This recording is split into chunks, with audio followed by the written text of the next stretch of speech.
Chapter 1. The fusion begins with the template of Jordan, starting in 2007. In a parallel universe, February 2007, Davidson College, a land of opportunity. Inside the gymnasium, the Wildcats are engaged in rigorous training, preparing for the madness of March. Bang, bang, bang, bang, bang. The players are drenched in sweat, exerting every ounce of energy to impress the coaching staff. Today marks the final day of the training camp. It will determine the roster for the Wildcats' journey in this year's NCAA tournament. On the sidelines, Coach McLop is admiring his prized product, Stephen Curry, showcasing his shooting skills. The one on the court with the cherubic face resembling that of a grade schooler. From a distance of 1 to 2 meters beyond the three-point line, he effortlessly sends the basketball through the hoop. Swish! This year, our starting shooting guard will undoubtedly be Steven, along with our primary center, Anthony Beasley. Wait, where's Lynn?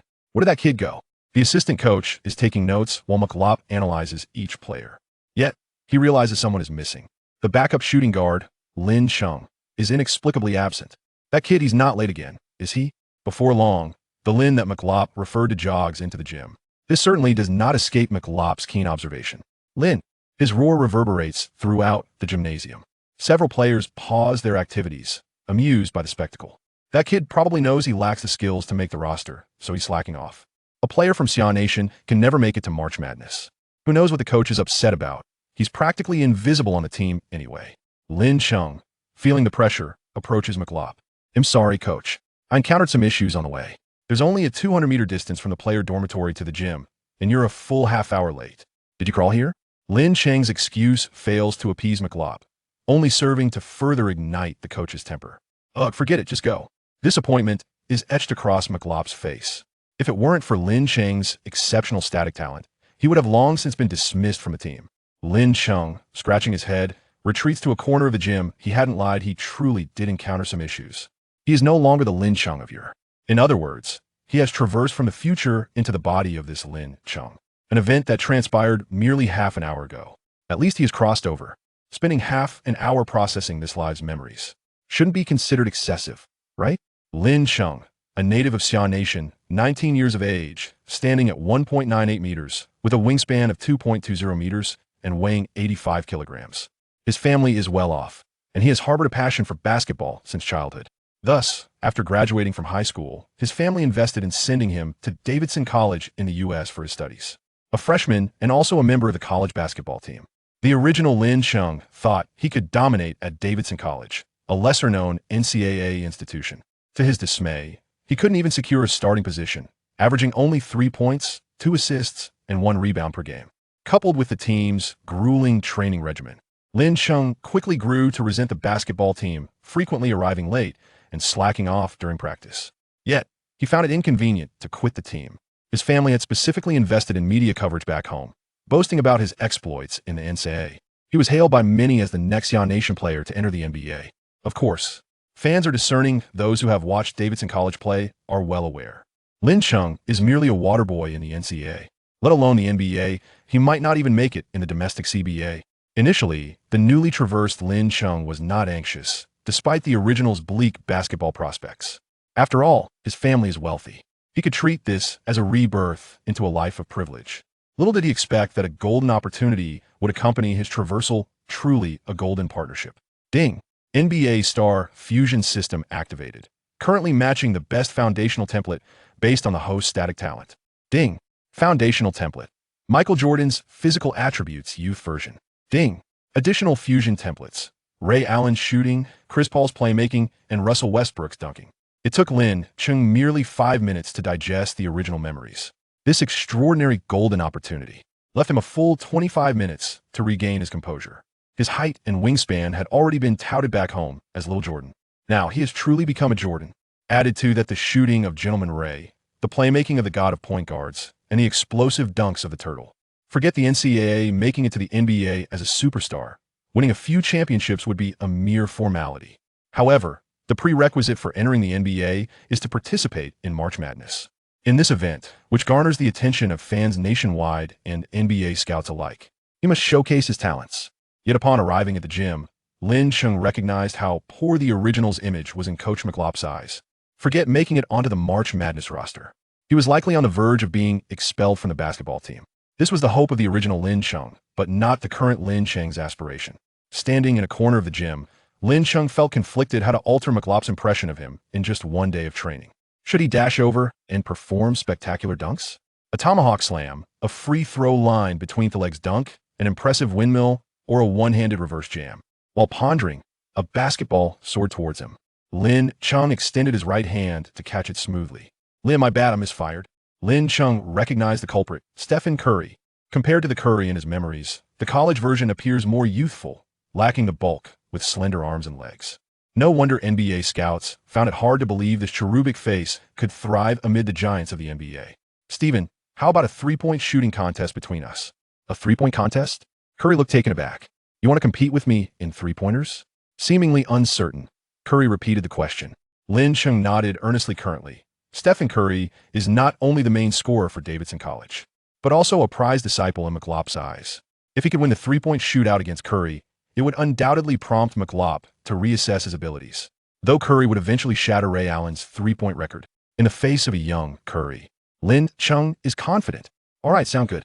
Curry tilted his head in contemplation before agreeing, as he naturally finds it hard to refuse. "Do you want to go first, or should I?" "You go first." "Okay, the simplest rules. 2 corner shots, 2 wings, and the top of the arc, 5 attempts each, totaling 25 shots. With that, Curry wasted no time, taking the basketball to the corner and releasing it with precision. An exceptionally high shooting arc. Swish. It's a clean entry. Swish, swish, swish. Watching Curry, who resembles a precise shooting machine, hit consecutively, Lin Cheng couldn't help but admire. No wonder he is the future king of three-pointers. The man who would alter the league's landscape. Ultimately, Curry netted 21 shots, particularly achieving a perfect 10 for 10 from the 245-degree angles. "Your turn. Don't feel too pressured." Curry tossed the basketball to Lin Cheng, who took a deep breath and approached the corner. With no time constraints like in a three-point contest, Curry undoubtedly had more time to adjust. This is truly frightening. And this is just the Davidson College freshman version. As the players gathered around to watch Curry shoot, noticed Lin Cheng suddenly at the corner. They were bewildered. What is Lin doing? He can't be challenging Steven to a three-point contest, right? Am I seeing things? The star from Xi'an Nation is going to shoot against Steven?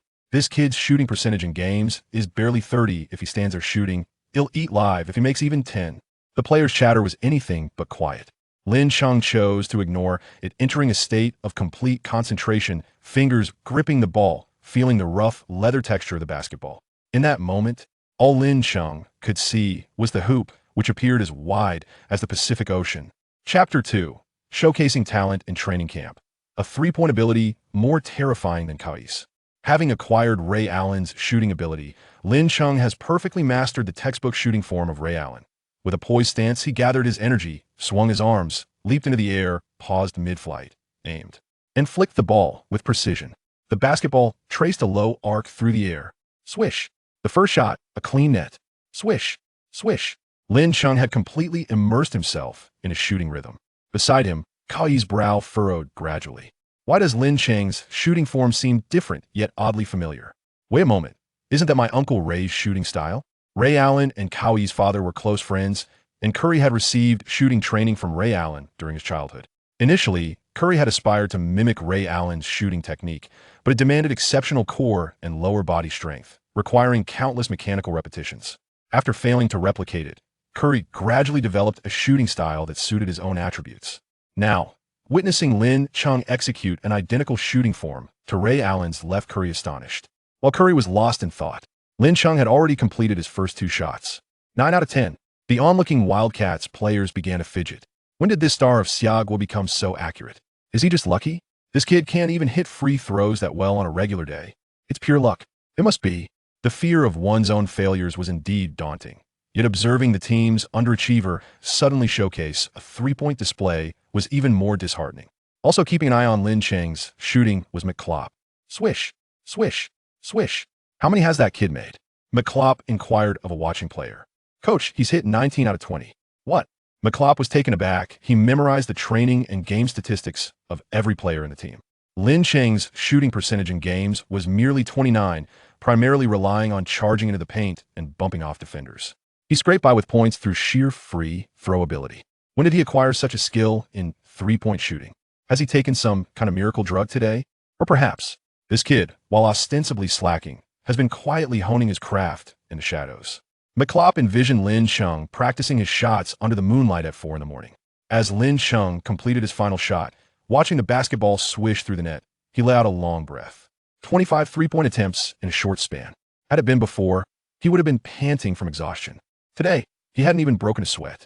Not just in shooting. After merging the physical gifts of a young Jordan, he had transformed into a physical powerhouse. Stephen, I've triumphed 23 out of 25. Alas, I missed 2. Lin Cheng turned and smiled at Curry.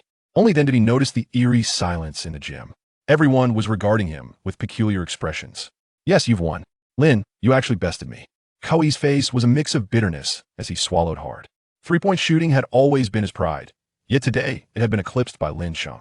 How about another round? Lin Cheng caught the fiery gaze of McClop from afar, realizing he had successfully captured the head coach's attention. No, I need some time to reflect. Curry left with a forlorn expression, denying Lin Cheng the chance for further display. What a pity. Lin Cheng hadn't anticipated Curry to become a timid lizard. What are you all standing around for? Continue training, no slacking off. McClop bellowed, dispersing the onlooking players. Let's see you shoot a few more. McClop approached Lin Cheng directly. Lin Cheng suppressed his inner joy, nodding calmly on the surface. With a swift motion, he launched another crisp three-pointer. Another swish. Swish. Swish. Swish. As long as McClop didn't call for a halt, Lin Cheng kept shooting. From the top of the arc, he consecutively sank 10 three-pointers. Coach, is that enough? Lin Cheng wiped the beads of sweat forming on his brow. McClop stared wide-eyed at Lin Cheng for a moment, then turned to a nearby player. Shalok, come here and defend Lin Cheng. He then glanced at an assistant coach. You passed the ball to Lin Cheng. Shalok, the Wildcats' backup power forward standing 2.03 meters tall, was the first to dub Lin Cheng the sarcastic nickname Xingyiquan. Having just witnessed Lin Cheng's three-point exhibition, Shalok felt uneasy. Now he had the chance to dampen Lin Cheng's spirits, a golden opportunity. He approached Lin Cheng, not only to contest the shot, but also to deliberately impose some physical contact, crowding Lin Cheng's shooting space. Xingyiquan, your divine shooting touch ends here. Lin Cheng responded with a smile. Regarding Shalok's attitude, Lin Cheng felt indifferent. After all, the previous version of himself had indeed been inept, often slacking off, and it was only natural to be looked down upon by teammates. Being respected would be the true anomaly. On the basketball court, skill speaks for itself. He would conquer everyone with his performance. Shalok found it strange that Lin Cheng didn't blush and retort as he usually would. Today, Lin Cheng seemed like a different person. However, Lin Cheng wouldn't indulge in more banter with Shalok. He received the basketball from the assistant coach, sinking into a triple threat stance. Then he leaped up. As Lin Cheng took off, Shalok jumped as well, extending his hand to disrupt Lin Cheng's shot. This kid's open three-point shooting was indeed uncanny, but he would deliver a block. Let this kid realize that a three-point shot in a game is vastly different from practice. Yet, Shalok felt despair. Despite leaping simultaneously with Lin Cheng and exerting all his strength, he couldn't even touch the basketball in Lin Cheng's hands. He was still a full 2 hand lengths away from the ball. Swish! Against Shalok's defense, Lin Cheng's three-pointer sailed effortlessly through the net once again. Upon landing, Lin Cheng chuckled. It feels just like an open three-pointer. Lin Cheng merely mused aloud, but those words struck Shalok as the utmost insult. Let's do it again. All right. This time, as Lin Cheng received the ball, he instantly leaped and released a shot. Shalok hadn't even registered what was happening, standing frozen in place, before hearing yet another swish from behind. With such maturity that surpasses that of his peers, this child is destined to achieve great success in the future. As Andre practiced the 5 elements fist, Lyle observed for an extended period, merely concluding that it was a training method taught by old Jim, without delving deeper into it. However, when Andre engaged in strength training, Lyle was left utterly astounded. The specialized barbell, which even a rigorously trained adult Marine could not lift, was effortlessly handled by Andre, who appeared to execute the exercise with remarkable ease. This spectacle further solidified Lyle's admiration for Andre. After several days of sailing, the warship swiftly reached Rocktown. Rocktown, though not extensive, seemed somewhat congested. The streets were patrolled by the Navy at every turn. Andre gazed curiously, pondering that this was indeed the beginning and end of the Pirate King's tale. Lyle, assuming his curiosity stemmed from the town's formidable defenses, remarked as they walked, after all, in just a few days, it will be the day of Roger's execution.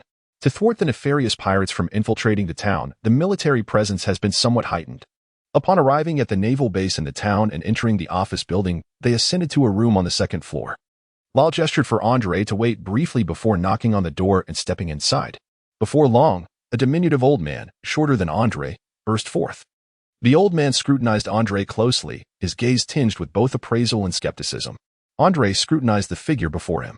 The elderly man stood at approximately 1.60 meters, a full head shorter than the 10-year-old Andre. His limbs were slender, clad in a standard naval uniform. Though his eyes were not particularly large, they possessed a keen sharpness, complemented by a prominent hooked nose and a graying mustache that curled at the ends. A cigar dangled from his lips, continuously exhaling clouds of smoke. His overall demeanor exuded a formidable presence, yet his diminutive stature created a somewhat incongruous impression. Is this the famed bear? Andre pondered, gazing at the small elderly man who had reached his mouth level, harboring a sense of doubt. Lyle. The old man's voice was nearly as resonant as Jim's. As Lyle approached the doorway, the elderly man whispered, believing his voice to be discreet, "Are you certain this is Andre?" "Absolutely," Lyle replied with remarkable calmness. "The Andre spoken of by old Jim?" "Indeed, General." The elderly man scrutinized Andre once more, continuing his inquiry. "The 10-year-old Andre mentioned by old Jim?" "Precisely, General." Ender pondered whether the two were engaged in a kind of ventriloquism, yet was taken aback when the old man turned to him and inquired, "Are you Gonzalez, Ender? Is Gonzalez Jim your grandfather?" "Indeed, General," he responded. "By blood?" The old man pressed on, as Ender had long been unaware of the truth that he was adopted, having always considered himself the biological grandson of old Jim. "Yes, General, by blood," Ender declared emphatically. The old man still wore an expression of disbelief. "You have just turned 10 this year?" "Yes, General." At this point, Al could no longer contain himself. "General Barrow, your suspicions have resurfaced. I can assure you with certainty that this is indeed Ender, the 10-year-old grandson of Jim from Robito Island. Although his development may seem somewhat extraordinary, it only serves to highlight his exceptional talents." "Is this truly a 10-year-old? Barrow remarked, gesturing towards Ender's stature. Observing Ender's slight impatience, he awkwardly added, "It is not entirely unreasonable for a 10-year-old to be of this height. Many from the giant race are significantly taller at that age." Andre found himself at a loss as to how to articulate his discontent. Is this truly the explosive bear? Even a mere bear pales in comparison. Upon encountering the explosive bear, Barrow, for the first time, Andre felt a tinge of disappointment within. After finishing dinner, Barrow inquired once more about Jim's recent circumstances. Andre responded to Barrow's inquiry with utmost clarity and diligence. The brute, he mused, never anticipated that his son would leave behind such a remarkably gifted grandson. Barrow, observing Andre's calm demeanor and poised speech, couldn't help but express his admiration. "I apologize for mentioning your father." Barrow quickly offered an apology to Andre, realizing the sensitivity of the topic. "Not at all, General," Andre replied. "My grandfather never spoke of my father, and if possible, I would like to hear his story." Old Jim had never mentioned his offspring, and Andre was indeed curious.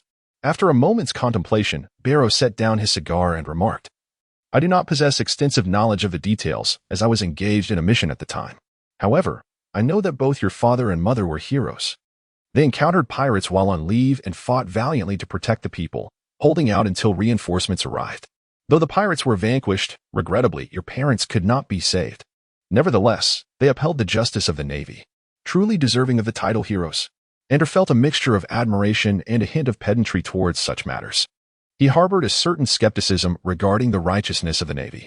However, reflecting on his own journey to this world, prompted by a so-called sense of justice, he pondered whether this very notion of justice might indeed symbolize the beauty of humanity.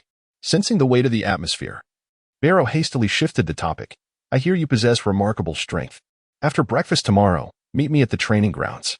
For now, rest well and recuperate your strength." "Yes, General." Due to the recent influx of naval forces in Rogtown, accommodations were somewhat strained, leading Lyle to allocate Ender to his own quarters. After a night of silence, Ender, who had been adrift at sea for several days, soon succumbed to slumber. The following day, Lyle escorted Ender to the mess hall, which bore a resemblance to the dining facilities of his previous school. However, breakfast predominantly featured an array of meats, as the Navy underwent rigorous training daily, necessitating substantial energy replenishment. Andre's voracious appetite astonished Lyle. A mere 10-year-old displayed a greater capacity for food than he did. However, considering Andre's extraordinary development, perhaps this is merely a reflection of normalcy. Upon arriving at the training grounds, General Barrow had yet to make his appearance. Andre commenced his usual training regimen without delay. After completing a sequence of 5-element fist, he transitioned into the practice of 6 harmonies. The significance of Xingyiquan in relation to the technique of 6 harmonies is paramount. Indeed, one could assert that 6 harmonies serves as the very foundation of Xingyiquan.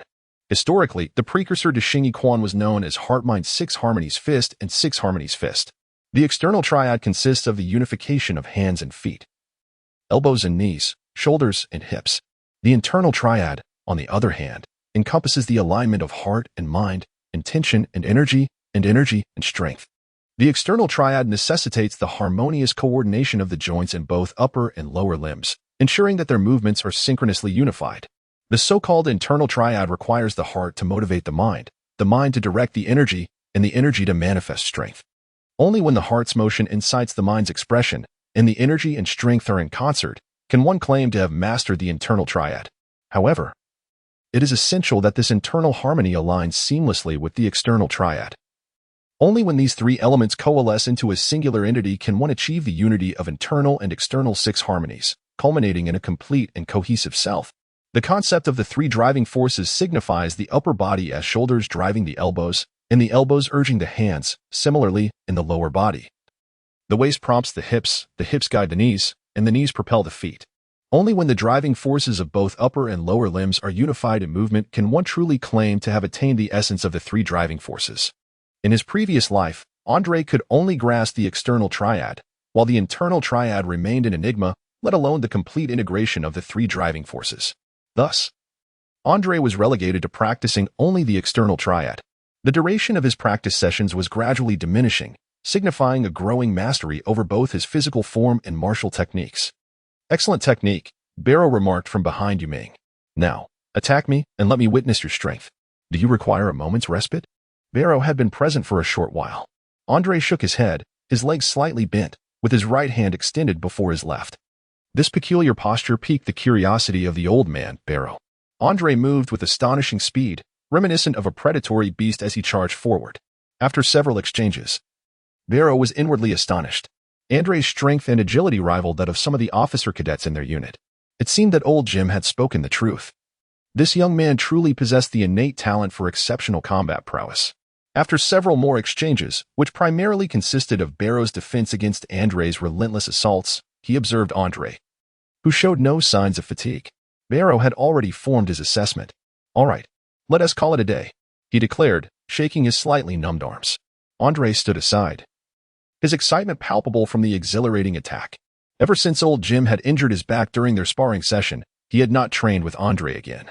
Your strength, speed, and physique have significantly surpassed what is typical for your age. No, they even exceed the limits of many adults, rivaling those at the headquarters academy. Barrow praised him profusely. "In this set of boxing techniques, is this what Jim mentioned? Though it is merely foundational, it is executed flawlessly. It seems you possess an extraordinary heritage." Barrow's words left Andre at a loss for how to respond. "However, rest assured, your heritage is your privacy. I shall not pry. Yet, regarding your foundational training methods, there are areas for improvement. For now, continue your practice in your own way. In due course, I will guide you further. Shortly, La will take you to register. From today onward, you shall be a proud member of the Navy." At this point, Barrow's tone turned serious. "The purpose of our Navy is to uphold justice and combat malevolent crimes. Our primary foes are those pirates who, under the banner of freedom, wreak havoc and pillage indiscriminately. Your physical condition is already formidable compared to the average Navy personnel. However, your training methods remain somewhat simplistic, and your combat experience is quite juvenile. My next step in your training will commence from here." Observing Andre standing tall, Barrow nodded in satisfaction. "Well then, recruit Andre. For the next few days, you shall start as a deckhand. Take the time to understand our Navy. This will serve as a form of training for you as well. Do you hear me, recruit?" "Yes, General," Andre replied loudly. "Excellent. Lyle, please escort Andre down," Barrow commanded before departing the training area. After registering his identity, Andre received his sailor uniform, equipped himself with a broom as his weapon, and began his duties. From this day forth, he was officially known as the Navy Deckhand Andre. Chapter 4. Carp, the Warlord. The executioner. Over the next few days, Andre would rise each morning to dine in the mess hall, repeatedly cleaning the building's interiors, followed by training, eating, cleaning, training, eating, cleaning, and sleeping in an infinite loop. Barrow's words rang true. This too was a form of cultivation, a test of patience. Today, the building felt particularly serene. Early in the morning, aside from the deckhands, the rest of the Navy had assembled and departed for the town.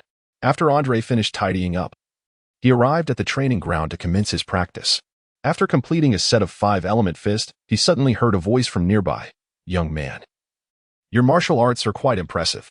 He turned to see a man with graying hair at the temples, sporting a neat short haircut and holding a rice cracker, who had seemingly appeared atop the roof without him noticing. The man's cape billowed dramatically in the wind. "You are the naval hero, Garp."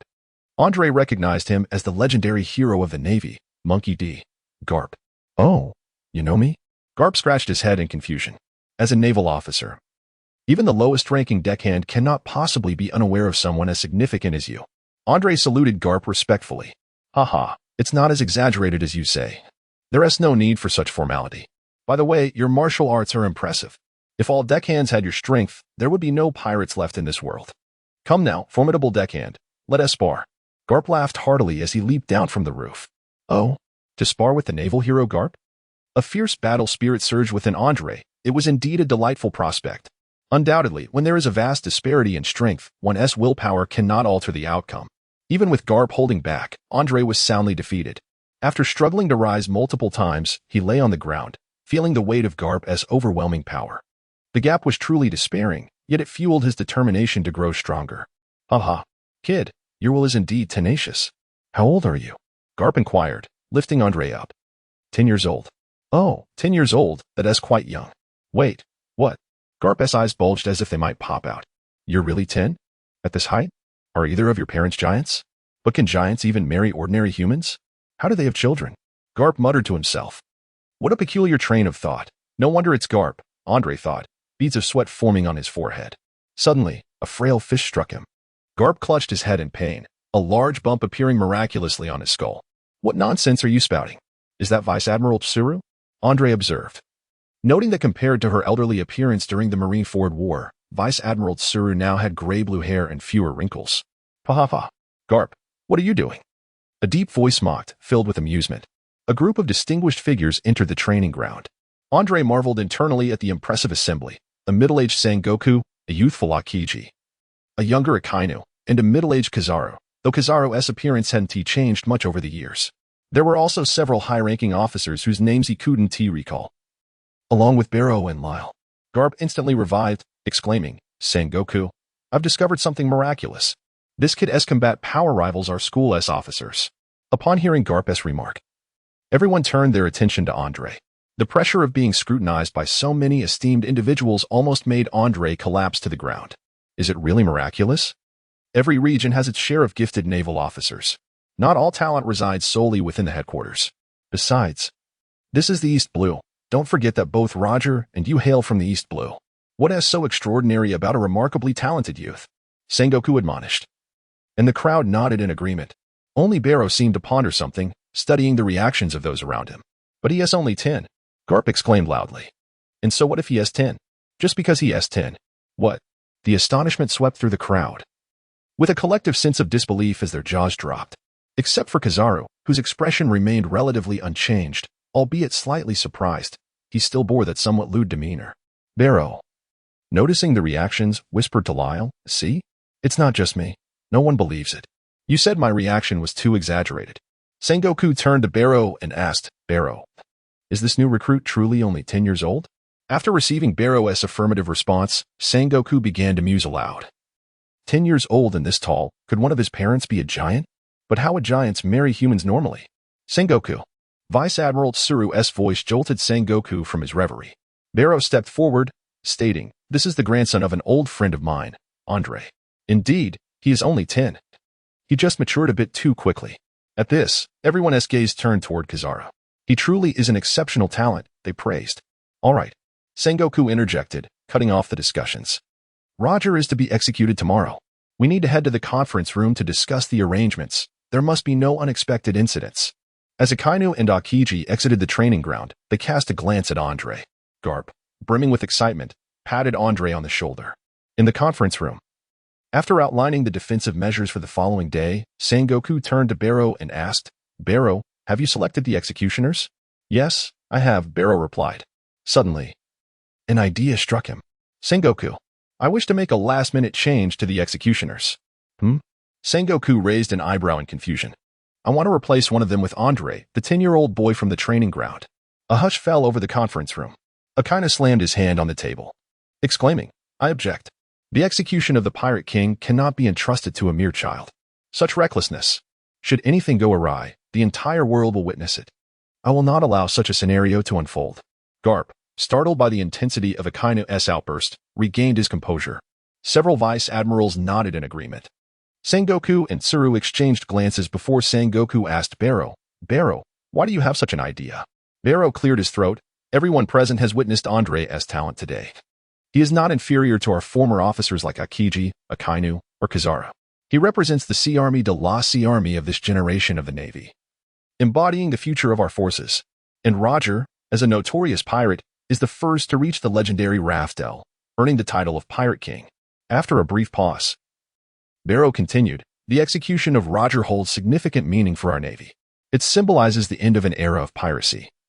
And having our new generation of soldiers carry out the execution would be even more meaningful, don't you think? Hearing this, many nodded in agreement. And even Akainu appeared less agitated.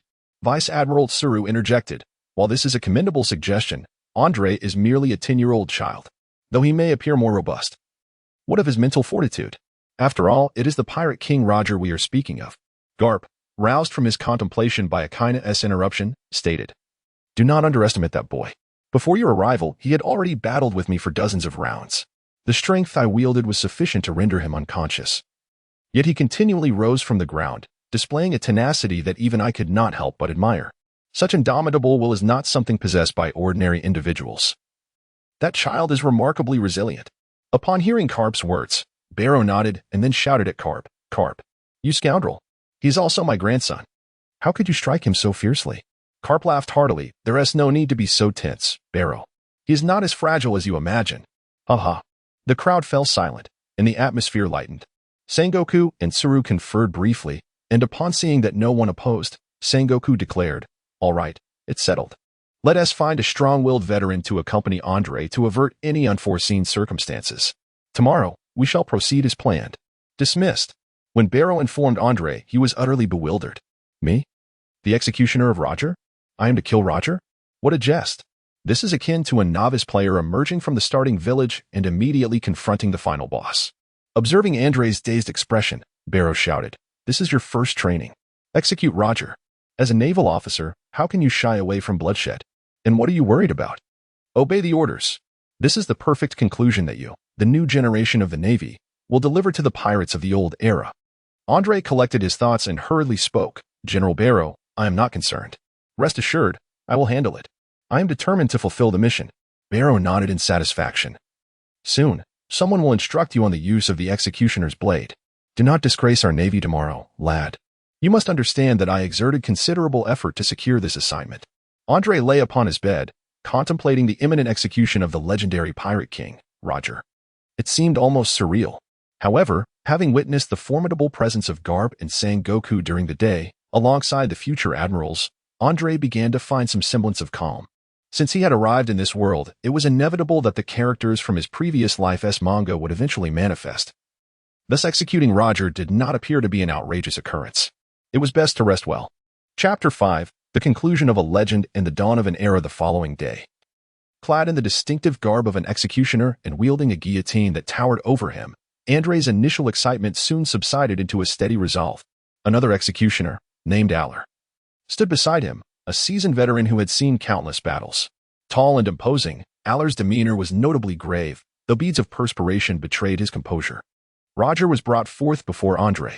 In stark contrast to his portrayal in the manga, Roger's presence was overwhelmingly grand, his eyes glimmering with an enigmatic wisdom. Standing at a height of 1.90 meters, Andre felt like a mere child in Roger's formidable presence, though his hands were bound.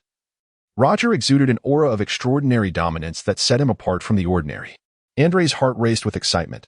This was the true Pirate King, the harbinger of the great pirate era. The speech by Sengoku outside had concluded. As the grand doors swung open, Andre and Aller, accompanied by a cadre of Marines, escorted Roger to the elevated execution platform. At the final moment before ascending the platform, it was customary to inquire if the condemned had any last words. This question was typically posed by Aller, but noticing his anxious, sweat-drenched demeanor, it seemed he had forgotten his role. Thus, Andre gently asked, "Do you have anything you wish to say?" Roger extended his hands, expressing, "Please, help me with this. I can't bear the itch. I apologize. But the procedure must be followed, and such matters are beyond my authority," Andre replied, feeling somewhat exasperated. "How could I possibly escape? What a bore," Roger lamented, his complaints eliciting a suppressed smile from Andre. As Roger stepped onto the platform, he sat down with a carefree grin, urging, "Come on, let us get this over with." Observing someone confronting imminent death with a smile was a profound experience for Andre, evoking sincere admiration. During the execution, the two executioners raised their blades skyward, briefly touching the tips together. Then, with a fluid motion, they spun the blades halfway, allowing the edges to meet once more, before grasping the hilts and standing in solemn silence for a minute. This ritual, unique to the executioners, embodied a deep reverence for death itself. Andre found the situation rather cumbersome, yet every world possesses its unique culture. However, as he gripped the blade, awaiting execution, a classic scene unfolded. Amidst the inquiries of a bystander and the reprimands from Alu, the bystander exclaimed, "One Piece." When the bystander first began to question, Andre suddenly entertained a thought. What if he were to kill Roger immediately, denying him the opportunity to respond? Would the era of great pirates still dawn? Yet, upon reflection, even if Roger were to remain silent, supposing he never became the Pirate King, the age of pirates would inevitably arrive, for the legend of One Piece has always endured. Roger merely embodied a symbol. The arrival of an era cannot be thwarted by any individual. With a hearty laugh, Roger stood tall and proclaimed, "Do you desire my treasure? If so, it is yours to claim. Seek it out. I have hidden all my riches there." As Ali's attempts to intervene proved futile, the order to execute was shouted, and the two raised their executioner-s blade, plunging it with force. Blood gushed from Roger's body, gradually pooling upon the execution platform. Though the Pirate King Roger met his demise, his spirit remained unyielding. Suddenly, a torrential rain began to pour from the heavens. Andre gazed down at the crowd beneath the execution platform, unexpectedly recognizing several familiar figures: the youthful version of Smoker, the beardless Mihawk, Doflamingo lurking in the shadows, the sorrowful Shanks adorned with a hat, and the jester buggy. There was also a notably slender Moria, a woman with slick-back hair, smoking a cigar. Appeared somewhat familiar as well. And was that the figure draped in a green cloak, the revolutionary dragon, son of Garp? Could it be that this torrential rain was a manifestation of dragon's powers? The Navy carried away Roger's lifeless body, and gradually, the crowd began to disperse. As the throngs dwindled, Andre's emotions began to settle. He never anticipated that his first act of murder in this world would be the slaying of Roger. Yet, he found himself devoid of any overwhelming reaction to the act of killing. Perhaps there was a latent affinity for such sanguinary scenes within him. After all, in his previous life, he had impulsively pursued two individuals even after ending their lives, which ultimately led to his own demise. The rain intensified, serving as both a farewell from Dragon to Roger and the heralding of a new era. After Andre was led away from the execution platform, he was taken to Barrow's office by Xingyiquan. Barrow, puffing on a cigar, gazed out at the torrential rain. Carp, too, was not indulging in his usual snacks. His head bowed, exuding an air of melancholy. Xingyiquan sat on the sofa with his eyes closed, his expression also tinged with sorrow. Indeed, these individuals, despite being adversaries of Roger, found it hard not to admire his character, especially Carp, who hailed from the same East Blue as Roger. They may have even known each other in the past, existing in a space that was both friendly and hostile. Their dreams diverged, leading them down different paths. The convictions they held allowed Carp to confront Roger without mercy. However, the loss of an old friend was an unavoidable pain, for humans are, after all, creatures of emotion. Perhaps this is the unique allure of the world. You have arrived, Andre. I have observed your performance, and it has been commendable. I brought you here to inquire if you have any intentions of going to headquarters, Xingyiquan said, opening his eyes to address Andre. Xingyiquan's words took Barrow by surprise, prompting him to respond with a hint of anger. Admiral Xingyiquan, this matter was not discussed beforehand. Ah, Senior Barrow, a navy is a navy, regardless of its location. The headquarters simply offers superior facilities and training conditions, which would be advantageous for his future. I was merely inquiring without any ulterior motives. Xingyiquan waved his hands dismissively. Indeed. For an old man like me with only a few years left, it is only natural that you would be concerned, Barrow said with a touch of sadness. How could that be, Admiral Barrow?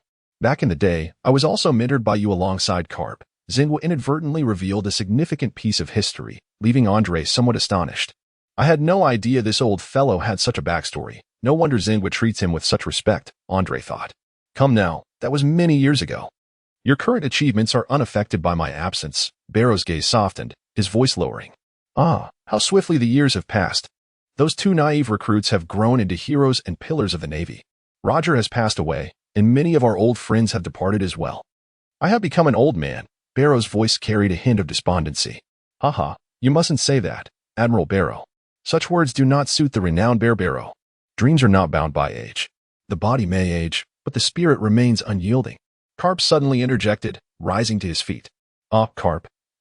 I never expected you to offer comfort, but I have not fallen so low as to require solace from you. You fool. I merely expressed the sentiments of an old man. Barrow took a deep puff of his cigar, exhaling a thick cloud of smoke that sent Carp into a coughing fit. I understand your concerns, but I have my own plans. Andre is still too young, given his talent and current capabilities. Training at headquarters may not yield greater growth than a few years of experience in the East Blue. I intend to send him to Zifa in a few years. At this moment, he is still just a child, regardless of how strong he may be. He is merely 10 years old. Barrow emphasized the word 10 with particular resonance. Zifa, you say? Well, when it comes to teaching others, Zifa is the Navy's finest instructor. That sounds reasonable. You are right, Admiral Barrow. He is still a child. I overlooked his age in my eagerness. Xingyiquan nodded in agreement. Andre listened intently to the conversation of the prominent figures nearby, pondering to himself. Zephyr? The legendary figure who trained the 3 admirals? Truly an extraordinary individual. Well then, Andre, the matters in Rogue Town have reached a conclusion. From this moment forward, congratulations on no longer being a mere foot soldier. Prepare yourself for the training I shall bestow upon you, Barrow declared, his demeanor invigorated as he spoke to Andre. Major General, I am eagerly anticipating it. Barrow and his companions erupted into joyous laughter. Chapter 6. Training and combat. Your physical prowess is indeed remarkable. No matter how many times I witness it, your age always leaves me astonished, Barrow exclaimed in admiration. Andre, burdened with an oversized barbell, continuously performs one-handed push-ups. After several months of rigorous training, his physical prowess has been escalating at an astonishing rate. In addition to his daily essential exercises, he engages in training for the 5 elements fist, along with the 8 character skill and the 6 harmonies practice. The 8 character skill, one of the routines within the Xingyiquan system, derives its name from the 8 essential characters that encapsulate its techniques: slash, intercept, wrap, hip, lift, press, cloud, and lead. Xingyiquan emphasizes the integration of learning and application, and the 8 character skill embodies this principle as a practical martial art. Each character's technique comprises unique movements, each with distinct training methods, applications, and forms. The 8 character skill can be practiced in isolation or linked together in a continuous flow, known as the 8 character chain. This skill forms the foundational combat techniques of Xingyiquan. Practicing the 8 character skill not only enriches one's repertoire beyond the 5 elements fist and 12 shapes, but also significantly enhances one's combat capabilities. Every day is meticulously scheduled, with exaggerated training durations and intensities yielding visible growth. Fortuitously, the EC is currently devoid of formidable pirates, granting Rear Admiral Barrow ample time to train Andre. A weapon, no matter how finely crafted or composed of the finest materials, cannot be deemed a true weapon without having seen the battlefield and tasted blood. Starting tomorrow, I will assign you to the patrol fleet. I hope you won't cower in the face of vicious pirates, lad. After all, you are the man who executed the Pirate King. Barrow jested. Combat? Bring it on, Andre exclaimed confidently. Reality, however, proved to be quite different from the manga. After more than a week of sailing, they encountered several pirate ships, which, upon exchanging distant cannon fire, promptly raised white flags, leaving Andre, who had envisioned an epic battle, utterly disenchanted.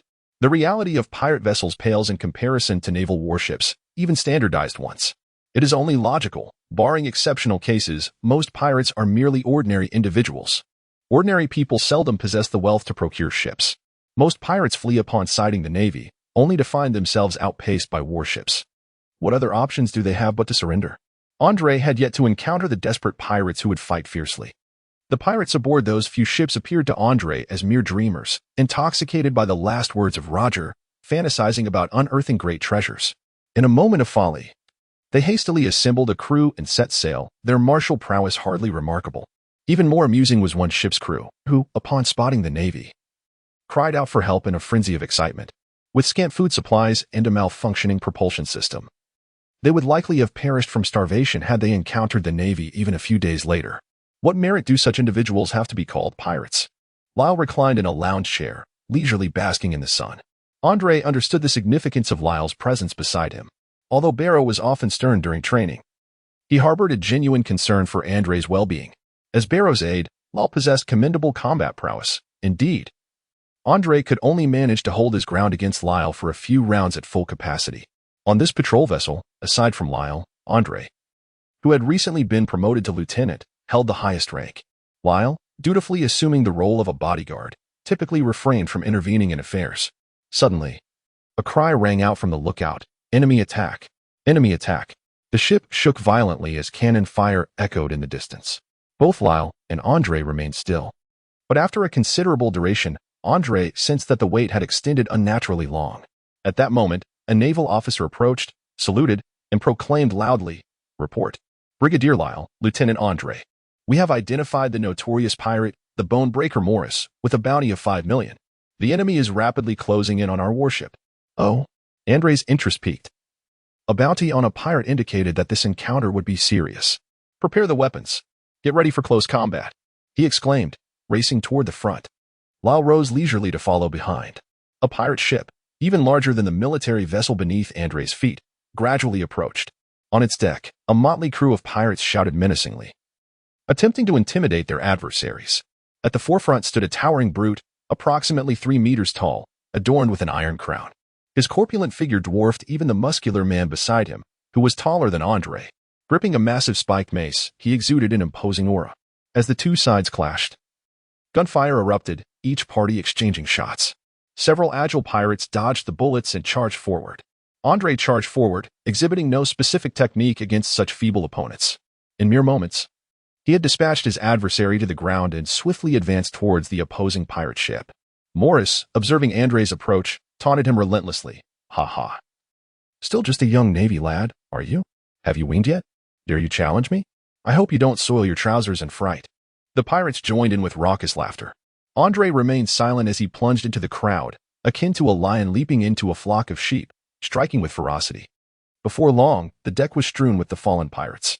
The Navy, witnessing this scene, surged forward, their morale significantly boosted as they engaged the enemy. "You insufferable brat! How dare you assault my men?"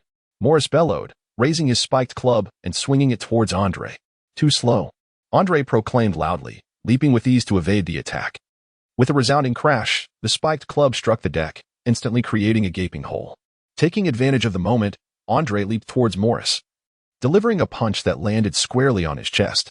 "Ha ha ha, futile attempt. An assault such as yours merely tickles me." Morris's corpulent physique rendered his defenses remarkably formidable. Andre struck Morris several times, yet his efforts bore no fruit. Morris's attacks, too, failed to reach Andre. The situation reached an impasse. Andre cast a glance at Morris's helmet, recognizing that his head must surely be his vulnerability, otherwise he would not have taken the precaution to shield it. Upon noticing Morris's neck, Andre's eyes sparkled with realization. As the mace swung incessantly, Maurice began to show signs of fatigue. "Hey, have you been leaping about like a monkey the entire time? Your companion is on the verge of collapse." The Navy, outnumbered, found themselves at a disadvantage. Andre remained silent as he approached Morris, feigning an attack aimed at his abdomen. In that fleeting moment when Morris swung his spiked club, Andre leaped onto it, executed a somersault, and delivered a powerful punch to the center of Morris's neck. The massive figure of Morris staggered momentarily before crashing to the ground, raising a cloud of dust. "Captain." The pirates, witnessing Morris's fall, were instantly stripped of their fighting spirit. After Andre swiftly incapacitated several of the more formidable pirates, the remaining ones discarded their weapons in favor of surrender. A few irrational pirates plunged into the sea, only to meet their demise at the hands of the Navy's gunfire. In the aftermath of the fierce battle, as Andre surveyed the chaotic scene strewn with severed limbs and blood, he felt no trace of fear. Instead, a flicker of exhilaration coursed through him. The air was filled with the anguished cries of wounded pirates and Navy men alike. "Perhaps I was destined to belong here," Andre murmured softly to himself. Upon reaching the alleyway and after resupplying, Lyle handed Andre a bag of belly. "What is this?" Andre inquired, puzzled. "Oh, This is the bounty on Morris, Lal explained. Although we are Navy, there is a small bounty for defeating wanted pirates, albeit only a fifth of the total reward. It's a form of incentive. Though this privilege is reserved for lower-ranking officers, once you attain the rank of general, such benefits will cease to exist. Andre contemplated for a moment. Realizing there was little he needed to spend money on, he decided to distribute the 500,000 berries among the sailors aboard the ship. Upon receiving their share, the soldiers erupted in cheers. After the fierce battle, they had encountered several waves of pirates, engaging in numerous skirmishes. On their return journey, they crossed paths with a notorious pirate, the infamous Bakwaned, whose bounty surpassed even that of Morris by 3 million, totaling 8 million. Despite the imposing name, their confrontation was brief. Andre dispatched him with a single punch, even more swiftly than he had dealt with Morris. Naturally, the bounty was again shared with the crew, significantly boosting the morale of the sailors on board.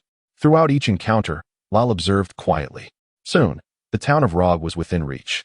After more than a month of patrol, Andre felt a slight unease upon returning to Rog. Chapter 7. Weapons and the 6 styles. After a few days of training in town, Barrow summoned Andre to the training grounds.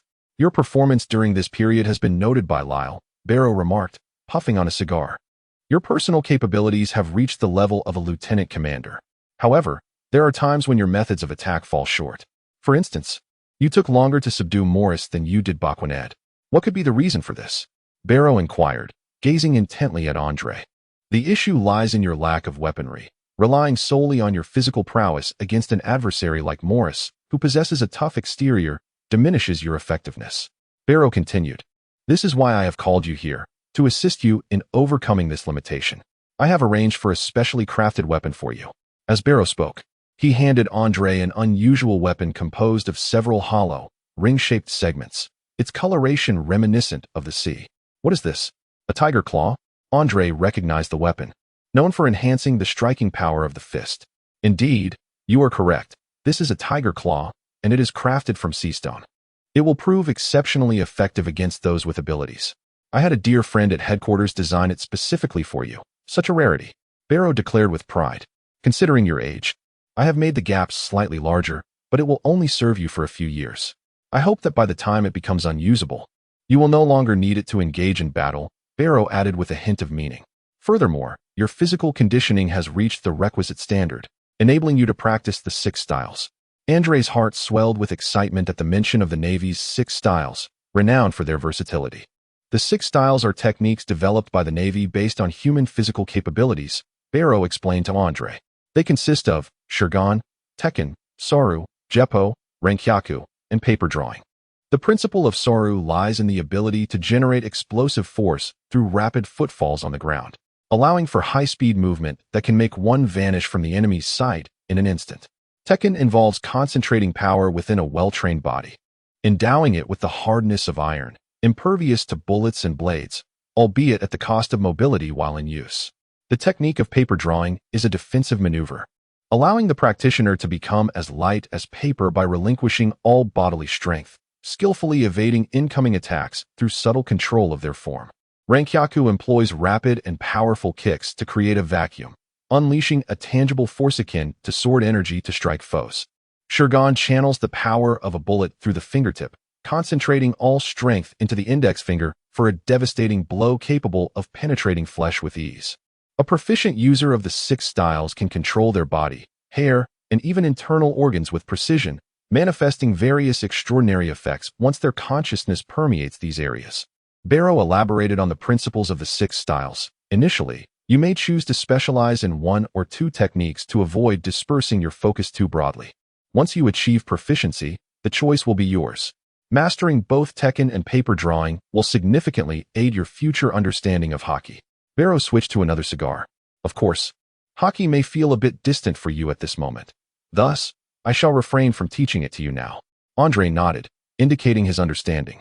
He was already aware of what dominance entailed from his previous life and felt no curiosity about it now. Very well, allow me to demonstrate to you the 6 forms.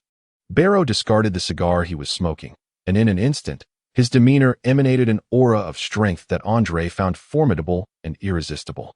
Barrow meticulously illustrated each step for Andre, who observed with keen attention. Once the demonstrations were complete, Barrow lit another cigar. For the time being, you shall accompany me, and I will instruct you. The 6 forms are a powerful technique, capable of producing various moves depending on one's development. This ultimately hinges on your innate talent. You must dedicate yourself to learning. Barrow admonished earnestly.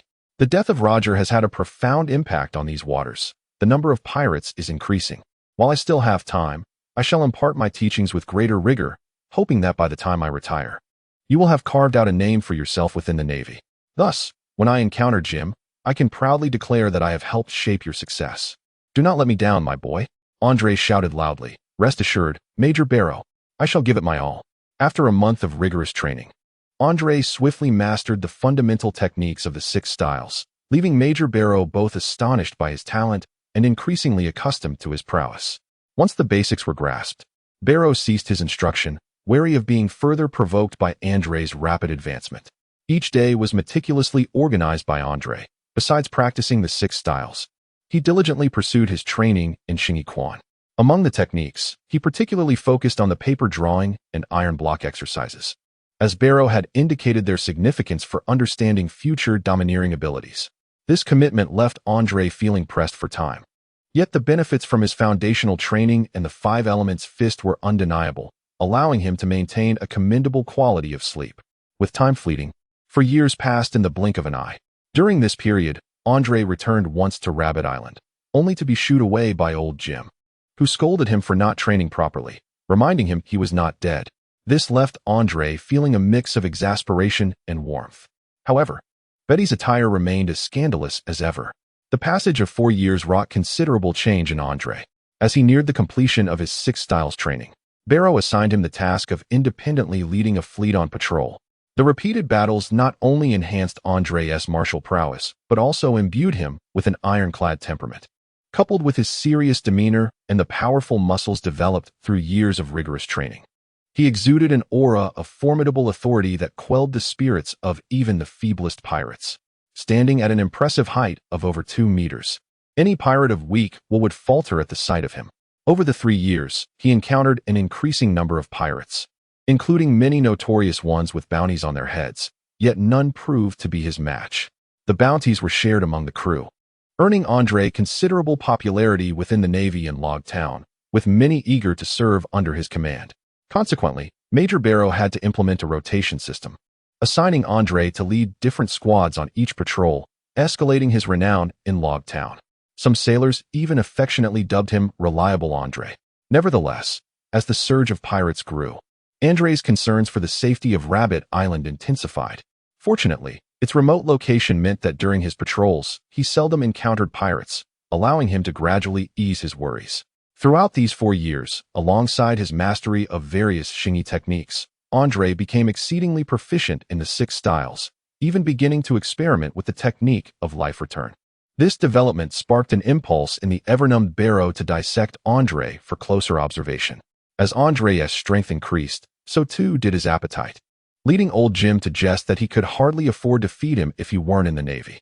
Hey, you little rascal, do you understand the concept of respecting your elders and cherishing the young? Barrow complained, having failed to secure the last chicken leg. I'm only 14 years old, not yet an adult, still a child. You ought to cherish the young, Andre replied, wiping his mouth. Have you ever seen a child over 2 meters tall? Barrow retorted furiously, standing on a stool to gaze up at Andre. Nearby sailors chimed in. Yes, yes, a child brimming with muscles. Indeed, a child who is also a Navy major. The matron managing the mess hall approached with a spoon in hand. Major Barrow, please refrain from creating a mess. With a swift kick, Barrow was sent crashing into the wall. The crowd scattered in an instant, as Barrow slid down the wall, clutching his waist and grimacing in pain. Andre calmly exited the dining hall, checking Barrow's breathing as he passed. Not dead, he remarked before departing. Tomorrow, I shall set off for Rabbit Island to establish a new base there. I will be staying for some time. Is there anything you would like me to bring to Jim? A cloud of smoke obscured Major Barrow's face. Oh, a base in such a remote location as Rabbit Island? Andre expressed a hint of joy upon hearing Barrow's words. Hey, do not wear such a surprised expression. It is precisely because of you that our fleet must deliberately pass by there during every patrol. Are you unaware of the logistical inconveniences? Barrow bellowed, only to sit down again, adding, moreover, With the increasing number of pirates venturing out to sea, establishing a base there has become imperative. Andre wiped the smile from his face as he recalled the numerous small towns he had witnessed ravaged by pirate attacks over the years. The haunting images of homes destroyed, families torn apart, and the air filled with wails of despair lingered in his mind. He also remembered the hostages rescued from pirate ships. Many of the women, having endured unspeakable horrors, had lost the will to live and begged the Navy to end their lives. While Andre had intervened to prevent many from taking such drastic actions, countless others chose to end their own suffering in secrecy. This deepened Andre's disdain for pirates, as the brutal reality was a far cry from the simplistic portrayals found in comics. I did come across a few bottles of fine wine on the pirate ship. I shall fetch them for you, he replied after a moment's thought. What? You little rascal! You find good wine and only think of that old drunkard Jim, neglecting to show me some respect. Barrow bellowed. Don't think I'm unaware of Lyle sneaking my hidden stash? Andre retorted. Ha ha, is that so? I thought you'd want to have a drink, so I kept it safe for you. At your age, you really shouldn't be drinking.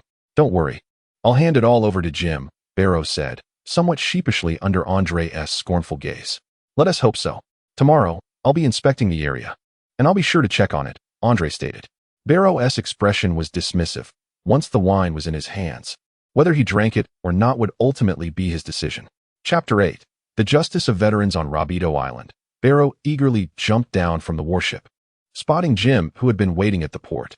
They embraced heartily. You still seem as lively as ever, my friend. Retirement appears to be treating you well, Barrow remarked, gazing up at the towering figure of old Jim. Ha, you're still as scrawny as ever, Barrow, Jim said, flexing his arms to showcase his robust physique. Oh, really? Barrow suddenly transformed his hands into massive bare paws, lifting Jim effortlessly. Stop it, you old scoundrel. Using your fruit abilities is cheating. Jim laughed, scolding him. What do you think of my grandson, Andre? Just as I told you, Jim said, brimming with pride. You are fortunate indeed. Andre truly possesses extraordinary combat talent and will undoubtedly become a pillar of the Navy in the future.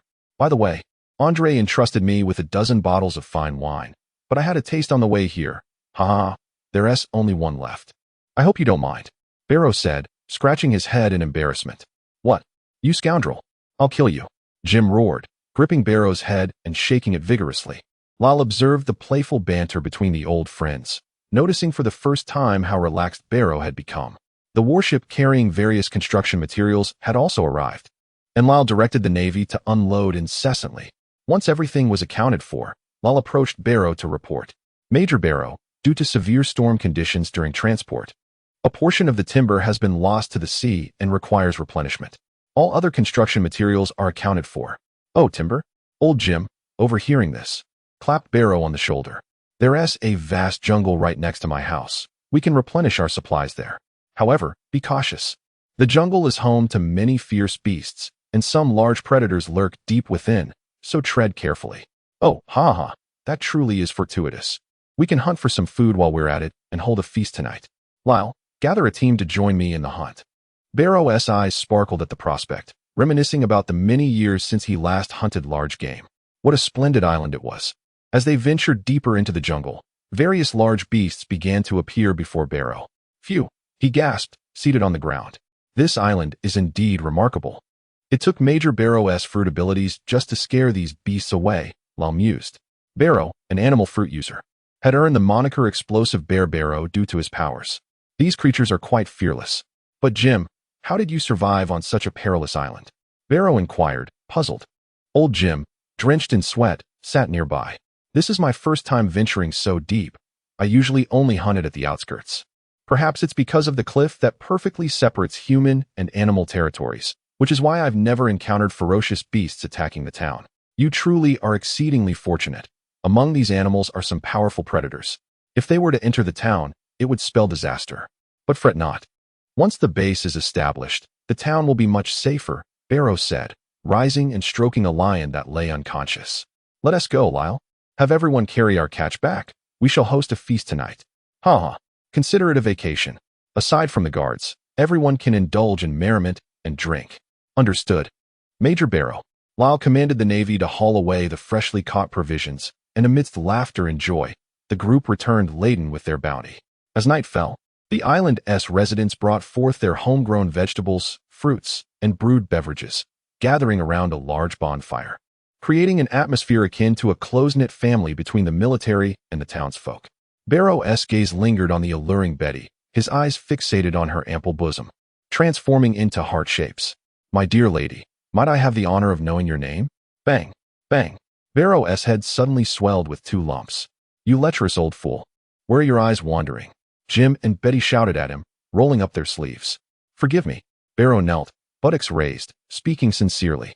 "She could be my future granddaughter-in-law," Jim declared loudly. Bang! Jim's head also swelled. "What foolishness are you uttering?" Betty's cheeks flushed slightly. "Aha! So that's it. I didn't realize Andre had a childhood sweetheart. What a wonderful thing." Barrow raised a bowl of wine and downed it in one gulp. Betty felt shy from their banter. The atmosphere was harmonious as the Navy and townspeople toasted each other, feasting on an array of delicacies. Suddenly, a loud thud echoed. As if something had fallen from the sky, a shadow loomed over the crowd. "What is that?"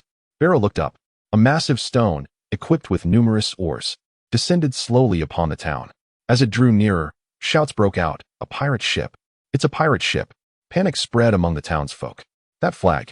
Barrow's forehead broke into a cold sweat upon recognizing the emblem. "Jiahaha! I hope I'm not interrupting your feast." A figure floated down before Barrow. With hair cascading to the ground like a lioness mane, legs replaced by swords, draped in a golden cloak, a cigar clenched in his mouth, and even his beard was golden. A half-ship's wheel was stuck atop his head, adding a touch of absurdity to his appearance. Jim and Lal stepped forward to join Barrow, recognizing the infamous pirate Shiki, the Golden Lion, who had escaped from the underwater prison of Impel Down 2 years prior. Barrow exclaimed with a grave expression, "I never imagined that after your escape, you would be lurking in the East Sea. What schemes do you possess, Shiki?" "Oh, haha, it's you. The explosive bear Barrow. I can't believe you old man are still alive." Shiki replied, spreading his arms wide. "Lurking in the East Sea? Haha. With my abilities, the sky is my domain. I'm merely weary of this childish game between the Marines and pirates." "What schemes? You are unfortunate indeed, for you have stumbled upon the island I have chosen. Men, kill them all. Let them experience despair." "Yes, Captain. Charge!" they roared. A pack of fierce pirates leaping from their ship into the fray. The Marines fought valiantly to resist. Golden Lion, Barrow, Lyle, and Jim rushed towards the Golden Lion, and a chaotic battle ensued. As the pirates continued to swarm, the Marines began to retreat in disarray. Why don't you take up arms and resist? Will you only flee in cowardice?" Betty shouted at the terrified villagers retreating in panic. "What nonsense are you spouting, Betty? Quickly find a place to hide. We are merely civilians. The conflict is the Marines' affair. How could we possibly fight against the pirates?" someone urged, attempting to drag Betty away. With determination, Betty shook off their grip. Many villagers had already collapsed in pools of blood. She could not comprehend why they would rather be slain by pirates than fight back. "Oh, haha, there's a beauty here." A few pirates approached Betty with lewd grins. Bang! Old Jim was sent flying by Shiki and landed nearby. "You filthy pirates." He stood up, shielding Betty. After an intense battle, the number of surviving Marines dwindled. "Betty, get on the warship. Escape with them." Old Jim urgently pointed to the fleeing villagers boarding the vessel. "But Grandpa Jim, why don't you come with us? Let's leave together." Betty pleaded desperately. "What foolishness. I am a Marine," Jim replied with a smile. "Silly child, justice must be upheld by the Marines. If we flee, who will protect these civilians?" "Grandpa Jim, I won't go. I want to fight alongside you," Betty declared resolutely. Slap! Jim struck Betty with a chop, knocking her unconscious.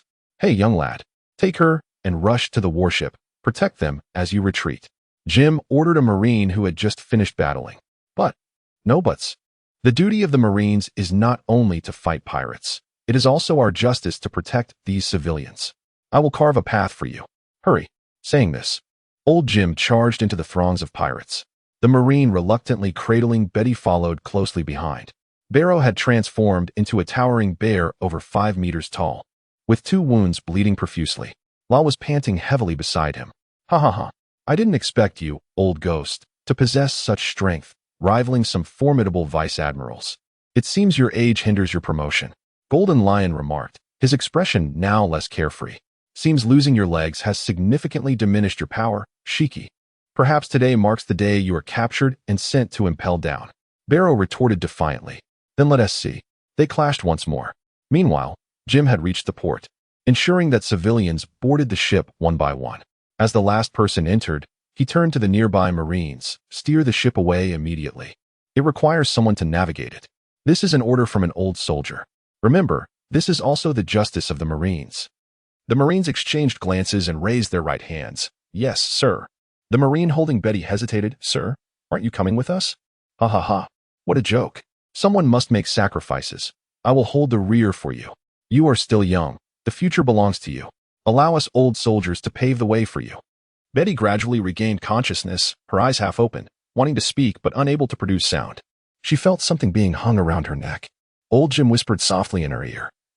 This is something left by Andre's parents. I gift it to you as an early betrothal present from your grandfather. Haha, keep it safe. And don't let others see. Tell Andre not to seek revenge for us. As a Marine, dying on the battlefield is an honor. Finally able to control her voice, Betty shouted, Grandpa Jim, don't go. Jim delivered another chop, and she fainted once more. Take good care of her. Go. Yes, sir. The warship slowly began to sail. The passengers aboard gazing in terror at the island. Old Jim wiped the blood from his body and turned back towards the battlefield. Ha ha ha. Ha ha ha.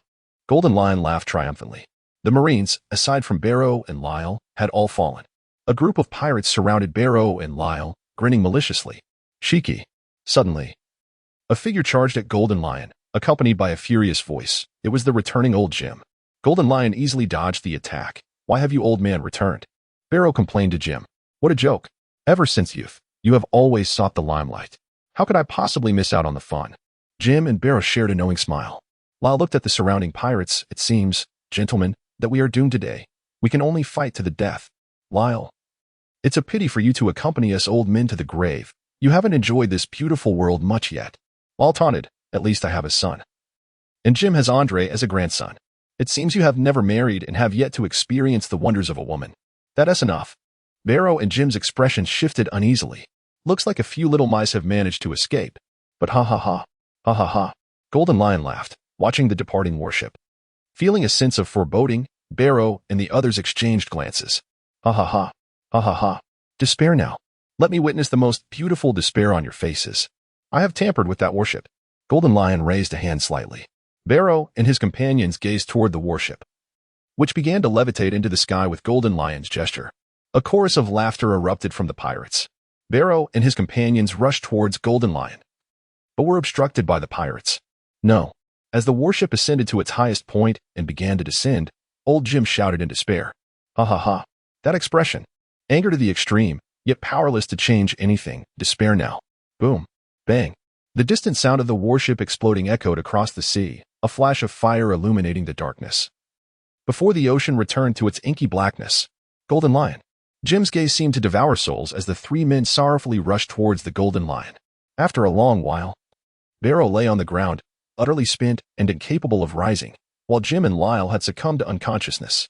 Shiki approached, towering over Barrow with a condescending stare.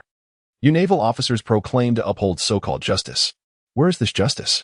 Who can you truly save? Yet, your determination is indeed commendable. For you have managed to slay so many of my subordinates. Ha, ha. Individuals like you, pirates, will never grasp our notion of justice.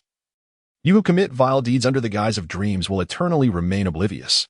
Alas, it is truly unfortunate for these pirates to be led by a captain such as you.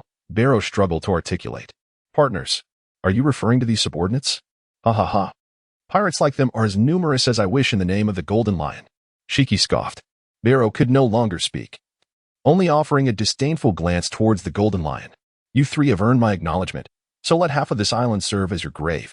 Shiki's palm slowly exerted pressure, cleaving the island in twain from the southern direction, gradually ascending into the sky. Lion's will, earthquake. The ground transformed into several colossal lion heads, ensnaring Barrow and his companions within, while a towering spire rapidly took shape, leaving only the three heads exposed. In the fleeting moment before losing consciousness, Barrow thought to himself, how utterly distressing. I wonder how far Andre can go. My apologies. Chapter 9. Conqueror's Haki. As the infamous Golden Lion Shiki launched his assault on Rabido Island, Andre was resting on a nearby isle after completing his patrol. Akin was diligently roasting the freshly hunted prey. Akin was a man Andre had rescued from a pirate ship. imprisoned for sparing a young girl from execution by the wrathful captain. Upon hearing Akin's name, Andre recalled the group of pirates encountered by the future pirate king, Sanji. Akin had left a profound impression on Andre, for though he was a pirate, he held strong principles of loyalty and honor. Upon closer inspection, confirming his identity, Andre welcomed him into his fold. The pirate Akin had transformed into the naval officer Akin. Akin was several years older than Andre, yet his mature visage made him appear to be in his 20s. Due to Andre's intervention, Akin held immense respect for him, and Andre often trained and practiced alongside him. Akin's combat skills developed rapidly, and within a year, he ascended to the rank of lieutenant in the Navy. Major Andre, I have received a message from Barrow's fleet. The legendary Golden Lion has attacked your homeland, Rabito Island. A panting naval officer rushed to report. Andre, in a state of utter panic, took off running. Upon receiving the alarming news about the impending arrival of the Golden Lion via the telephone bug, he was engulfed by dread. His anxiety intensified when he could not establish contact with Rabito Island. Although he had not thoroughly watched certain theatrical adaptations in his previous life, he was well aware of the fearsome reputation of Shiki the Golden Lion, a notorious pirate from the same era as Roger and a user of the float fruit. Shiki had defeated Roger in a fierce battle that was not even a tempest. Moreover, 2 years prior, Shiki had made headlines for escaping from the notorious underwater prison known as Impel Down, which was reputed to be the most secure stronghold of the Navy. Given the stature of such a formidable figure, Andre harbored no illusions that Barrow and Jim would stand a chance against the Golden Lion. Even if his legs had been rendered useless, his thoughts remained steeped in pessimism, as he fervently hoped to reach the island as swiftly as possible. Amidst Andre's urgent emotions, the patrol ship hastened towards Rabito Island at breakneck speed. As dawn broke, the warship arrived at the island, only to find the remnants of its vessel scattered across the sea. The once beautiful island lay cleaved in two, leaving Akin and a portion of the crew to scour the waters. Andre did not wait for the warship to arrive at the port. Instead, he swiftly made his way inland with the agility of a moonwalk. The harbor was strewn with the corpses of pirates, and as he approached the town, Andre gradually slowed his pace. Scattered nearby was the lifeless body of several naval soldiers beside a tower formed of earth. Atop the tower, the severed heads of Jim, Barrow, and Lyle were exposed to the elements. Gazing at the grim sight before him, Andre exerted himself to drag the three bodies down. Barrow had already breathed his last. His wounds grievous, and blood had long since drained from him. Coughing softly, Jim opened his eyes. Andre, he whispered, "Grandfather, are you all right? What has become of Barrow and Lyle?" Andre's expression was profoundly sorrowful. Lyle had merely fainted from exhaustion. There was no grave concern. General Barrow. Before he could finish his sentence, tears streamed down Andre's face. "Ah, this old man seems to have lived longer than I. Ha. Cough, cough. Grandfather." Andre stifled his tears and hurriedly patted Jim's back. "No need for that, Andre. Regrettably, I shall not witness the day you come of age." Andre could no longer contain his tears. "Do not act so. Do not present yourself in such a feminine manner. Andre, you are already a man," Jim admonished. Andre fought back tears, exclaiming, "Yes, Grandpa. Dear Andre, there are certain truths I must share with you. In reality, you are not my grandson. I found you aboard a pirate ship. Your true name is, at this moment," Jim could not suppress a cough. "Grandpa, I know. Jim, I am indeed your true grandson. Please do not speak further. I am Gonzalez Andre, and I shall forever remain your genuine grandson," Andre asserted resolutely. "Ah, you. Well, it is for the best. You must never use your original name again, nor should you seek to know it. That surname would incite terror among those powerful figures. However, I did give a plaque inscribed with your name to Betty, though it has since sunk into the depths of the ocean with her." Jim's voice grew somber. "It is a pity for such a wonderful girl like Betty. I had hoped to see you both wed." Andre's heart was heavy with sorrow and indignation. "Do not think of avenging me. I have been prepared for death since my first day in the Navy. War is merciless, and upholding justice is not merely a hollow slogan. This conviction has been defended at the cost of countless lives. I have witnessed too many farewells between life and death. Now, it is my turn," Jim said, forcing the words out. "Dreams vary among individuals, leading to the existence of both navies and pirates upon these vast seas. The Navy captures pirates, while pirates can slay Navy men. There exists no enmity, merely a divergence in beliefs. Among pirates, there are many admirable men. Therefore, Andre, I hope your future is not marred by hatred, nor that you act unwisely." Blood gradually flowed from Jim's mouth as Andre nodded incessantly. "Andre, you are the heir to Barrow's will and a guardian of justice. Yet, the notion of justice varies in each heart. Your talents are extraordinary, and your future accomplishments are beyond imagination. However, I implore you to remain true to the justice that lies behind you, no matter the time or place. Uphold your convictions. The strong must always protect the weak. Barrow's voice grew faint.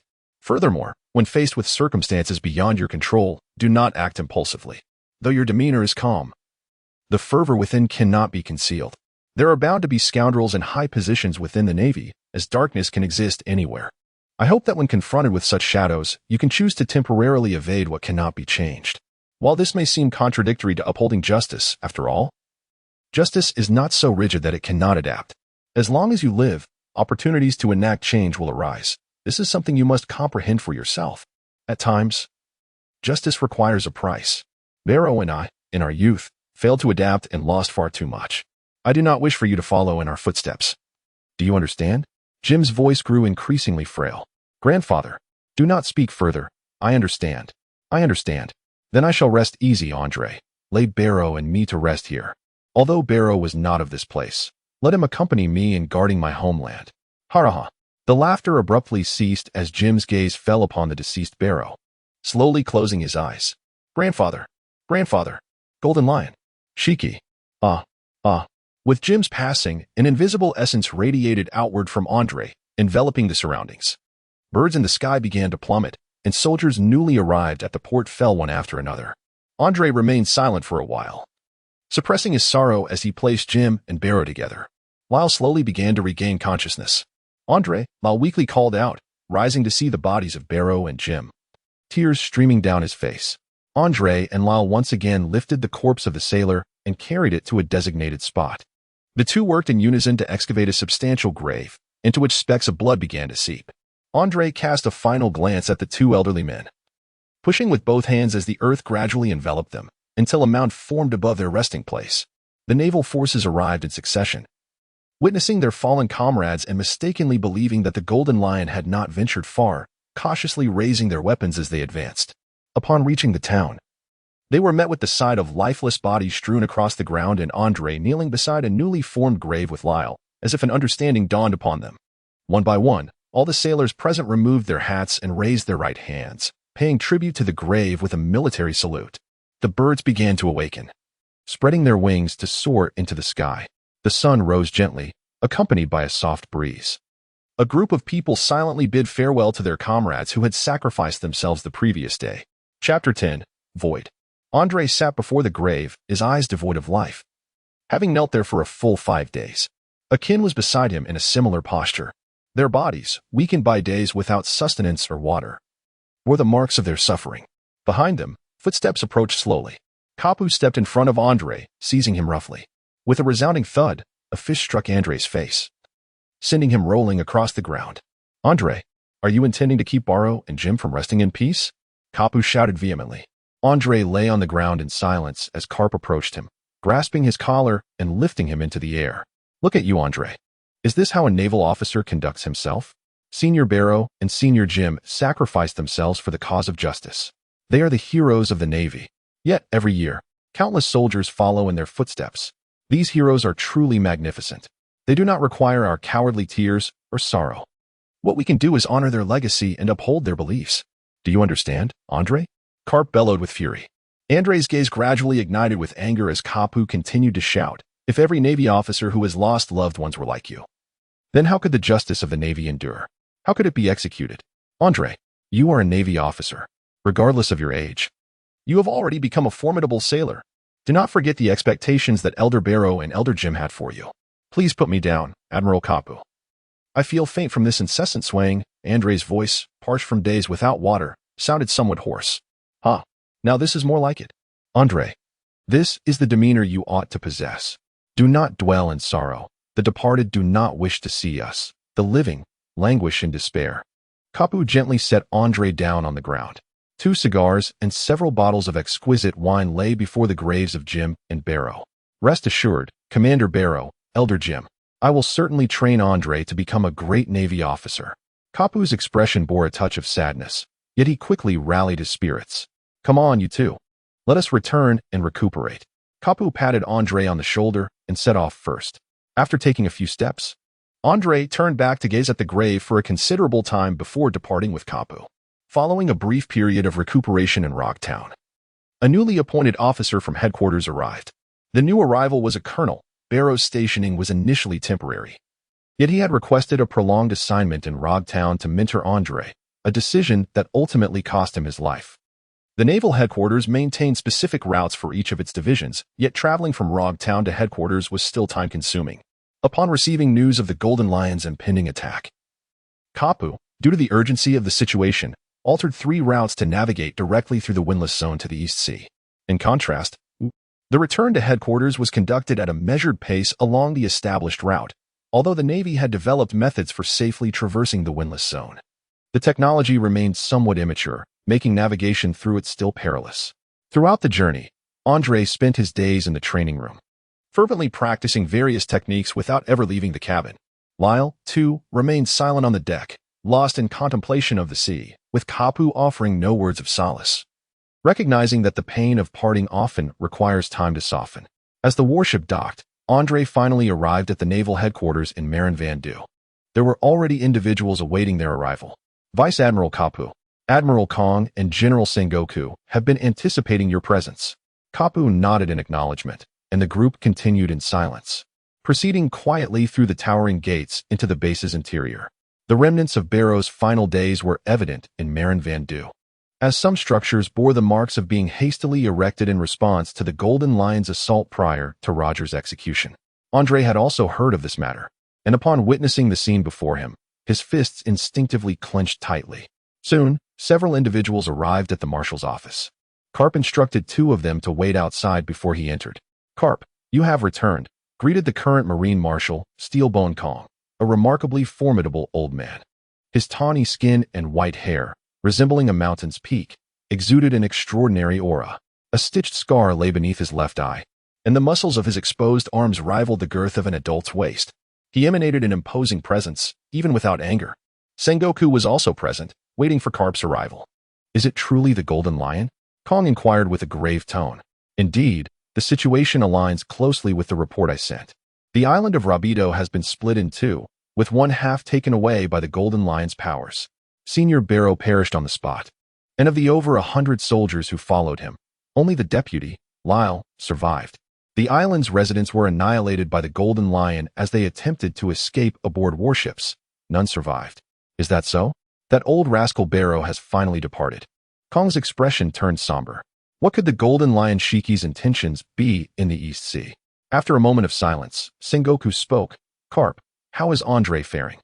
When I arrived, he had not eaten or drunk for several days.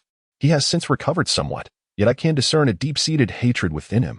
Karp reflected. "This child possesses the potential to become a top-tier powerhouse. He has awakened Conqueror's haki. Oh, that is indeed a rarity for the Navy. Are you certain?" "Yes, Marshal. According to the soldier's descriptions, he lost consciousness due to an overwhelming aura. The boy inadvertently activated it in his profound sorrow. A king among the Marines?" Kong mused, tapping his fingers rhythmically on the table. "So, Sengoku and Karp, what recommendations do you have for this child's future?" Senior Barrow once expressed a desire for Zifa to mentor this child. "We honor his last wish, and Zifa's teaching prowess in our Navy is unparalleled. Ensuring his growth will not be hindered," Sengoku interjected. Sengoku then interrupted Karp, who was about to speak. "Silence, Karp. I am aware you wish to mentor this child, but your teaching abilities leave much to be desired. Just look at your son, Dragon." Karp scratched his head with an embarrassed chuckle. "Oh, ha ha ha. Why bring that up, Sengoku?" Kong regarded Karp with a hint of exasperation. "Very well, it is settled. Currently, Zifa's training camp has just graduated a new batch of recruits. You can send him to Zifa's training camp for now, and when the next batch of trainees arrives, they can train together. Go and summon them." As Andre and Lyle entered the marshal's office, Karp and Xingyiquan patted Andre on the shoulder and exited. "Lyle, I have received reports from Barrow regarding your growth over the past few years by his side. Your current strength and achievements merit the rank of Rear Admiral. Do you have any thoughts on your next assignment?" "You need not rush. I grant you a few months to recuperate," Kong addressed Lyle. "Marshal Kong, I have made my decision. I wish to serve under Vice Admiral Akainu." Lyle replied resolutely. "Sakazuki, is it? It seems you have given this considerable thought," Kong remarked, closing his eyes in contemplation. "Very well, Lyle, but but do not let your anger cloud your judgment. I shall grant your request. You may leave now and take some time to recuperate at home. Yes. Lao raised his right hand in salute and exited the room. Kong turned his attention to the upright Andre. Andre, Barrow is my senior. He has spoken highly of you. I wish to inquire what justice signifies to you. Kong asked earnestly. Justice, you ask? Andre pondered deeply, recalling Barrow's and Jim's final words, the cries of the oppressed, and the images of ruthless pirates flashing before him. To me, justice represents protection, the safeguarding of ordinary people. It stands against evil foes and is wielded to combat those merciless pirates. Andre declared emphatically. Is that so? Kong nodded in satisfaction. While somewhat superficial, it is commendable for someone of your age. Andre, hold steadfast to your sense of justice. Carp will ensure everything is arranged for you. But you still have much to grow. Do not disappoint their hopes. Go now. Kong gestured for him to leave. Andre saluted and strode away. Kong murmured to himself, a navy that loathes pirates. Is he truly the possessor of Conqueror's Haki? I genuinely wish to witness your growth, Andre. Chapter 11. Zephyr's sole instruction. The day after his conversation with Kong, Garp took Andre aboard a warship, and after a period of sailing, they arrived at the island of Lumbang, located in the Grand Line. This immense island is home to 300 elite Navy personnel who stand guard year-round. It is well equipped with various facilities, serving as Zephyr's training camp. Since the tragic loss of his family to pirates, Zephyr has become stern and unyielding. Having resided here for many years, most senior officers in the Navy have graduated from this institution, contributing a plethora of talent to the ranks, including the current vice admirals, Akainu, Akiji, and Kazara. Garp was engaged in conversation with Zephyr. Andre stood by, keenly observing Zephyr. Zephyr possessed a mane of violet hair, and his gaze exuded a sense of unwavering determination. His muscular physique was strikingly comparable to that of Carp, who stood nearby, both figures exuding an impressive presence. However, it is worth noting that in a confrontation between Carp and Zephyr, their towering heights approached 3 meters. During Andre's encounter in Logtown, he had observed that none of the high-ranking naval officers were below 2 meters in stature, with the notable exceptions of Vice Admiral Tsuru and Baroque, leaving him to ponder why their presence elicited such astonishment. Carp beckoned Andre to approach. Andre approached the two, saluting as per usual, Admiral Zephyr. Oh, by the way, Zephyr, I forgot to mention, this boy is only 14 years old, Carp remarked, pinching his nostrils. Zephyr gazed at Andre, noting that he was merely a head shorter than himself. With a faint hint of burgeoning facial hair, his expression one of astonishment, which quickly transformed into a rather stiff attempt at nonchalance. 14 years old, still a youth. Quite remarkable indeed. Ha ha ha. What kind of expression is that? Carp chuckled from the side, a booger flicking in Andre's direction. Ender swayed slightly, narrowly avoiding the assault of a booger. Zephyr disregarded Carp's presence and addressed Ender directly. You are Ander, are you not? I have heard whispers of your talent. The next batch of recruits will not arrive for another 3 months. During this interval, I shall personally mentor you, as this is a request from both Admiral Kong and Sengoku. However, I expect your abilities to live up to their expectations. After setting Ender down, Carp returned to the headquarters. Zephyr then led Ender to the training camp situated at the rear of the base. Select a room for yourself today. Rest well and dine at the mess hall. Tomorrow, I will commence an intensive 3-month training regimen with you. Await me at the training grounds early in the morning. Andre chose a room in the corner on the 5th floor, which offered a splendid view. Upon opening the window and gazing to the left, one could behold the vast ocean. Directly ahead lay a splendid expanse of flowers known as the eternal blossoms, which adorned the flower bed of the headquarters. Carp remarked that these flowers, once fully blossomed, never wither. Regardless of the trials of wind and rain or the passage of the seasons, they only swiftly decay when the next generation of blooms begins to flourish within them. Carp likened these flowers to the unwavering justice of a navy, embodying resilience and a legacy that endures through generations.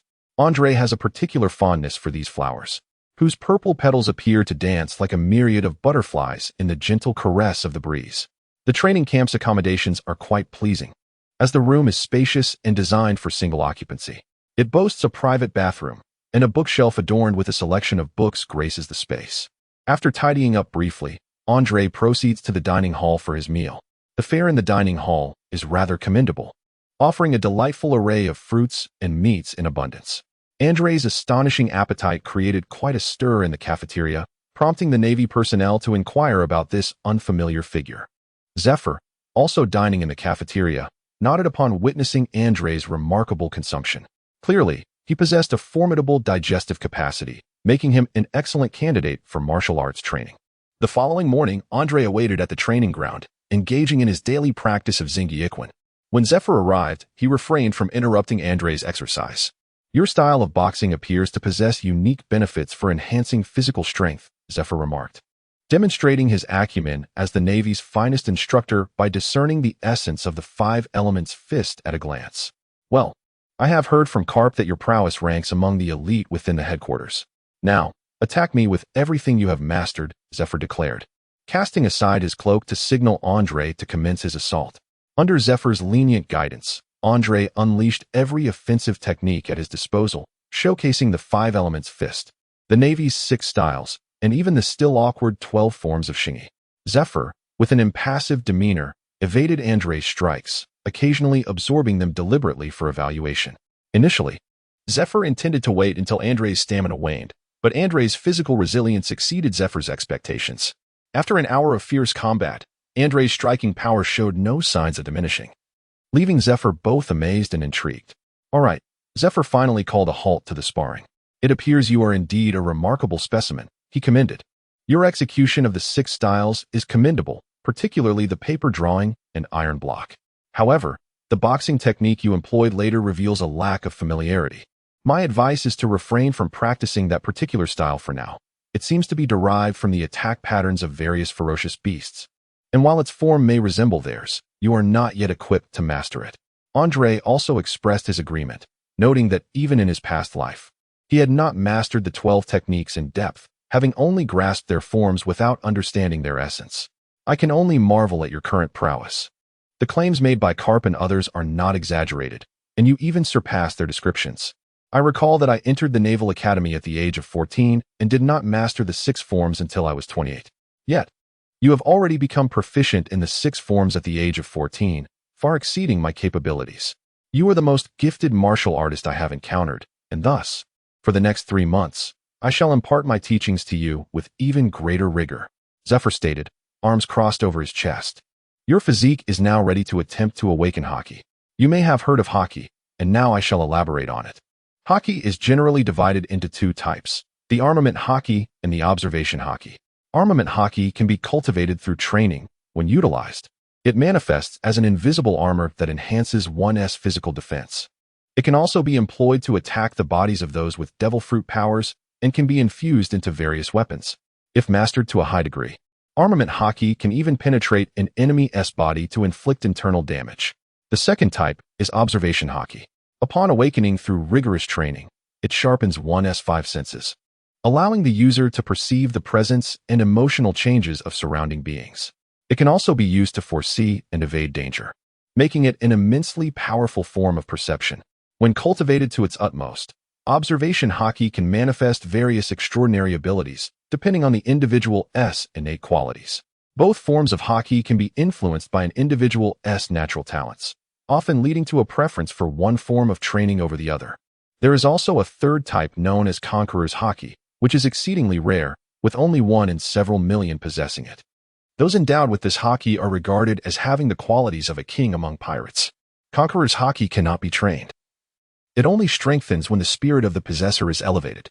However, using Conqueror's Haki carelessly before mastering it can harm those around the user. The awakening of Conqueror's Haki typically occurs unconsciously. When released, it emanates a powerful pressure centered around the user, capable of incapacitating those who are significantly weaker, rendering them unconscious. You have already begun to exhibit this form of Haki, and I believe you are aware of it yourself. Andrei recalled the scene from that day, nodding thoughtfully. Regarding such formidable prowess, I cannot offer you substantial assistance. At present, what you require is to awaken your armament and observation Haki. Thus, I shall focus on this aspect moving forward, Zephyr explained. He led Andrei to the dining hall for breakfast before returning to the training ground. Given your physique, you should have already awakened your armament Haki. What you lack is merely a means of guidance. Zephyr brought Andrei to a venue filled with an array of training equipment. You must endeavor to exhaust your physical stamina, familiarizing yourself with the sensations within your body, and then proceed with your exercises, continuously pushing your limits. This is the simplest method to unlock your potential. He continued, of course, I have never encountered someone of your age possessing such monstrous physical capabilities. So I have prepared my training equipment for you. It is specially designed, and you must utilize it diligently. Zephyr pointed to several sets of equipment in the corner. Now, lift this, and do you see that small hill in the distance? Run to its summit, back and forth, until you feel completely drained, and then return to your training. He instructed, gesturing towards the largest set of barbells. Andre nodded, signaling his understanding, and hoisted the barbell as he ascended the mountain. After a considerable time, he felt utterly exhausted, a sensation he had never experienced before. Previously, he had always been cautious about his youth, fearful of sustaining hidden injuries, which prevented him from exerting himself fully during training. Dragging his heavy feet, Andre re-entered the training ground to engage in various exercises. Half a month later, under Zephyr's guidance, Andre had awakened the power of armament hockey. How to describe it? It felt as though a unique, controllable energy had been generated within him. When summoned, it could manifest outside his body. Upon his awakening, Andre found that he could already envelop both arms in the armament hockey, which greatly pleased Zephyr. You have gradually mastered the armament hockey. From now on, it merely requires practice. Now, I shall teach you how to harness observation hockey. The two then approached a pond, where wooden stumps were planted, each capable of supporting a person, adorned with ropes bearing various iron balls. First, practice walking on the stumps.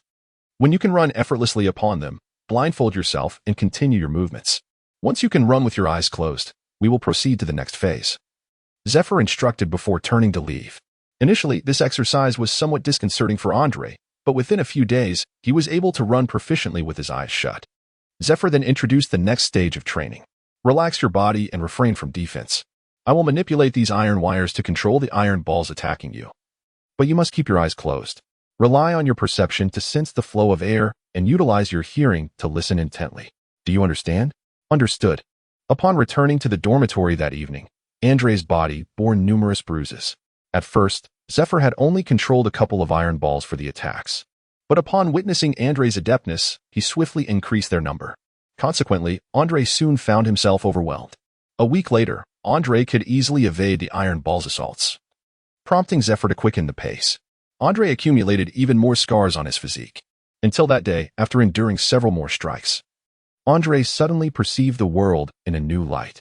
The direction of the gentle breeze, the movements of the iron balls as they approached, the sound of the wooden stumps cracking beneath his feet, the rhythmic breathing of Zephyr in the distance, even the sound of blood coursing through his veins, and the birds fluttering overhead, all became astonishingly clear to him. Never had he sensed the world with such vivid clarity. Andre deftly evaded the assault of the iron ball, causing Zephyr to gradually lower the iron wire in his hand, a joyful smile gracing his face. If Karp were to witness this, he would undoubtedly be astonished, for it had been quite some time since Zephyr had smiled so genuinely. Well done, Andre. In just 2 short months, you have mastered the dual-color hockey. Remember this feeling. With continued practice, your observation hockey's range of perception will expand immensely. Indeed, Admiral Zephyr, I am sincerely grateful for your guidance. Andre expressed his heartfelt appreciation. Teaching the Navy is my duty. There is no need for thanks. In a month's time, this batch of new recruits will arrive, and during this month, I shall not instruct you further. Focus on your practice for now. I must step out to prepare some training equipment. At that moment, Andre suddenly recalled Akin. He hurriedly called out to Zephyr, bowing respectfully.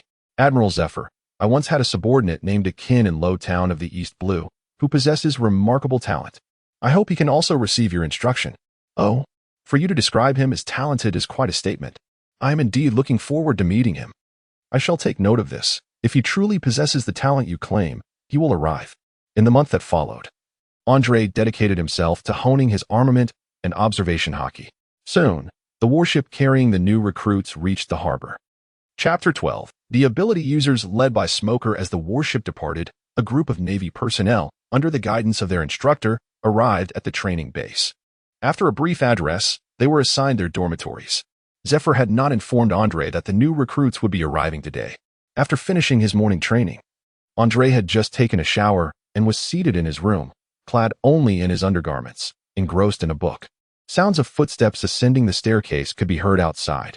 Hey, Tina, do you think it's appropriate for us to choose our own rooms like this? Don't be so rigid. Very good. I've heard from seasoned veterans that the rooms on the 5th floor have the best environment. You can open the window and enjoy a beautiful view. If we're going to be here for a few years, why not select a nice room, right? Don't you agree, smoker? A cheerful girl chimed in. Oh, do as you wish. I have no preference, came the languid response. Tina, feeling vexed, retorted, Smoker, you're so dull. I've made up my mind to take this room. The voices grew increasingly closer. Suddenly, the door to Andre's room swung open. Ah, why is there a half-naked pervert in here? A shrill scream pierced the air. Andre gazed in bewilderment at the 3 individuals standing at the doorway. The most striking among them was the young version of Smoker, distinguished by his prominent white pompadour. Next to him stood Tina, her enchanting pink locks cascading gracefully, and a boy with a hairstyle reminiscent of a fro, his chin broader than his face. The sight of the boy's peculiar hairstyle elicited a chuckle from Andre. Excuse me. Sir, who might you be? Smoker inquired. Andre donned his clothing with an air of tranquility. I am not an old man. I am merely 14 years of age. I am a newcomer to this training camp, Andre stated calmly as he finished dressing. What a jest. 14. Smog bellowed. There must be limits to humor. Just look at your physique and that ring of facial hair. You appear older than both of them. 14 years old? Who would believe such a thing? Tina lowered her hands, which had been shielding her eyes. I am not jesting. I truly am 14. But aren't you all going to seek out your rooms? Andre inquired. Hearing footsteps echoing from downstairs, Tina was furious. I want to stay next door. Oh, I forgot to mention, someone else is already residing next door. You see. Their name has already been posted, Andre replied sheepishly, to prevent Akin from struggling to find a suitable room upon arrival. Andre had preemptively placed his name on the door of the adjacent room. Ah, Tina was incensed. I am really quite upset. However, there are no occupants in these nearby rooms, Andre remarked as he stepped outside. Hearing this, Smog and the others quickly dashed out to select their rooms before anyone else arrived. Andre approached the room opposite, gazing downwards, and immediately spotted Akin among the group, who stood apart from others as if they were deliberately avoiding him. Hey, Akin, the room has been prepared for you, Andre called out, waving at Akin. Akin lifted his gaze to the familiar face, tears welling in his eyes. Commander Andre. Hey Akin, do you have a razor? After settling Akin in, Andre inquired. Yes, Commander. I brought plenty for this training. Do not call me Commander. We are all recruits now. Just address me by my name, understood? Andre remarked casually as he picked up the razor. No, you will always be my benefactor, Commander. Akin insisted stubbornly. Suit yourself.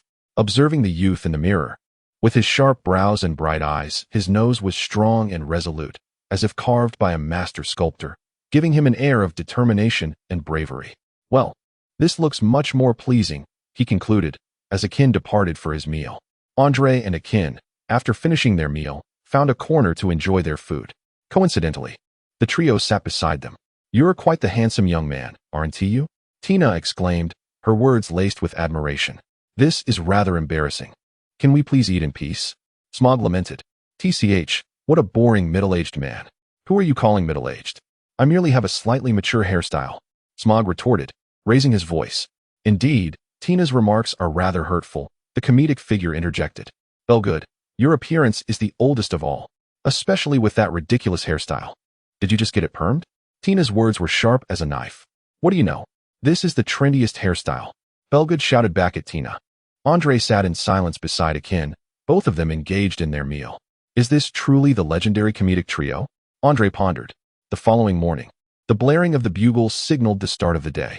A group of individuals hastily rose from their slumber and swiftly descended to form ranks. Zephyr stood alongside 2 instructors. Very well, I am Zephyr, your chief instructor for the next 3 years. Most of you are fresh recruits, though some have served in the Navy for several years. But remember, in my eyes, you are all novices. There are no ranks here. Andre, step forward. The rest of you, commence running 100 laps around the playground before you have your meal. Zephyr bellowed. As the tall Andre exited the formation to head toward the mess hall, the sailors exchanged puzzled glances. Tina, while running, exclaimed, Smoker. Why does that guy get to skip the laps and go straight to eat? It's infuriating. Smoker remained silent, prompting Tina to turn to Akin. Hey, old man, why does your companion get to avoid the laps? Akin merely twitched the corner of his mouth, but said nothing.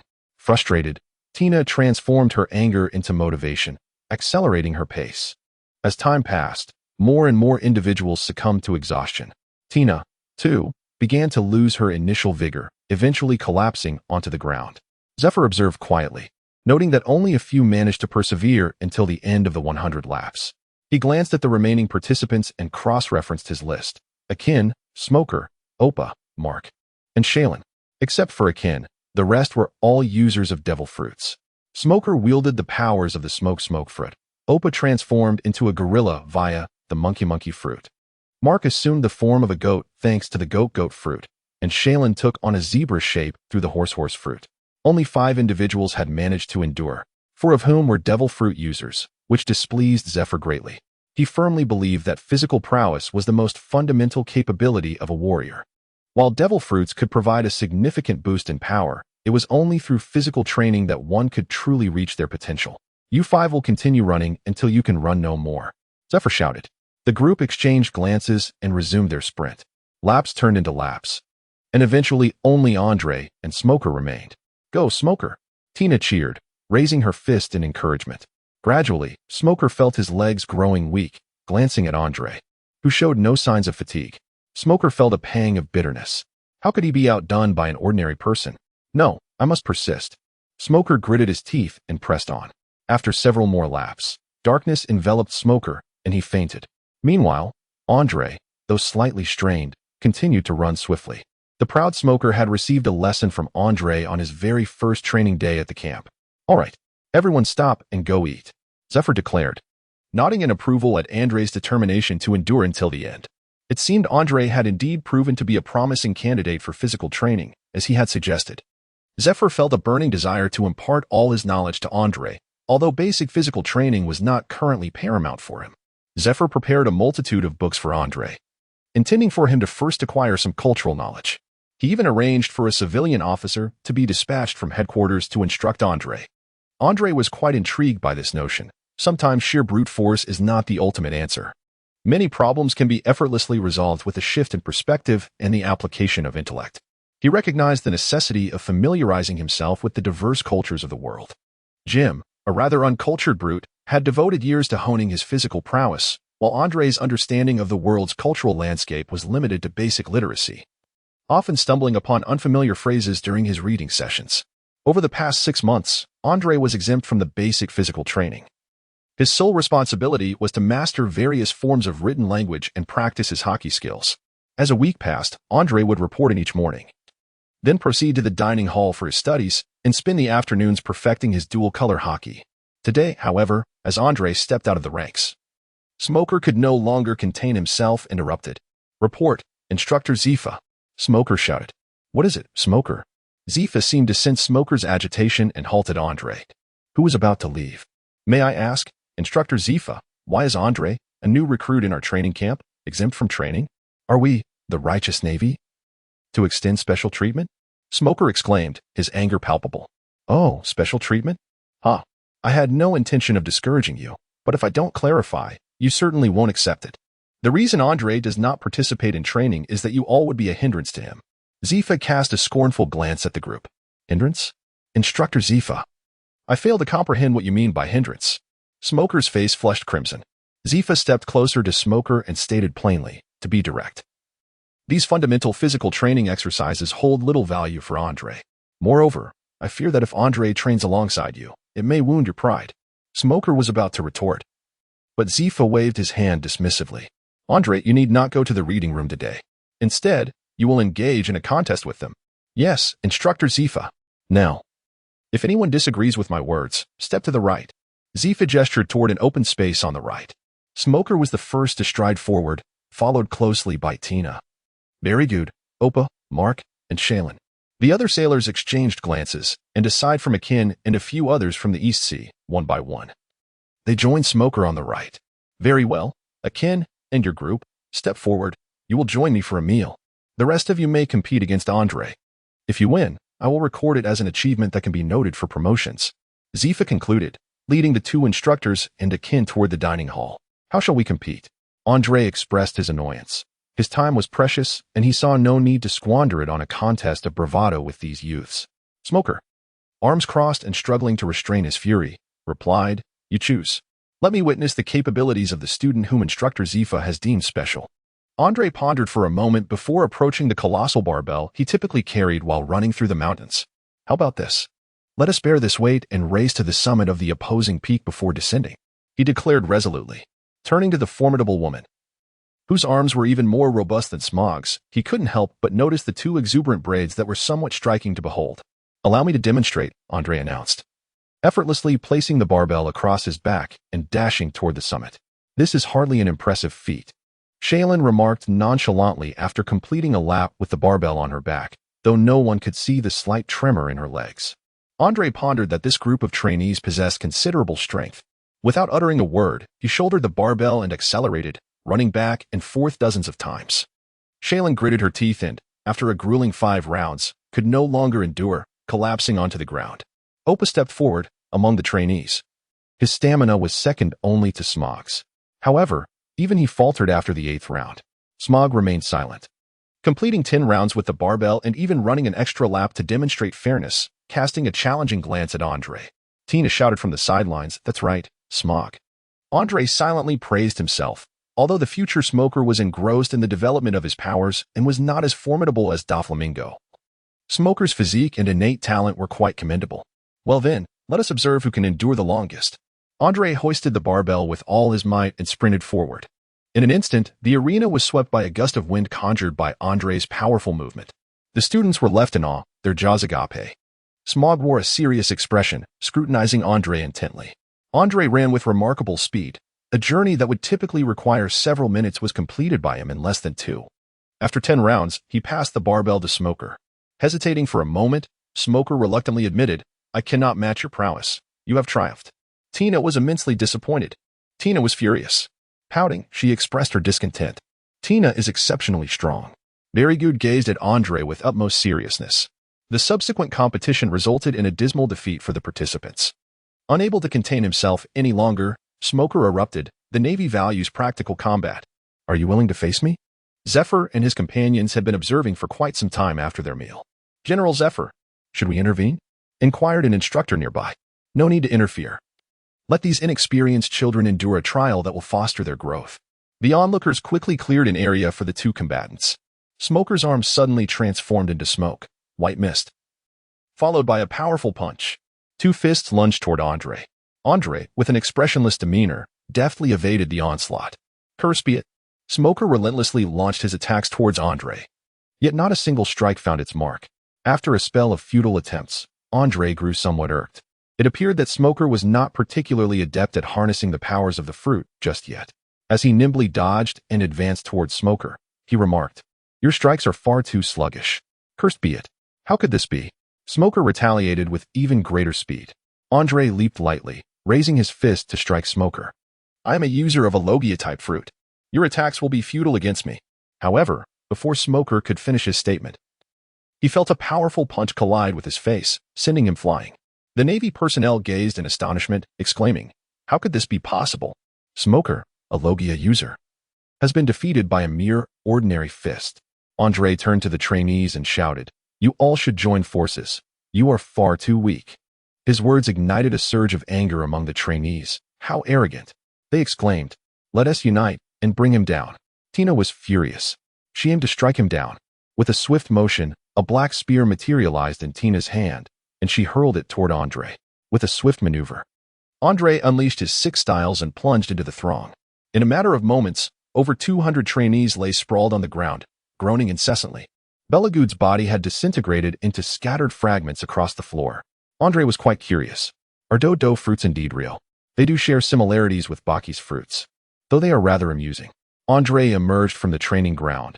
His spirits lifted, while Smoker lay on the ground, gazing vacantly at the sky. Was the disparity truly so vast?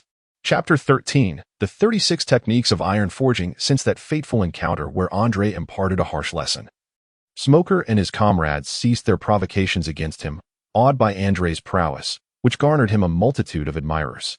Among them was Shaylin, the wielder of the zebra fruit, who frequently engaged with Akin and the other naval officers from the East Blue, inquiring about Andre's past. While Akin remained reticent, the others would boast loudly, and Akin made no effort to intervene. During these moments, Smoker and his companions would discreetly eavesdrop, following their defeat at Andre's hands. Smoker and his peers dedicated themselves even more fervently to their training. Even Tina increased her training regimen, much to Zephyr's satisfaction. As seasons changed, half a year slipped by unnoticed. This extensive training period brought about remarkable transformations in Smoker, Akainu, and their fellow trainees. Regardless of the weather, the group relentlessly pursued their physical conditioning. From barely managing 100 laps at the outset, they now effortlessly completed 100 return runs up the mountain. A palpable aura of elite soldiers began to emanate from the group. Yesterday, Andre concluded his cultural course and has now adeptly mastered the universal script of this world. His proficiency in hockey has also significantly progressed. He can now superficially envelop his entire body with armament hockey, while his observation hockey allows him to accurately perceive various information within a 50-meter radius. This advancement has led Zephyr to regard Andre as his true successor. Standing at the forefront of the group, Zephyr nodded in satisfaction. It appears that your training over the past 6 months has not been in vain. From this moment on, we will impart to you the 6 styles of the Navy, as well as the varieties and development of devil fruits. Naturally, since I am not a devil fruit user myself, instructor will be responsible for your education in that regard. Those students without devil fruits may opt to take this as an elective. The choice is yours. We will begin this morning with the principles of the 6 styles. I understand that some of you from the main branch may have already mastered 1 or 2 of the styles. However, I urge you all to approach this class with seriousness, as it embodies the legacy of the Navy, Zephyr stated sternly. Throughout the morning, Andre attentively absorbed the foundational theories that Zephyr imparted. Although he was already proficient in all the techniques of the 6 styles, the concept of life return still eluded him. Nevertheless, Zephyr's detailed explanations surpassed even those of Rear Admiral Barrow, offering Andre profound insights in many areas. Andre, accompanied by Akainu, also attended the class on devil fruits. Recognizing the potential necessity of this knowledge should he encounter a fruit he favored in the future, possibly becoming a devil fruit user himself. The attendance for this course was relatively sparse, comprising primarily of Smoker and around 30 other interested students. This was due in part to the fact that it was not conducted by Zephyr, and also because not everyone has the opportunity to become a user of devil fruits, which remain rather scarce in comparison to the population of the pirate world. Andre's arrival surprised Smoker and the others. Hey, this handsome uncle. Aren't you a master of physical prowess? Are you still interested in attending this class? Tina inquired, her curiosity piqued. It is always beneficial to expand one's knowledge. Andre took his place in the center of the classroom, awaiting the commencement of the lesson. Instructor Will, a formidable Zoan-type devil fruit user, towered impressively, appearing even taller than Zephyr. Regarding the devil fruits, let me first explain their classification.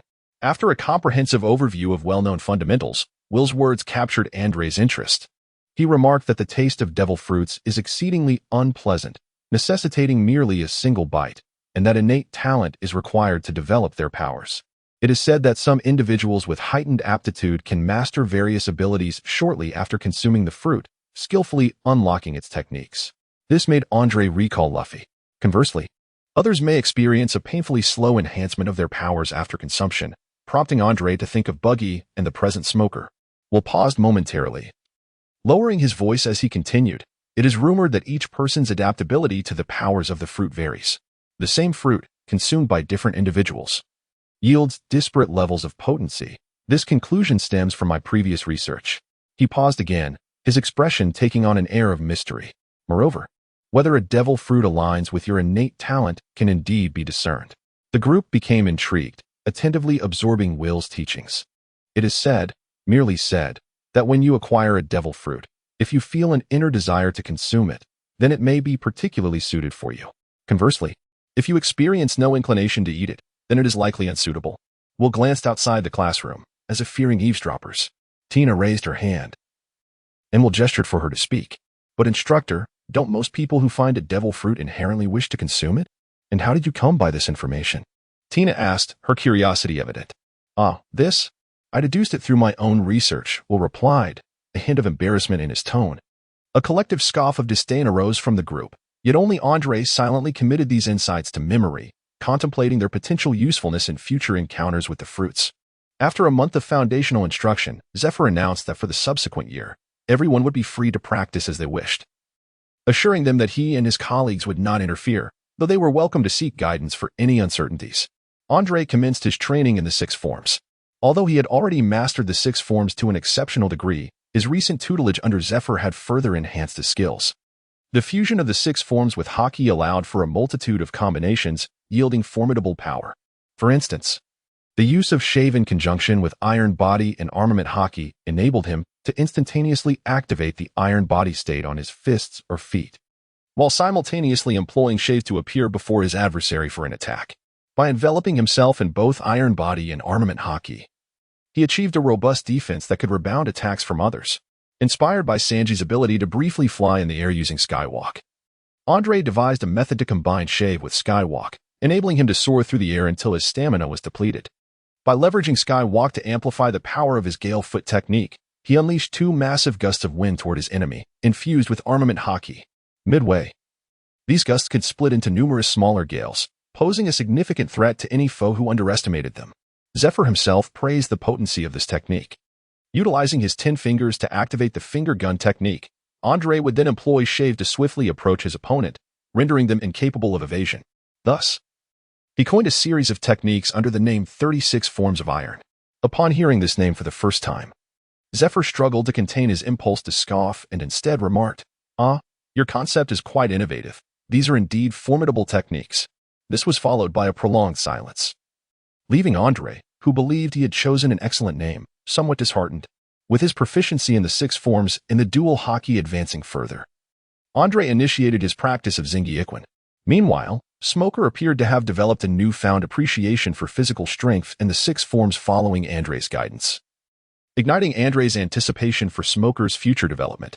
In the 14th chapter, The Union and Haki, Andre had already familiarized himself with the external triad of Xingyiquan, as it primarily involved physical training. However, the internal triad remained elusive to him. After a day of meditation yielded no clarity, he recalled Zephyr. Upon discussing the theoretical aspects of Xingyiquan with Zephyr, he pondered for quite some time. "Andre, your martial art is a remarkably complete and powerful tradition," Zephyr mused. "Some of the concepts are too profound for my understanding, yet your mention of the six harmonies appears straightforward to me. The external triad corresponds to your various attacking methods, emphasizing bodily coordination and eliminating unnecessary steps during strikes." Taking a moment to gather his thoughts, Zephyr continued, "The internal triad, in my view, relates to the utilization of the three types of Haki. The union of heart and will signifies the application of observation Haki, while will and spirit represent the use of conqueror's Haki. The union of spirit and strength directly correlates with the application of armament Haki. Mastering these three to a profound degree and harmonizing them with your physical form achieves what you describe as the three-phase power."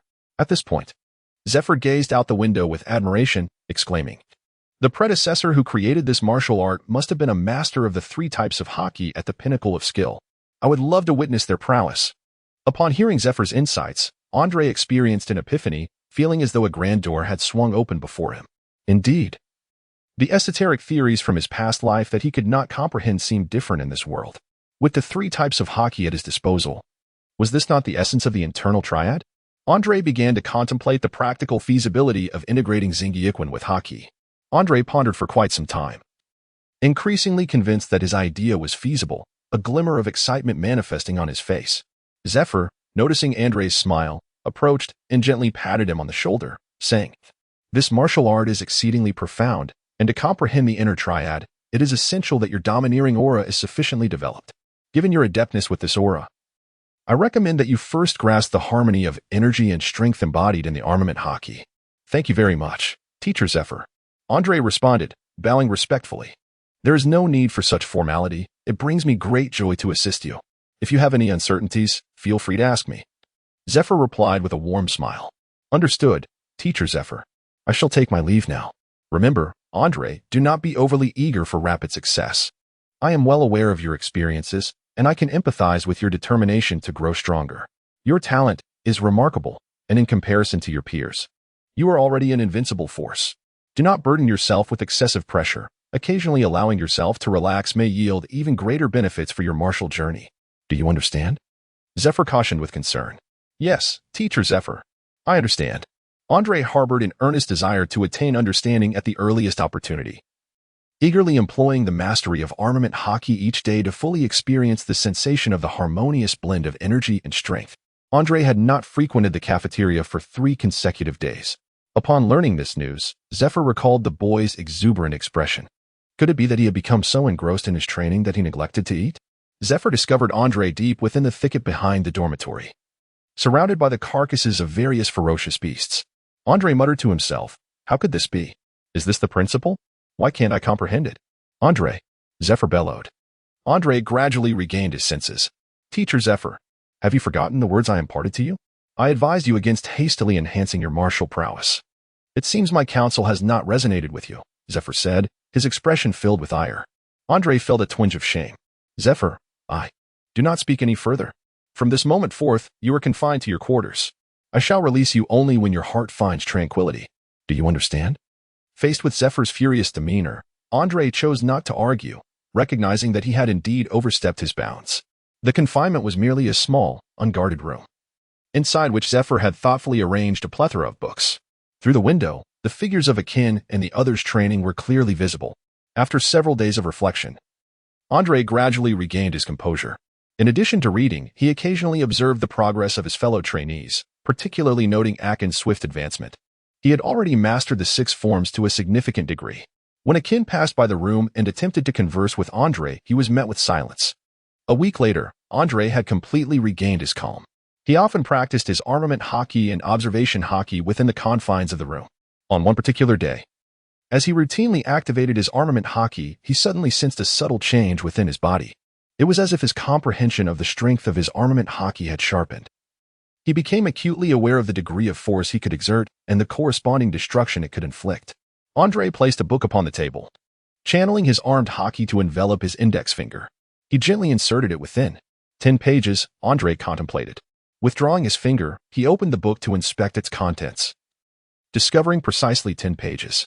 Thus, this was the so-called harmony of energy and strength, capable of accurately measuring the destructive power he could wield while in the state of armed hockey. Andre was immensely pleased, yet he also felt a sense of complacency. It seemed that Master Zifa's words held great truth. Relentless dedication to training could lead one into a misperception. An occasional respite could significantly enhance one's understanding and elevate one's martial prowess. It appeared that he could no longer afford to pursue training heedlessly, Andre lamented. After several days had passed, Zifa approached Andre. "Andre, have you managed to calm your mind during this period?" Zifa inquired. "Master Zifa, I have completely composed myself and have attained an understanding of the harmony between chi and strength," Andre replied with tranquility. "Oh, is that so? Then showcase the abilities you have newly comprehended," Zifa proclaimed, preparing to escort Andre to the training ground. "Master Zifa, there is no need to go to the training ground. We can practice right here," Andre responded.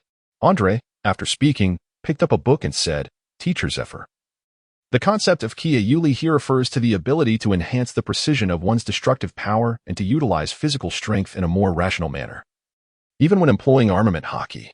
With that, Andre activated his armament hockey, thrusting his fingers repeatedly as he shouted, 6 pages, 10 pages, 30 pages. Zephyr, upon flipping through the book to examine it, exclaimed in astonishment, "The precise control of such destructive force indicates that you have grasped an extraordinary ability. However, you scoundrel, Andre, these books are my treasured unique editions that I have cherished for many years." Zephyr roared in fury, his right fist, enveloped in a glossy black sheen of armament hockey, suddenly appearing before Andre's face. Bang! Crash! Andre was abruptly sent flying by a single punch from Zephyr, causing the room to collapse in an instant. "Good morning, Smoker, Tina." And very good, Andre greeted as he raised his right hand, looking at the stunned trio lying on the ground. What have you done?" A bead of cold sweat trickled down Smoker's face. "Oh, haha. Do not mind me. This is merely a new method I've devised for flight. I am still somewhat unskilled, which resulted in this unfortunate incident," Andre remarked, brushing off his pants as he stood. "Who would believe such nonsense? Before you lie, perhaps you should consider that your face is swollen to a size larger than my head, and you ruined my breakfast. I had left it there to eat," Tina exclaimed, clearly agitated. "Ah, ha. Is that so?" Andre scratched his head, pondering what excuse to concoct. "Andre, you are to assist in the mess hall today," Zephyr bellowed, his voice startling the birds resting in the trees. The trio glanced at Zephyr and then at Andre. "Oh, haha, it seems my mentor has assigned me a task. I must take my leave. My apologies," Andre concluded, swiftly kicking up dust as he departed. "You scoundrel," Tina fumed. I am truly enraged. I shall hunt him down, Tina shouted, attempting to chase after Andre, only to be firmly restrained by Smoker and Berrygood. Thud. Smoker and Berrygood fell to the ground, clutching their heads. Chapter 15. The Return of Life and Weaponry during this period. Andre further refined his 36 forging techniques and began to focus on honing his observation haki while exploring the concept of the return of life. The progress in mastering armament haki seemed rather sluggish. Zephyr noted that for someone at Andre's current level, breakthroughs in combat were the only means to advance, as ordinary training would yield minimal effects on armament haki. Regarding the return of life, Andre had consulted Zephyr, who explained that its essence lies in the ability to consciously control every organ within one's body, resulting in a series of transformations. The prerequisites for mastering this technique are twofold. Firstly, one must possess a comprehensive understanding of the location and function of each organ in the human body, and secondly, the internal organs must be robust, for a lack of proficiency in controlling them can lead to internal injuries and, in severe cases, threaten one's life. Consequently, few in the Navy are adept at this technique. However, for Andre, mastering this skill was not overly challenging. Andre possesses an exceptionally robust constitution, having practiced the 5-element fist from a young age, which fortifies the internal organs. He has also awakened the observation haki, enabling him to scrutinize himself with greater precision. Presently, Andre faces two tasks. First, to comprehend the composition of the human body, and second, to strengthen those bodily organs that cannot be enhanced through the 5-element fist alone. Thus, throughout the year, Andre resolves to study medicine. Although in his previous life he had a modest understanding of traditional Chinese medicine, he acknowledges that Western medicine offers a deeper insight into anatomical structure. To bolster his internal organs, Zephyr has suggested a method to descend into the depths of the ocean and experience the pressure of the seawater. Building upon his formidable physique, the deep-sea pressure would stimulate the growth of his internal organ strength. Akin is also assigned by Zephyr to train alongside Andre. To Akin, Andre imparts the 3-body technique and the 5-element fist. Perhaps due to his age, Akin's aptitude has not improved as significantly as anticipated through the 3-body technique. However, the slight enhancement he experiences seems to open his meridians, allowing for rapid growth. Zephyr has noted that, aside from Andre, Akin is the finest specimen of physical prowess he has encountered in many years. This has led Zephyr, who harbors a certain disdain for the devil fruits, to invest considerable attention in Akin as well as Andre. The efficacy of the 5-element fist in enhancing the 5 internal organs remains undiminished. After years of diligent practice, Akin has begun to perceive changes within his organs, subsequently awakening both armament haki and observation haki. Akin is profoundly grateful to Andre, for not only has he saved his life, but he has also imparted such a precious secret technique. Although Andre usually appeared quite normal, Akin sensed a subtle undercurrent of hatred within him, hatred directed towards the Golden Lion and the pirates. Thus, Akin devoted himself to rigorous training each day, aspiring to become a weapon for Andre in his quest for vengeance. Each morning, after breakfast, the two would embark on their deep-sea training together, followed by afternoon studies in medicine. Akin's physical condition was not as robust as Andre's, which meant he could not endure the same duration of training. Zephyr suggested that Akin begin his training in shallower waters. Andre's formidable physique allowed him and Akin to hold their breath for extended periods without succumbing to asphyxiation. After 6 months of diligent practice, both had made significant progress. They advanced from initially managing only half an hour underwater to comfortably enduring an hour. Akin managed to dive to depths of 500 meters, while Andre had surpassed 1,000 meters. After another day of training, Zephyr informed them that they could commence the practice of life restoration, a technique that involved controlling one's consciousness to descend within the body for mastery. Andre immersed himself in introspection. With the aid of the observation haki, he effortlessly mastered the technique of life return. The sensation was peculiar, as if he could easily alter the position of his internal organs, including blood and hair. Akin also grasped the concept with remarkable speed. Zephyr advised the two to familiarize themselves with the changes brought about by life return, cautioning against recklessly manipulating vital organs to avoid any unforeseen mishaps. He mentioned that with the awakening of life return, their endurance underwater would be significantly enhanced. Furthermore, a cycle of strength training for the internal organs was established. The stronger the organs, the greater the capacity for life return, and the greater the capacity, the longer one could endure in the depths of the ocean. Some specialists could even rival mermaids in their underwater longevity. This was indeed an unexpected delight. The two continued their training in the sea, and Andre was astonished to discover that he seemed to possess the ability to breathe underwater, drawing oxygen from the depths to sustain his physical condition. Moreover, he could withstand the pressure of 3,000 meters beneath the sea, a truly transformative capability. In regard to life return, Andre valued its restorative properties and defensive potential. Andre endeavored to dive into deeper waters, sustaining a minor injury to his internal organs. However, after a restful slumber, he was completely restored, which brought him great satisfaction.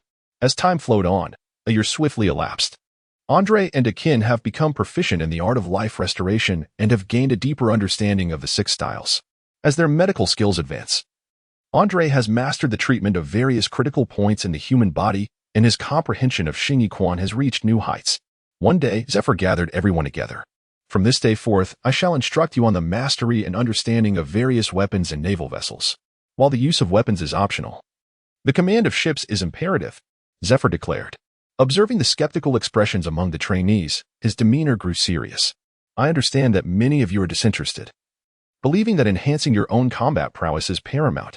Yet, do not forget, we are the Navy. Our comrades include not only fellow soldiers, but also the warships that serve as our greatest support on the vast seas. Without a vessel, how can the majority of you survive in the boundless ocean, save for a few who possess the ability of the devil fruit? The expressions of the trainees gradually turned solemn.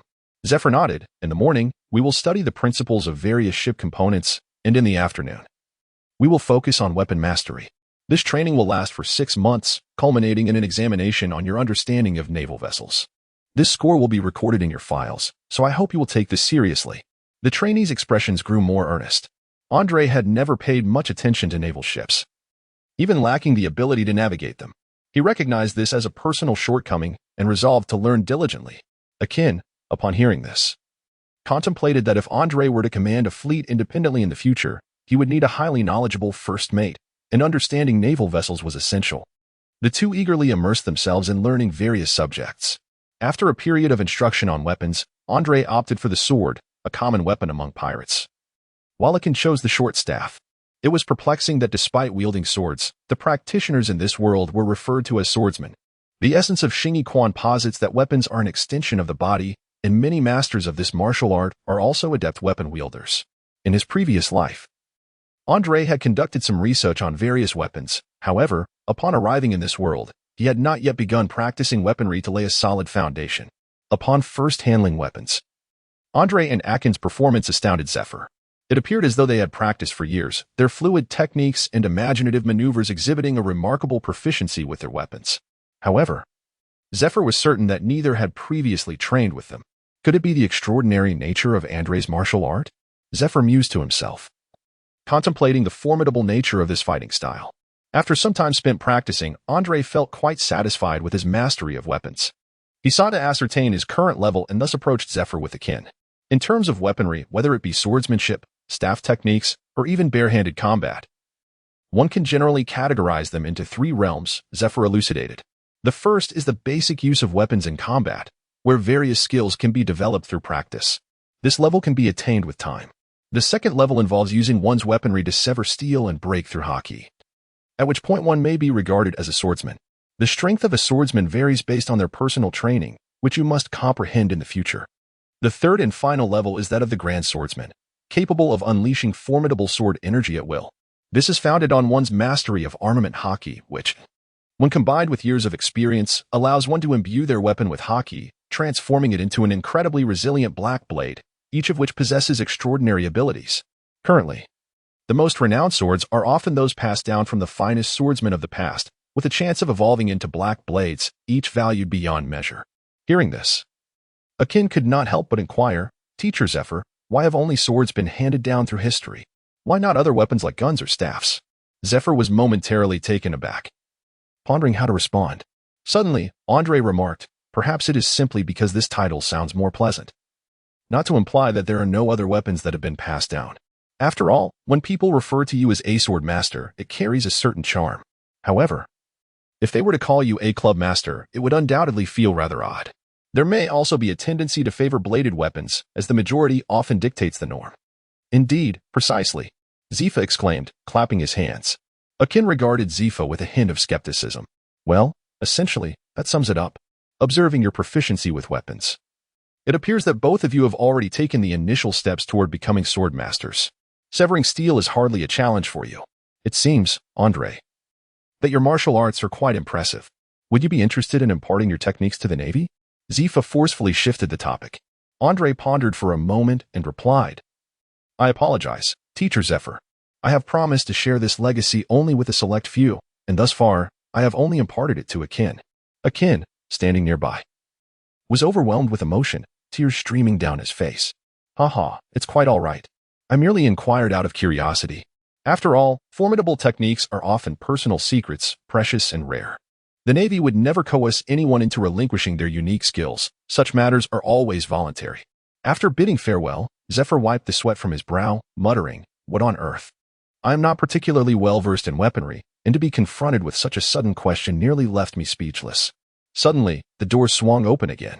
Teacher Zephyr, may I ask if anyone has ever utilized sea stone to craft large weapons? Does our Navy possess this capability? Previously, Major Barrow commissioned someone to create a tiger claw for me, but I can no longer make use of it, so I have preserved it.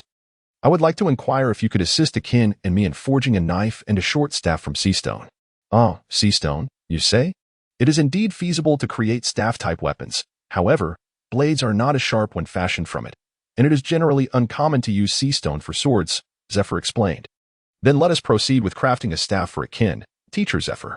I entrust this task to you, Andre declared before closing the door behind him as he departed. Zephyr took a moment to process the situation, feeling exasperated. That impudent boy. He doesn't even bother to knock when entering. Nor does he consider the decorum of asking someone for a favor. To think he would casually toss out a request and leave, how infuriating. Despite his irritation, Zephyr held a deep regard for the two. Soon enough, the weapons were delivered into Andre and Akin's hands. The sea stone weapons were remarkably sturdy. Akin's short staff was exceptional. Zephyr also procured for Andre a fine blade named Cold Moon. This knife was crafted from ice marrow, a material only found within ancient glaciers. Due to the extreme rarity of ice marrow, the original creator intended to forge a grand blade. But a volcanic eruption during the final stages of crafting prevented the achievement of the intended quality. Nonetheless, even in its imperfect form, it stood as an exquisite example among fine blades, possessing the unique quality of imbuing the wielder's attacks with a touch of ice attribute due to its material. After acquiring the sword, Andre devoted himself to the study of various sword techniques. Soon, the training on naval vessels and weaponry reached its conclusion, and the training camp was poised to embark on the next phase of instruction. Chapter 16. The Executioner After 2 years of rigorous training. You have begun to embody the essence of a naval officer. I will now dedicate a week to elucidate the awakening and training of Haki, a concept you are likely already familiar with. It is said that Andre's victory over the natural type ability user Smoker was due to his mastery of armament Haki. Zifa addressed the assembled group, standing confidently before them. Smoker's face flushed with embarrassment, while Tina stifled a laugh.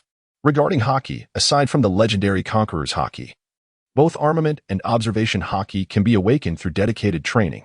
After a thorough explanation, Zifa continued, I shall grant you a mere 6 months to comprehend Haki. I do not expect all of you to awaken it within this time frame, as it remains a distant goal for many. After 6 months, I will lead you into battle against pirates, where the possibility of death is very real. Therefore, you have only half a year to bolster your strength. If you feel incapable of awakening Haki, focus on enhancing your physical abilities, for a robust physique is the foundation for Haki's awakening. So, strive diligently over these next 6 months. Among the trainees, only Andre and Akin had mastered the dual Haki. Thus, during this period, their task was to further strengthen their bodies and solidify their knowledge. Before long, 6 months had elapsed, and Zifa surveyed the trainees with satisfaction. Aside from Andre and Akin, who had already awakened Haki, 3 Zoan-type ability users, Oppa, Mark, and Shaylin, had also awakened armament Haki, albeit with limited proficiency. Moreover, it seemed that Smoker, spurred on by Andre, had been relentlessly pushing himself through various training regimens, ultimately awakening dual Haki as well. This caused Andre to inwardly scoff, thinking a genius in physical combat. Yet he insists on delving into the mysteries of devil fruits.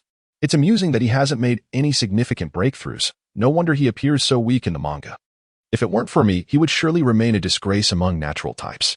With 3 possessors of dual Haki, including Andre, who had attained tricolor Haki, along with 3 who had awakened armament Haki, Zifa felt a sense of gratification.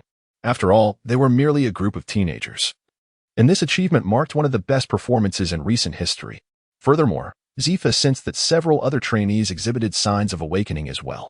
All right, recruits. We are about to depart. The upcoming 6 months will largely be spent aboard the naval vessel, aside from resupplies. You have 30 minutes to gather your belongings. We shall set sail in half an hour.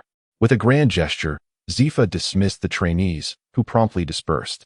Andre and Akin had little to tidy up, as they were already aboard the ship, armed and ready. Instructor Zephyr, which sea are we heading to this time? Andre inquired with curiosity. We will first venture into the West Sea to assess the situation. If it proves lacking in challenge, we shall proceed to the Grand Line. However, it has come to my attention that the West Sea has recently seen the emergence of several formidable pirates, so we must not underestimate that group, Zephyr replied. Noticing Andre's slight disappointment, Zephyr continued, given your strength, ordinary pirates pose little challenge for you. Thus, your responsibility aligns with ours, to intervene and rescue any trainees who find themselves in peril, for each trainee is an invaluable asset to the Navy. The training camp is situated in the first half of the Grand Line, and to reach the West Sea, we must navigate through the Navy's designated route. The atmosphere aboard the warship was polarized. A minority of the trainees appeared relaxed. They were the elites from various bases, having endured battles against pirates. Only those who demonstrated their potential in warfare had the opportunity to train under Zephyr. In contrast, many from the headquarters were merely identified as promising candidates during their training. And with few exceptions, most had never faced the realities of war, rendering them particularly tense. After several course adjustments, the group of trainees soon arrived in the West Sea. In his previous life, Andre had come across numerous analyses online proclaiming the West Sea as the mightiest of all seas. In reality, apart from the East Sea, the pirates of the West Sea exhibited a notably fierce demeanor. Conflicts among pirates were common, giving rise to many high-caliber pirates. From a considerable distance, the warship detected approaching vessels, and after the lookout's inspection, it was confirmed that they were merely a few hundred low-tier pirates. Andre exhibited no interest whatsoever, his gaze solely fixed on a group of trainees, poised to intervene at any moment. However, the trainees of the camp demonstrated considerable prowess, effortlessly overcoming the pirate vessel. Over the course of the following month, they encountered numerous pirate ships.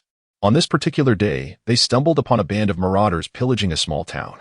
Led by the notorious pirate Bydrolov, a formidable figure with a bounty exceeding 100 million, possessing the ancient Zoan-type devil fruit, the polar rhinoceros. Smoker, stubbornly insistent on challenging him to a duel, found himself unable to breach Bydrolov's defenses. When Akin and his companions arrived to assist, they too discovered their attacks were futile against his formidable protection. Bydrolov, the wielder of the ancient Zoan-type devil fruit, the polar rhinoceros, was characterized by an exceptional defensive capability, far surpassing that of typical Zoan users. When he transformed into a rhinoceros, a robust layer of armor formed around his body, its hardness exceeding that of steel. His defenses were even more pronounced while grounded. Moreover, his mastery of hockey was profound, rendering him a worthy adversary in Andre's eyes, as Zifa remarked from the sidelines. After a prolonged skirmish, Smoker and his companions found themselves at a disadvantage. Seizing an opportunity, Bydrolov launched a sudden and fierce assault, forcing them back, and capturing Berrygood in the process. Andre ceased his observations, employing the moonwalk technique coupled with a swift cut, and instantaneously appeared before Nordrov, delivering a forceful kick that sent him sprawling. You all go assist the others, Zephyr commanded sternly. Smog cast a reluctant glance at Andre before turning away to aid his fellow trainees. A formidable individual has arrived, Nordrov remarked, completely unscathed as he approached. Andre did not waste any time and swiftly initiated his attack. Initially, Beydeluofu was able to counter, but as Andre's speed increased, Beydeluofu shed his earlier nonchalance. His formidable rhinoceros head now brimming with caution. It seems that Andre regards this massive rhinoceros as a training partner. After observing for a while, Zifa discerned Andre's intent. Futile. I am the invincible defender, the Rhino Man. A golden light surged around Beydeluofu. After experimenting with the 36 techniques of forging several times, Andre drew forth the blade. Cold moon from his waist. The gleam of the blade flashed, and Beydeluofu distinctly felt the pressure, activating his armament hockey. Andre unleashed a myriad of sword techniques, while Nordrov struggled to endure. Just as he was on the verge of collapse, Andre ceased his assault. What does this mean? Nordrov inquired, his face contorted with rage. I grew weary of attacking. Now, it is your turn to strike, Andre replied with an air of indifference. Northdrov, in a fit of anger, retorted with a mocking laugh. Ha ha ha. You have provoked my wrath, boy. I shall make you truly comprehend the essence of fear. Transforming into his beastly form, his sharp horns gradually became enveloped in an aura of armament, and a golden glow emanated from his forelegs. Prepare to meet your demise. Behold my most formidable move.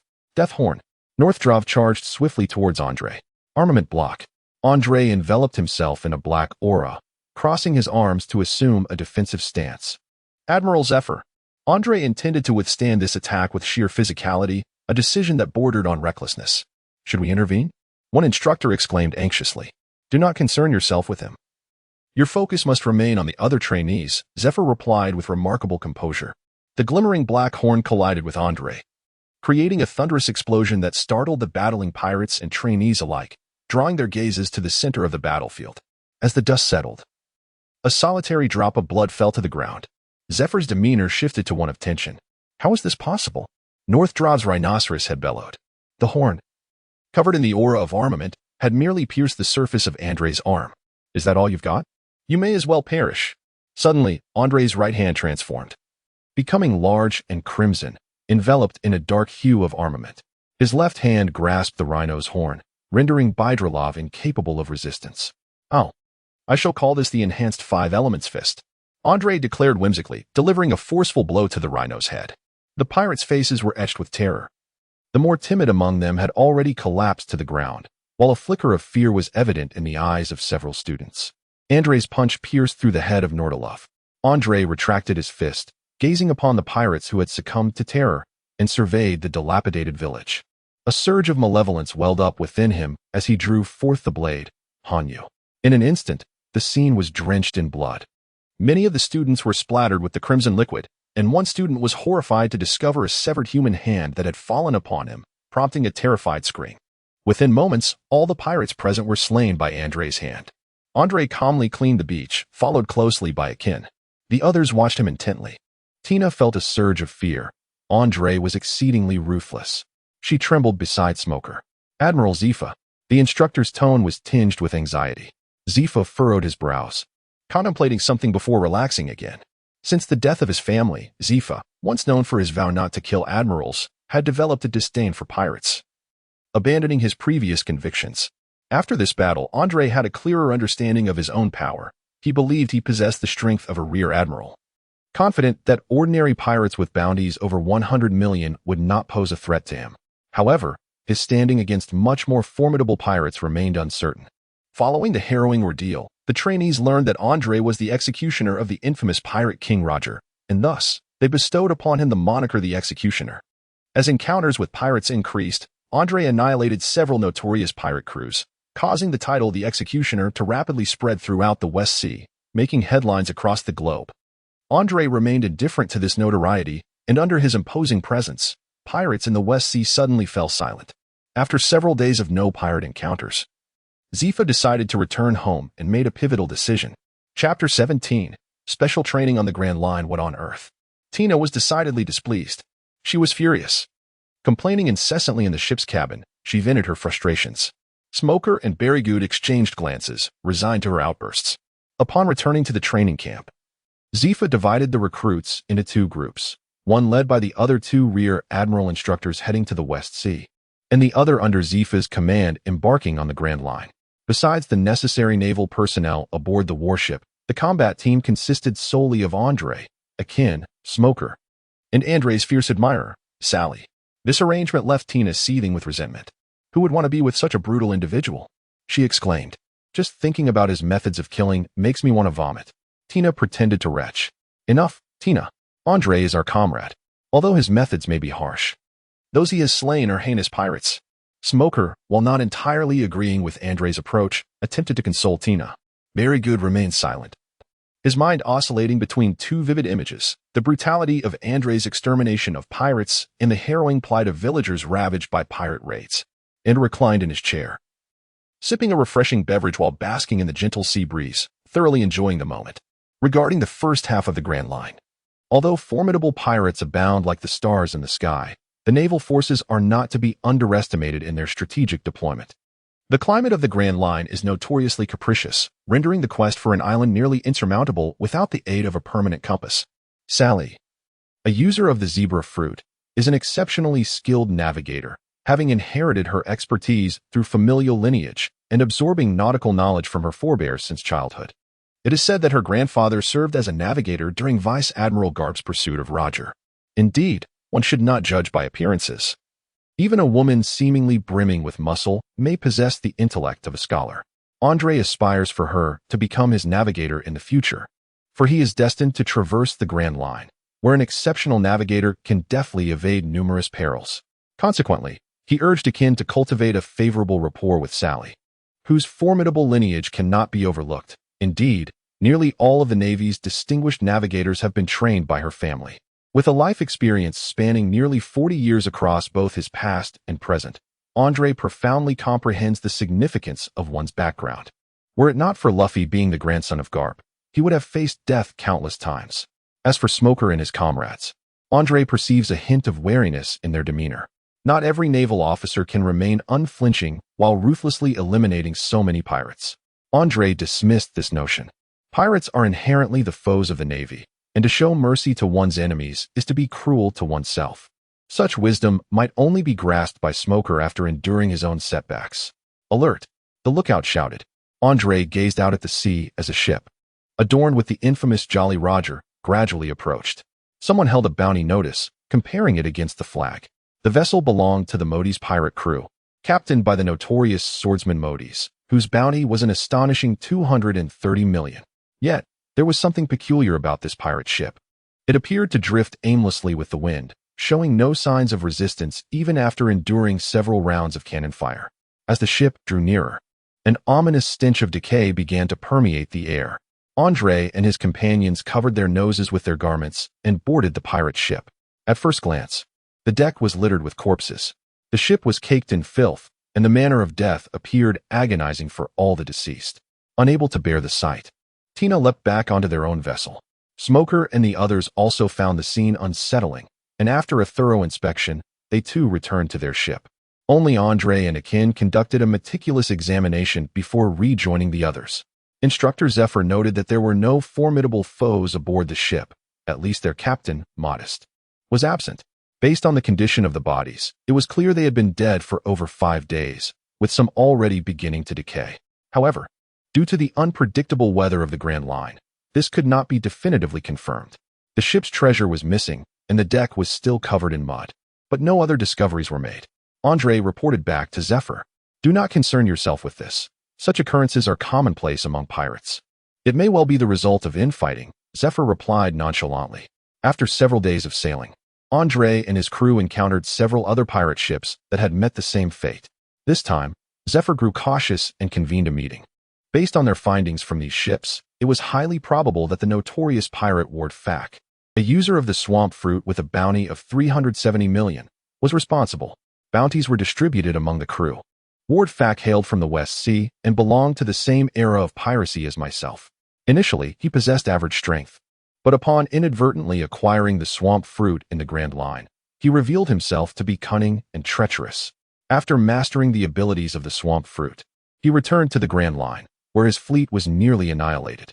He later returned to the West Sea, wreaking havoc and evaded capture by the Navy, subsequently hiding in the early sections of the Grand Line. Zephyr explained, "This individual is exceedingly avaricious and adept at concealing himself, with substantial strength and a high proficiency in armament hockey.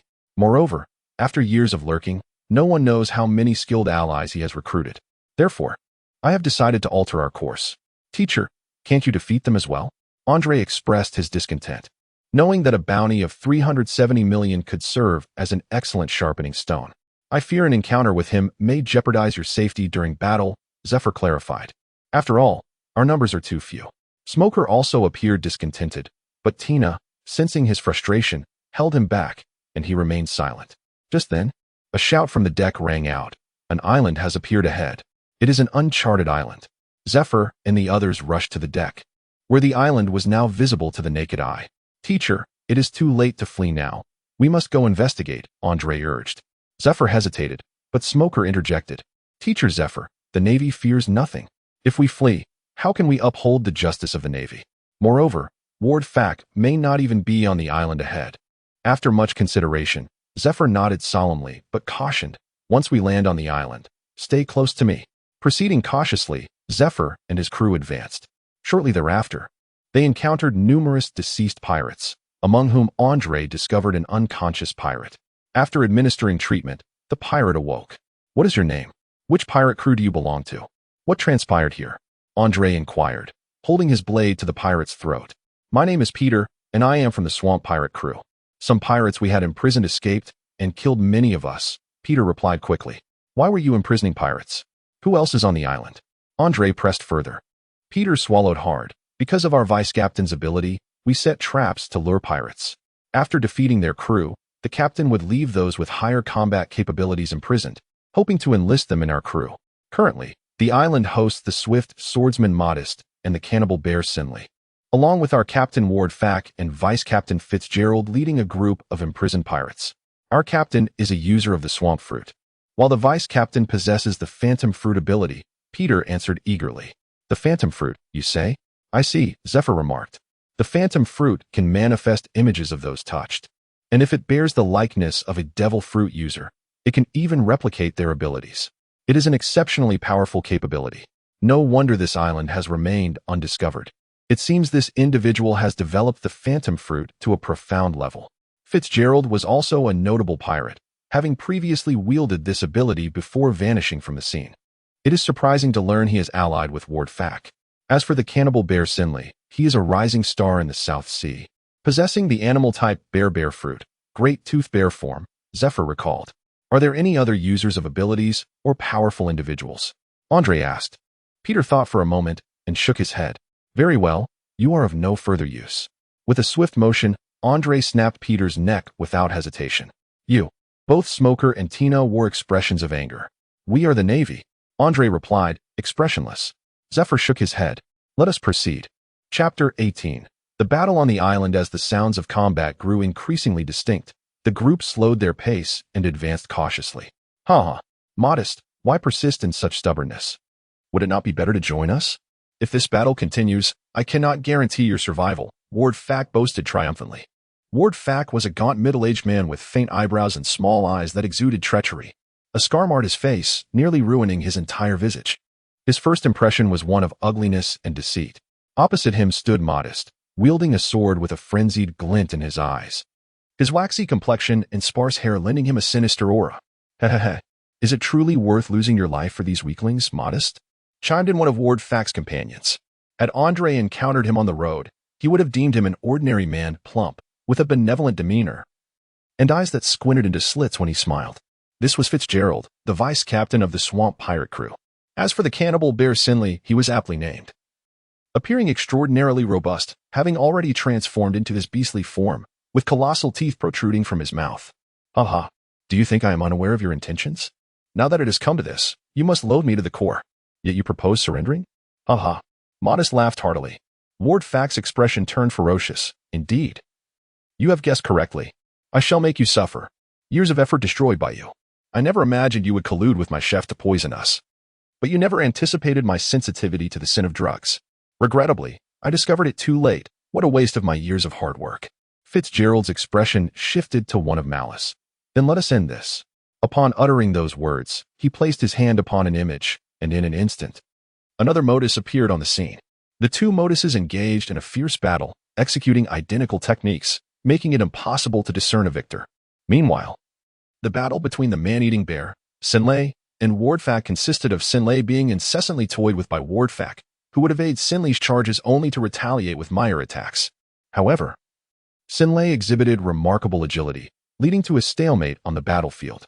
At that moment, Fitzgerald seemed to sense something amiss and abruptly ceased his actions. This is troubling. He has an exceptionally keen observation ability, Zephyr remarked. Upon hearing Zephyr's words, several individuals rushed forward. To their astonishment, a few small rodents had infiltrated their midst. It was Admiral Black Arm Zephyr. Fitzgerald's tone shifted to one of alarm upon spotting Zephyr. Ward Fack and his companions exhibited resolve, immediately abandoning their confrontation to face Zephyr together. Fear not, you four. You may continue your battle, Zephyr declared with an air of superiority. It appears you brought along a band of little ones for training. Do not underestimate them. Wardfak bellowed in anger. It seems our personal grievances must be set aside for the time being, if we are not careful. We may all find ourselves captured by the Navy. After all, that is Black-Armed Zephyr. Wardfak stated to Modus and Sile. Very well. Let us form a temporary alliance for now, Modus proposed. Andre and his companions exchanged but a few words, swiftly selecting their adversaries. Smoker resolutely chose Wardfak, another user of a Logia-type fruit, while Akin opted for Sile. Tina, along with Sally and Berrygood, collectively decided upon Fitzgerald, the wielder of the phantom fruit. The final choice. Modus was entrusted to Andre. The battlefield was soon delineated into 4 segments, with Zephyr observing intently from a distance. The clash between Smoker and Wardfak unfolded as a mesmerizing duel of smoke and mire, rendering it difficult to ascertain a victor. Meanwhile, Tina and her companions relentlessly launched their assaults, and it appeared that Fitzgerald was somewhat at a disadvantage. The confrontation between Akin and Sinlay was marked by sheer brutality, with each delivering blows in a relentless exchange. Fortunately, Akin's stamina proved robust, making it hard to discern any clear superiority in their struggle. Andre wielded his cold moonblade, engaging in a fierce duel with Modest. As a master swordsman, this was an excellent opportunity to hone his skills. Modest could distinctly feel the strain. Having just emerged from a grueling battle, his stamina was significantly depleted. Moreover, the naval opponent before him was akin to a formidable beast, causing his hands to tingle with each clash of their blades. If this continued, defeat was inevitable. Modest leapt back and called out loudly. Since you two are a master swordsman, do you dare to compete with me in a battle of our strongest moves? Andre pondered for a moment and deduced Modest's intentions. It was evident that he sensed impending defeat and sought to gamble for victory. However, Andre was undaunted. After several contests, he was entirely convinced that even if this individual were in peak condition, he could not surpass him. Yet, did he wish to witness the full might of Modest's ultimate technique? Indeed, he was eager to see just how formidable it truly was. Modest's most powerful swordsmanship involved an extraordinarily rapid succession of slashes, culminating in a torrent of concentrated sword energy, leaving the adversary with no avenue for evasion. Andre has adeptly harnessed the power of life restoration, concentrating his blood flow in his right hand, which has become remarkably robust, utilizing the 3 harmonious states from Xingyiquan. He invokes the armed color of Haki. Windslash.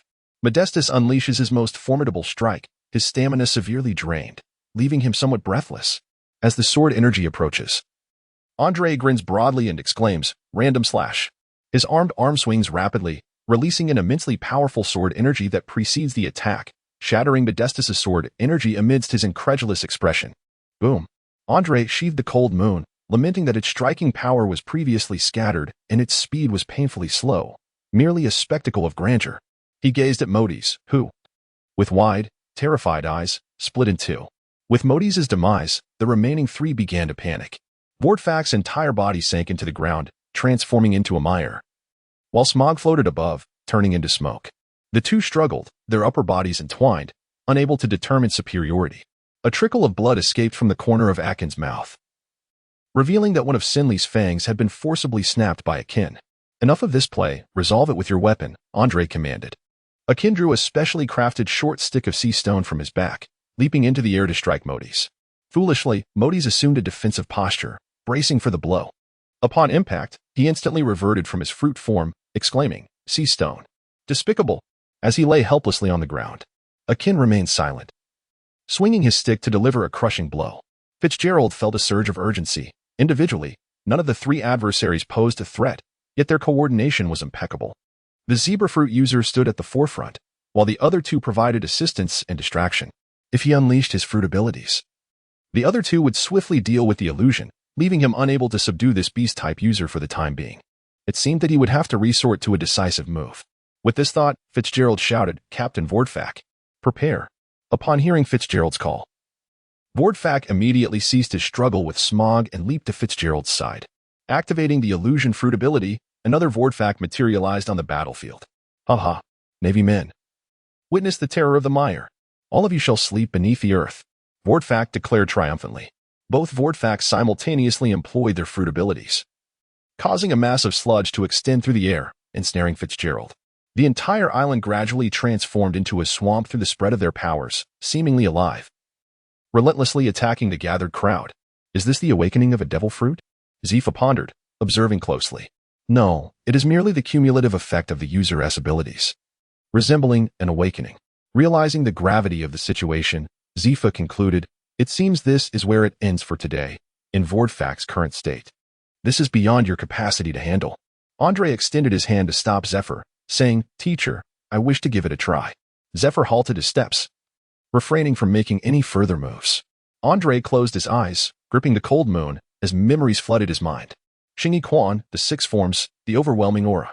Countless days and nights of arduous practice. Gradually, a layer of dark, armed color enveloped the cold moon. The weapon serves as an extension of the body. With the observation haki, Andre profoundly felt the rhythm of his heartbeat, the flow of his blood, and the position of Vordfak. With a firm grip, he gently swung the cold moon downward, as if engaged in a routine swordsmanship practice. A tremendous sword aura sliced through the air. The island was cleaved in two. The ground frozen solid. Vordfak was thrust from the earth itself. What manner of swordplay is this? Vordfak gasped, blood spilling from his lips in defiance. Ah. If it can freeze the ground, let us call it the ice sword technique, Andre replied nonchalantly.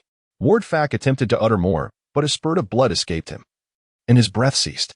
Fitzgerald, witnessing this scene, immediately raised his hands in surrender. I concede. Andre approached Fitzgerald while holding the cold crescent. Tina and Smog sprang forth. Andre. This is my adversary, thus his surrender is equivalent to my own. I possess the right to deal with him. Tina exclaimed. Indeed, indeed. I am surrendering. Just as this lovely lady has suggested. Fitzgerald, sensing the murderous intent in Andre's eyes, hastily nodded in agreement. Andre returned the cold moon to his waist and regarded the few individuals for a moment. He did not persist any longer, merely uttering. I hope you will not regret your choices later. Chapter 19, The Growth of Smog and his companions Andre, Akainu, and Sally embarked on a quest to search for any remaining supplies on the island. Zifa had already returned to the ship, while Smoker's trio hurried Fitzgerald towards the vessel. Smoker, what do you think drives Andre to such cruelty? Tina inquired. Smoker remained silent. But Belgood spoke up. I have heard some of the East Blue Navy mention that Andre's grandfather and the commander were slain by the Golden Lion, and his hometown was also ravaged by him. Thus, he harbors a certain animosity towards pirates. Indeed, some pirates lack any semblance of humanity. I believe Andre is sometimes justified in his actions, albeit his methods may be rather brutal. The atmosphere grew heavy with silence, unaware that the very earth beneath them seemed to come alive. Suddenly, a mass of sludge enveloped the trio. Smoker reacted swiftly, transforming into smoke and escaping. However, Tina and Belgood found themselves helplessly ensnared, buried in the mire with only their heads protruding. You, Fitzgerald, release them. Smoker roared in fury. Ha ha, what a naive little brat. What pirate would ever surrender so easily? Ha ha ha ha. Fitzgerald cackled. I am the wielder of the phantom fruit. Although Captain Fak has perished, I can merge the phantom into my being, temporarily gaining his powers. Ha ha. Did you not foresee this? Alas, that Navy fellow seems to have caught on to something, but you were there to impede him. Ha ha. Fitzgerald taunted. Damn it. Smoker's group was both astonished and furious. Now stand still, or I cannot guarantee their lives. Fitzgerald proclaimed, dragging the two towards the island's rear, where everything turned to mire in his wake. Cursed. Cursed. Smoker stood still, consumed by impotent rage. After a thorough search, Andre and his companions discovered Vordfak's pirate ship at the rear of the island. In the treasure chamber, they came across a dozen large wooden chests, all securely locked. Akin skillfully smashed the locks with a short staff. Well, in an instant, Shaylin's eyes transformed into the shape of currency. With each chest that was opened, Shaylin felt as though she might suffocate from excitement. Despite her muscular physique, she possessed an innate fascination with gold and jewels. However, she soon recalled that this treasure was to be surrendered. Alas, Shaylin let out a resigned sigh. Andre felt somewhat indifferent towards Akin, merely casting his gaze upon the final diminutive box. Within it lay a purple fruit adorned with spiraling patterns, resembling a cluster of grapes fused together. Shaylin, upon noticing it, exclaimed in awe, a devil fruit. The group pondered for a considerable time but could not identify its nature. Andre instructed Akin to secure it. According to naval regulations, all spoils must be surrendered. However, the one who discovers a devil fruit may claim it as their own, with the option to either surrender it for monetary compensation based on its worth or to utilize it personally. Observing Shaylin's rapturous gaze upon the gleaming jewels within the treasure, Andre remarked, take whichever you fancy. Shaylin, Momentarily startled, joyfully inquired, "Is that truly permissible, Andre? But will there be no repercussions for such an act?" A hint of concern clouded her expression. "What a foolish woman, is your mind made of muscle?" Akainu derided. "With so much treasure. Who would notice if you took a few? Do you genuinely believe that all naval officers would surrender their spoils? On any warship? The treasures are only submitted after everyone has had their share. Surely, you must know this? Rules are merely rules." Shaylin's face flushed crimson. She was indeed unaware, having never engaged in battle prior to her training. "Then I shall take this one, and this. Oh, and this one looks splendid too," Shaylin exclaimed, her expression a mixture of delight and hesitation. Andre, feeling somewhat helpless, kicked all the boxes to the back, causing the treasures to scatter across the room in an instant. "Here is a box for you. You may fill it to the brim."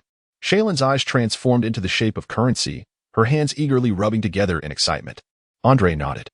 Shaylin lunged at the treasure like a ravenous hound. Andre wiped a bead of cold sweat from his brow. The whims of women truly eluded his understanding. Just then, Fitzgerald arrived on the ship with the two of them, heading straight for the treasure chamber.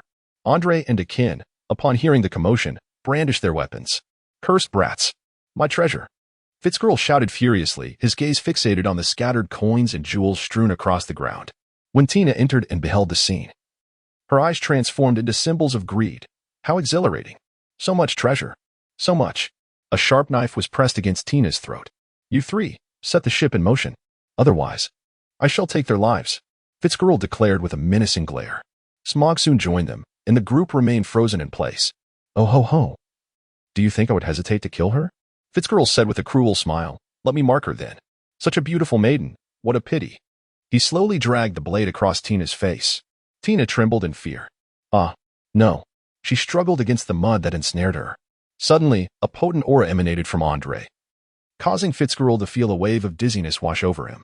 "This is bad," Fitzgerald thought as he attempted to lunge at Gina with his knife, only to realize he had lost control of his body. In the final moments before darkness engulfed him, Fitzgerald's mind fixated solely on the notion of Conqueror's Haki. Smog and the others also felt a profound discomfort. Tina collapsed to the ground, facing the lifeless head of Fitzgerald, which still bore open eyes. After a brief pause, the group began to regain their composure. "Ah, Andre, you bastard! Look at me!" Tina exclaimed, her body splattered with Fitzgerald's blood. However, soon her attention was diverted to the treasure, and she lunged toward it, murmuring, "This is mine, and this too is mine." Shaylin, unwilling to relent, rushed over to seize the riches, and the two began to grapple with one another.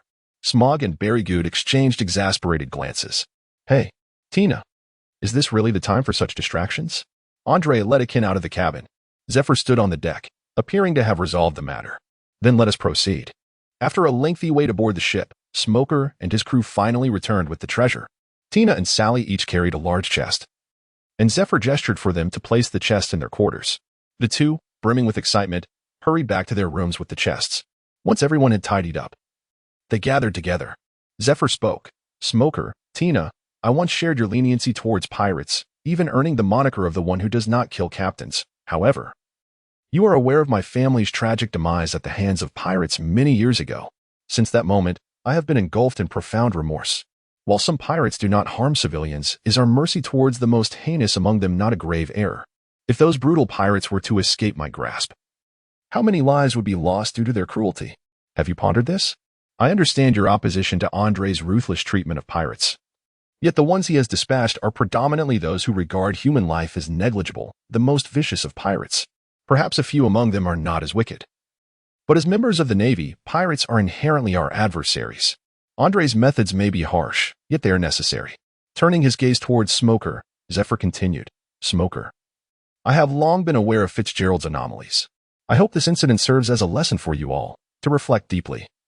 For compassion towards certain foes can exact the ultimate price, your very life." Smoker and the others appeared deeply ashamed. Smoker bowed his head towards Zephyr, stating, "Teacher Zephyr, I shall certainly remember this lesson." He then turned to Andre and offered his apologies. Tina and Bellamy also followed suit, bowing their heads in contrition. Andre approached the three individuals and said, "Lift your heads, there is no need for apologies. After all, it is not I who is in danger, but you. Are we not companions?" A gentle breeze tousled Andre's long hair, and the group exchanged smiles. The atmosphere on the deck suddenly transformed into one of merriment. Tina incessantly pursued Shaylin, entreating, Shaylin, would you be so kind as to give me that pink gem? I can offer you 3 pieces in exchange. Absolutely not. Shaylin dodged with determination. Zephyr let out a sigh, his face beaming as he regarded the group, thinking to himself, these children will undoubtedly become the backbone of the Navy in the future. Chapter 20. Conclusion of training and assignments following the incident. The relationships among the group underwent significant changes. Very Good frequently sought out Akin to inquire about the practice of lower body techniques.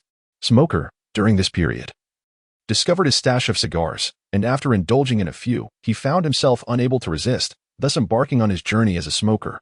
Meanwhile, Tina and Shaylin spent a considerable portion of their days indoors, admiring their treasures. The mysterious devil fruit they had found was not documented in any catalog, leaving Zephyr perplexed. After all, this world harbors an abundance of peculiar fruits. Upon recalling Instructor Will's conjectures about the devil fruits, Andre decided to experiment.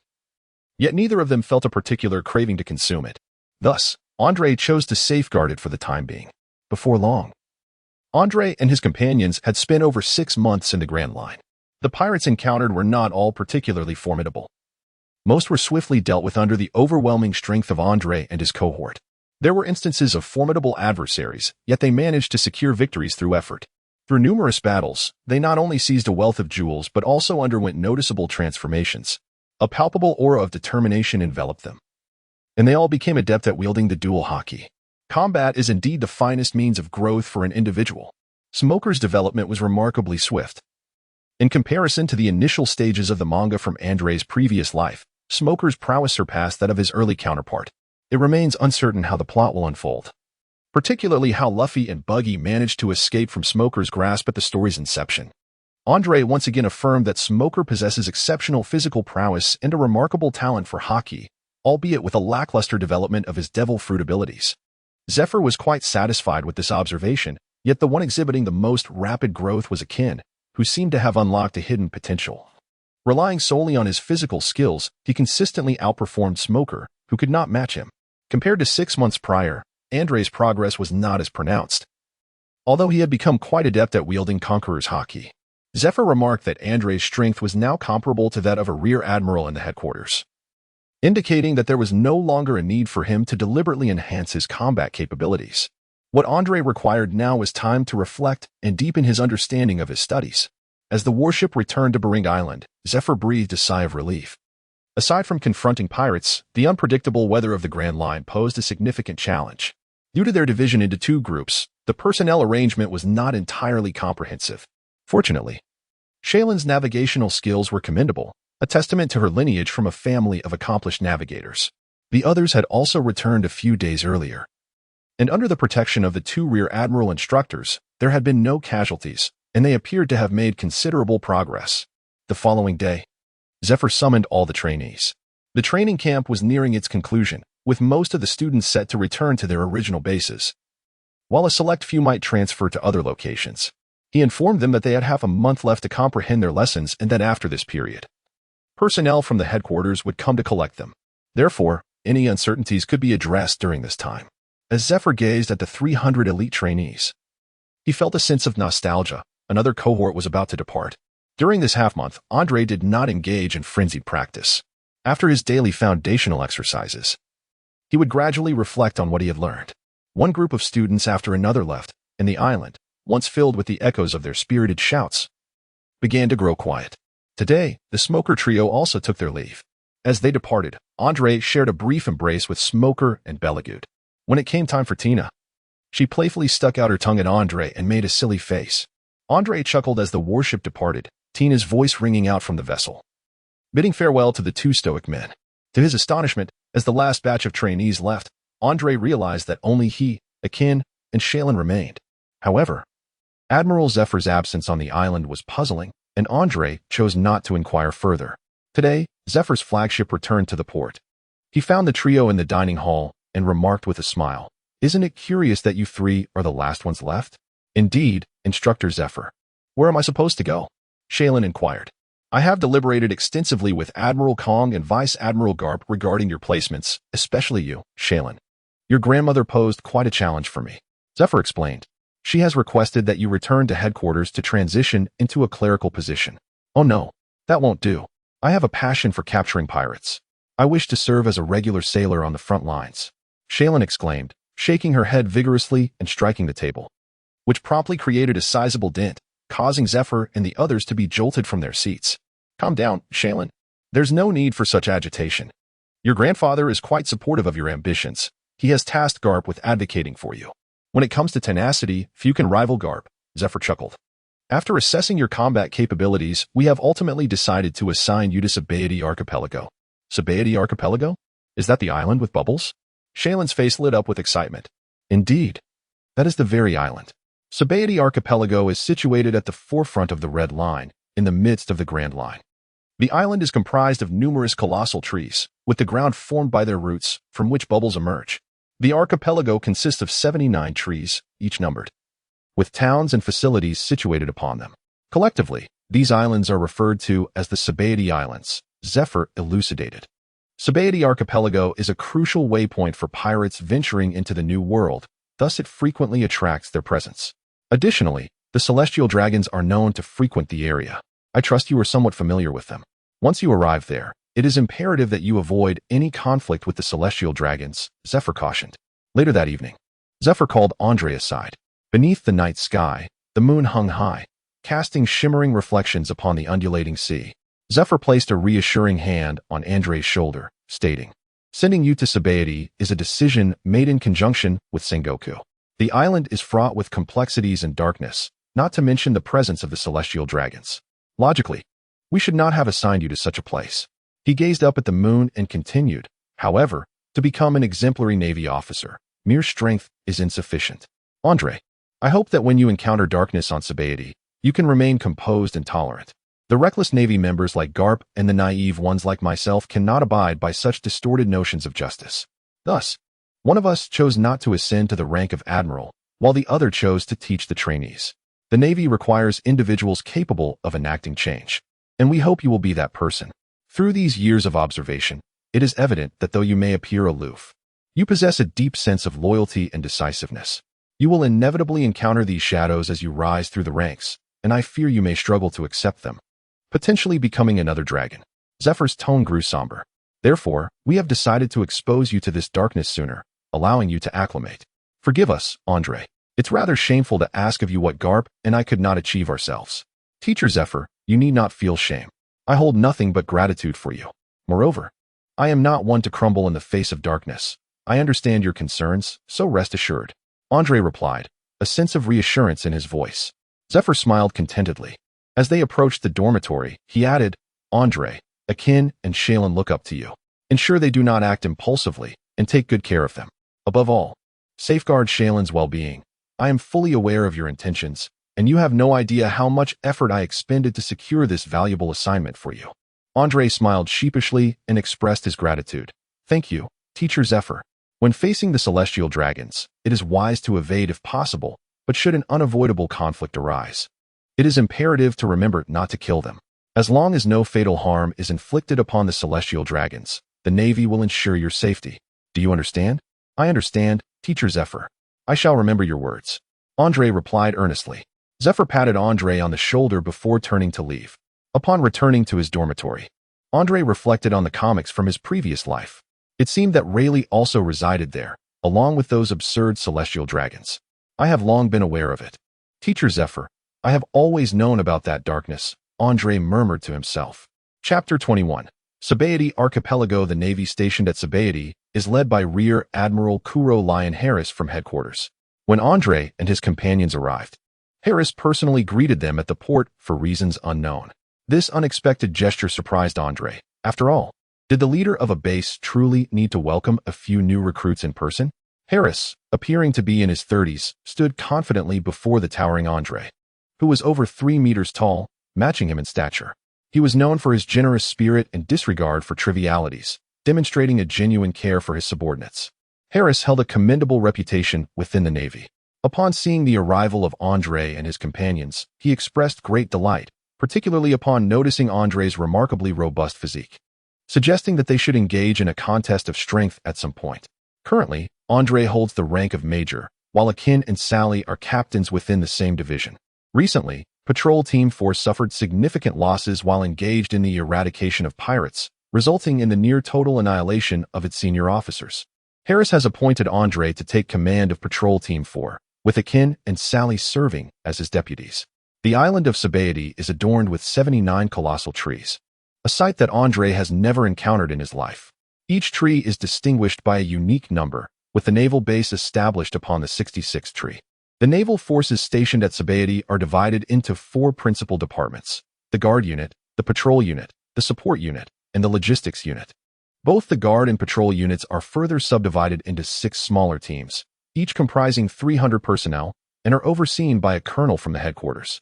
The Support Unit consists of 3 teams, each containing 500 members, supervised by a lieutenant colonel from the headquarters, while the Logistics Unit is staffed by 800 personnel under the direct command of Harris. Harris is exceedingly eager to personally escort Andre and his companions for their report, which only deepens Andre's perplexity. However, upon arriving at the Guard Unit and encountering his immediate superior, the sight of Harris's drooling, gluttonous visage, eyes gleaming with desire, clarifies Harris's intentions for Andre. Andre's direct superior was an alluring female officer, with striking blue hair and an enchanting figure. A beauty mark graced her cheek, framed by wide-rimmed glasses, and her impressive bosom was accentuated by her attire. Her long legs were clad in sheer black stockings, perfectly complementing her naval uniform, epitomizing the allure of authority. However, Andre was acutely aware of the adage that appearances can be deceiving and did not betray any surprise. Yet, for reasons unknown, Shaylin kept her head bowed, exhibiting signs of nervousness and anxiety upon encountering this woman.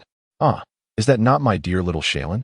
Her voice was irresistibly enticing, and Harris's expression had spiraled into chaos. Shaylin timidly lifted her head and murmured, "Aunt Susan, you still dress so outmoded, little Shaylin. Haven't I told you to change your hairstyle and work on your physique? A girl who trains like this might find it hard to marry." Susan approached and touched Shaylin's arm. As her fingers grazed Shaylin's chest, Susan exaggeratedly covered her mouth and laughed. "Oh, poor little Shaylin. Even your bosom has turned to muscle. It seems the animal-type ability user is quite unfortunate. I shall have to train you properly." Shaylin's face flushed crimson, and with a hint of anger, she exclaimed, "Aunt Susan. Ah, little Shaylin is angry. Fear not. After my guidance, I shall transform you into a proper young lady. And did I not say you should call me Sister Susan?" With that, she leapt into the air, delivering a swift kick to Harris. "Wipe that repulsive expression off your face. How long do you plan to stand there?" Harris's face contorted in shock as he was propelled into the sky, vanishing from sight. "Oh ho ho, what a splendid sight, our goddess Susan in battle." I saw her in black. Dozens of naval officers, who had appeared from seemingly nowhere, whistled and cheered, their expressions mirroring that of Harris. Bang, bang, bang. A swarm of dark figures pursued Harris into the sky. Susan retracted her elegant legs, while Andre and Akainu stood still, their foreheads glistening with beads of cold sweat. "Andre, Akainu, Shaylin, I am well aware of your performance in the training camp. Teacher Zephyr has briefed me, especially about you, Andre. The 4th Squad is now entrusted to you. Do not let us down," Susan remarked with a significant tone. Under the guidance of a female officer, the trio made their way to the encampment of the 4th Squad. Due to previous heavy losses, the atmosphere in the camp felt somewhat desolate. The naval officers reassigned from headquarters had arrived a few days prior. But due to the absence of orders, only a handful were seen training on the field, while the others remained inside their quarters. When Andre gathered the personnel, he observed many veterans' faces still haunted by the sacrifice of comrades and a profound sense of dread. Andre stood at the forefront and began to speak. "I am aware that many have yet to emerge from the shadows of recent events. My mentor, my grandfather, perished years ago in the struggle against pirates." At this juncture, several naval officers lifted their gazes toward Andre. "Before his passing, my grandfather imparted to me a profound truth. War is merciless. From the very first day of his service in the Navy, he was prepared to sacrifice his life. The justice of the Navy is not merely a slogan. It has been defended by the blood, lives, and countless sacrifices of comrades. As we have chosen to join the Navy, we must embrace this understanding." He urged me not to dwell in hatred, nor to seek vengeance on his behalf. Andre inhaled deeply and shouted, "Yet I beg to differ. For hatred is indeed a form of motivation. If you seek vengeance for your comrades, transform the sorrow and hatred within your hearts into a formidable driving force. With every pirate you slay, we may spare a fellow comrade from sacrifice. Therefore, strengthen yourselves. I shall guide you unconditionally." With that, he pressed down forcefully, causing the stone slab beneath him to shatter, dozens of fissures appearing throughout the camp.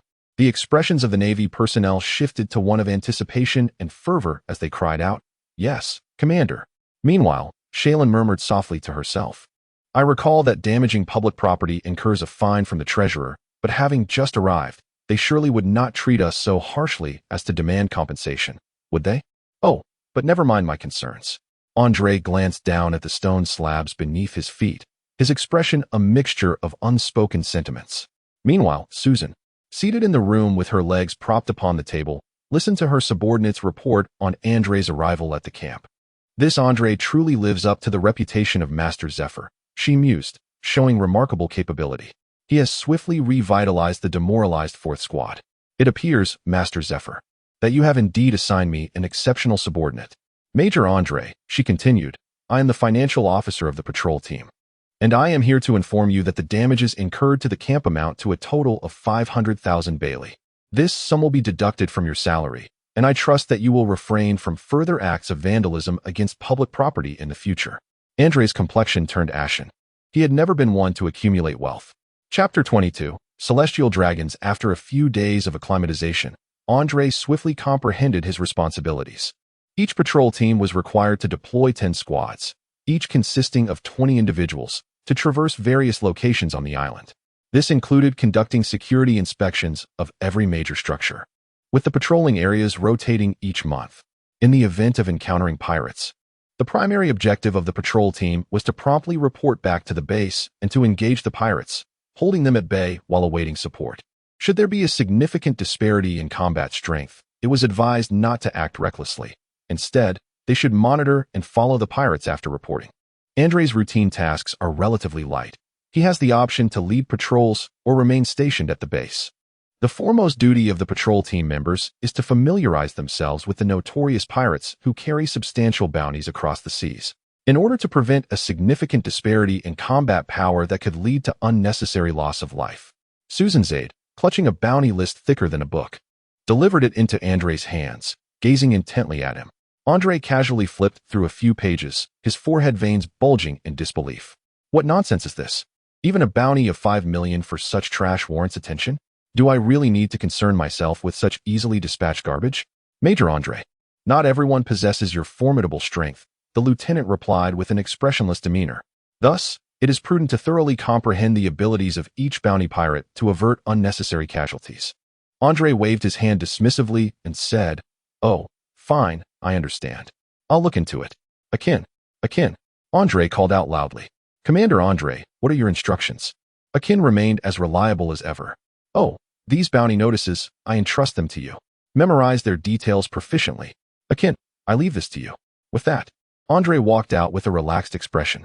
Akin looked at the pile of bounty notices with some distress.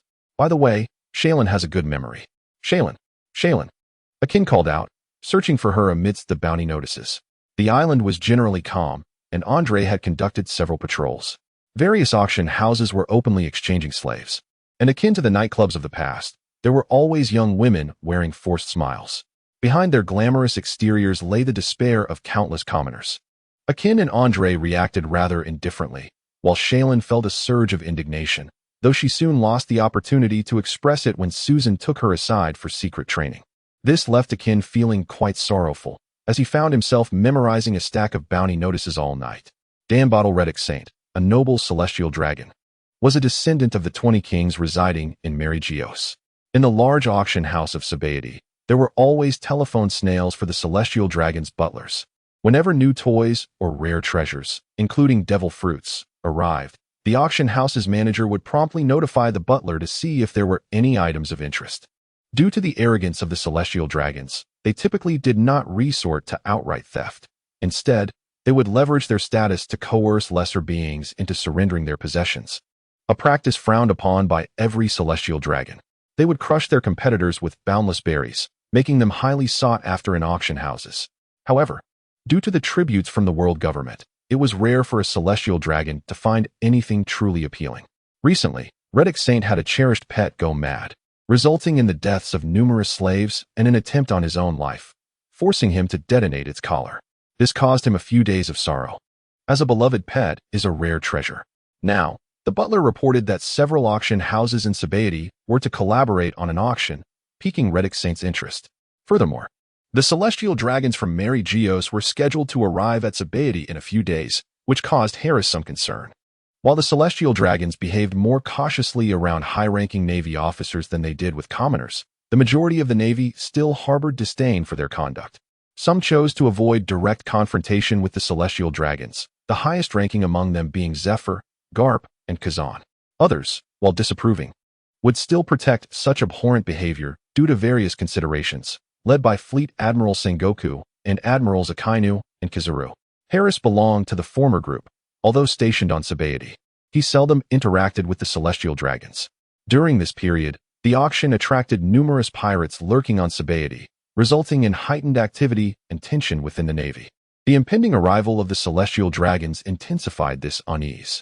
Although the celestial dragons had the protection of the special CP-0 unit as the base commander, Harris would inevitably accompany them. As he sat in his office, troubled, Susan entered. "Commander Harris, I will accompany you to protect the celestial dragons. Don't worry." Hearing Susan's voice was like a spring tonic for Harris. "Oh ha, my dear Susan, I knew you would be concerned for me. You are so understanding." A truly reliable subordinate. Harris's hand had already ventured towards Susan's backside. Bang, bang. Susan shook her hand and scolded. "If I weren't worried you'd mess things up, would I be protecting the celestial dragons? Who would be concerned for someone like you? It's your filthy, depraved mind that makes you so troublesome." Meanwhile, Harris had a plethora of bumps on his head, smoke wafting from them. Yet he muttered, "So slippery, so slippery." Bang. The desk in the room slammed against Harris's head. Andre remained indifferent. The number of pirates on Sabaody had surged due to the auction, including some with high bounties, keeping both Andre and Akin quite busy. However, the guard and support troops remained relatively idle, as the formidable pirates were generally dealt with by Andre and Akin. After their arrival, they merely needed to clear the battlefield or capture a few stragglers. This made things easier for Harris, while also leaving him astonished by Andre's combat prowess. "This kid seems even more formidable than me," Harris pondered, stroking his chin in doubt. On the day of the auction, Reddick Saint arrived as expected. Susan stood at the front, with Harris and Shaylin flanking her, at least in the presence of the Navy protecting them. The celestial dragons were not foolish enough to demand they kneel. However, the celestial dragons, priding themselves on their noble status, would not engage in conversation with the Navy. After conversing with the butler, Reddick Saint was carried down from the warship by several slaves, encased in a ridiculous bubble. As he passed by Susan and Shaylin, his eyes lit up, but a man in a black suit beside him suddenly said, "Reddick Saint, let us proceed to the auction." Reddick Saint contemplated for a moment before remaining silent. The group continued onward to the auction. At the auction, Shaylin had learned to endure upon seeing the tragic condition of the slaves, while Harris kept his eyes closed. The auction proceeded smoothly, with no pirates daring to disrupt it. This was largely due to the tireless efforts of Andre and Akin, which had significantly reduced the number of pirates, alongside the deterrent effect of the celestial dragon's reputation. The Rochwald family, another celestial dragon family, resided on Sabaody and welcomed Reddick Saint's arrival warmly, as his family held a distinguished position in Mary Geos. Rochwald Saint subtly flattered him, maintaining his own nobility as a celestial dragon while appeasing Reddick Saint. Yet, Reddick Saint remained preoccupied. "Rochwald Saint, do you know who those two female Navy officers protecting me are?" Reddick inquired. Soon, someone presented detailed information before the celestial dragon. Reddick Saint, "The individuals are high-ranking officers from the Navy headquarters. I believe it is best we do not provoke them. Slaves can be found everywhere." The man in the black suit advised. "Oh ha, Reddick Saint, if you fancy any of the slaves, it is their honor to be chosen by us lowly beings. How about I send a few to you tonight?" Rochwald Saint suggested with a smile. Hearing this, the man in the suit grew anxious, adopting a slightly serious tone. "Reddick Saint, while we do not fear the Navy, it is best to avoid conflict with them, as they are your protectors. Since when can a lowly creature command a celestial dragons at will?" Rochwald Saint retorted, visibly displeased. "It seems your subordinates do not respect you greatly either." Reddick Saint's earlier hesitation transformed into anger upon hearing Rochwald's words. "Silence. Kieran, you must bring those two women here tonight." Kren nodded helplessly in agreement. Within the naval base, apart from the essential night watch personnel, most were already enveloped in slumber. Chapter 23. Conflict. Susan's quarters had been insidiously arranged next to that of Harris, who had cunningly justified it as a means for convenient communication, despite Susan's usual residence being at the patrol headquarters. However, due to recent training with Shaylin, Susan had been residing there, much to Harris's delight, who occasionally indulged in clandestine glances. His own room had undergone a renovation for this purpose. Kryn, having previously served in the CP unit, was known for his cautious nature. Since becoming the guard of Lord Reddick, he had executed many tasks with remarkable precision, earning Reddick's trust. When Reddick decided to capture the two female naval officers, Kryn, unable to dissuade him, complied with the order, having been raised to prioritize the Dragon Clan above all else. The group, consisting of top-tier experts, swiftly infiltrated the naval base. Heading directly towards their objective, Kryn, a user of the Dream Fruit, possessed the ability to plunge individuals into a deep slumber, rendering them unable to awaken. His mastery of this ability was formidable, casting a kaleidoscopic haze over the naval base, leading the sailors into a deeper, more blissful sleep. Even the sentinels collapsed to the ground, while some others dozed off in the restroom. Meanwhile, Akin was earnestly reciting a lengthy bounty notice. As Kryn's ability activated, a wave of lethargy washed over him, prompting a yawn. Suddenly recalling that he had slept throughout the day, he became instantly alert. Stepping outside, he was astonished to find the station's sailors lost in slumber, unresponsive to any attempts to wake them. A loud crash resonated through the air, and Akin dashed towards the sound. Harris lay in bed, unable to sleep due to his excitement. He had spent an extended period watching Susan's alluring figure through the curtains while she bathed. He was still bleeding from his nose, a result of both his prior voyeurism and a head massage from Susan upon being discovered. At that moment, Harris felt an ominous presence penetrating his body. Activating his observation hockey, he realized intruders had breached the base. As the group advanced towards Susan's room, Harris sprang into action. Upon engagement, he quickly recognized that his opponents were formidable foes, and the leader, a man in a black suit, left him incredulous. "You? Kryn?" Harris exclaimed in disbelief. "Unfortunately for you, your fate has been sealed," Kryn coldly replied. The group converged on Harris, who found himself momentarily overwhelmed and was kicked through a wall. "Finish him quickly," Kryn commanded. "Don't underestimate me," Harris shouted defiantly, enveloping himself in a thick layer of armament hockey as he charged towards the group. Just then, Akin arrived on the scene. With Akin's presence, Kryn tossed aside his sunglasses and launched an aggressive assault on Harris, while the others engaged Akin. The situation reached a stalemate. "It must be those filthy celestial dragons who sent you," Harris thought, recalling Reddick's gaze towards Susan and Shaylin earlier in the day, and roared in anger. "How dare you speak of Lord Reddick in such a manner?" Kryn's fury surged. "Dream empowerment," he bellowed, a crimson light enveloping him as he transformed into a fearsome figure. Reluctantly unleashing this power to prevent unforeseen complications, he swiftly closed the distance to Harris and landed a punch that sent him crashing to the ground, blood spilling forth. Witnessing this, Akin grew increasingly anxious, but the group's coordination was impeccable, forcing him to retreat under their relentless assault. "Is this all you've got? Have you perished?" Kryn taunted, standing triumphantly over Harris. Bang! Kryn was suddenly struck back, as Harris roared, "I am the rampaging lion, Harris."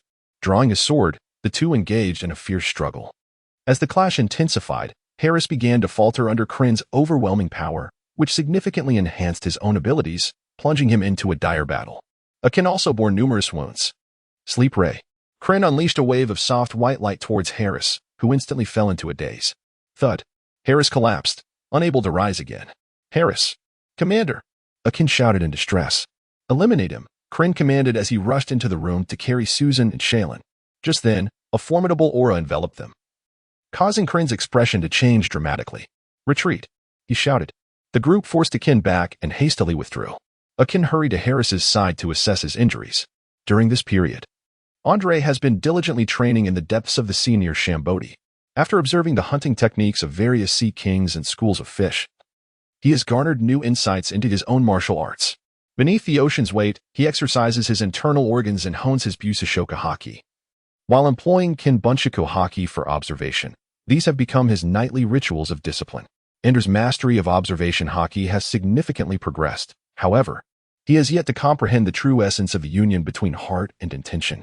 Today, as Ender once again employed his observation haki, he noticed a small fish incessantly swimming above his head. Andre, with whimsical aspirations, endeavored to control the small fish using his observation ability, yet after a prolonged attempt, He found himself utterly unsuccessful. At that moment, a sudden epiphany struck him. United in heart and mind, he realized that while he could not govern others, he possessed the power to master himself. Andrei cautiously focused his observation on the flow of blood within his body and the rhythmic beating of his heart, gradually gaining conscious control over them. He thought, wherever I direct the flow of blood, it shall go. However I wish my heart to beat, it shall beat accordingly. Mind and intention in harmony. A surge of delight enveloped Andrei as he realized the profound truth of this harmony. The long stagnant perception within him suddenly began to radiate outward. As if awakened by his epiphany, Andrei attentively sensed his surroundings, perceiving far more than before, each detail becoming remarkably vivid, as if a 3D image were playing within his mind. Akin, Commander Harris. A sudden change washed over Andrei's expression as he leaped upwards towards the surface of the sea. When Andrei arrived, Kellen and his companions had already retreated, and Harris appeared to be on the brink of collapse. Harris grasped Andrei's hands tightly. It was the man in sunglasses, one of the celestial dragon Redic's subordinates. His abilities are peculiar. He can induce sleep and enhance himself. Be extremely cautious. You must rescue Susan and the others, I implore you. Harris fixed his intense gaze on Andrei. Rest assured, Major Harris. I do not fear the celestial dragons. I will certainly rescue them, Andrei declared resolutely. With those words, Harris finally closed his eyes. Major Harris. Major Harris. Akin could no longer suppress his tears. This generous commander had taken great care of him during this time. What are you crying about? He has merely lost too much blood and fainted. He is not dead. Quickly, get him treatment, Andrei said with irritation. Not dead? Akin felt that his emotional outburst had come a tad prematurely. Get him treatment, and quickly inform Admiral Sengoku and Vice Admiral Karp. The celestial dragon Redic has sent people to abduct Colonel Susan and Lieutenant Sally of the Navy, and has severely injured Major Harris, leaving him in a perilous state.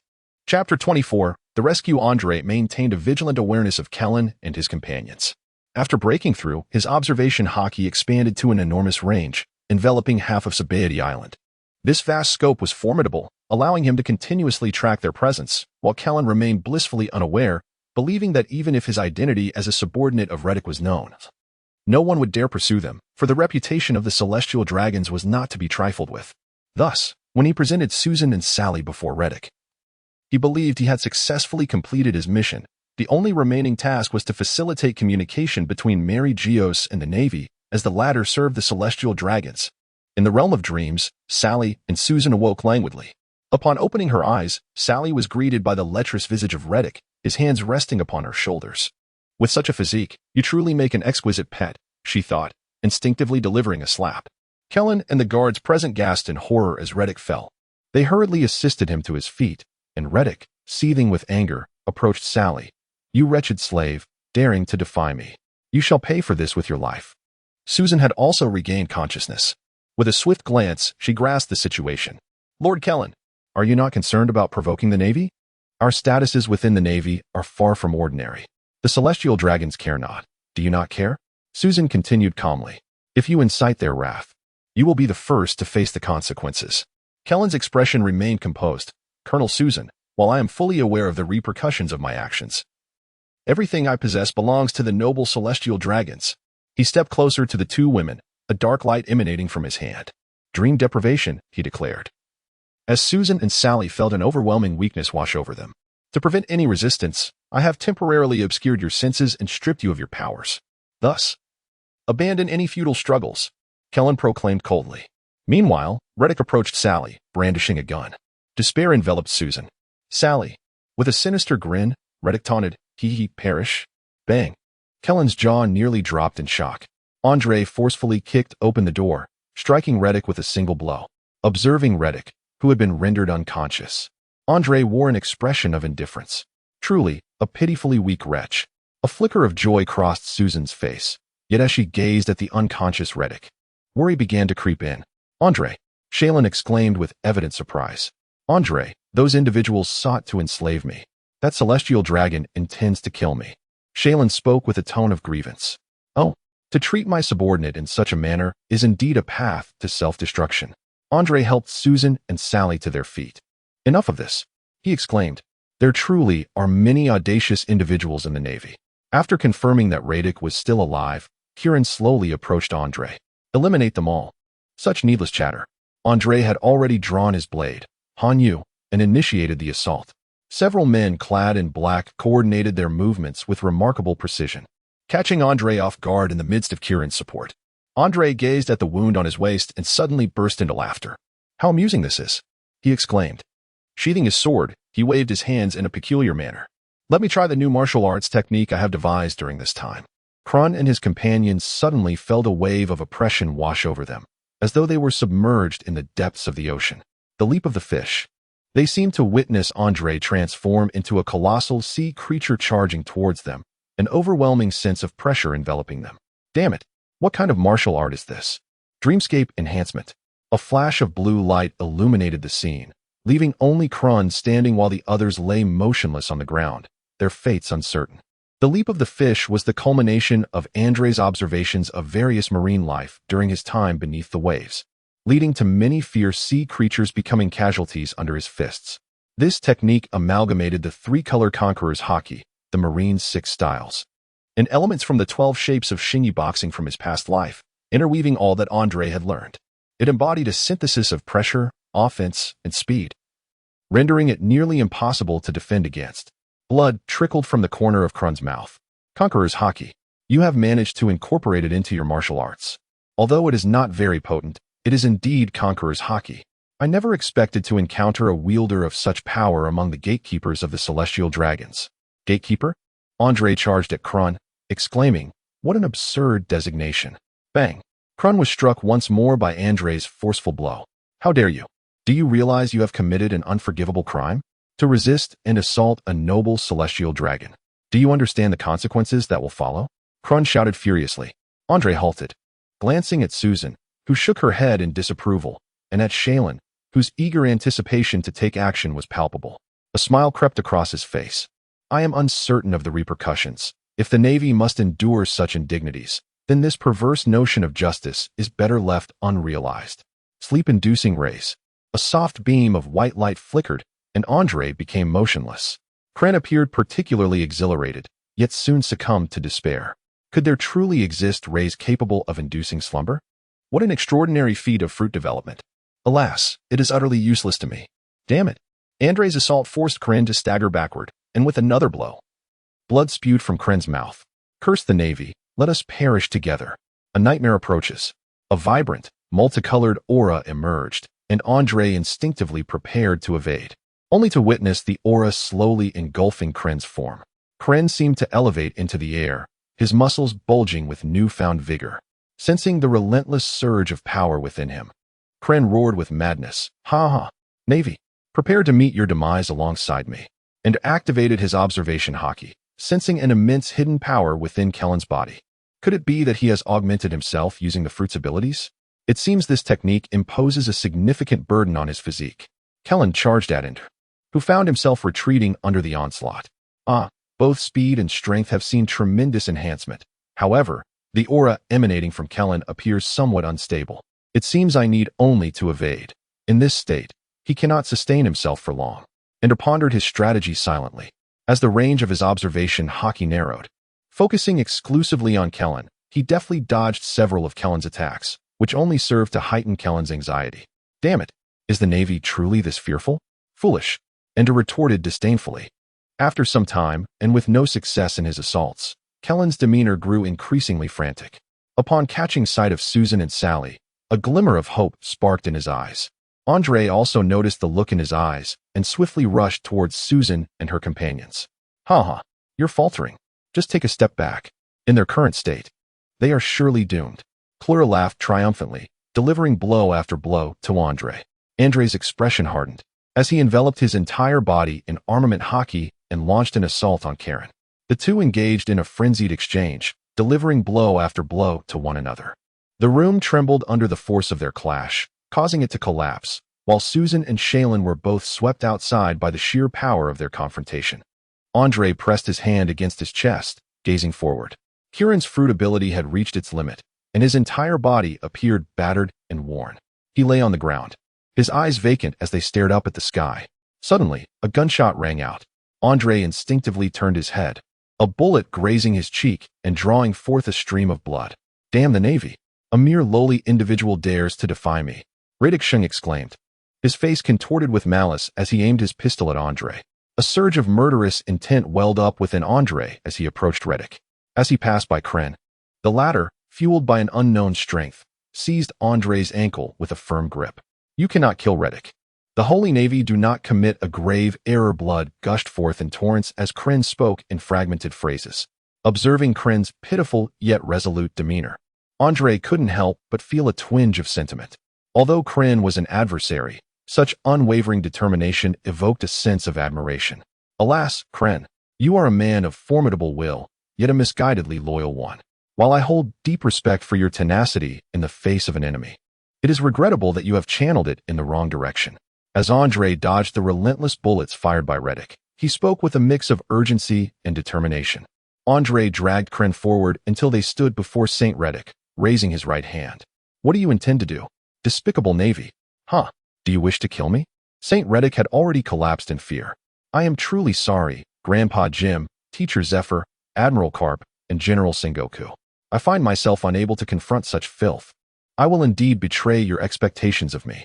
Andre closed his eyes, silently reciting a mantra, and clenched his fist, bringing it down with force. Andre, don't. Susan interposed herself before Lord Reddick. Struggling to grasp Andre's fist, she exclaimed fervently, Andre, you cannot kill him. If you do, it will incite a tremendous upheaval within the Navy. Besides, I am enscathed alongside Shaylin. Let go. Andre, there is still room for de-escalation. If you truly intend to take his life, it will not only cost you dearly, but Shaylin will perish as well. Shaylin, from behind, added softly, though I too harbor the desire to eliminate him, I understand the significance of the celestial dragons, Andre. Let it be as it is. Upon hearing their pleas, Andre's murderous intent gradually dissipated. Let us depart. Andre turned away, with Susan and Shaylin closely following. Lord Reddick, are you unharmed? The Roswald family emerged from their hiding place, relieved that the ordeal had concluded. The vile Navy shall await their execution. Mary Ahua will not spare you, roared Roswald, as Andre stepped into the courtyard. A flicker of malevolence crossed his visage.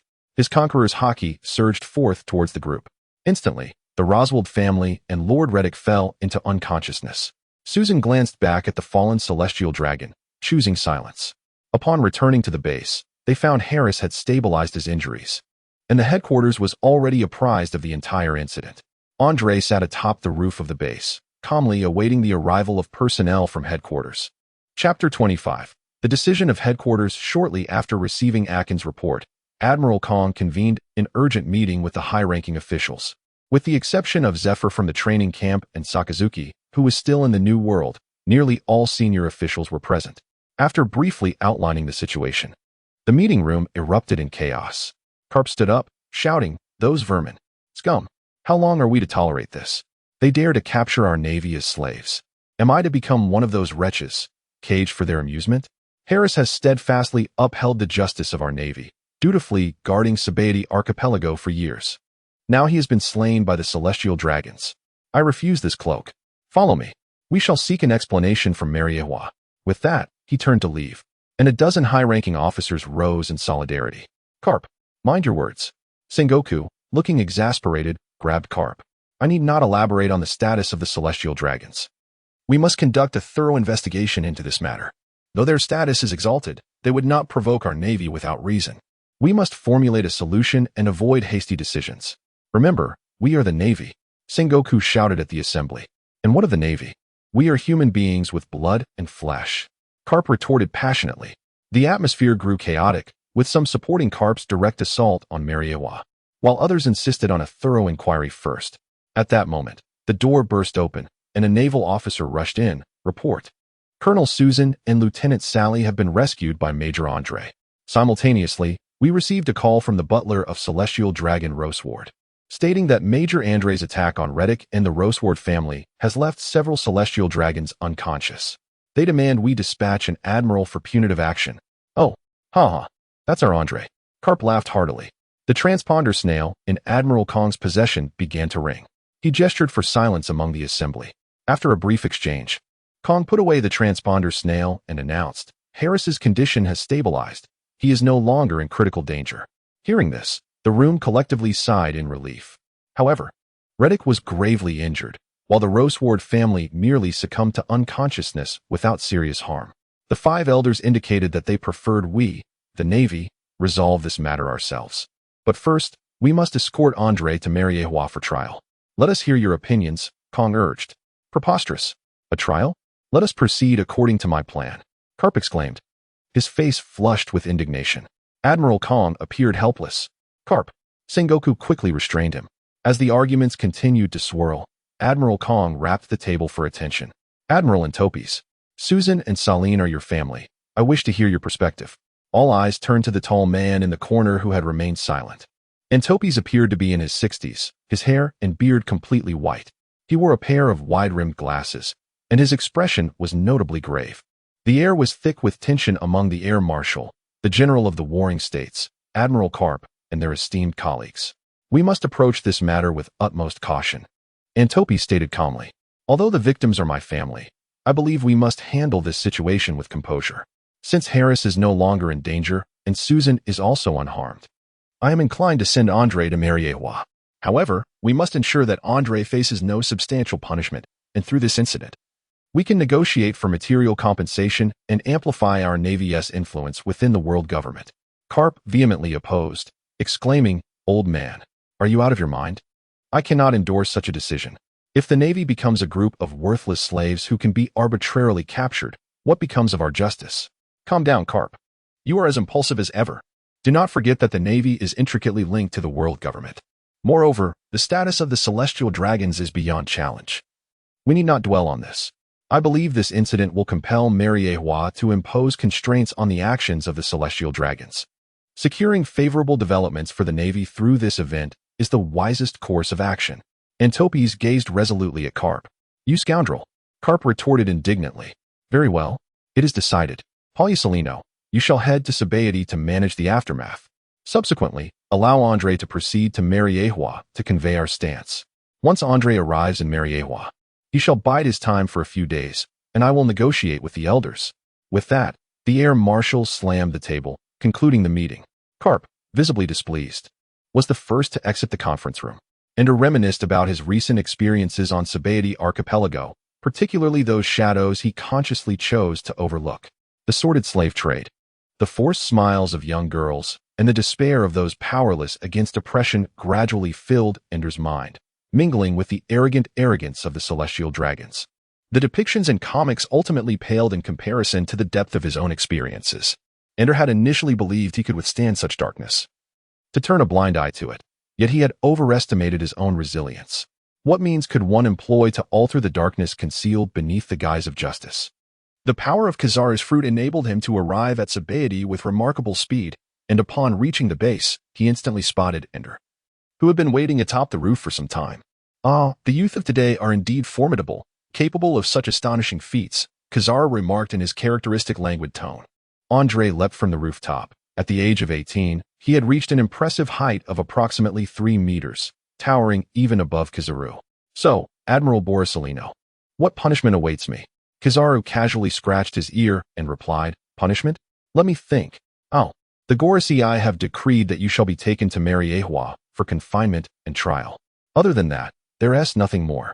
Oh, and Admiral Akainu suggests that you proceed there on your own accord. Quite tedious, really, just a formality. You've done well, Andre. However, I must first attend to the aftermath of this matter, as the celestial dragons require some appeasement. It's rather bothersome, to be honest. By the way, I recommend you take some time to rest before heading to Mariehua. A beam of golden light shot towards the residence of the celestial dragons. Just a formality, I hope, Andre mused, his gaze lingering on the departing Kizaru, his eyes filled with uncertainty. After a night of rest, the naval base returned to its usual tranquility. Andre, thank you, Harris said, his face aglow with happiness, while Susan beside him wore an expression of disdain as she fed him porridge. Andre gazed at Harris, whose eyes had taken on a heart shape, and noted the stark contrast to the previous night. Firstly, Andre wished to express his gratitude for their rescue. You are commendable, having refrained from committing an irrevocable act in a moment of anger. It appears that last night's events have not adversely affected Susan. Admiral Susan, you are overly courteous. First and foremost, you are my colleague, and Shaylin is also under my command. As a just Navy officer, how could I possibly ignore such a situation? Andre remarked with a hint of self-deprecation. Susan looked up and regarded Andre with a piercing gaze, saying, Andre, you are still young, yet I have great faith in you. The status of the celestial dragons has always been unassailable. Sometimes, taking a step back is not a sign of weakness. After all, we have not faced any dire consequences, so there is no need to harbor resentment. I hope you understand that the Navy is governed by various regulations and orders. Abandoning these principles would render us no different from pirates. Ah, I comprehend, Andre replied. Admiral Harris, please take care of your health. I must depart for Mariewa. Rest assured. Andre, Vice Admiral Paulusalino has already conveyed the Navy's position to us, and you shall not encounter any trouble, so there is no need for concern. Remain composed, Andre. Susan and Harris urged in unison. Andre nodded in acknowledgement and stepped outside. Akin and Shaylin were already awaiting him. Andre gazed up at the sky, shielding his eyes from the blinding sun, which hung resplendently overhead. Let us embark. I yearn to witness the so-called Holy Land of Mariewa. Chapter 26. Unexpected events. Fisher Tiger Mariewa, perched atop the red soil continent, welcomed Andre and his companions as darkness enveloped the land during their leisurely journey. The trio ambled towards Mariewa, yet upon arrival, the scene that unfolded before them was almost too surreal to comprehend. The headquarters of the world government, the Holy Land of Mariewa, was engulfed in a raging inferno, resonating with the echoes of human cries. Akin and Sally felt beads of cold sweat trickling down their brows. How can this be? This is Mariewa. Andre, after a moment of contemplation, recalled the astonishing events surrounding Mariewa from the manga. Is this the Fisher Tiger incident concerning the liberation of slaves? He pondered, excitement gleaming in his eyes. Could it be that the young empress was freed during this very occurrence? Activating his observation haki, Andre commanded, You two, remain here and do not act recklessly. If anyone emerges, do not interfere. With that, he dashed into Mariewa. For reasons unknown, the defenses of Mariewa appeared alarmingly feeble, with formidable adversaries nearly absent. It was truly hard to believe. As Andre sought to peer deeper into the heart of Mariewa using his haki, an instinctual warning urged him to halt his thoughts. As if danger lurked within, a multitude of slaves raced desperately through the streets, disregarding everything as they fled upon seeing Andre. Navy, stop those slaves. A guard shouted at Andre. Andre turned his head and felt a sense of fortune. Among those locked in a standoff with several guards were 3 young women. One, with long black hair, bore a striking resemblance to Hancock in her adulthood. Another, possessing striking blue hair and an unusually large head, was none other than the second sister, Santa Sonia. The last, a stunning beauty with lustrous brown hair and an alluring figure, was indeed Santa Sonia. What trials had you endured after escaping that would lead to such a lamentable physique? Was the fare on Snake Island truly that sumptuous? Andre was taken aback. Hey, what are you dawdling for? A guard shouted impatiently. Oh, hee. Andre replied as he unsheathed his weapon, slowly advancing.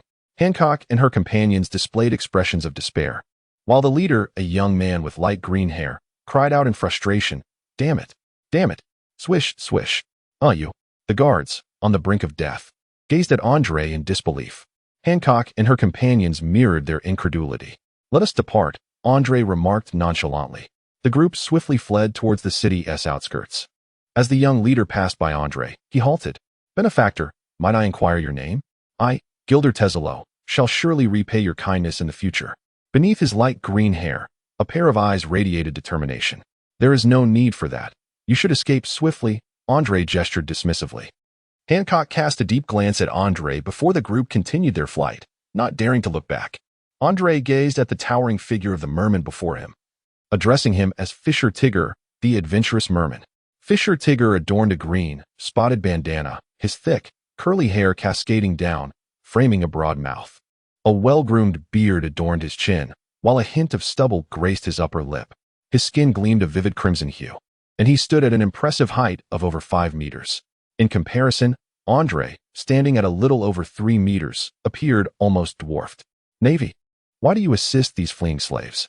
Should you not be the one to thwart their escape? Fisher Tigger inquired, a look of bewilderment crossing his face. Andre sheathed his cold moon, stretching lazily. Not all navies are mere automatons that obey commands, especially when it concerns the so-called possessions of those wretches. It appears you are a naval officer unlike any other, but why did you choose to kill them? Surely, rendering them unconscious would have sufficed. Fisher Tiger pointed at the corpses of several guards. Huh, how Navi you are, Tiger, Andre scoffed. One cannot discern the morality of a person solely by their willingness to kill. Your perspective echoes that of a relative of mine from many years ago. Fisher Tiger. Humanity possesses both virtue and vice, and so do the fishmen. Even the slaves you rescue are not without their own distinctions. For those irredeemable souls, death is their rightful fate. A fleeing slave caught sight of the two, and Andre's naval uniform caused him to freeze in place. At that moment, he noticed a golden-haired maiden inside a nearby house. Her face twisted in a lewd smile as she approached slowly. Yet, this cannot serve as justification for your indiscriminate slaughter. Every life is invaluable. Fisher Tiger continued to insist. I have no time for your drivel, Fisher Tiger. Look, this is the life you claim to have saved. Andre shouted. A pair of large hands clamped down on the maiden's mouth, and she weakly struggled against the overwhelming advances of the man, despair enveloping her. Who will save me? Suddenly, the wall was shattered. An imposing shadow loomed over the two, the word justice emboldened on the back of a cloak, glimmering in the maiden's eyes. Behold, this is the life you saved. Do you believe he deserves to die? Andre grasped the man's throat, lifting him into the air as he gazed at the fishman. Fisher Tiger's expression was one of disbelief. With a swift motion, Andre discarded the man's lifeless body as if it were refuse. You. Fisher Tiger pointed at Andre, intending to accuse him, yet found himself at a loss for words. Ender cast a disdainful glance at Fisher Tiger and remarked, What is this talk of slaughter and humanity? In my eyes, there exists no distinction of race. The virtuous shall thrive, while the wicked shall perish. Fisher Tiger, your feigned benevolence will inevitably lead to your downfall. Curiosity piqued within him. He continued, However, I am intrigued as to why, amidst such significant events, Mariewa remains utterly unresponsive. I am aware that today is a momentous occasion, particularly for the celestial dragons. On this day each year, most celestial dragons gather deep within Mariewa, with the guards surrounding them, ensuring that they do not make an appearance here. The golden-haired maiden interjected, Indeed, I have observed that the number of guards diminishes greatly on this day, as most humans venture further into Mariewa. I must take my leave now, Navy. I am yet unaware of your name, said Fisher Tiger. And you? I am Sayers Ender. You may call me Ender. Ender, is it? I shall remember this name and hope to encounter you again. Thank you, Ender. With that, the imposing figure of Fisher Tiger gradually receded into the distance. Andre gazed at the enchanting young girl before him and remarked, Given your attire, you hardly resemble a slave. So, you may as well wait in peace. Do refrain from speaking out of turn. After all, who would believe the words of a mere child? With that, he prepared to depart. Suddenly, a surge of flames rushed towards them, causing the girl to scream in terror.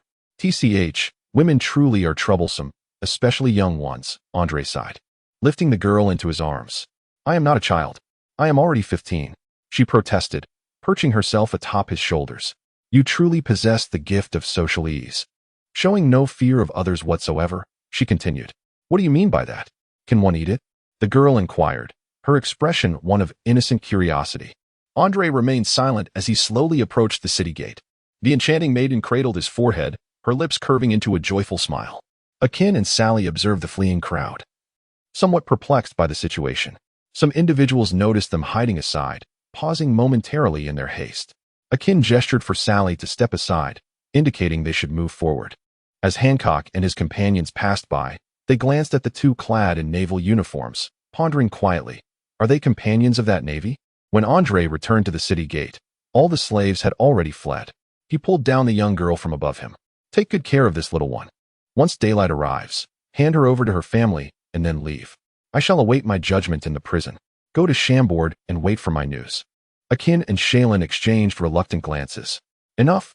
This is merely a formality. I may be out in a few days. Big brother, why must you face judgment? The young girl inquired, her expression filled with confusion. Because Commander Andre struck a celestial dragon who sought to capture me. Shaylin interjected, her face brimming with anger. Upon hearing this, the young girl scrutinized Andre with her enchanting eyes. Oh, so you are the Navy officer who struck Reddick. How do you know? Andre asked, a hint of wariness in his tone. The young girl covered her mouth, contemplating for a moment before replying. News has spread among the people of Mariewa these past few days, saying that a Navy officer had struck a celestial dragon. Andre shook his head and said, Fine. I will obediently follow them. I must head to the prison now. After taking a few steps, he turned back to inquire, where is the prison? The young lady bent down, laughing heartily for a while before pointing to the left, saying, just walk to the farthest part on the left side of the city, and you will see it. Andre approached the prison with a grim expression. Chapter 27, An Inexplicable Outcome. The area outside the prison was deserted. Inside, the guards trembled in fear at Andre's arrival. Who goes there? One guard exclaimed as he stood up to confront the entering figure. Major Andre Shambody, here for the trial. Andre regarded the frightened guards with a gaze full of disdain. What? You are the executioner, Andre? Several of them exclaimed in astonishment. Has that fishman left outside? I have seen no fishman. Only guards scrambling to extinguish fires, Andre replied. The expressions of several guards visibly relaxed. One guard picked up a set of shackles, intending to place them on Andre. Andre looked down at him with a commanding presence. If that thing were to be placed upon me, I cannot assure you that your head would remain atop your shoulders. The guard, gazing up at the towering Andre, felt beads of cold sweat trickle down his brow. His companion immediately pulled him away, exclaiming, what a joke. We don't even know what crime he has committed. We were merely instructed to detain him for a few days. A few individuals prepared Andre's cell, securing the lock before hastily retreating from his presence. Akainu and Shaylin, accompanied by the enigmatic girl, sought refuge in a room to pass the night. As dawn broke, the city erupted into chaos, with voices shouting, quickly, find Lord Moriana. A throng of people scoured the streets in search of someone. The mysterious girl opened her eyes, hearing the clamorous cries from outside. Thank you, sailors. My family has sent someone to find me, she chirped playfully. Hee, I must leave now. With that, she stepped outside, calling, I am here. A group of masked figures, clad in white coats and cloaks, suddenly appeared beside her. Lady Moriana Gong, the tallest among them, bowed respectfully. All right. There's nothing to worry about. Let us depart. Akainu and Shaylin's eyes nearly bulged from their sockets as the leading man shot a glance at Akainu. In that instant, Akainu felt a chill run down his spine, realizing he was in the presence of a formidable opponent. Moriana, why are you running about? Do you not know what transpired last night? I was worried sick. I hardly slept. A handsome man in his 30s seated himself, his voice laced with concern. Moriana approached him with a beaming smile, taking his hand. I understand, father. But last night was truly exhilarating. At that moment, a subordinate entered, reporting, Lord Yurklu. Lady Moriana Gong, Lord Reidic has returned. The man rose, his golden hair shimmering in the sunlight. Ah, it seems his injuries are not too severe. Let him in. Moriana's eyes darted about, lost in thought. Reidic entered, his head bandaged and one arm in a cast, looking utterly pitiful. Moriana could not suppress a giggle upon seeing him. Moriana, do not mock your brother, Yurklu admonished gently. Reidic, feeling awkward, replied, it's all right. Father, my sister is not mocking me. Reidic, because of your folly, I have lost my subordinate, Karen, whom I trained for many years. Did I not warn you against provoking the navy? You have brought me such great trouble. Yurklu scolded sternly. Reidic appeared frightened of his father, stammering, but father, we are noble celestial dragons.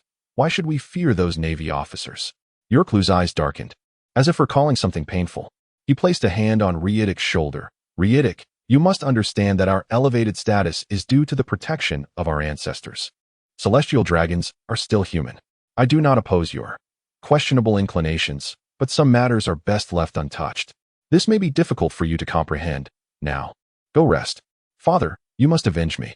Punish the one who harmed me. Reidic wailed, tears streaming down his face. Moriana stepped forward. That cannot be, dear brother.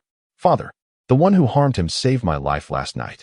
Reidic's expression turned anxious. Sister, are you all right? What happened last night? Moriana dabbed at his tears with a tissue. I am fine, brother, but promise me you will not seek revenge on that person, will you?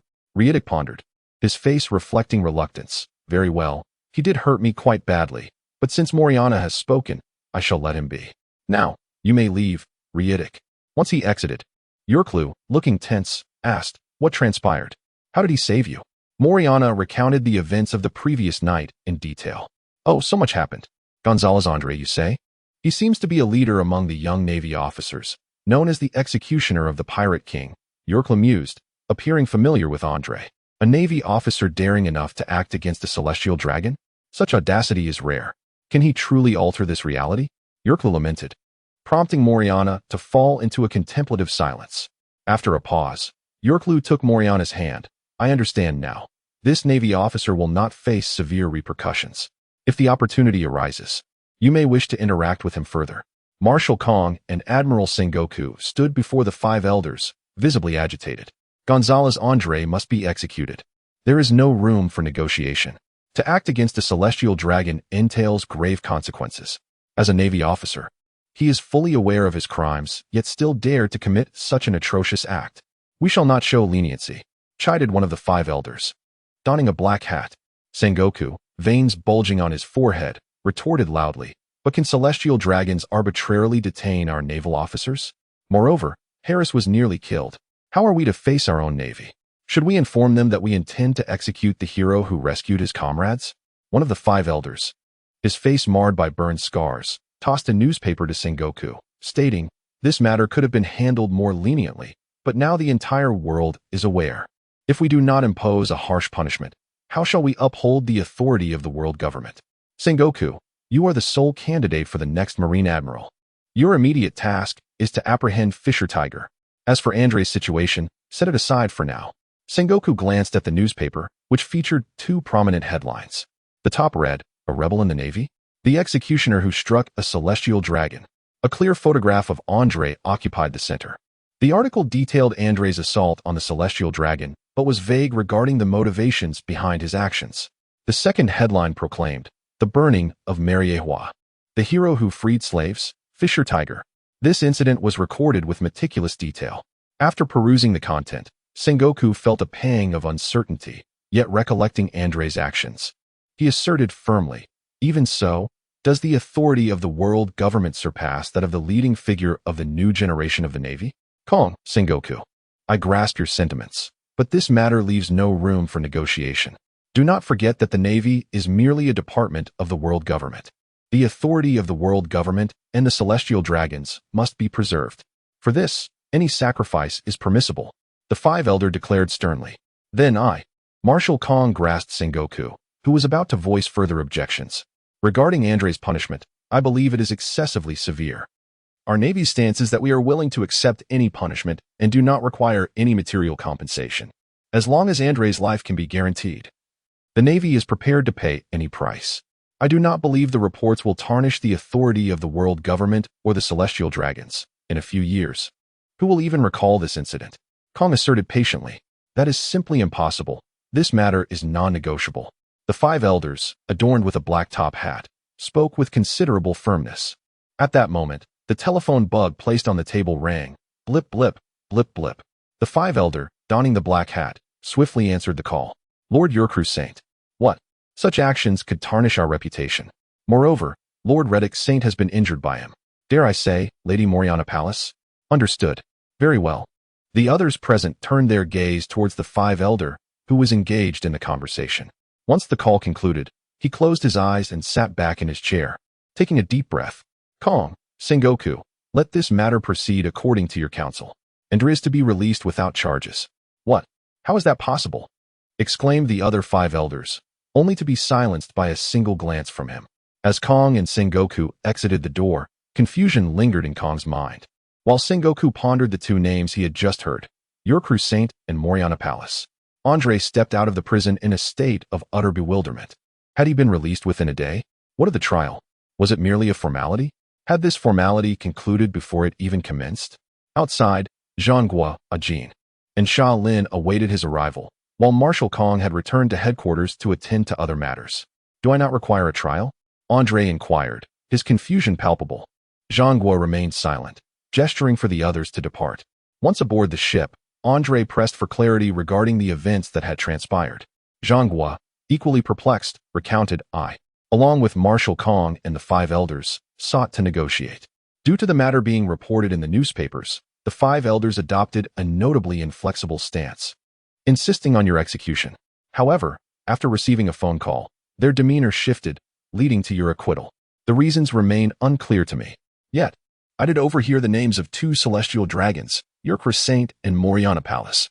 I suspect this may be the crux of the five elders' change of heart. Upon hearing Zhonggua's words, Ajin and Xia Lin exchanged glances. Xia Lin silently approached Zhonghua, raising her right hand and expressing I am quite eager to understand the full story. Xingyiquan and Andre's eyes locked onto Shaolin, intrigued. Oh, is there truly such a remarkable turn of events? You are indeed fortunate, Andre.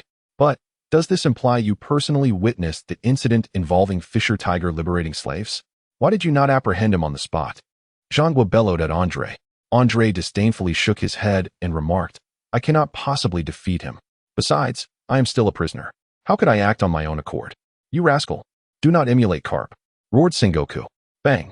Andre crouched down, clutching his head. Akainu and Sally erupted into joyous laughter. Chapter 28. The visit of Moriana Palace Sabaody soon regained its former tranquility. Training and patrols resumed, as if the recent events had left no impact on the Navy. Nevertheless, many around the world became aware of the illustrious names of Andre and Fisher Tiger. How remarkable it is that the Navy's Sabaody Andre dared to strike against the Celestial Dragons, alongside the Fishman hero Fisher Tiger, who created a ruckus in Mariewa to liberate slaves. Their actions were indeed audacious, yet undeniably admirable. A pair of crescent-shaped white mustaches signified his identity, the renowned pirate of the Grand Line, the future Yonko of the Seas, Edward Newgate, better known as Whitebeard. However, I am quite curious as to why this Navy officer, after assaulting a celestial dragon, was not executed. Could he be one of them? Or is he merely a boy? Marco inquired. Whitebeard chuckled and replied, How could that be? Those scoundrels would never join the Navy. Sons, remember this Navy officer. He may one day grow to become a formidable adversary. Gulaloyulu. To celebrate the beating of the celestial dragons and the liberation of slaves by Fisher Tiger. We shall feast today. Whitebeard raised his goblet and drank heartily. Haha. Prepare the wine. The banquet is underway.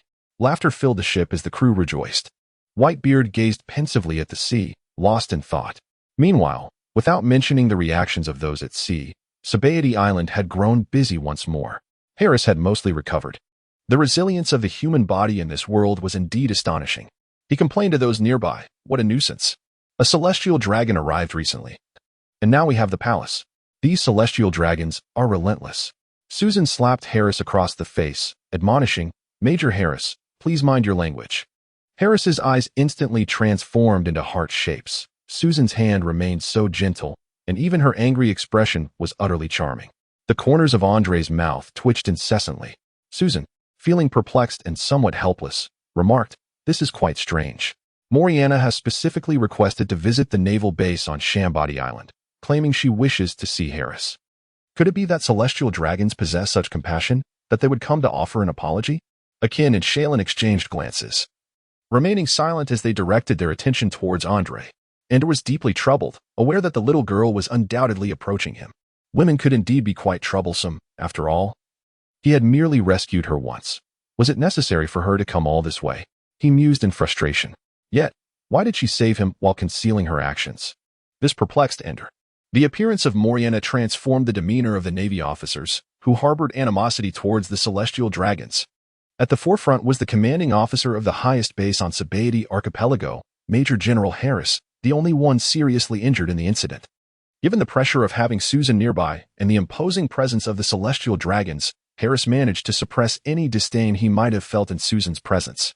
However, his fervent calls for Moriana revealed an unmistakable fondness for her, contradicting his previous aversion to the celestial dragons. As for the other Navy officers, aside from Andor and Akainu, along with a few female officers, most were gazing at Moriana with hearts in their eyes. Andor was astounded to witness several female officers among them. What sort of aesthetic was this? To exhibit such expressions towards an undeveloped little girl was utterly bewildering in his past life. Such reactions would have warranted a call to the authorities. Unlike other celestial dragons, Moriana did not don the ridiculous bubble-like attire. Her golden hair was styled into double loops, reminiscent of a maid's coiffure from another era, exuding a playful charm.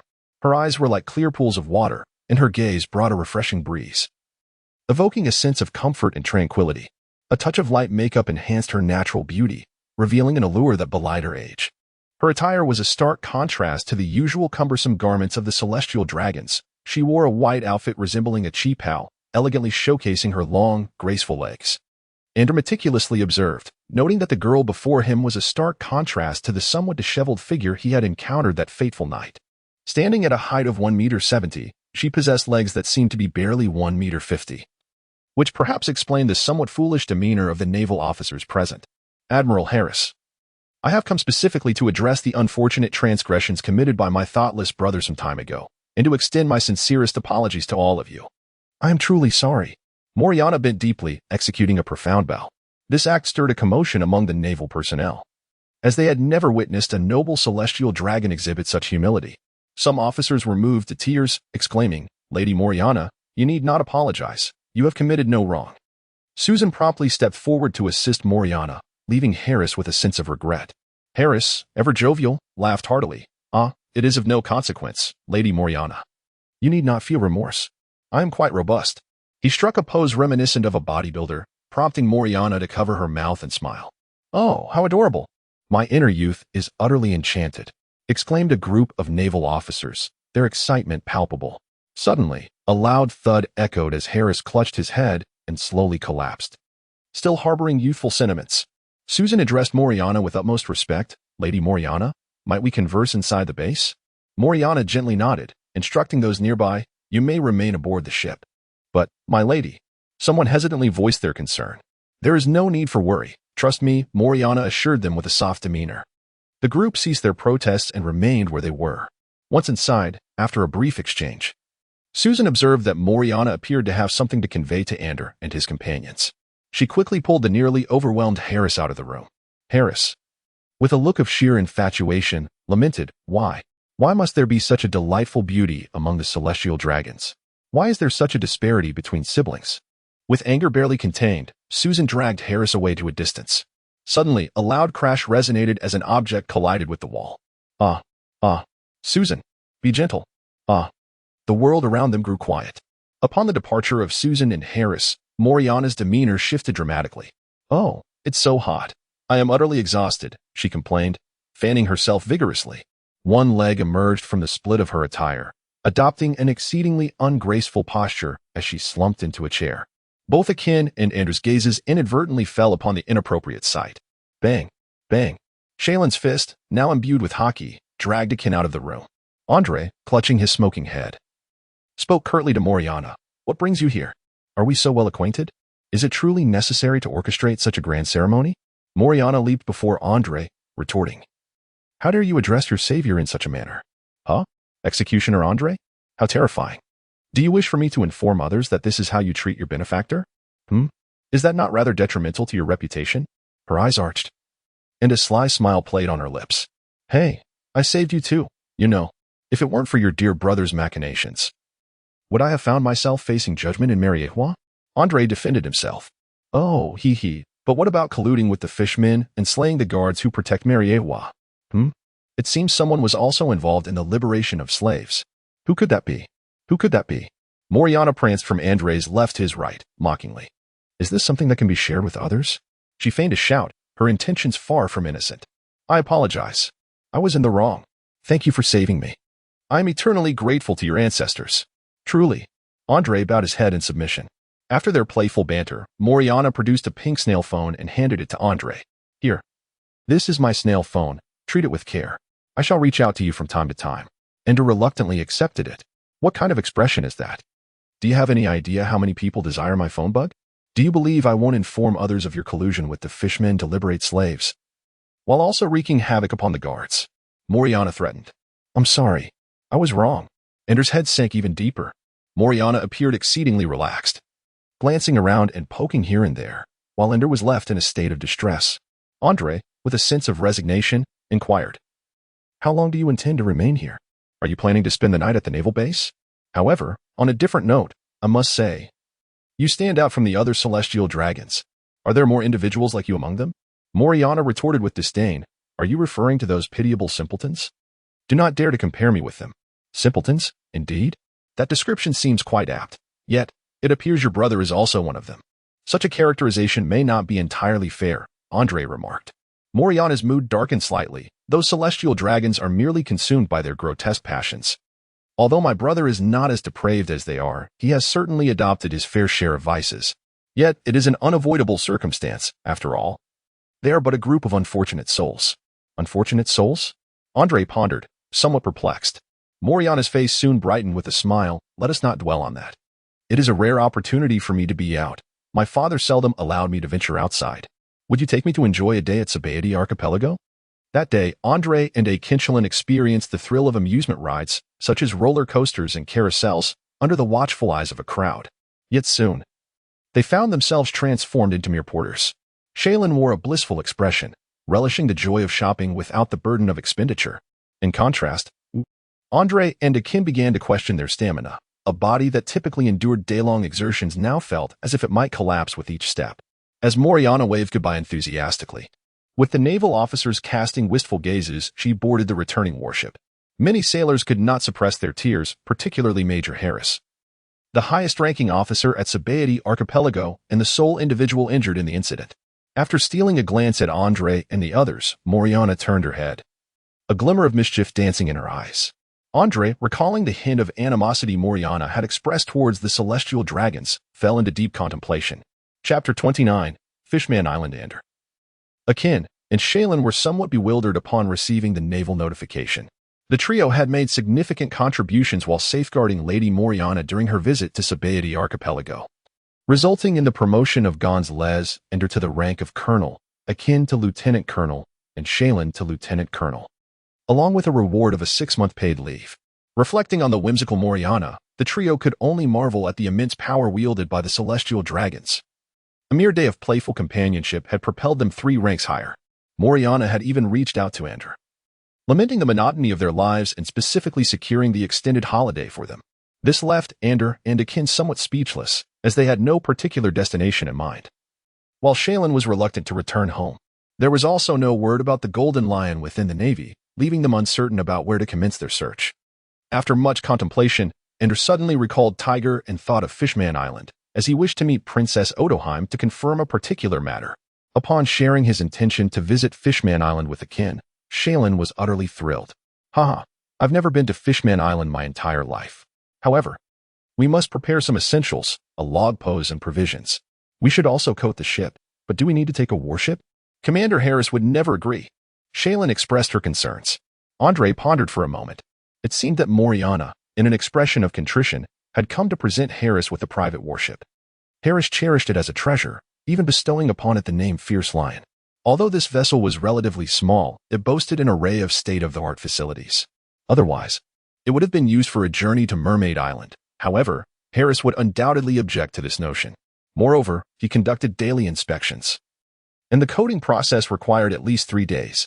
What course of action should one take? Andre shared his thoughts with the 2 others, and the trio deliberated for half a day yet failed to arrive at a satisfactory idea.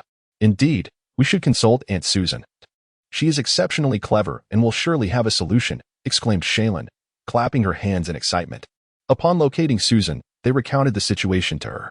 Oh, my dear little ones, Susan chuckled, you are quite fortunate. Tomorrow, I will be reporting to headquarters about the detailed developments of this incident.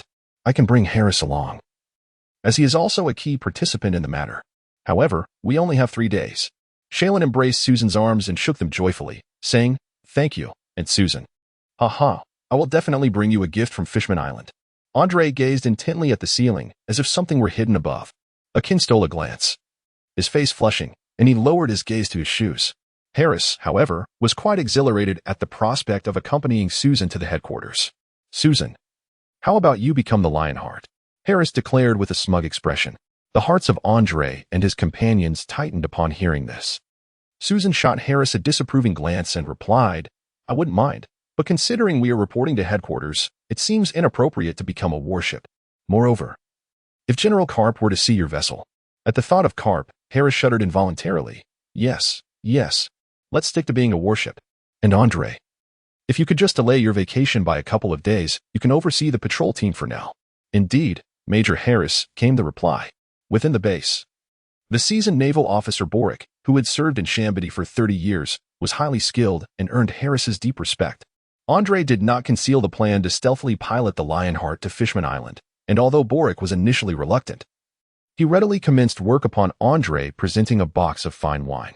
After Shaylin and Akin prepared the necessary supplies for the voyage, the 2 delved into studying the various functions of the warship. Upon Harris and Susan's return, they encountered the Lionheart. As the vessel descended beneath the waves, It vanished from Harris's incredulous gaze, accompanied by Andre's enthusiastic wave and heartfelt thanks. Harris appeared frozen, only to eventually lament, "Boric. Boric." Red-faced and belching from the bottle he clutched, only fueled Harris's ire further. "Boric, your salary for this year is gone. How dare you drink while on duty?" The only response he received was a series of belches from Boric. "Oh, how beautiful!" Shaylin exclaimed in awe from the deck. Andre and Akin had become quite accustomed to the underwater scenery due to their frequent training beneath the sea. "Hey, Shaylin, pay attention to the navigation. If anything goes awry." Neither I nor Commander Andre possessed the abilities to navigate the ocean unharmed. You, however, are a Zoan-type user, given your physique, without any protective coating. You would faint the moment you come into contact with the seawater. Akin called out from the cockpit. "Oh," Shaylin replied quietly, returning to the cockpit. Under Akin's keen observation and Shaylin's adept piloting, Andre and his companions did not encounter the same mishaps as Luffy and his crew. A few Sea Kings quietly retreated under the intimidating presence of Andre's Conqueror-S Haki. Following the precise course, Andre reached the entrance of Fishman Island. Upon seeing Andre and his crew on the monitor, the Nip military personnel marveled that a Navy warship. Harris has adorned the flagpole of the Lion's Roar with Navy decorations. "I am Colonel Andre of the Navy. I have come to Fishman Island to seek an audience with Princess Odoheim regarding some private matters. Please relay my request," Andre stated. The passage slowly opened, allowing the Lion's Roar to glide into Fishman Island. The Right Minister of the Seahorse Merfolk was astonished by the Navy's arrival, as they had scarcely visited Fishman Island in recent years. After instructing the gates to be opened, he immediately proceeded to report to the palace. The arrival of Andre stirred a commotion on Fishman Island. Upon glimpsing the trio, the island's inhabitants exhibited a mixture of fear, unease, and a hint of animosity in their gazes, amidst their astonishment at the enchanting beauty of Fishman Island. Andre and his companions remained oblivious to the fearful gazes of the fishmen. The trio resolved to explore the island, biding their time for the arrival of Neptune's army. After perusing several shops, Shaylin observed the palpable fear among the fishmen. "Andre, why do they regard us with such trepidation?" Shaylin inquired, perplexed, and let out a sigh, lamenting the biases of humanity. The beautiful mermaids and the robust fishmen have become mere targets for indiscriminate capture by humans. Due to their rarity, they're worth rivals that of precious treasures, prompting pirates to resort to all manners of schemes to ensnare them. You should be well aware of the status of fishmen. Despite sharing the same blood, they are regarded by humans as inferior beings. To them, what distinguishes us humans from the lofty celestial dragons? In my eyes, whether human or fishman, we are all sentient beings, devoid of any hierarchy or distinction in worth. The overwhelming majority of humans harbor prejudiced views towards fishmen, which can only be described as racial discrimination, and are lamented. Well said. A vibrant voice exclaimed loudly. After the Right Minister hurried to the palace to report to Neptune, he could only speculate about Andrew's intentions. Nevertheless, he informed Princess Odoheim, who had recently given birth to Shirahoshi and was diligently caring for her. Upon hearing that Colonel Ender had come to visit, Princess Odoheim's reaction was one of excitement. In Neptune's puzzled gaze, Princess Odoheim hastened to meet Ender, arriving just in time to catch his poignant reflections, prompting her to express her admiration. "Princess Odoheim."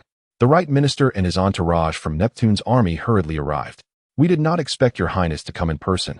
Ender stood before Princess Odoheim, towering like a giant, which made the ministers uneasy as they quickly approached him. "Navy, what do you intend to do?" Princess Odoheim forcefully pushed the two aside. You both step back. Reluctantly, the ministers withdrew to the side. Andre and Princess Iji scrutinized each other, with Iji's appearance being somewhat more delicate than depicted in the comics. She possessed an ethereal beauty infused with a hint of gallantry, and her eyes conveyed an unwavering determination. Princess Iji was naturally endowed with the ability to hear the voices within others' hearts. When she endeavored to listen to Andre's inner thoughts, a sympathetic yet hopeful expression graced her face. "Princess Iji, there are matters I wish to discuss with you privately. Might you consider visiting my ship?" Andre sincerely inquired. "Why not?" Princess Iji replied, disregarding the vehement objections of her advisors, and she stepped towards the Lion King. Chapter 30. Andre's intentions. Ajin and Shaylin stood to the side, feeling somewhat disinterested. Shaylin curiously observed the advisors opposite her. "Hey, Ajin, is that man's mustache real? And do their lower bodies resemble fish? Don't they feel pain walking on land?"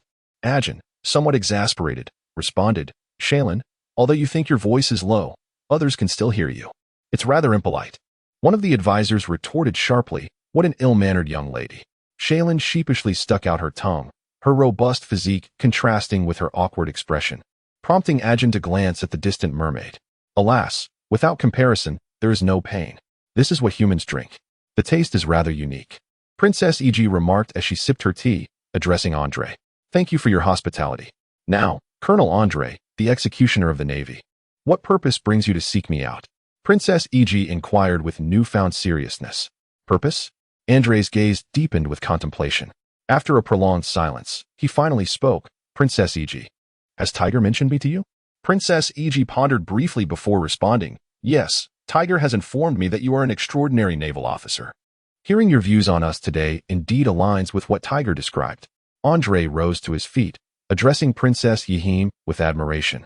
"I have inadvertently come to understand your propositions and ideals, and I must confess my respect for them.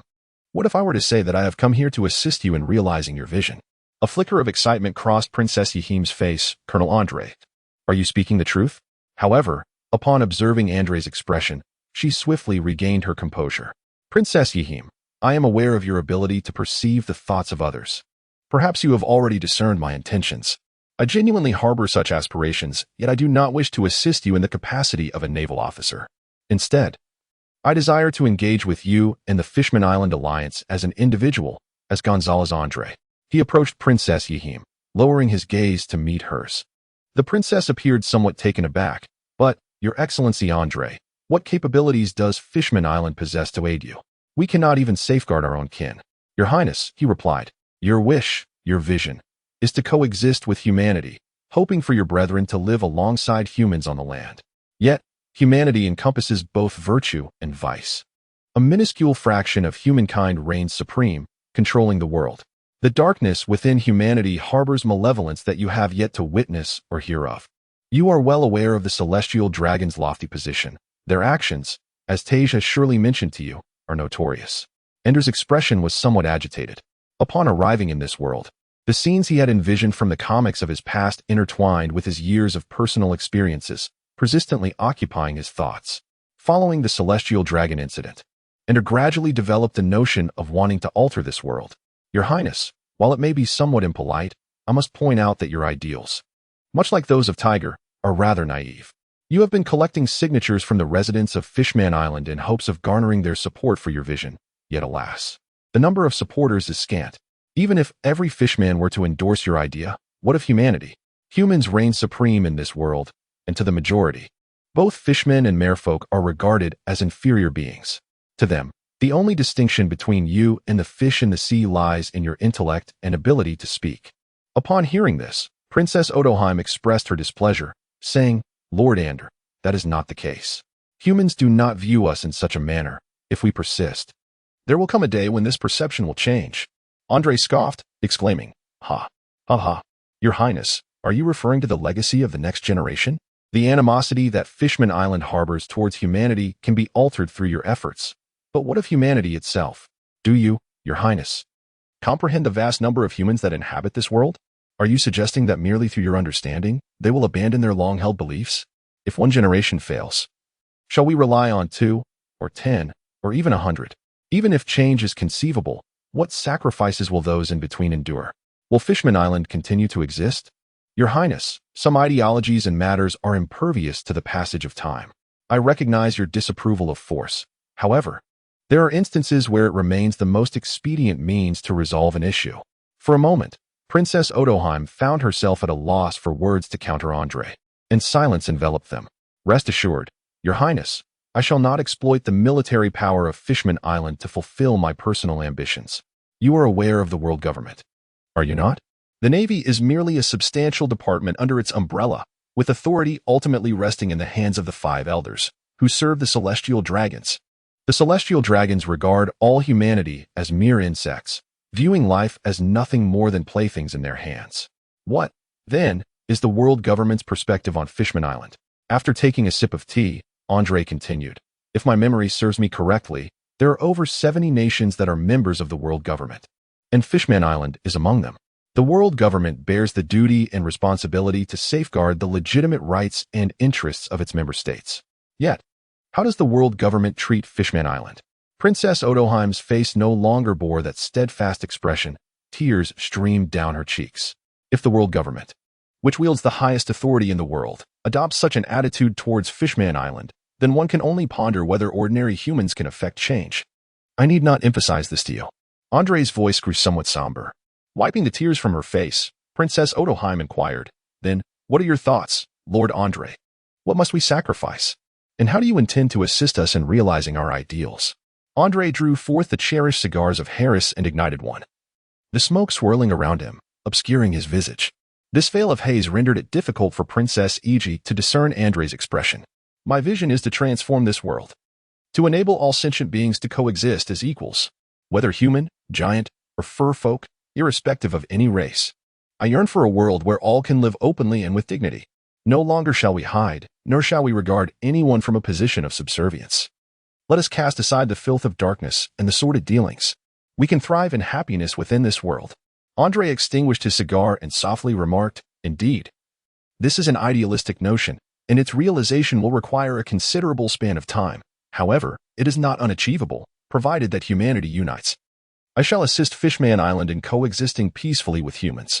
Naturally, this transformation will necessitate time, yet I assure you that within your lifetime, you shall witness the advent of that day.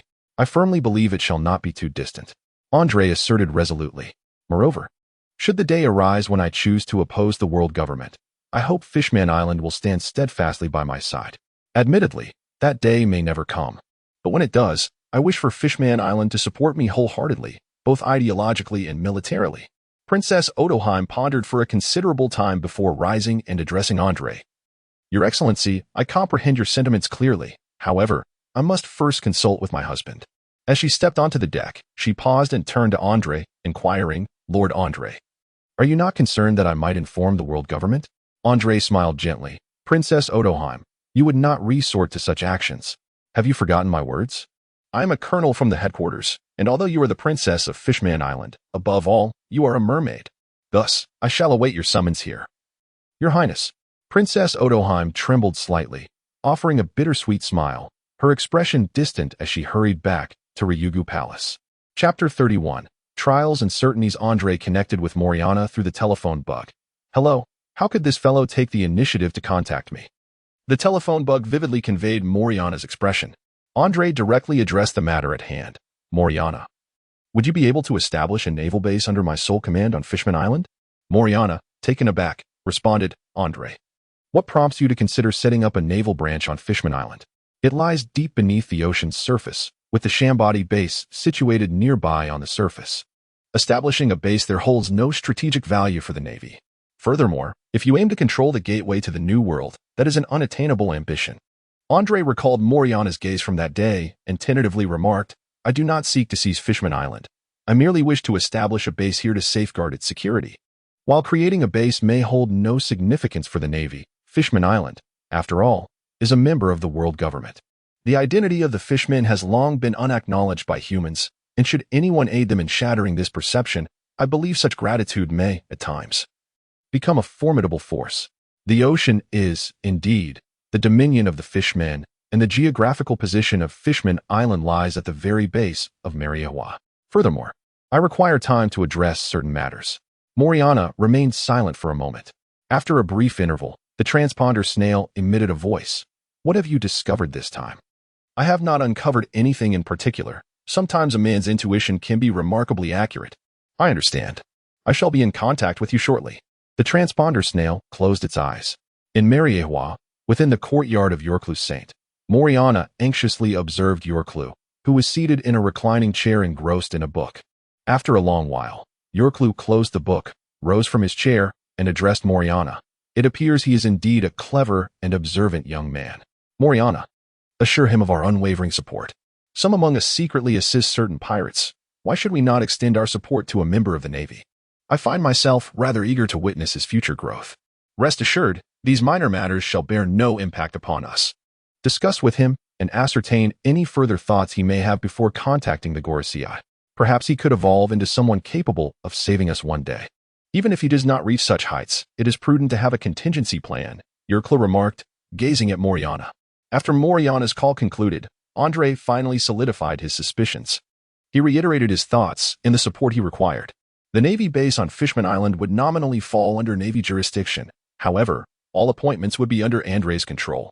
He possessed the authority to recruit personnel at will, and necessary supplies would be dispatched to Fishman Island within a few days. Most importantly, the residents of Fishman Island would be designated as wanted criminals by the Navy, necessitating an order from the world government. Upon receiving Moriana's request, the Gorisei exchanged glances. Realizing that the young princess had developed yet another peculiar interest, they deemed this trivial matter unworthy of concern and resolved to proceed as per Moriana's directives. After deliberation, they quickly notified Admiral Sengoku. When a series of orders, along with the required personnel and materials for establishing the base, arrived at Sabaody Archipelago, Harris was left in disbelief. A Navy branch on Fishman Island? Does this mean Andre will not be returning? What of my lion's roar? What should I do? No, I must go with them. Susan interjected, Admiral Harris, as the highest-ranking officer here, you need to maintain order at Sabaody. Harris, cradling his head in despair, exclaimed, my dear lion's roar. No, no. Then, he suddenly sprang to his feet, declaring, Susan, I command you to deliver Andre and the others' luggage, hand over the supplies, and ascertain if Andre has any further needs. Also, bring back my lion's roar. I implore you. Harris grasped Susan's hands, patting them earnestly. Bang. Susan gazed down at the fallen Harris and gently replied, Understood, Admiral Harris.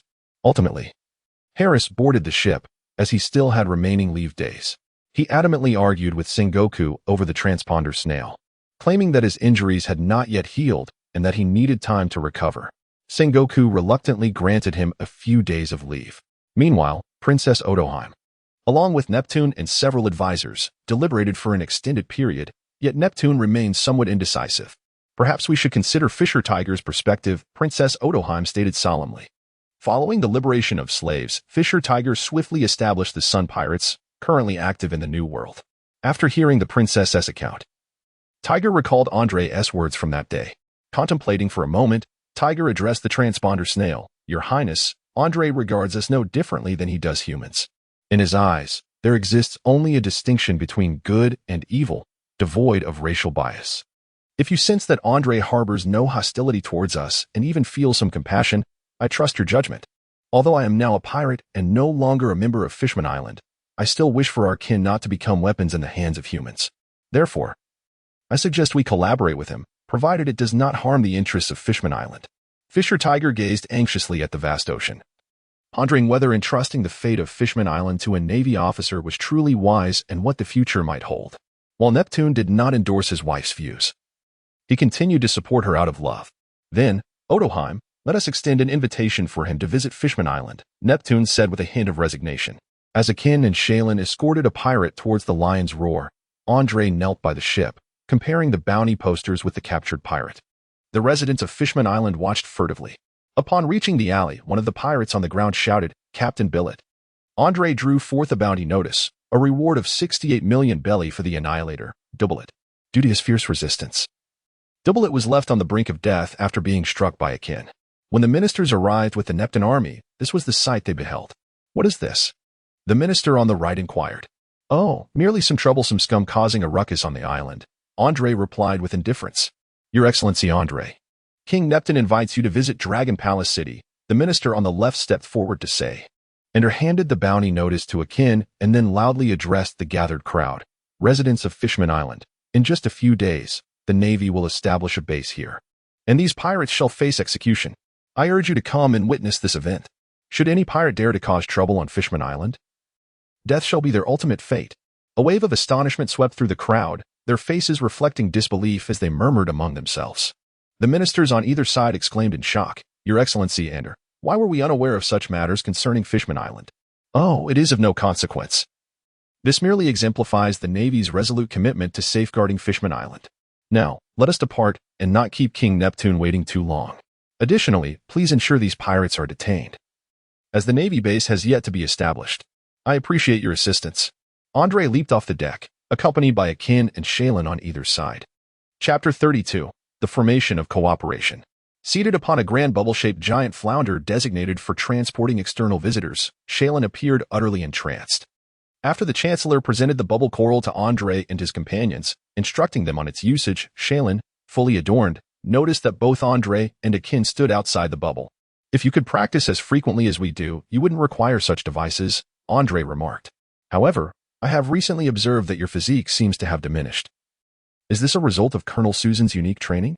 Shaylin lifted her head, responding with a hint of pride that is a secret among girls. It was truly a sight to behold. The actions of a muscular woman were indeed overwhelming. The chancellors exchanged puzzled glances. "Your Excellency Andre, much of the Dragon Palace is submerged in seawater. You would find it difficult to breathe or speak. Yet, who do you think is conversing at this very moment?" Andre replied, his lips tightly sealed, leaving the chancellors in astonishment, their eyes nearly bulging from their sockets. King Neptune sat regally upon his throne, with Queen Agi by his side. Observing Andre and Akin, Queen Agi wore a look of bewilderment. "There is no need for confusion, Your Highness. Due to our prolonged practice beneath the waves, the sensations we experience in the water are no different from those on land." Queen Agi's eyes widened, her jaw almost dropping to the floor as she exclaimed, "A ghost is speaking."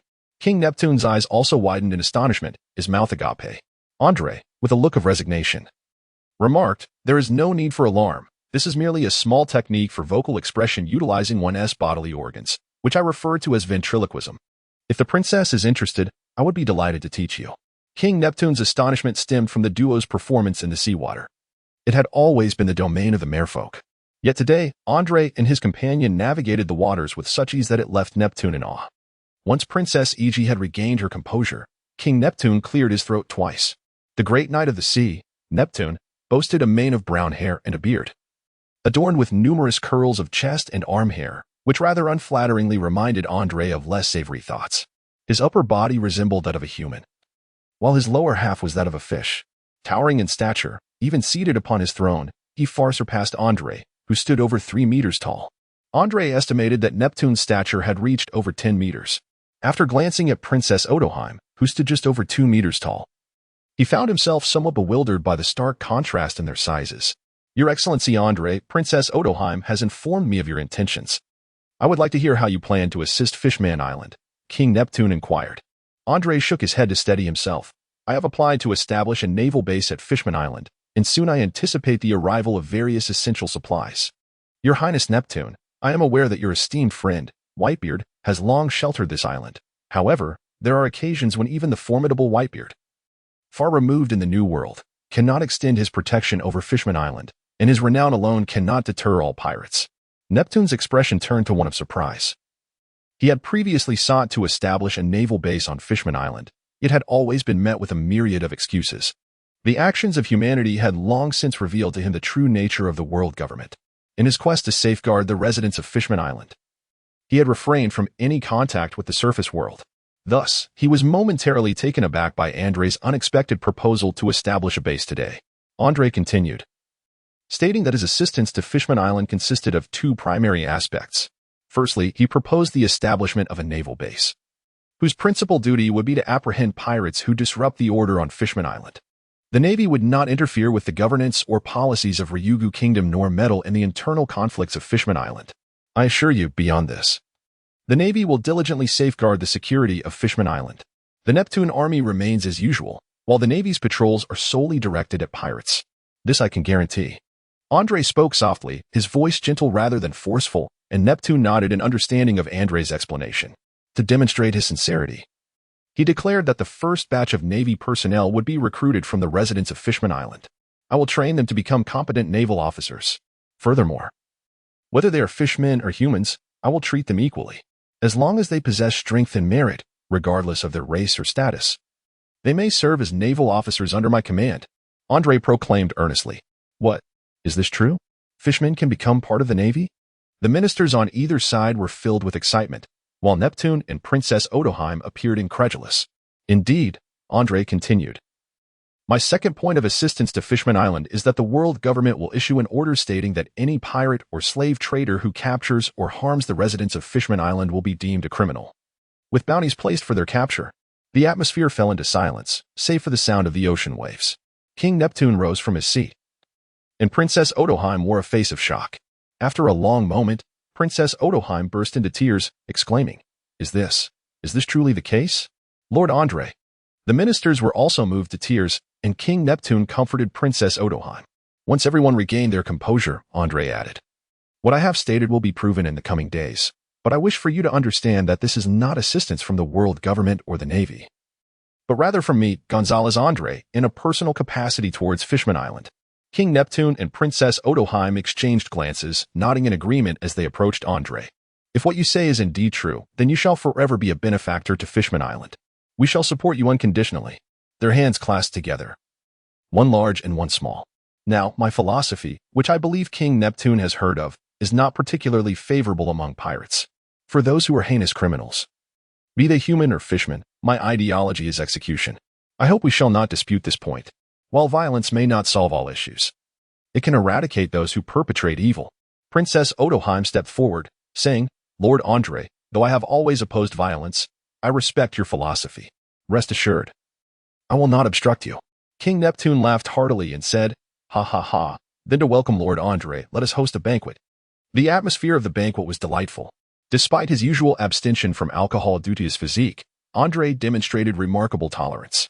Under the influence of spirits, King Neptune challenged Andre to a contest, only to twist his waist in the process, yet Andre had already sensed that King Neptune possessed formidable strength. The three young princes of Neptune and Odoheim also attended the banquet, their youthful curiosity piqued by Andre. Although Andre did not hold a profound impression of the three princes, he proposed to take them as his disciples to strengthen the bond with Fishman Island.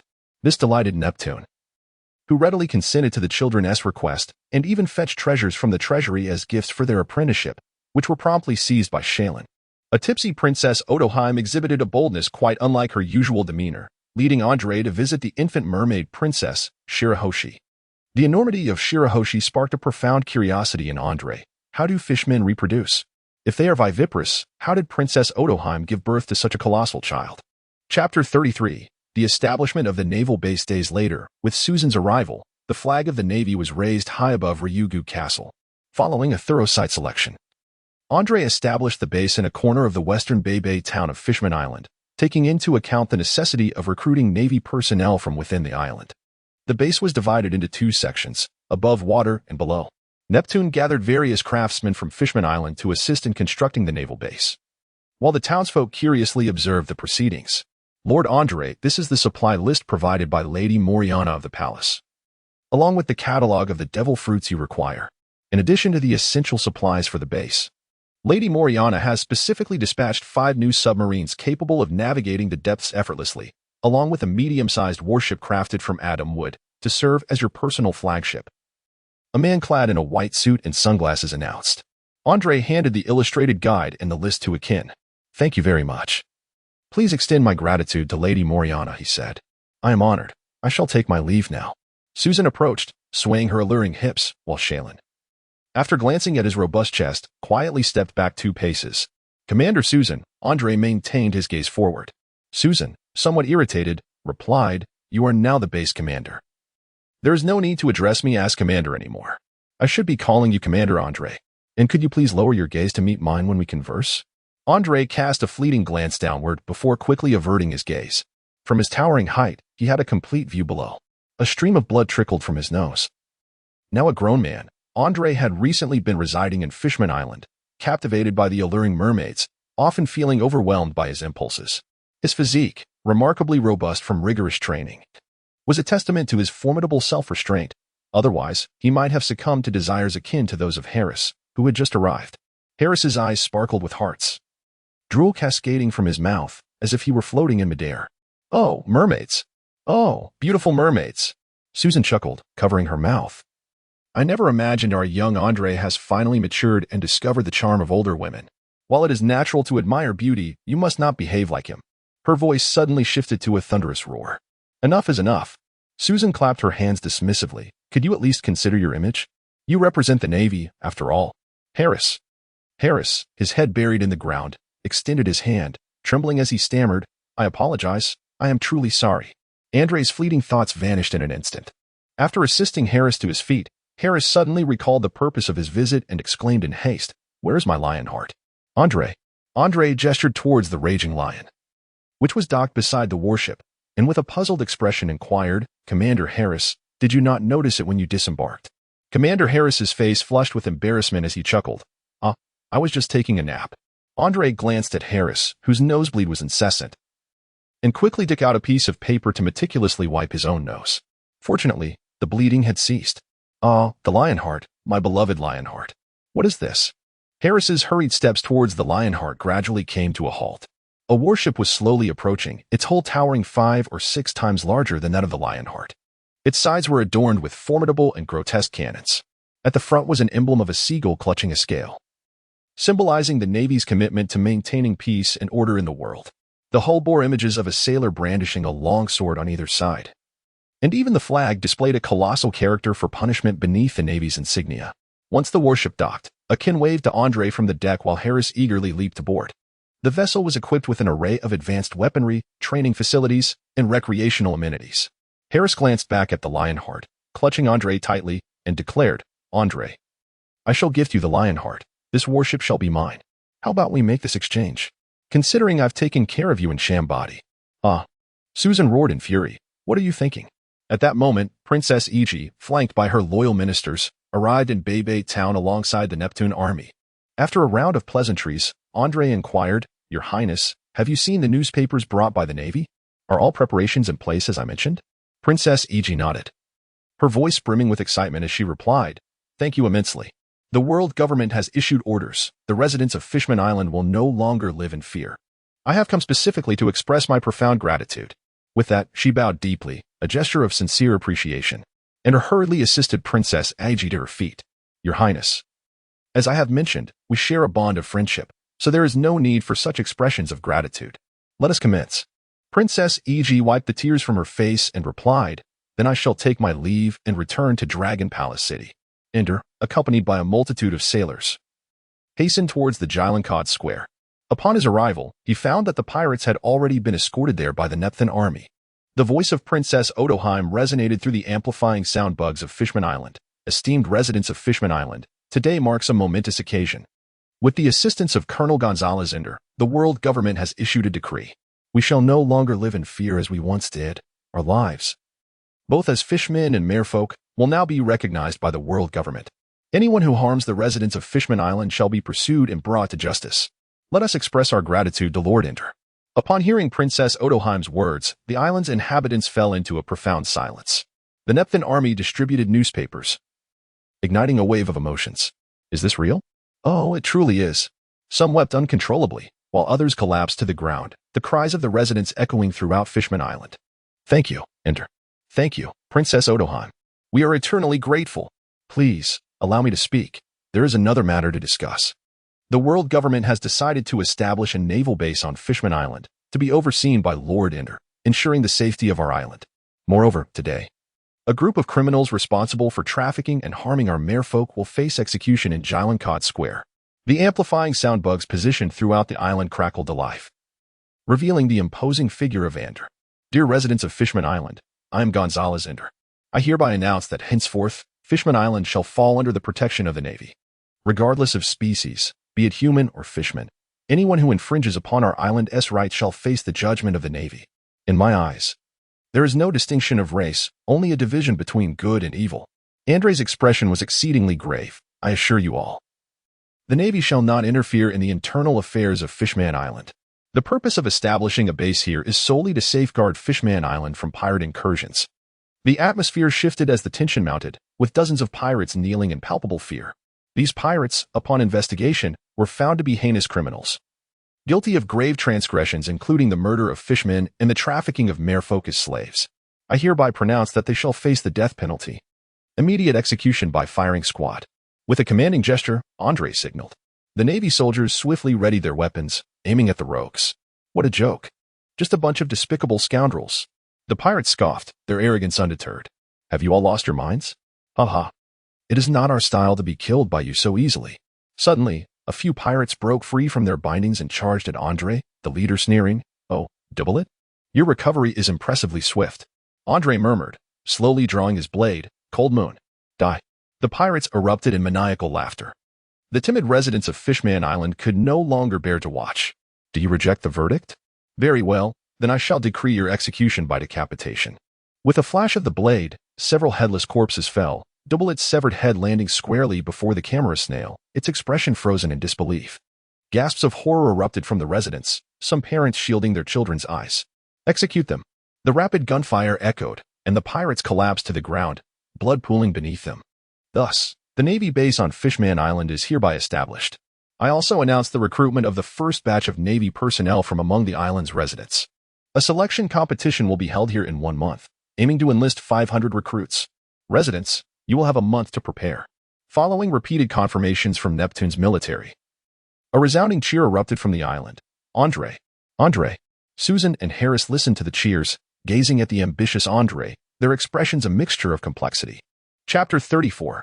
Selection in Jean Bay. After thorough research and discussion, Andre resolved to construct several vast bubble channels beneath the base, linking Dragon Palace City with the major towns on the island, ensuring rapid Navy response in case of emergencies.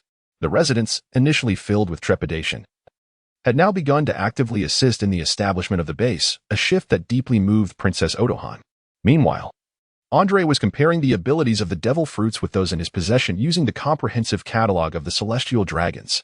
After extensive perusal, he quickly discovered a matching entry, the Paramecia type, puncture fruit, which allowed one to penetrate inorganic matter at will, even carrying multiple individuals. The description was succinct yet profound.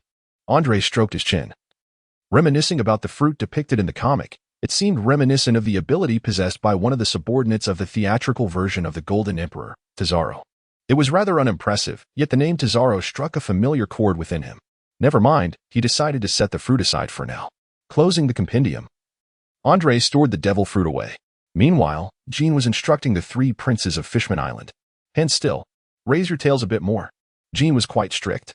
Given the physiological differences between merfolk and humans, Andre modified the 3-body stance, which Jean utilized to teach the young princes. The 3 youthful merfolk princes, owing to their lineage, possessed formidable physiques, prompting Jean to impose even stricter training regimens, with 20-pound iron weights strapped to their arms. Should Jean find their performance unsatisfactory, a short stick made of sea prism stone would inevitably land upon them. Neptune expressed some grievances regarding this, but the doting Queen Otoheim fully supported the training. Seizing the opportunity presented by the ample time available, Andre engaged in martial arts exchanges with Neptune, learning a series of Fishman-exclusive martial arts principles, including Fishman Karate and Fishman Jiu-Jitsu. Meanwhile, Shaylin oversaw operations in BB Town. Thanks to newspaper coverage, pirates were well aware of the establishment of a naval base on Fishman Island, resulting in a significant reduction of covert pirate incursions. Soon, with the final bubble route to Dragon Palace City completed, the naval base was fully constructed, ahead of schedule by 3 days. Various facilities had been erected, accommodating approximately 8,000 sailors. The patrol squad from Sabati Island had already been dispatched to Fishman Island, settling in, while all other naval personnel, aside from logistics staff, had returned to headquarters as per your directives, Shaylin reported to Andre. "Excellent. Take a well-deserved rest over the next 3 days, Shaylin. As a reward, you may spend up to 1 million berries on Fishman Island. Of course, you will need to obtain approval from headquarters for this expenditure." Andre smiled. "Really? Rest assured, Admiral Andre, there will be absolutely no flaws in my report," Shaylin exclaimed, racing off toward the marketplace with glee. A dark line appeared on Otoheim's forehead. "Andre, you truly are a parasite within the Navy, indulging in public funds." She sighed. "Oh well, it's none of my business." "Haha, Your Highness, this is hardly embezzlement. It is merely a token expenditure to reward diligent subordinates," Andre replied. "That said, Your Highness, it isn't quite proper for you to wander out of the palace unaccompanied. In Neptune, your size is rather conspicuous. You needn't hide." Neptune approached, scratching his head. "I thought I was hiding quite well, you know." At that moment, the Right Minister, accompanied by a contingent of Neptune's guards, arrived, his face flushed with anger. "Your Majesty, and Your Highness, how could you two venture out of the palace so carelessly? Although the island has become remarkably safe since Lord Andre's presence here, as the king and queen of a nation, you should not be roaming about like commoners." The Right Minister's words flew forth, and King Neptune lowered his head, speaking sincerely, "I apologize." Meanwhile, Queen Otoheim disregarded the Right Minister's admonitions and dashed off into the distance. "Ah, Queen Otoheim." A throng of followers hurried after her. "Ha ha ha." King Neptune laughed heartily, with a look of helplessness. Andre remarked to Neptune that the first selection of naval recruits would take place at Golden Cauldron Square in 3 days. He requested that Neptune witness the event alongside the princess. I shall certainly be present, Andre assured him, adding with a hint of intrigue that there might be unexpected surprises in store for him. Unexpected surprises? Andre pondered, somewhat perplexed, but Neptune had already turned to leave. Hey, it's rather annoying to leave half a conversation hanging. What surprises? Andre shouted after him. 3 days later, at Golden Cauldron Square, Andre stood with Akainu amidst the throng, where a dozen platforms had been erected. The local residents had largely gathered, filling the square to capacity, while the Navy maintained order throughout the area. Neptune's family was seated above the square, observing the proceedings. Andre pressed down gently, and the square gradually fell silent. Due to the overwhelming number of residents who registered, we have meticulously selected approximately 2,000 qualified candidates after an initial screening. As we are enlisting combat personnel, physical prowess is of utmost importance. Each of the 2,000 candidates has been assigned a number tag. They will engage in chaotic skirmishes in groups of 10, and I shall observe your performances. The 500 individuals who excel will be inducted into the Navy. Subsequently, among these 500, our naval lieutenant, Akainu, will determine your respective ranks. Andre proclaimed. What if someone manages to defeat him? A voice inquired. Andre smiled gently and remarked, defeating him would mean you become a naval lieutenant just like him. However, first and foremost, you must ensure your place among the 500 Navy members. Now, let us commence according to the designated order, but do refrain from employing lethal force. Should any fatality occur, you shall face imprisonment. The crowd streamed in, each taking their positions for the selection. As the melee ensued, Andre and Akainu meticulously observed the fray. Although the combat was fierce, the participants displayed remarkable restraint, avoiding any grievous injuries. As the numbers dwindled, the eligibility of the 500 Navy members was soon established. After a brief respite, Andre declared, we shall organize into groups of 10. Your task this time is to incapacitate Akainu, using any means necessary. Are you certain we should exert our full strength against such a diminutive individual? What if we inadvertently cause his demise? Andre erupted into laughter, exclaiming, ah ha ha. As long as you possess such capability, even if he were to be struck down by you, I would not hold it against you. However, I suspect you may not allow him to come to harm. The derisive words of Andre incited a degree of irritation among the fishmen. How infuriating. We shall take matters into our own hands. Waves of fishmen were relentlessly sent flying by Akainu's powerful kicks, eliciting gasps of astonishment from the onlookers. Wow, this human is incredibly strong. How can such a slender frame possess such immense power? As the last 10 adversaries fell, Andre discreetly noted the commendable performances of a few. At that moment, someone in Neptune's army exclaimed in surprise, Captain Jinbei, with bushy eyebrows and sideburns, a pair of prominent teeth gracing his jaw. And sporting a traditional top-knot hairstyle, the robust blue-skinned fishman Jinbei made his entrance at the plaza. This is Jinbei, the future warlord of the sea. Neptune thought to himself, genuinely taken aback by the unexpected arrival. Andre turned his gaze to Neptune, who smiled back at him. Jinbei had returned to Fishman Island a few days prior, and Neptune had relayed Andre's benevolence towards their island to Tiger, deeply moving him. The decree from the world government had been disseminated globally via newsbirds, causing quite a stir among the Sun Pirates upon reading the newspaper. Some, led by Jinbei, perceived this as a gesture of goodwill from humanity, recognizing the ideals of Princess Otoheim gradually coming to fruition. In contrast, others, led by Arlong, viewed it as a mere deception, asserting that humans could not be trusted. After recounting the entire sequence of events, Neptune proposed that Jinbei participate in the Navy's selection process. Tiger, though astonished, began to entertain some thoughts. He conveyed the entire incident to Jinbei, urging him to consider it. Brother Tiger, I am somewhat apprehensive. Arlong's temperament is excessively radical, and many aboard our ship harbor deep-seated prejudices against humans. Jinbei expressed his concerns. Tiger chuckled heartily. Jinbei, fret not. With me around, Arlong will not commit any grave errors. Moreover, while Andre differs from other humans, establishing a Navy base on Fishman Island necessitates someone to monitor them, to safeguard our brethren. I believe you are the ideal candidate. You possess no bounty, are a fishman of untarnished reputation, and are immensely powerful. Since we fishmen have a brighter path and a better means to protect our kin, why must you remain a pirate? Persuaded by Tiger's words, Jinbei resolved to return to Fishman Island. During a conversation between Neptune and Princess Otoheim, Jinbei grew increasingly curious about Andre, this human devoid of racial prejudice. With that curiosity in mind, Jinbei approached Andre. Might I be so fortunate as to engage in a duel with Colonel Akin? Jibei inquired, gazing intently at Andre. Certainly. I have long heard of the esteemed fishman Jibei. Please, proceed. Akin sensed the extraordinary nature of Jibei, prompting him to adopt a more serious demeanor. The two locked eyes for a moment before charging at one another. Fishman Karate. Iron Hammer 36 Techniques. The name of Andre's technique has been impeccably borrowed by Akin, and meticulously observed the two combatants on the field. In terms of physique, Jinbei undoubtedly overshadowed Akin. However, after years of rigorous training, Akin matched Jinbei's formidable strength, renowned for its sheer power, and even displayed a slight advantage in speed and reflexes. As they engaged in an extended battle, an exhilarating thrill surged within both of them, a natural response when confronted with an equally matched adversary. The residents had been evacuated by the Navy and the Neptunian forces, and without any lingering concerns, the two fighters became increasingly animated in their contest. Fishman Karate, 5,000 Tile Punch, 5-Element Fist, Beastly Essence. Both warriors unleashed their signature moves, charging towards one another to determine the victor. A tremendous crash echoed across the arena, causing King Neptune to widen his eyes in astonishment as he intently scrutinized the duel. As the dust settled, the crowd erupted in incredulous gasps. Feeling the immense force transmitted through his hands, Jinbei gazed at Ender in disbelief. Andre stood between the two, shielding them from each other's assaults. Well, both of your battles were truly remarkable. Jinbei's strength is indeed worthy of the renowned title of a formidable warrior from Fishman Island. Therefore, I hereby declare that Jinbei shall be awarded the rank of Navy Major. Andre raised Jinbei's right hand, proclaiming the final outcome to the gathered residents. Oh, aha. Well done, Captain Jinbei.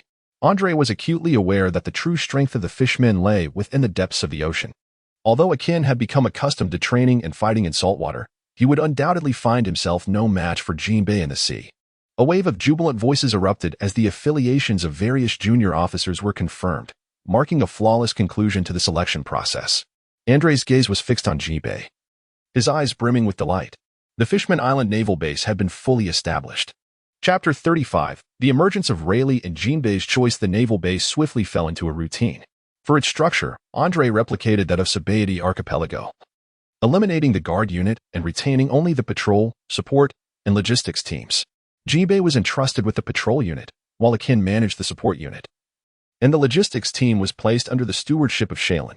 300 human naval personnel were integrated into the Fishman Navy, temporarily divided into two teams, 400 for the patrol unit and 400 for the support unit, with approximately 50 logistics personnel. This was the current state of the base. The island's inhabitants exhibited an overwhelming sense of goodwill towards Andre and his companions, no longer harboring the fear that once accompanied the sight of humans. After days of diligent training, Andre has developed a habit of ordering a cup of coffee at the Mermaid CAF, savoring it slowly. The CAF owner may or may not be the character Sherry from the original tale, though she would likely still be quite young at this time. However, today, upon finishing his training and arriving at the CAF entrance, Andre was taken aback by the sight of a remarkably familiar figure. With hair interwoven in shades of gold and silver, wearing glasses, and bearing a distinct scar running vertically across his right eye, it was none other than the elusive Hades. Symbolize Riley, whom Andre had sought in vain on the island of Shambadi, and entered the CAF and took a seat opposite Rayleigh. Welcome to the Mermaid CAF, Commander Ender, greeted the enthusiastic mermaid waitress. As usual, thank you. Rayleigh, with a hint of curiosity, remarked, I wonder what brings a prominent figure like you here? Ender scrutinized Rayleigh closely. The latter's expression grew somewhat complex as he replied, I am merely an ordinary man concerned for an old friend, here to inquire about his well-being. I never expected to encounter a naval officer who disregards justice. Rayleigh gazed at Ender and spoke softly. Justice? Everyone possesses their own interpretation of justice. By your definition. Should I not be arresting you right now, Vice Captain Rayleigh of the Roger Pirates? Ender chuckled lightly. It seems that you seasoned elders tend to be rather inflexible in your thinking. Teacher Zifa, Admiral Karp, and you are all the same. Rayleigh adjusted his glasses, saying, Such words are rather disheartening. I still consider myself a middle-aged man.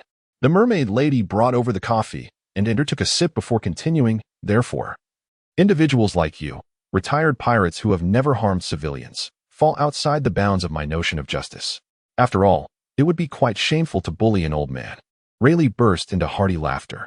Ender, you truly are a most extraordinary naval officer. Ender set down his coffee and remarked, So I understand your concerns. You are worried about King Neptune, or perhaps my intentions regarding Fishman Island.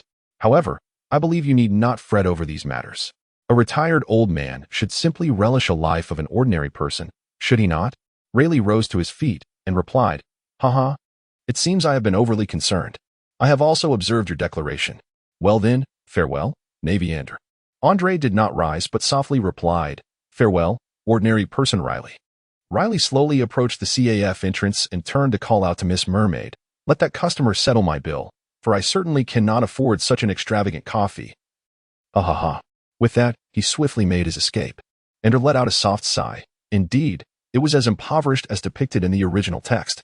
Truly befitting the prowess of those who indulge in self-serving pleasures. Miss Mermaid, please present the bill. Good day, Commander Ender. Your total expenditure amounts to 810,000 berries. What? Why is it so exorbitant? My coffee was merely 10,000 berries. Ender exclaimed incredulously. Oh, that is because your companion has been seated here for an entire afternoon, indulging in numerous expensive desserts and sipping on 4 cups of the finest coffee. The mermaid replied with unhurried composure. Andre pulled out his wallet and murmured softly, I need to rest for a while. I shall settle the bill later. On the way back to the base, his ears were nearly overwhelmed by the incessant noise. Andre promised that he would double the payment after receiving his salary, which finally silenced Shaylin's complaints. In the conference room, Andre and a few others sat together, while Jinbei held an old-fashioned pipe. Here, take a puff of this, Andre offered, producing a cigar and handing it to Jinbei. After lighting it, Jinbei took a couple of draws and remarked, The abundance of human resources is truly remarkable. I have had little exposure to such things before, but I must say, the flavor surpasses that of my antiquated pipe. Ha, Jinbei. You might as well abandon that pipe from now on. After all, the world is in a constant state of flux. And having the ability to relish finer pleasures is indeed one of its joys. The same applies to Fishman Island, Andre said with profound significance. Jinbei remained silent, savoring the rich taste of the cigar. Andre stated solemnly, I shall summon a few individuals to announce several orders. Akin. You are responsible for the training of the Navy's new recruits. The 3 princes will also reside at the base from today onward, and their training must not be neglected. Shaylin, currently, the naval base is rather lacking in talent. You are to commence the recruitment of logistical personnel on Fishman Island. After Akin and Shaylin acknowledged their orders, they took their leave at Andre's gesture, and returned to Jinbei and said, So, Jinbei, my command to you is to take control of Fishman Street and bring its governance under the banner of the Navy. What? Jinbei rose to his feet in astonishment. Do not be so agitated, Jinbei. This matter has received the consent of Ryugu Kingdom. Tiger, along with you and Arlong, all hail from Fishman Street. It has essentially become a colossal orphanage. Due to the incompetence of its management, Fishman Street has devolved into a haven for criminal organizations. Having grown up there, you must be acutely aware of the chaos that pervades it. Most of the children there are orphans, and growing up in such an environment, it is only natural that many would develop extreme personalities and harbor profound resentment towards humanity. Andre ignited a cigar and continued. Although the world government stance towards Fishman Island has softened, if the fishmen persist in harboring hatred towards humans and make misguided choices, certain outcomes remain unpredictable. After all, the concept of coexistence cannot solely rely on a unilateral change in human attitudes. My desire to gain control over the region stems from a wish to better guide these children, to prevent them from straying down a misguided path. Ryugu Kingdom and the Navy will provide resources to nurture them and offer essential education, ensuring that when they come of age, the Neptune Army and the Navy will prioritize their recruitment. Ender approached Jinbei, resting his hand on the table, and said closely, I hope you can eliminate those irredeemable obstinate elements. For if any perilous events were to unfold, the Navy would not intervene in the internal strife of Fishman Island. Including you, Jinbei. This is a promise I made to Ryugu Kingdom. Sweat was already trickling down Jinbei's face. Andre's tone shifted to a more cheerful one as he remarked, Of course, the choice lies in your hands. You may also opt to reform them, Jinbei. However, I hope you do not come to regret your decision in the future. By the way, there is one more matter concerning Fisher Tiger. The cigar in Jinbei's hand slipped from his grasp. Andre gently patted Jinbei on the back and chuckled, Haha. Jinbei, there's no need to be so tense. I am well aware that you were once a member of the Sun Pirates. Even though you attempt to conceal the emblem of the Sun Pirates on your chest with your coat, rest assured, I am different. By permitting you to join the Navy, I am indicating that I will not delve into your past identity. Fisher Tiger, though he accomplished feats that no one else could, has also placed himself in a precarious position. I hope you can persuade him to exercise caution in his actions over these past 2 years. After all, I would rather not witness the tragic fate that belongs to him unfold. Ignoring Jinbei, who was still catching his breath, Andre stepped outside. 2 days later, Jinbei made his way alone to Fishman Street. Shortly thereafter, the Navy's flag emerged from the depths of the underwater Fishman Street. Jinbei stood before Andre, presenting a satisfactory report. Well done, Jinbei. In a few days, I shall be taking Akin and the others out for a while. During this period, the base will be entrusted to you. Andre declared as he put away his phone. You are entrusting me with a fishman? Jinbei murmured softly. Andre adjusted the cloak behind Jinbei with a serious expression and said, No, I have entrusted it to a naval officer. A naval officer? Jinbei's voice was tinged with emotion as he exclaimed, Then I feel immensely honored. Chapter 36, Remembrance and Reunion. Andre, why don't we sail on your dedicated warship? Shaylin expressed some disdain for the ordinary vessel. Do you wish to see me ridiculed and blamed? At present, I am merely a colonel. Perhaps when I am promoted to general, I shall command that warship. Andre replied helplessly. Although a warship is indeed splendid, only those who attain the rank of rear admiral in the Navy are eligible to commission a dedicated vessel. Andre's purpose for this journey is to return to the East Sea to pay homage to Jim and Barrow, as well as to the residents of Rabito Island who suffered at the hands of the Golden Lion, and to the fiery Betty, whose speech is laced with profanities. The direct superior of the Fishman Island base is Admiral Sengoku, although the naval appointments at the Fishman Island base fall under Andre's jurisdiction. This does not imply that he is free from naval oversight. After all, the development of the base necessitates support from the naval headquarters. And the rank system of Fishman Island is equivalent to that of the naval headquarters, hence it is under Sengoku's purview, a fact sanctioned by the world government. When Andre requested leave from Sengoku, the latter readily consented. Sengoku is well aware of Andre's various actions on Fishman Island through reports from Harris and Susan. Yet he does not perceive it as a significant matter. If Andre wishes to assist those fishmen, then so be it. After all, in Sengoku's eyes, Andre embodies the hopes of the older generation of the Navy. However, he remains oblivious to the gradual transformation occurring within Andre's heart. After navigating the naval routes, Andre arrived at the East Sea over 20 days later. Gazing at the nearby Rabito Island, a wave of melancholy washed over him. Due to the island being reduced to half its former size, he could only dock on the eastern side. The port, abandoned and dilapidated, bore witness to the absence of life on the island. After traversing the beach, the once thriving town lay in ruins, overrun with weeds. A narrow path, barely wide enough for a single person, wound its way toward the island, a route cleared by the Navy for occasional memorial visits. Andre exhaled deeply, his voice somewhat subdued as he said, Akin, you and Shaylin need not ascend. Remain here and watch the warship await my return. The two nodded in agreement. And Shaylin handed Andre the items she had prepared, wine, cigars, and fresh flowers. Additionally, there was a box containing an unknown assortment of items, which Shaylin had selected based on Akin's description, claiming it to be something Betty would appreciate, urging Andre not to open it. Andre initially harbored some reservations. After all, it seemed rather conventional to offer flowers, incense, and wine as a tribute to the deceased. However, he contemplated that he had never bestowed any gift upon Betty in all the years of their acquaintance. So he decided to consider it a gesture that she might receive in the afterlife. After 10 minutes of walking, the overgrown weeds began to thin. Over 200 gravestones materialized before Andre. Beside the cemetery stood an ancient tree, scarred yet resilient, which, after enduring the passage of years, had gradually flourished once more. The gravestones on the island were empty tombs that Andre had established from his own recollections, serving as the sole testament to the existence of the residents in this world. Andre bowed his head and closed his eyes in mourning for a moment before making his way to the highest point. The gravestones of Jim and Barrow appeared relatively clean, owing to the occasional tributes from the Navy. Before the gravestone stood Betty's vacant tomb. Andre placed fine wine and cigars before the graves of Jim and General Barrow, and laid fresh flowers and a box upon the empty grave of Betty. After clearing away the weeds, he knelt before the tombstones. Grandfather Jim, General Barrow. I have come to visit you, Andre declared. I have not disappointed your expectations. I have grown into a competent naval officer. I am truly sorry, Grandfather Jim, for my inability to relinquish my hatred towards the Golden Lion. However, I believe you will understand my sentiments. One day, I shall return to pay my respects with the head of the Golden Lion. Andre rose, uncorked the bottle, and lit a cigar. With his head bowed, he silently gazed at the name inscribed on the gravestone. The companionship of Jim and the teachings of General Barrow seemed to materialize before him. After a considerable time, Andre approached Betty's empty grave and spoke. "Fear not, Betty. I swear I shall seek the Golden Lion to avenge you and the souls who met untimely ends on this island."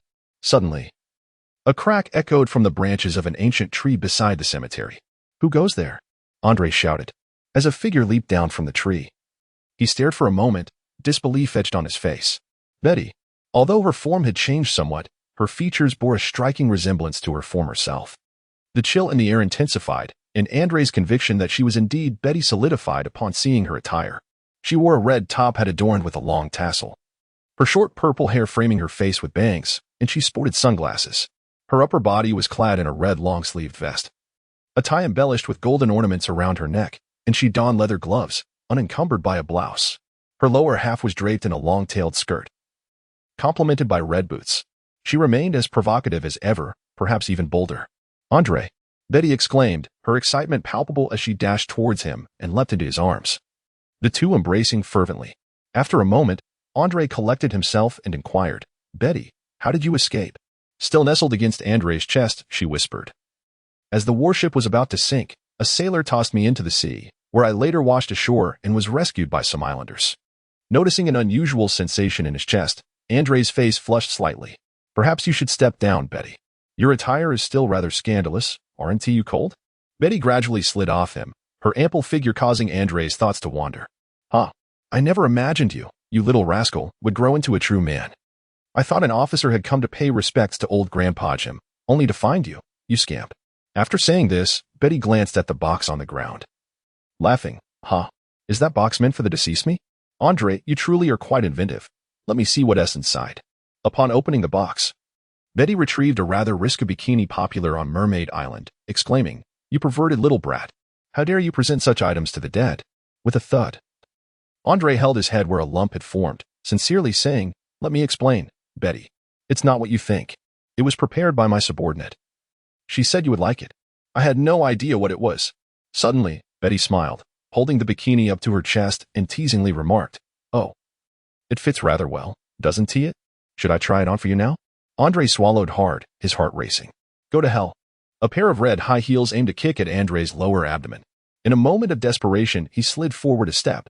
A piercing pain surged through him, and he struggled to hold back tears, feeling as if his skin had been torn.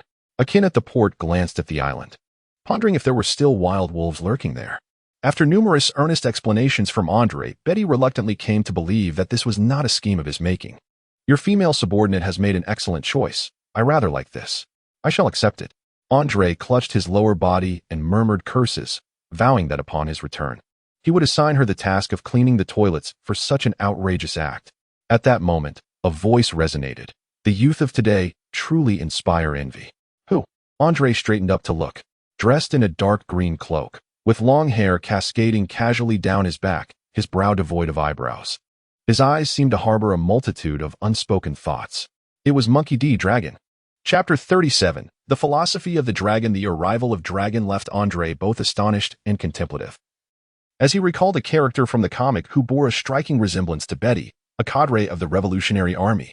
Thus, could it be that the one who saved Betty's life is indeed you, Monkey D. Dragon? Andre fixed his gaze upon Long, who approached the two with a calm demeanor. "Do not be so tense, Andre," Long remarked. "I have been observing you for quite some time, though I did not anticipate our meeting to unfold in such a setting. I had intended to visit you at Fishman Island after some time, yet I am taken aback by your towering stature," Long commented, looking up at Andre, who was considerably taller than him. "You seem to possess a considerable knowledge of me. I presume that Old Man Carp has spoken of me to you?" Long inquired with curiosity. Andre contemplated. At this juncture, the dragon had likely not yet established the Revolutionary Army, as it had not yet been subjected to a bounty. Andre's face gradually relaxed. Having been raised under the tutelage of Admiral Carp, he had enlisted in the Navy only to subsequently disappear without a trace. He became an adventurous explorer, traversing the globe, a matter that Teacher Zephyr had also mentioned to me.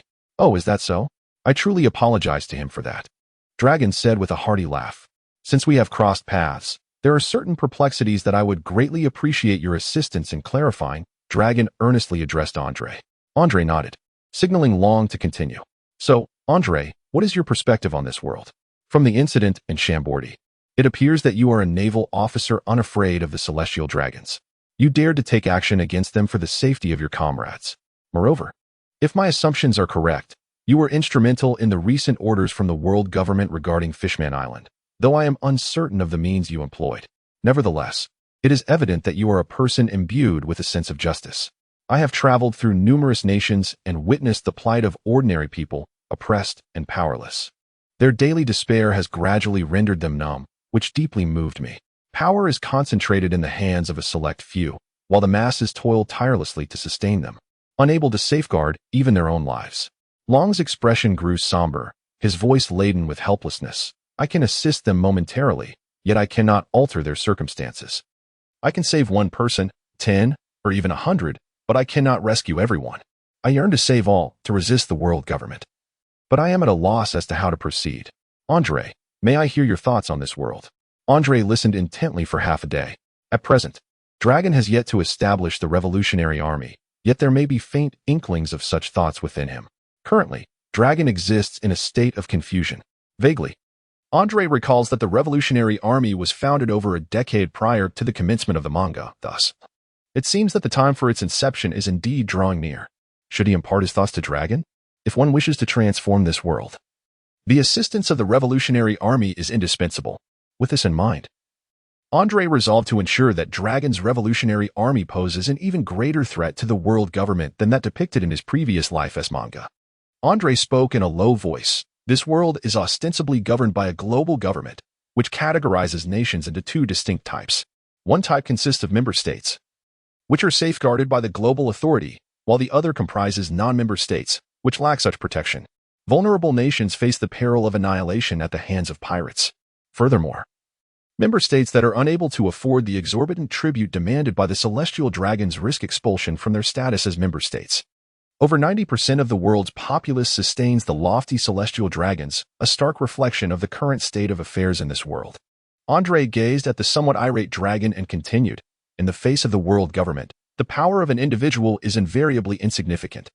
I am uncertain as to what aspect of resisting the world government you refer to. Some matters cannot be accomplished merely through fervent declarations or slogans. Without attempting, how can one ascertain the possibility of success? If you genuinely wish to oppose the world government, I can offer several pieces of advice. While one lacks sufficient strength, it is prudent not to reveal oneself. Unite all that can be united, and enlist all that can be enlisted, regardless of their nature, good or ill. If the benefits they bring outweigh the costs incurred, then exercising patience may indeed be a sagacious course of action. The populace, wealth, and armaments, these are the foundations of resistance against the world government. The dragon's eyes gleamed as he murmured, unite all that can be united, enlist all that can be enlisted. This. Betty turned to Andre and remarked, I did not expect this. You little rascal. You've joined the Navy and yet wish to oppose the world government. Why not join us in our rebellion against them? Andre smiled gently, saying, Betty, I'm not like you. In this world, every individual possesses their own will and dreams. Humanity is divided between good and evil.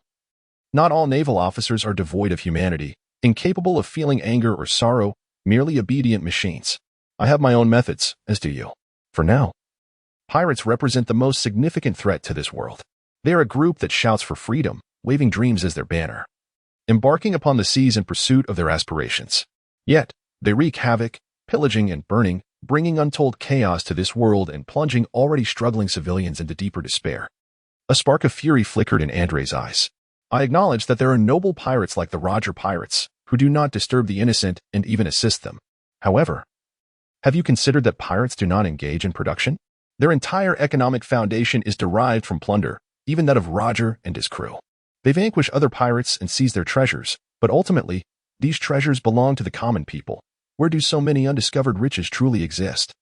All treasures are fundamentally composed of the meager possessions of countless civilians. Andre lit his cigar and exhaled a puff of smoke. The threat posed by pirates far exceeds that of the celestial dragons. Dragon, having calmed his emotions, was astonished by Andre's words, exclaiming, Your arguments are indeed irrefutable. Yes, the wealth of this world is, in essence, accumulated little by the lower classes. Taking a deep breath, Dragon addressed Andre, though I have grasped your perspective. I still wish to extend an invitation to you. Would you be interested in becoming my companion? Together, Let us oppose the world government and bring an end to this inequitable world. Andre smiled gently, saying, while I admire your aspirations, I must decline. I have my own pursuits, desires that you cannot fulfill. Nevertheless, I wish to impart a few words of wisdom that may aid you. In times of weakness, one must learn the virtue of patience, for in certain respects, fairness can be the epitome of injustice. Like-minded ideals can unite a group of kindred spirits. Yet realizing your vision requires more than mere camaraderie. It necessitates personal discernment. Furthermore, intelligence can often serve as the most formidable weapon. Listening intently to Andre's words, Long bowed deeply in gratitude, exclaiming, I am profoundly thankful for your enlightening insights. These words are invaluable to me. Andre stretched languidly and remarked, there is no need for such formality. For now, my advice to you is limited to this, and I hope it proves beneficial. Now, Betty, would you be interested in joining me in the Navy? Without hesitation, Betty, after a moment of contemplation, resolutely replied, no, the Navy is not suited for me. I have my own dreams to pursue, Andre. Andre stepped forward and embraced Betty once more, a hint of reluctance evident on her face. Andre released his hands and said, well then, farewell, Betty, and Lord Long. If you have not set a bounty yet, you may find me at Fishman Island. Suddenly, Betty called out to Andre. Pointing to her tie, Andre, that night, Grandpa Jim gifted it to me. Enough, Betty. Grandpa Jim has already spoken to me about it.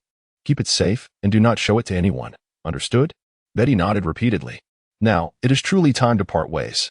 Take care. Andre walked with unwavering determination, while Betty's eyes glistened with unshed tears. Meanwhile, the words of Andre ignited a fervent passion within Long's heart. Chapter 38. Miscellaneous matters of Fishman Island. The manner in which the New Year is celebrated varies greatly from one nation to another. On Fishman Island, the first day of the New Year is referred to as Eve Day, commemorating the creation of the island by the sun tree, Eve. Joy radiated from the faces of all inhabitants of Fishman Island, as Princess Otoheim presented Andre with a small wooden ornament. This is a gift for you, Sir Andre. She explained, crafted from the roots of Eve. It holds great significance. With that, Otoheim gently lowered the ornament around Andre's neck. Please cherish it. It symbolizes Fishman Island's gratitude towards you, Andre. Thank you, Princess, Andre replied, examining the piece in his hand. The front was intricately carved with a lifelike depiction of Andre, while the reverse bore the image of Fishman Island. Does this signify the bond between Fishman Island and myself? The roots of Eve, perhaps? Andre pondered silently. The figure of Shirahoshi had grown even larger than before. Andre had prepared 2 magnificent gemstones for Shirahoshi and Princess Otoheim, along with a case of fine wine for Neptune. This evoked envy among the 3 brothers, who eagerly inquired about their own gifts. I have indeed prepared your presents. They consist of the foundational techniques of Xingyiquan. The 5-element fist, Andre announced to the 3 princes. Their expressions clearly conveyed their disappointment. Andre chuckled, cautioning against underestimating this martial art, which possesses extraordinary effects. Upon hearing this, the 3 princes eagerly urged Akin to learn. Through Andre's observation, the revised San-Tishir form indeed offered some enhancement to the prince's potential, although not as markedly as it did for him. It is likely that the benefits of the 5 elements fist could similarly be realized by the fishmen, and Andre found himself curious about the heights the enhanced 3rd prince might attain. With the elevation of Fishman Island's status, a handful of humans had begun to establish shops there, selling goods from the human world. This development thrilled Princess Otoheim, and when the first wave of merchants arrived seeking to apply for permits, she disregarded King Neptune's objections and personally welcomed them, offering exceedingly generous terms that left the merchants profoundly grateful. These individuals were merchants from Sabaody Archipelago who, upon learning of Andre's position as the commander of the Navy base on Fishman Island, were inspired to open their shops there. Though Andre's tenure in Sabaody was brief, he had successfully apprehended numerous pirates, including one particularly notable merchant, Billfoot, whom Andre had rescued from the clutches of a pirate, earning Billfoot's immense admiration. Andrew was quite astonished upon seeing Billfoot's store, and later engaged in discussions with Ryugu Kingdom. Humans were allowed to establish businesses here, provided that prices did not significantly exceed market rates. Furthermore, when procuring the specialties of Fishman Island, they were prohibited from bargaining excessively. The resultant profits were to be remitted to Ryugu Kingdom at a rate of 20%. Billfoot and his companions had no objections to this arrangement, especially since Ryugu Kingdom would dispatch the Neptune army monthly to escort merchant vessels back to Chambord for the replenishment of goods, further solidifying their resolve to profit here. Princess Odoheim waived their commercial taxes for a year and promoted their endeavors vigorously on Fishman Island, which led to a period of remarkable popularity. She also hoped to take this opportunity to encourage some citizens to relocate to the mainland. However, this idea was abandoned following strong opposition from Andron Neptune. After all, humans were merely passive recipients of the elevation of Fishman status under the orders of the world government, a fact that Ender was acutely aware of. On Fishman Island today, the residents brimmed with laughter. Many mermaid maidens greeted and with radiant smiles, Lord Ender. Faced with increasingly majestic mermaid maidens, Ender did his best to respond. Now 18. Ender's physical development had intensified his vigor, leading him to daily drag Jean and Jean Bei to the depths of the ocean for training. During one training session, the trio discovered that Rayleigh was attempting to sneak into Fishman Island. Enraged, Ender immediately contemplated striking Rayleigh down. However, after a brief skirmish, Rayleigh managed to repel Ender and made a hasty escape. This left Ender feeling disheartened. He had believed himself formidable, which only fueled his obsession with training even more zealously alongside Jean Bei and Jean. Jean was already a training enthusiast and had grown accustomed to the regimen, having ample time to rest after training the Navy throughout the day. Conversely, Jean Bei, who was responsible for overseeing the Navy's patrols during the day, found it increasingly burdensome to also engage in training with Ender at night. Within half a month, under the condescending gazes of Ender and Jean Bei inevitably erupted. I must patrol during the day and monitor the situation on Fishman Street. One of you does nothing all day, while the other trains and then goes to sleep. I am a fishman, not an Iron Man. Do you understand? Andre, with a complete lack of remorse, casually cleaned his ears, while Akin feigned ignorance. Before Jinbei's fury could escalate, the two swiftly made their escape. In summary, all the tedious affairs of the Fishman Island Naval Base were entrusted to Jinbei and Shaylin, while the training of the Navy and apprentices was assigned to Akin. As for Lord Andre, he focused solely on his cultivation, indulging in coffee and meals. Lord Andre. Someone approached to greet him. Andre responded in a perfunctory manner. Yet upon turning left and right, he found no one in sight. It is I, Lord Andre. I am here at Biltfort. Someone exclaimed, leaping up and shouting. Andre lowered his head to observe closely. Oh, it's Biltfort. What brings you here? Biltfort stood at a modest height of approximately 1.60 meters. Though still youthful, he possessed a remarkable shrewdness. His head appeared disproportionately large compared to his body, yet it was already balding, perhaps a testament to the price of intelligence. My Lord Andre. Biltfort began, rubbing his hands together. Through my observations over this period, I have discerned that many inhabitants of Fishman Island yearn to visit an amusement park. Thus, I have resolved to establish a park even grander than the one on Shambody Island. I wonder if you might assist me in discussing this matter with the Dragon Palace. Andre scratched his head in confusion. Why not simply convey this to Princess E.G.? What purpose does it serve to discuss it with me? Do you assume I can easily meet with Princess E.G.? This matter is urgent. Tomorrow marks the return of the merchant ship. Andre gestured behind him. Isn't that the princess? In an instant, he realized that Biltfort had vanished from beneath him. Commander Andre, a merman swordsman has slain the guards of Merman Street and is now being apprehended by Commander Jean Bei, currently en route back to the base. An anxious naval officer hurriedly reported. Upon hearing this, Andre's expression darkened as he hurried towards the base. When Andre returned to the base, Jean Bei was already escorting a drunken octopus fishman back. This fishman was the first swordsman, Pao Zong, and a member of the new Fishman pirate crew from the manga. Andre quickly identified him. Jean Bei, suppressing his fury, interrogated Pao Zong. Pao Zong, why did you slay the Navy? Why did you murder our brethren?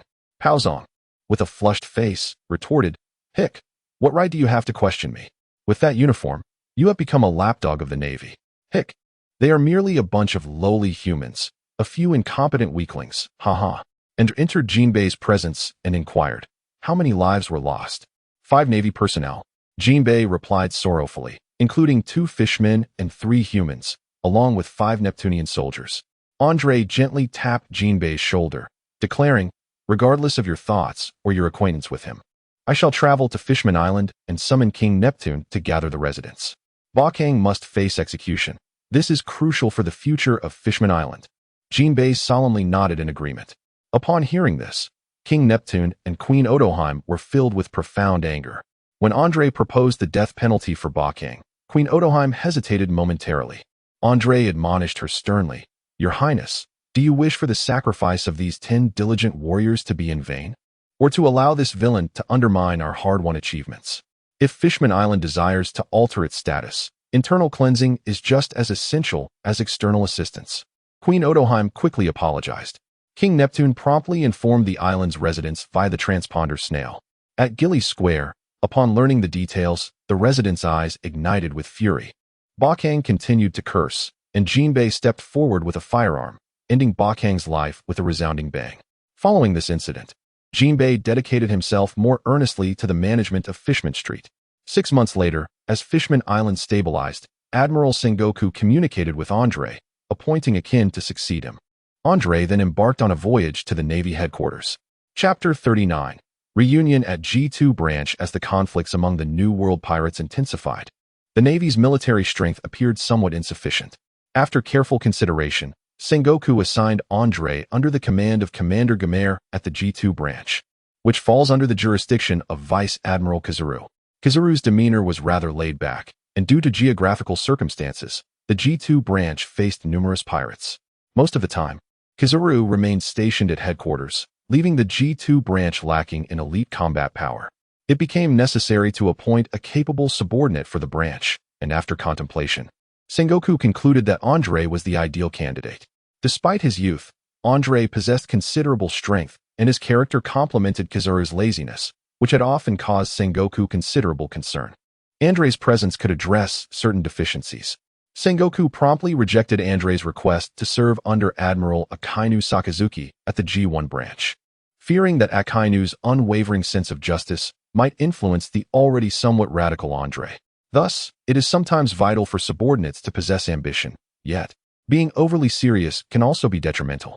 Sengoku often mused about how ideal it would be to blend the personalities of Akainu and Borisolino. However, every time he encountered Garp, he was reminded that both of them were, after all, quite commendable members of the Navy. Oh, the executioner Andre.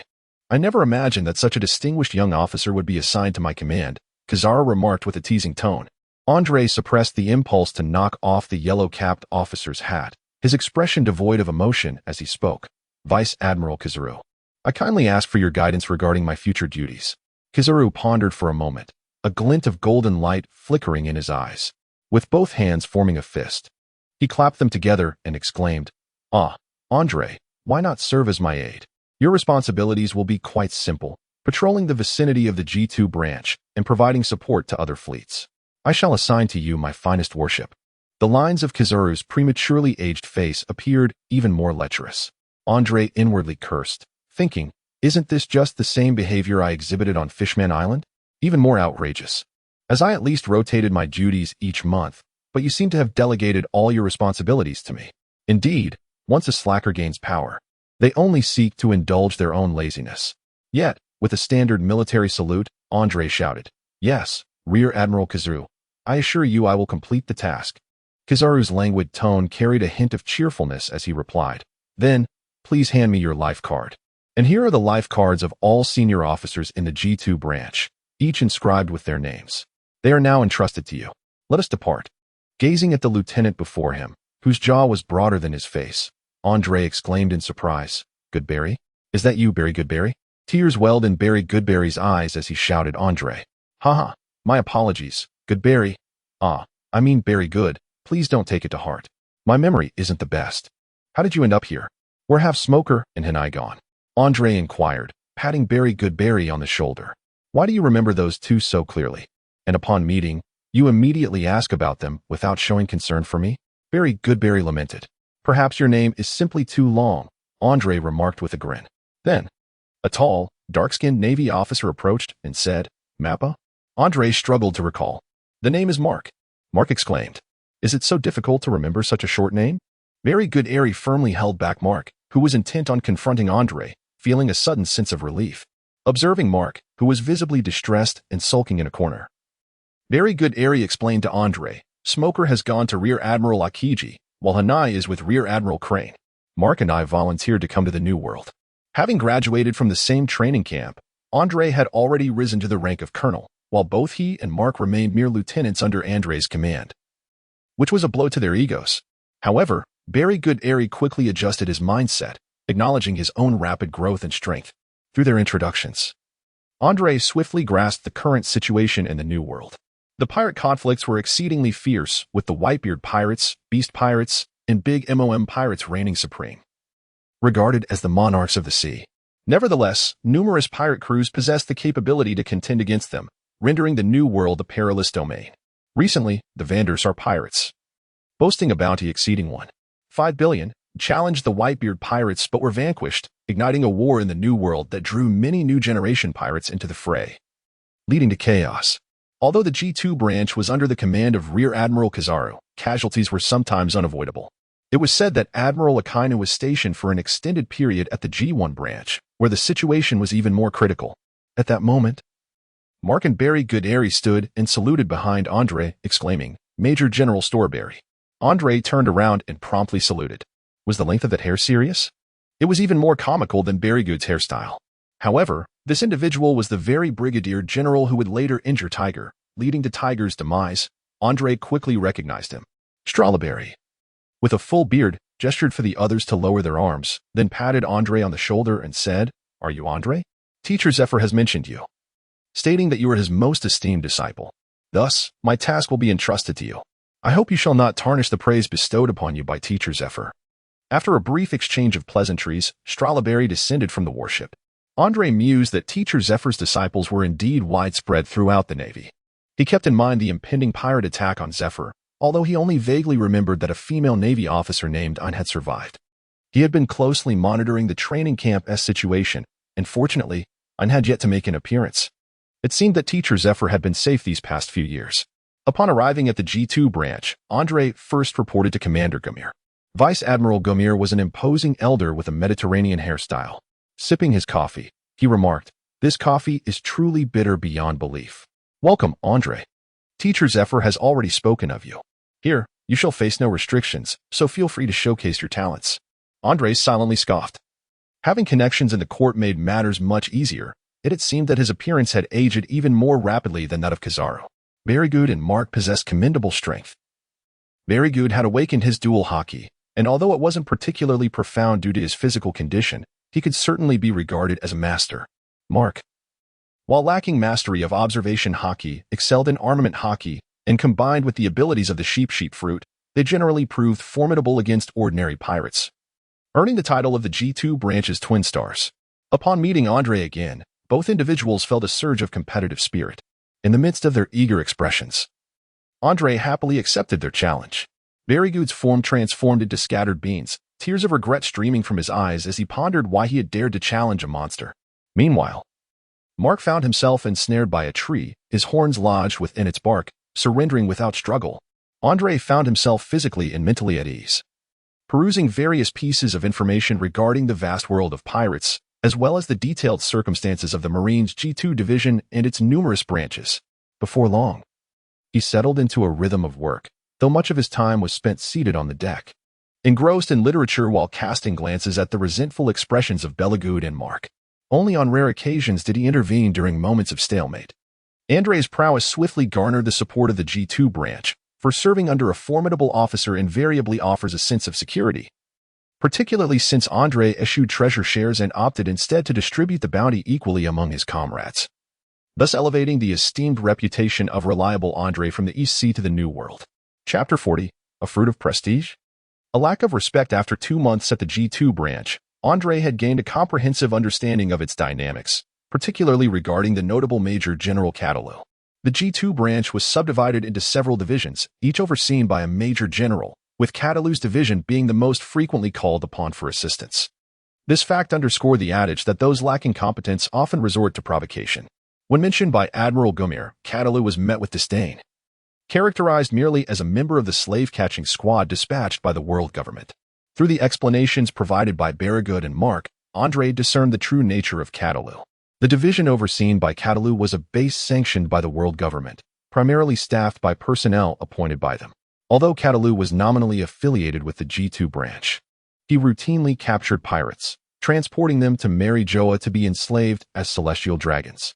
Under the auspices of the world government's renown and the identity of the celestial dragons, the Navy could only acquiesce. Thus, while Catalu's forces were officially recognized as the Navy, they functioned merely as a slave-catching squad cloaked in naval guise. Catalu possessed considerable strength. However, he lacked any self-awareness. When faced with pirates, he would recklessly pursue captures, leaving weaker pirates to their own devices upon being apprehended. Powerful pirates, wary of provoking unnecessary complications through the extermination of high-ranking naval officers, often chose to spare him. At such moments, Catalu would seek reinforcements. Though the Navy support invariably arrived tardily, often accompanied by excuses for their absence. Upon receiving the first call for aid from Catalu, Andre hastened to the scene, only to encounter the pirate crew that had vanquished Catalu along the way. After a fierce skirmish, Andre chose not to eradicate his adversaries entirely. Despite the high bounty on their leader, there were no records of them plundering innocents. Upon reaching Catalu's warship, Catalu arrogantly commanded Andre to surrender the pirates, subjecting him to a tirade of humiliation. In the compassionate gazes of Berrygood and Mark, Andre seized Catalu by the neck with one hand, lifting him off the ground, nearly suffocating him in the process. As Catalu struggled desperately, his naval subordinates considered intervening, only to be startled by Mark's warning. "I advise you not to act. For our commander is the legendary executioner Andre." A profound silence enveloped the ship, and Catalu, who had been cast aside by Andre, was engulfed in panic. The news of Andre's audacious act against a celestial dragon had spread throughout the world, sparking rampant speculation regarding his true identity. Yet, regardless of Andre's background, Catalu understood that even if Andre were to end his life, it was unlikely that he would face any repercussions. However, as a dutiful watchdog of the celestial dragons, Catalu was acutely aware of his status. After offering a sincere apology, belittling himself, and showering Andre with insincere flattery, Andre, weary of the encounter, departed, leaving behind a mere 2 words, "trash." This proclamation relieved Catalu, as he realized his life had been spared. Henceforth, Andre chose to disregard any further pleas for assistance from Catalu. Meanwhile, Brigadier Andre discovered the presence of the Ogden pirate crew ahead, prompting a messenger to report the situation. Andre retrieved his telescope and surveyed the scene. "Accelerate. Open fire upon reaching cannon range to force a halt, then compel their surrender." The warship swiftly caught up to the pirate vessel as both sides unleashed a ferocious barrage of cannon fire. Berrygood and Mark, one wielding the powers of a fruit and the other transforming into a goat, utilized the goat horns to deflect the incoming cannonballs. The signalman, holding a megaphone, continuously shouted for their surrender. Yet, the opposing pirate ship remained unresponsive, persistently retaliating.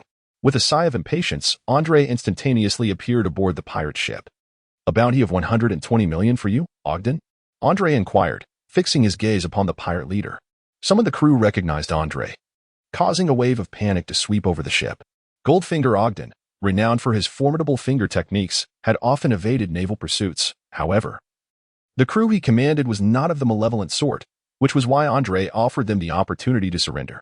"Yield, Ogden. I can assure you that no harm will come to you." Andre's voice was devoid of emotion. As a pirate in pursuit of freedom, how could I possibly surrender to the Navy? This is the perfect opportunity to test the strength of the new generation of naval leaders." Ogden laughed heartily, charging toward Andre. With a resigned sigh, Andre mused over the folly of those who, in their quest for freedom, embarked on the path of piracy. Must one be a pirate to attain freedom? The mindset of these rogues eluded him. "Finger gun." Andre countered with a pointed gesture. After several exchanges, Andre remained expressionless. While Ogden felt a sharp agony in his fingers, realization dawning upon him, his pride in his finger techniques had faltered in this clash. Observing Andre's stoic demeanor, Ogden sensed that his crew was doomed this time. Golden finger cannon. Ogden unleashed his full power in an assault on Andre. Yet, facing Ogden, now at his limit, Andre deftly evaded the attack, striking the back of Ogden's neck with his palm, causing him to slowly collapse.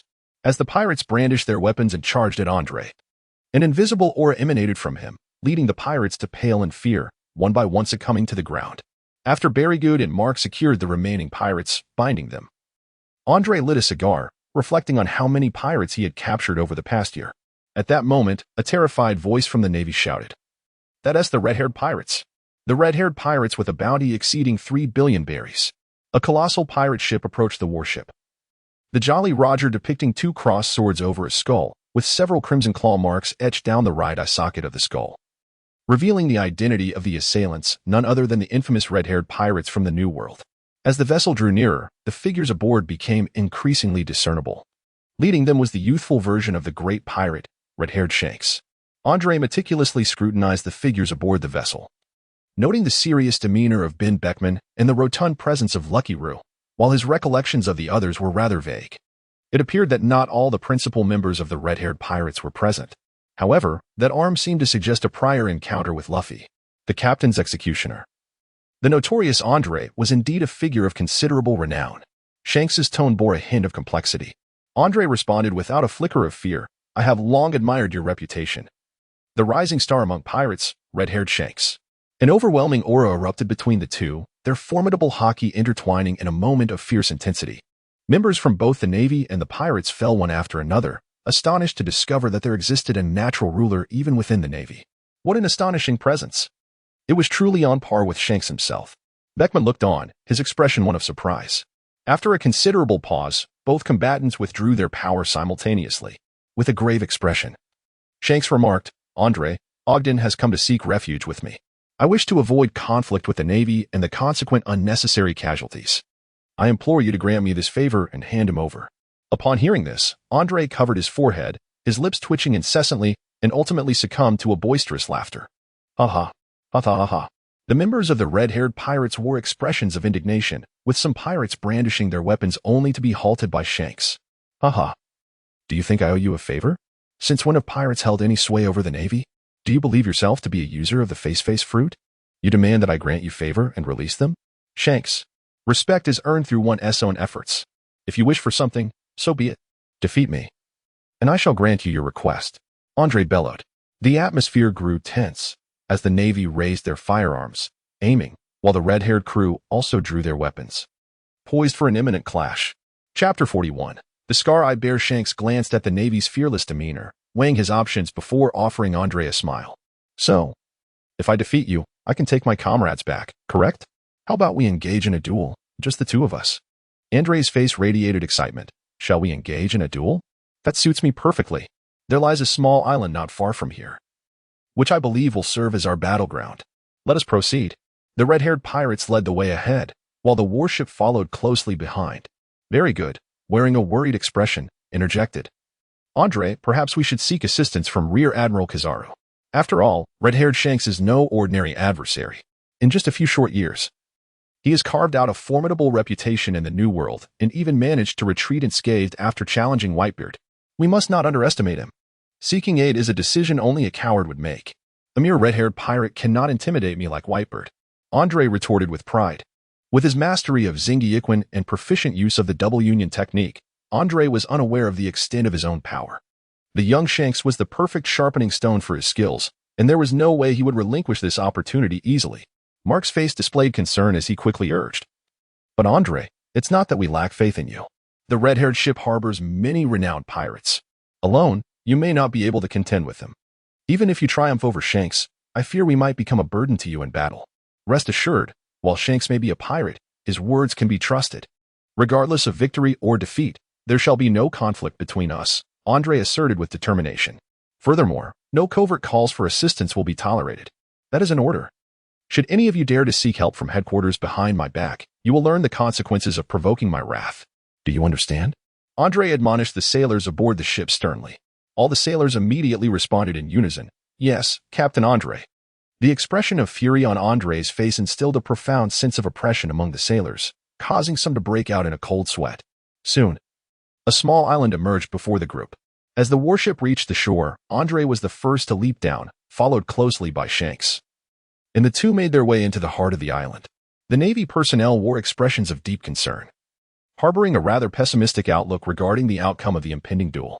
In stark contrast, the red-haired pirates appeared relaxed, with their crew members displaying an air of ease. Only Ben Beckman felt a twinge of anxiety as he recalled the earlier clash of conquerors hockey between Andre and Shanks. But the formidable strength of the red-haired captain quickly dispelled his worries, for how could Shanks possibly be defeated by a mere naval rookie? Both Andre and Shanks were solemn expressions. After the recent clash aboard the ship, they were acutely aware of each other's formidable strength. Andre drew forth Cold Moon, while the crimson-haired Shanks brandished his sword. The two streams of sword energy collided, their might evenly matched, resulting in a tremendous explosion. In an instant, smoke enveloped the area. and a colossal tree toppled. Following the resounding clash of weapons, both combatants returned to their original positions. Beckman, observing through his binoculars, felt a twinge of concern as he discerned the outcome of their encounter. After a brief exchange of blows, Beckman recognized that in terms of both swordsmanship and stamina, Andre displayed prowess that was by no means inferior to that of Shanks. After another round of intense engagement, neither could gain the upper hand. However, Andre distinctly sensed that the quality of Cold Moon paled in comparison to Griffin. Is this truly the Supreme Blade? Andre pondered, before sheathing his weapon. The anger on Shanks' face was palpable as he queried, "Why have you sheathed your weapon? Do you underestimate me?" "No, you misunderstand, Shanks. To contend with a pirate of your caliber, I must exert my utmost strength. My expertise lies not in swordplay, but in the might of my fists." With a gleaming black coating of hockey enveloping his fists, Andre launched a powerful strike against Shanks' sword. Shanks retreated, absorbing the force of the blow. "You are indeed formidable. Is it possible that someone of your caliber exists within the Navy? Then let us commence," Andre exclaimed, and Shanks too was invigorated. "Ha ha ha, just like that. Let us battle, Shanks. Bring it on." Andre laughed maniacally. With an extraordinarily robust foundation of hockey and ironclad defense, Andre was able to withstand Shanks' swordsmanship without harm. The two exchanged blows, fist against sword, engaging in a fierce back and forth, transforming the island's landscape into chaos. After a tumultuous skirmish, they momentarily paused. Shanks lifted his sword, striking an unusual pose, emanating an overwhelming aura. "Oh, is that a sword technique infused with Conqueror's hockey?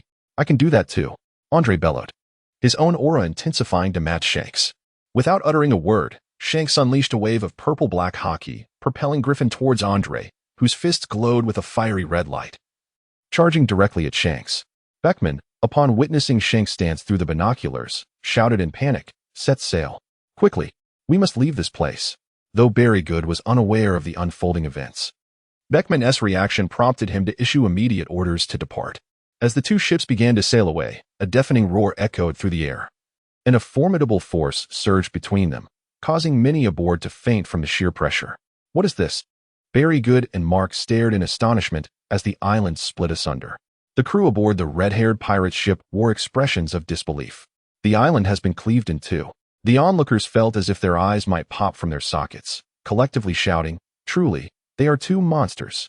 Hurry, get away." Andre and Shanks bore flushed expressions on their faces from the intensity of their confrontation, beads of sweat cascading down. The small island succumbed to their relentless assaults, splitting asunder. After exchanging a glance, they retreated, one to the left and the other to the right. "Truly, you are the executioner of Captain Roger. I never anticipated you would evolve to such an extent." Shanks lauded. "And you indeed. I remember witnessing your distress on stage, tears streaming down your face. Who could have imagined that within a mere few years, you would transform into such a formidable force? Your talent is astonishing." Andre reciprocated the praise. "In the realm of banter, I, Andre, have never been outmatched." "Haha, I must apologize for allowing you to witness my less than flattering moments." Shanks laughed heartily before charging once more at Andre. The two resumed their fierce battle. "Hey, would the Navy over there care for some barbecue?" Beckman called out, brandishing a skewer of grilled meat towards Berrygood. Berrygood offered no reply, his gaze fixed intently on the duo still engaged in combat. Beckman, muttering his disinterest, began to enjoy his meal. The battle between Andre and Shanks has persisted for a day and a night. Berrygood and Mark, without respite, fixed their bloodshot eyes intently on the figures engaged in combat through the telescope. The impact of Andre on the two individuals was monumental. Aware of his prowess in the training camp, he had firmly established himself at the pinnacle. However, no one anticipated that within a mere few years, Andre would evolve to such an extraordinary extent. The demeanor of the Navy had transformed as well. The expressions on their faces were no longer riddled with anxiety. Regardless of victory or defeat, Andre's reputation would resonate across the vast seas. Gasping for breath, the two stood upon the remnants of land in the center of the island, taking a moment to recuperate. After a relentless day and night of fierce combat, most of the small island had succumbed to the ocean's depths, leaving only a small patch of land still defiantly above water. Both individuals bore the marks of battle, their faces bruised and disheveled. "You've exhausted your stamina," Andre remarked, noting the waning strength in his opponent's fists. "It appears victory is within my grasp." Shanks retorted with mockery, "Ha! You seem unable to wield your sword. I could endure another day and night compared to you. It's nothing but bluster. Anyone can put on a show. Moreover, losing a hand has surely diminished your combat prowess. That hand, I wagered it on the new world, Andre declared defiantly. Once more, they charged at one another, seemingly poised to determine a victor. Warships and pirate vessels gradually approached the two combatants. Neither possessed the strength to employ armament hockey any longer.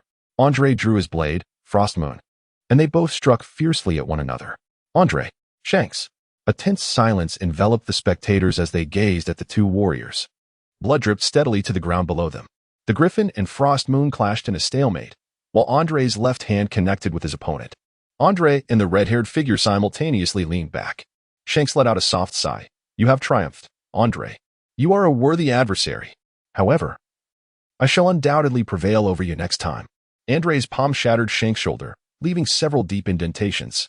Observing Shanks still engaging in his verbal sparring, Andre couldn't help but recall a famous line from a film, addressing Shanks with the words, "This scar I have bestowed upon you. It shall be the glory of your lifetime." Shanks, infuriated, rolled his eyes in response. Captain Shanks. Commander Andre. The pirate ship and the naval vessel had reached their sides. Supported by Beckman, Shanks ascended the ship and shouted, Andre, one day I shall return this scar to you. I shall await that day with anticipation. Just hope it does not come with an additional scar. Shanks chose not to reply, and the pirate ship gradually sailed away. The naval officers erupted in joyous exclamations, calling out Andre's name, filled with exhilaration. Very good, exclaimed Andre. You did it. You defeated Shanks. However, as the pirate ship slowly vanished from his sight, Andre coughed up blood and succumbed to unconsciousness. Chapter 42. Recuperation and new missions. When Andre awakened, he found himself in the infirmary. The Yellow Monkey, upon seeing Andre open his eyes, remarked, the Navy hero who vanquished the great pirate Shanks has finally awakened.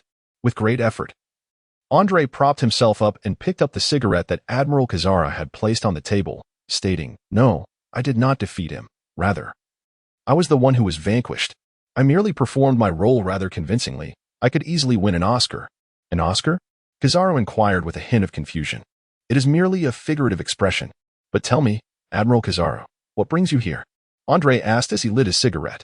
It is not I who came here.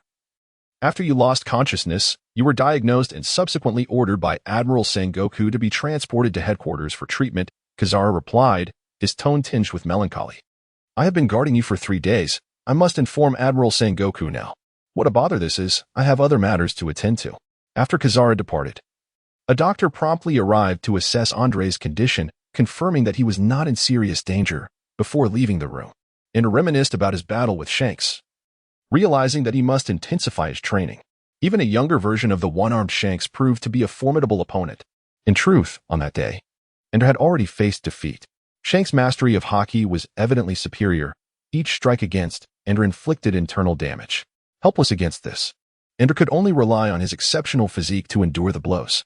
Fortunately, the 5-element fist possessed the ability to fortify internal organs, and combined with his life-replenishing powers, it allowed Ender to persist longer without revealing signs of defeat. Fueled by an unwavering resolve not to let the strongest pirate king outshine him, Ender managed to outlast Shanks, ultimately breaching his defenses. Confused, Shanks believed Ender had somehow evaded his attacks. However, Ender was acutely aware that Shanks was merely fatigued, while his own recovery would take several months. Haha. Well done, Ender. You have actually defeated Shanks. Before he even arrived, Carp's boisterous voice echoed. Sengoku and Carp approached Ender's bedside. Ender, your internal organs have sustained varying degrees of damage. How dare you smoke? Sengoku bellowed. Carp, pinching his nostrils, caused Ender to nervously fixate on him, and as a booger fell, Ender exhaled in relief. Admiral Sengoku, it's nothing serious, just a few months of recuperation, Ender reassured. Carp heartily patted Ender on the back, exclaiming, Ha ha ha. Shanks is a recently renowned pirate and the inheritor of Roger S. legacy. Who would have thought he would fall to your hands? It brings me immense joy. You've truly avenged me. Andre suppressed the urge to vomit blood, straining to recall which hand Carp had used to pick his nose, wondering if it was intentional that he wiped it on me for a thorough cleaning. All right, Carp. If there's nothing else, you may leave. Are you so idle? Sengoku shouted at Carp. TCH, then I'll take my leave, Andre. You should rest well. Carp's precise nasal assault landed squarely on Admiral Sengoku's hat, all while Andre watched with wide eyes. Phew, at least it wasn't on me. Admiral Sengoku, with a serious demeanor, said, Andre, you need to take a good rest during this time. Carp is absolutely right. Your recent victory over Shanks has significantly bolstered the morale of the Navy. Considering the number of pirates you have captured recently, your rank could certainly be elevated. However, given your youth, I have decided to hold off for the time being. Andre was somewhat dismissive, remarking that for a general of the Warring States period, accolades were of little consequence. The truth was that he had not vanquished Shanks. And strictly speaking, he had suffered defeat. Do you think we are oblivious to this? However, the Navy desperately required this victory. With the passing of Roger, the number of pirates had surged each year, and countless formidable pirates now roamed the seas. Shanks was the epitome of this new generation of pirates, and for the Navy, this triumph was essential. Take a look for yourself, Sengoku said, handing Andre a newspaper. The headline read, The Clash of the New Generations, the Executor of the Pirate King. Andre decisively defeats the red-haired Shanks. The title was undeniably captivating, although the narrative seemed somewhat exaggerated. Andre found himself unexpectedly intrigued by what the King of Kings, Shanks, might think upon seeing this article. This report held significant meaning for the Navy, as many within its ranks referred to him as the successor to the legendary hero Garp. Dubbing him the little hero of the East Blue, Sengoku chuckled. Andre furrowed his brow, while it could be said that Kapu's successor was somewhat acceptable. What on earth was this ridiculous title of little hero? It made one feel as though an immature child had saved the world. Still being referred to as a little hero, Andre resolved that if anyone were to address him in such a manner in the future, he would undoubtedly engage in a cordial conversation with that individual. Gulu's stomach audibly conveyed its thoughts, while Sengoku stared in astonishment at the voracious Andre, pondering whether he should charge these gluttonous individuals for their provisions, along with the few giants present. Since the encounter with the red-haired adversary, Andre vaguely sensed a subtle increase in his conqueror's haki. It seemed that combat was indeed the most expedient means of enhancing one's strength. The time spent recuperating at headquarters was quite pleasant, enjoying fine cigars without the burden of excessive contemplation, yet, regrettably, he would be departing in a few days. Andre, Tina has come to see you. Once again, the voice preceded the presence of the individual. Tina burst in with great enthusiasm, while the ever-exasperated Smoker remarked, Tina, you ought to knock before entering someone else's room. Smoker, are you questioning a major of the headquarters? Tina retorted, exhaling a ring of smoke. Smoker's face turned a shade of anger, and he fell silent. Andre, what brings you both here? And you as well, Lieutenant Smoker? What is the situation? Andre inquired. Tina, with a gleeful smile, exclaimed, Ha-ha, Smoker, that fool was demoted for disregarding a superior's orders, ha-ha. Tina is so heartbroken. Your tone, laced with schadenfreude and accompanied by such evident laughter, makes it difficult to associate the word heartbroken with your demeanor, thought Andre. Smoker, visibly frustrated, interjected. I merely chose to ignore that fool. I made the right decision. Andre, how's your injury? However, your growth is truly astonishing. Red-haired Shanks has quite the formidable reputation. Is he truly as legendary as they say? Tina, evidently curious, leaned closer to Andre. Hey, Tina, you're getting a bit too close. When did you take up smoking? The allure emanating from the now-adult Tina was incomparable to that of a few years prior. Tina exhaled another smoke ring, saying, Aren't you also indulging in cigars like Smoker? Andre decided to put an end to the matter, quickly stating, The strength of the red-haired individual is formidable. To be precise, I am not his match, merely possessing slightly superior stamina. That person is truly terrifying. To be honest, I was defeated that day, though I did not reveal it at the time. The newspapers have reported that after a fierce struggle, you managed to inflict severe damage on the red-haired one, even causing him to spit blood and annihilating the small island, Smoker remarked nonchalantly. Andre's face flushed as he said irritably, Such reports are merely for casual perusal. The exaggerated descriptions are a hallmark of those journalists. Smog's cigar also ignited, and as the three smokers continuously exhaled clouds of smoke, the entire room became shrouded in a haze. But how do you find the time to come here? Andre inquired with curiosity. I am on leave. And Smog is here to reflect on his conduct, Tina interjected promptly. Smog expressed his lingering curiosity about Berrygood. How is he faring? His hairstyle remains as outdated as ever. His jawline is broad, and his antics continue to be quite amusing, Andre replied. The trio fell into silence, and after a moment, Andre could no longer endure it and exclaimed, Could you two possibly open a window, or at least crack the door? Doesn't it feel like the room is ablaze? Why don't you do it? The two retorted. Andre's forehead was veined with tension, I am a patient. Do you understand? A severely injured one. TCH. Andre remained silent, reigniting a cigar, as if engaged in a contest to see who could no longer withstand the stifling atmosphere and would open a window or door first. Knock, knock. May I come in? Andre, is that smoke? Has it caught fire? Outside the door, Huang Yuan's voice, reminiscent of someone who hadn't had enough to eat, echoed. As the door creaked open, a flash of golden light swept through. Andre and his companions could no longer endure the tension and rushed outside, gasping for breath. After a considerable time, the voice of Kizaru echoed from a distance. Oh, I presumed there was a fire in your room, Andre. I did not anticipate that you young ones had such a strong craving for smoke. I have been contemplating quitting myself lately. Andre remained silent. Yet he could sense a lingering scent of smoke as he activated the life restoration. After a considerable pause, he inquired, Admiral Kizaru, what brings you to my presence? Kizaru glanced at Smoker and Tina before responding, I have an urgent directive from headquarters that requires your attention. Upon hearing this, Smoker and Tina promptly excused themselves. Andre returned to his chamber and inquired, Admiral Kizaru, please enlighten me. What is the mission? Kizaru, maintaining his characteristic nonchalance, replied, We have received word that Fisher Tiger will soon escort a young girl named Koala back to her homeland, Fuchsia Island. Your task is to lie in ambush upon receiving news from the villagers and apprehend Tiger. Fisher Tiger himself is a fugitive slave who escaped from Mariawa. Kizaru's tone finally lost some of its lewdness. However, Andre, feeling rather disheartened, remarked, Oh, I was already aware of that. It is rather bothersome that such a perilous assignment is assigned without considering the fact that others are still recovering from serious injuries. Such is the essence of Kizaru's demeanor. Andre felt somewhat disoriented, unable to fathom that this task had been entrusted to him. What shall I do with you, Fisher Tiger? Chapter 43. The decision regarding Tiger on Fur's Hat Island. Andre awaited Tiger's arrival, burdened with heavy thoughts. He had received word from the villagers that the Sun Pirates would arrive today, bringing back Koala.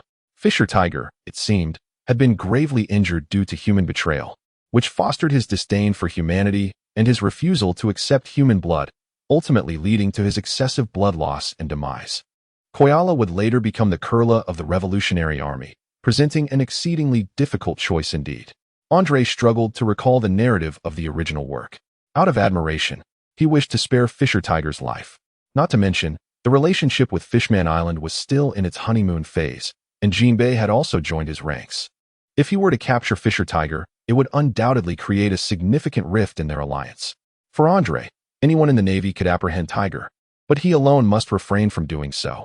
A vision flashed through Andre's mind, featuring the cloaked figure of Sengoku alongside the lecherous visage of Kizaru. Was Sengoku testing him? Or was Kizaru merely seeking a lazy excuse?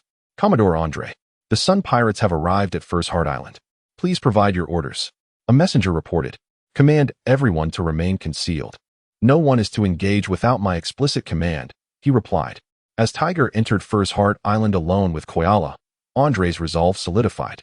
Regardless of whether it was a test or Kizaru's desire for ease, one thing was certain, Fisher Tiger must not perish today. Upon Tiger's return, Andre gestured, and a dozen Navy soldiers swiftly surrounded him. Fisher Tiger, surrender, Andre declared, feeling almost like the antagonist in this unfolding drama. Nearby, the messenger, noticing Andre's silence, shouted, Fisher Tiger, this is Commodore Andre of G2. You are charged with 2 offenses, which you are undoubtedly aware of, assault and evasion. Andre silently cursed, wondering where this extra had come from, as the line spoken surpassed even his own. Silence. Are you going to give me orders as well? Andre reprimanded, causing the extra to immediately cover his mouth. A look of disbelief spread across Fisher Tage's face, observing the beads of sweat cascading down Fisher Tage's visage. Devoid of any rebellious thought, Andre finally comprehended why, in the comic, Fisher Tage had not resisted and was easily injured. This child lacks psychological resilience, Andre lamented. At the port, Barragud and his team initiated their assault. Upon hearing the commotion, Andre swiftly commanded, All of you, go support Barragud and Major Mark. Huh? The naval officers appeared hesitant. What do you mean, huh? Do you think Amir Tage can harm me? Hurry, go assist. Andre bellowed. A throng of individuals hastily made their way toward the port. With the departure of the Navy, Tage seemed to regain his composure. Andre, Tage murmured softly. Andre, visibly agitated, directed his frustration towards Tiger, exclaiming, "Do you have any idea the trouble you have caused me? I specifically instructed Jinbei to remind you to maintain a low profile. Yet here you are, sinking warships and vanquishing pirates left and right. Are you aware of the immense effort I invested to thwart the mission aimed at capturing you?" Without a trace of shame, Andre transformed this mission into one of his own volition. What do you mean by that? You strike me with a punch, feigning an intent to harm, yet you must keep a low profile during this time. If anything arises, I shall have Jinbei inform you. As he recalled the formidable prowess of Belagud and Mark, Andre pondered whether Jinbei, having been forcibly recruited into the Navy, could truly handle the situation, especially considering Arlong's level of competence. Would he falter? Andre, increasingly anxious, exclaimed, "Hurry up. There is no time for dawdling. My subordinates possess formidable combat prowess. If you delay any longer, I fear your men may perish." Upon hearing Andre's words, Tiger hesitated no longer and struck Andre with a powerful punch. Andre, relaxing his body and refraining from defense, feared that Tiger might hold back, thus sparing him any harm. Suddenly, a spray of blood erupted forth. "Damn you, Tiger!" Andre collapsed into unconsciousness. To his astonishment, upon regaining consciousness, he found himself staring at the lecherous visage of Kizaru. "I am merely recovering from serious injuries. As I have already informed you, this is merely a recurrence of old wounds," Andre bellowed, internally cursing Tiger. "I offered you my utmost sincerity, arranged for your escape, and even withdrew my defenses to allow you to triumph over me. Yet, that old rascal truly struck with lethal intent, leaving me looking like a fool. And what of Tiger? Have you captured him?" Andre inquired with feigned bravado. "Oh, not at all. Tiger and his crew have commandeered a warship and fled," Kizaru replied nonchalantly. Andre felt a sense of relief, yet he couldn't suppress the urgency in his voice as he inquired, "What shall we do now? Should we continue to deploy more personnel for the pursuit? And what of my subordinates?" His thoughts drifted to Barrygood and others, prompting him to ask once more. This Tage lacks discretion. If he were to harm them, it would truly complicate matters. "Oh, let them go if they wish to flee. As for your subordinates, Tage has always prioritized preserving life. They are unharmed, though that one with the peculiar hairstyle appears somewhat disheveled," Xingyiquan replied in his characteristic nonchalant tone. "What do you mean, let them go? Did you not say the headquarters entrusted this mission to me?" Andre pressed. Xingyiquan rose, maintaining his lethargic demeanor as he remarked, "Oh, am I not a part of headquarters? This task has lingered for years. If we fail to capture them, so be it. After all, I shall not bear the brunt of the reprimands. You should focus on your recovery. XX, you lazy good-for-nothing. It seems you have conveniently shifted the burden of this task onto me." The thought of Tage gave Andre a headache. What should he do now? Perhaps he could consult that insufferably arrogant girl.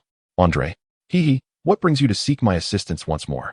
The tone of Moriana was unmistakably smug as he could hear the smirk on her lips through the phone. "Haha, what you say is amusing. Can I not reach out to you without ulterior motives?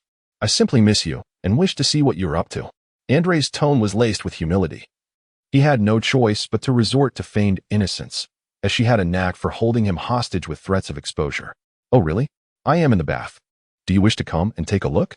If not, I shall hang up now," she retorted before abruptly ending the call. Andre suppressed the urge to shatter the phone and continued to dial. Moriana greeted him with a smile, teasingly remarking, "When have you ever called without needing my assistance?" As the final tone of the ringing phone faded, Moriana answered, "Haha, it seems you truly are a clever beauty. Indeed, I do have a few inquiries for you." Andre's tone, brimming with flattery, made Moriana feel quite at ease. "Do you recall that night when we first crossed paths, the merman?" "Oh, your accomplice, Tiger?" "Of course. I remember," Moriana replied deliberately. "What else on your mind? Have you decided to capture him to redeem yourself?" Andre took a deep breath, deciding to be succinct and get straight to the point. After much deliberation, Moriana finally grasped Andre's intention. "You wish for me to devise a plan to prevent his death from jeopardizing your relationship with Fishman Island?" Moriana inquired. "Indeed. Do you have any viable solutions?" Andre responded, "I must contemplate this carefully. After all, he has liberated so many slaves, and it would be implausible to grant him clemency without cause." With one hand, Moriana idly stirred the water in the bath, slowly pondering the matter. After waiting for an eternity, Andre finally heard the voice of Moriana through the phone bug. "Isn't your navy currently implementing the system of the 7 warlords? Let him raise his bounty for the time being, and I will discuss with the 5 elders about his inclusion among the 7 warlords." "That should suffice," Moriana declared with a proud expression. Andre pondered carefully and realized that assigning the position to Tiger was indeed a splendid idea. He would entrust the negotiation of his charges to Moriana. The most challenging aspect was not an issue. The sole consideration was Tiger's attitude, whether he would be amenable. If not, Andre resolved to compel him, thus avenging a previous grievance. Thank you, lovely miss. Wishing you sweet dreams. Good night. Andre swiftly terminated the call, leaving Moriana exasperated as she exclaimed, Andre, you truly are an insensible oaf. Andre promptly contacted Jinbei, discussing the matter with utmost seriousness and urging him to reach out to Tiger. The following day, Jinbei called, uttering only 4 words. He has agreed. Chapter 44. The 7 warlords. Tiger swiftly led the Sun Pirates into action in the New World, wreaking havoc and destroying numerous warships, much to the exasperation of Sengoku and the Marine Admiral Kizaru. After yet another visit from Kizaru to the G2 branch to voice his complaints to Andre, sensed that the moment had arrived. Admiral Kizaru, since capturing Tiger and his crew, who were all fishmen, poses a significant challenge. Why not recruit him as one of the 7 warlords? Are we not in search of suitable candidates for that role? Andre inquired, his brow furrowed in contemplation. The 7 warlords, you say? However, Tiger's reputation may not sit well with the world government, Kizaru replied hesitantly. Andre spoke with an air of nonchalance. How can we know unless we try? If it fails, it fails. If we succeed, we not only save our efforts but also bolster the Navy's strength. What could possibly be wrong with that? Kizaru stroked his chin, appearing contemplative. Shortly after Kizaru returned to headquarters, Andre received orders to engage in negotiations with Tiger. Why me? Andre grumbled.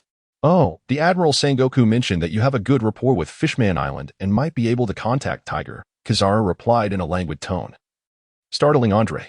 Fine, I shall inquire with Neptune. It struck Andre as rather foolish that he hadn't considered such an obvious solution, casting doubt on his own intellect. Following his communication with Jinbei, both parties agreed to convene at Fosha Island, the site of their previous encounter. Belagud's hairstyle had been left in disarray after being bitten by Arlong, leading him to shave his head, which he lamented greatly. Commander Andre, may I have the opportunity to give that sharp-nosed fishman a good thrashing when we meet? Belagud inquired. Andre quickly reassured him, very good. Your current hairstyle looks significantly better than before. I believe you not only cannot confront him, but you should also express gratitude for the change in your appearance. Very good. With a perplexed expression, asked, really? Mark, please tell very good. Mark, with an impassive demeanor, replied, your previous hairstyle resembled a fluffy loaf of bread, utterly unappealing. At least now. It appears far more pleasing to the eye. Amidst the laughter and banter of the group, the ship of the Sun Pirates appeared at the port of Fulshat Island. Upon disembarking, Tiger commanded, stay on the ship, all of you, especially you, Arlong. Arlong, visibly enraged, retreated back to the cabin. Andre instructed several individuals to remain on guard at the original location, while 2 others gradually approached the island of Fulshat. Upon reaching the site of the earlier ambush, Teish spoke, Andre, what manner of beings are humans? Amongst the wretched and dark figures like the celestial dragons, there are also those like you who genuinely endeavor to assist us. I find myself utterly perplexed regarding the nature of humanity. I painstakingly returned Kaya to her homeland, only to be met with the betrayal of her own kin. The moment you emerged, I began to doubt my convictions. Can humanity truly be trusted? Yet, you sacrificed your own reputation to safeguard our well-being, which only deepens my confusion. I am at a loss as to how to regard humanity. Tei's voice resonated with a profound sense of bewilderment. Andre halted abruptly and exclaimed, Fisher Tiger, to my eyes, you are nothing more than a foolish wretch blinded by your own ideals. On one hand, you strive to uphold your beliefs, while on the other, you remain tormented by the years you spent as a slave. You dread the thought of others discovering this truth, feeling inferior because it contradicts your identity as the heroic Fisher Tiger. Deep down, you harbor a profound disdain for humanity. My act of saving you was merely to prevent you from jeopardizing the relationship between Fishman Island and myself, as well as with Jinbei. In my opinion, you are unfit to serve as a captain. Andre spoke sternly. Tiger stood frozen in place. Ender continued, expressing his disillusionment with humanity's attitude towards the fishmen. The harm inflicted by the celestial dragons had instilled a profound sense of hatred within you, while the betrayal by the inhabitants of Fuchsia Island made you question humanity from the depths of your heart. Had I not granted you a reprieve, what fate would have awaited you? Would you have perished clinging to a deep-seated animosity towards humanity? Or would you have betrayed your own principles and begun to inflict harm upon humankind? Tiger's body began to tremble slowly, regardless of the choice made. You would be condemned as a sinner on Fishman Island. Princess Odoheim yearned for every resident of Fishman Island to thrive on the surface, coexisting harmoniously with humanity. If the hero of Fishman Island were to fall at the hands of humans, what would be the island's sentiment towards humanity? Should you embark on a path of ruthless vengeance against humankind, do you believe there would be no means for humanity to obliterate Fishman Island? Andre patted the already perspiring Tiger and continued, "Do not presume that my decision to appoint you as a warlord of the sea contravenes your will. You reluctantly agreed solely out of gratitude for your life being spared. I lack the time to counsel you. What I need you to comprehend is that becoming a warlord is the singular solution to this impasse. I owe you nothing, nor do I owe Fishman Island anything. My assistance stems from my disdain for the current state of affairs. Tiger, do not lose faith in humanity. I have long told you that such notions are naive. And your kindness is but an illusion. Whether fishmen or humans, the benevolent shall thrive, while the malevolent shall perish. To sever ties when necessary is indeed the most efficient course of action. If you place your hopes on the next generation to change their perspectives, then you must first silence the mouths of this generation. Tiger, embrace the title of Warlord of the Sea with assurance and return to Fishman Island. It seems you have not visited in quite some time. Go and witness the changes that have transpired." Tiger fell into silence for a moment before speaking. "Andre, perhaps you are right. You are a great benefactor of Fishman Island and my savior. I truly need to return and see for myself."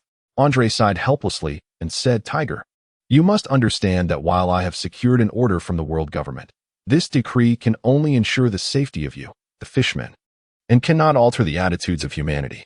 Furthermore, once you ascend to the position of a warlord of the sea, your crew will be able to return home, no longer adrift. Upon your return, engage in meaningful dialogue with the Dragon Palace. I need not elaborate further. Now, go and announce this to your crew." Tiger nodded, and the two made their way back to the port. Andre proclaimed loudly, "From this day forth, Fisher Tiger shall be recognized as one of the 7 warlords of the sea. The title of Fishman Hero is no longer fitting. Henceforth, you shall be known as King of the Seas. In my mind, I thought to strike you down, only to grant you a more illustrious title. I accept."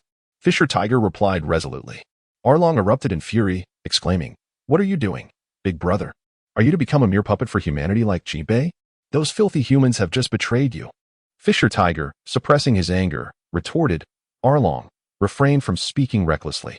But Arlong continued to bellow, "I've long wished to voice my thoughts. What do you mean by not harming lives? How absurd. From this day forth, I shall reclaim my identity as Pirate Arlong. Follow me, my comrades." Several fishmen emerged, caught in a dilemma as they glanced between the two. "Hey, are you disregarding my authority?" With a swift strike, Andre sent Arlong soaring into the sky. Arlong's teeth shattered, and he plummeted to the ground, unconscious. "You, big brother Arlong." The fishmen gazed at Andre, their expressions a mix of anger and fear. "Enough of this nonsense. Tiger, you are to return to Fishman Island at once. Hand Arlong's crew over to Akin and Jinbei for resolution. Do not entertain thoughts of releasing them en route. And you all must understand that Fishman Island will not tolerate any disturbances. Leopard Zong has already been executed by Jinbei himself. Do you wish to meet the same fate as Leopard Zong? Do not test my patience. Understood?" Andre fixed his gaze upon the fishmen of the Sun Pirates, while the pirates averted their eyes, unable to meet his stare. Tiger, standing on the deck, expressed his gratitude, saying, "Thank you, Andre. Rest assured, I shall bring them all back." Andre remained silent, watching them depart. After a while, when Jinbei called to confirm that Tiger and the others had returned to Fishman Island, Andre finally felt a sense of relief. Chapter 45. The Battle of the Two A's and the Changes in Fishman Island when Arlong awoke. He attempted to leave, but was ordered by Tiger to be bound instead. Upon the pirate ship's arrival at Fishman Island, a crowd had long awaited their return. Many aboard the ship were in tears as they gazed down at their families. "That is my child, Dad. Woe is me." They had thought they would never return to Fishman Island due to their bounties, yet here they were today. Many were moved to tears. In contrast, the dozens of pirates from Mermaid Street did not share such sentiments, having grown up as orphans. They looked at Jinbei, clad in navy attire, with mixed emotions, shouting, "Brother Jinbei! Captain Tiger!" Tiger quickly approached Jinbei, who was also filled with emotion, calling out, "Jinbei! Hey, let me go!" Arlong shouted from the ship. A few fishmen glanced at Tiger, who waved his hand, prompting them to hastily untie Arlong. He stood up, stretching his limbs, and leaped to Jinbei's side. "Oh, isn't this the righteous Navy, Jinbei? Your attire is quite nauseating." Arlong glared fiercely at Jinbei. Tiger, with a pained expression, remarked, "Arlong, we are all brethren." "Haha, brethren? I have no kinship with those who serve humans." Arlong laughed mockingly. "The Navy? The Seven Warlords? Do you even resemble fishmen? How can you submit to those lowly humans?" Jinbei clenched his fists, feeling a surge of anger. Arlong continued to bellow. "Now that we are all gathered, I reiterate, from today onwards, I shall restore the identity of Arlong's crew. Henceforth, I have no ties with you." Tiger's face darkened, and Jinbei shouted, "You fool! Arlong, do you wish to ruin our future as fishmen?" Suddenly, someone grabbed Jinbei from behind. It was Akin, who had approached unnoticed. "Captain Akin, why are you here?" Jinbei asked. Puzzled. "Commander Andre feared you might act on emotion and be caught in a dilemma, so he specifically instructed me to handle this matter," Akin calmly stated, glancing at the furious Arlong. "Regarding your earlier declaration, I cannot simply overlook it. If you wish to restore Arlong's crew identity, I now possess the authority to arrest or even execute you." Arlong, looking down at the slight Akin, laughed heartily. "Ha ha ha. Arrest me? Kill me? You, a lowly human?" Akin remained silent, gradually moving closer to Arlong, whose towering figure overshadowed Akin. He raised his right hand, slowly advancing toward Arlong. "Ah ha ha ha. You think such a feeble punch can harm me? Ha ha." But then, with a sudden gasp, Arlong crumpled to the ground, spitting blood. Akin said nothing, staring down at Arlong from above. Arlong's mind raced. How is this possible? Gathering himself, Arlong leaped into the sea, taunting, "Human, the ocean is our domain." Before he could finish, Akin swiftly discarded his cloak and jumped in after him. Tiger felt a pang of anxiety, fearing for Akin's safety. But Jinbei pulled him back. "Brother Tiger, let us watch. You are seeking your own demise, human." Arlong quickly dove to the ocean floor, swimming rapidly around Akin, searching for weaknesses. Given his attacks, I cannot allow him to strike me again. I'll use our advantage in water to harass him continually. Once I identify his weakness, I must strike decisively. Arlong focused intently on Akin. "Now, die, Navy!" Arlong screamed, baring his sharp teeth as he lunged at Akin. Clang! Arlong suddenly felt his mouth go numb. His teeth shattered under the force of the bite. Akin was enveloped in a layer of black hockey. How is this possible? Arlong grimaced, forcing his teeth to regenerate and biting at Akin again. Clang! Clang! Clang! Akin's body was as resilient as stone, remaining unscathed by Arlong's attempts. After a prolonged struggle, Arlong stood before Akin, panting heavily, disbelief etched on his face. "How can this be? You are merely a lowly human. This is impossible. I refuse to accept it." Akin swiftly unleashed a right hook. Bang! Arlong was propelled from the ocean floor, landing amidst Jinbei and the others. "Arlong! Brother Arlong!" Tiger and the fishmen cried out in concern. "He's fine. He won't die. He just temporarily lost consciousness. He'll wake soon," Akin stated, shaking off the seawater. Under their watchful eyes, Arlong gradually regained consciousness. "You." Upon seeing Akin, Arlong pushed himself up, shouting in fury. Akin replied coolly, "Commander Andre has given Arlong's crew 3 choices. One is immediate execution, the second is a life sentence and impel down, and the third is to join the Navy." Arlong roared in anger. "Don't be ridiculous. Join the Navy? You might as well kill me now. I would rather die than join the Navy." Upon hearing this, Jinbei's eyes lit up, and he struck Arlong across the face. "Commander Akin, leave this to me. I am confident I can persuade him to join the Navy." Akin looked at Jinbei, confirming, "Are you certain? If he attempts to escape again, I will not hold back." "Rest assured, Commander Akin, I am confident." Akin nodded, saying nothing further, and turned to leave. Jinbei then turned to Arlong, addressing Tiger and the other fishmen. "Brother Tiger, it has been quite some time since you all returned to Fishman Island. Shall we first see how it has changed over the years?" Arlong sneered. "What changes could there possibly be? Do you think the things of the land have flocked to Fishman Island?" Tiger nodded. And the group slowly ventured into Fishman Island. "Is that? Tiger is back. The hero of Fishman Island, Fisher Tiger, has returned."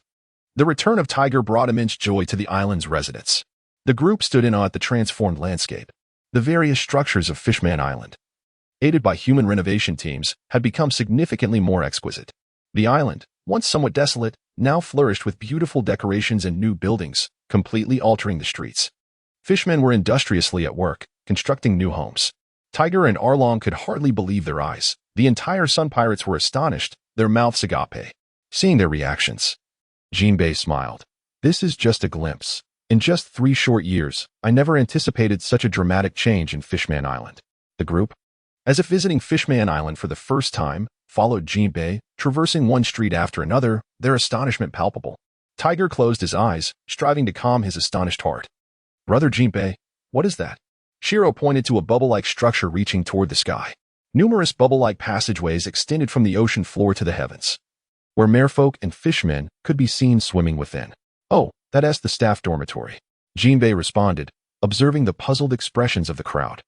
He elaborated, this was established by humans to recruit our kin. Some families are exceedingly impoverished, with many residing in the depths of the ocean where sunlight does not reach.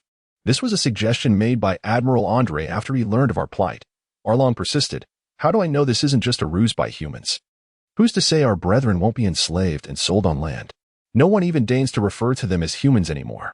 Jinbei, with a hint of anger, replied, 3 years ago, the world government issued a decree against the trafficking of merfolk, and the murder of fishmen is a grave offense. Moreover, every merchant vessel returning to land is meticulously inspected by our navy in conjunction with the Neptune army. Our castle also dispatches warships for escort. Put away your extremist notions, Arlong. This is no longer the past. Arlong fell silent upon witnessing Jinbei's rising ire.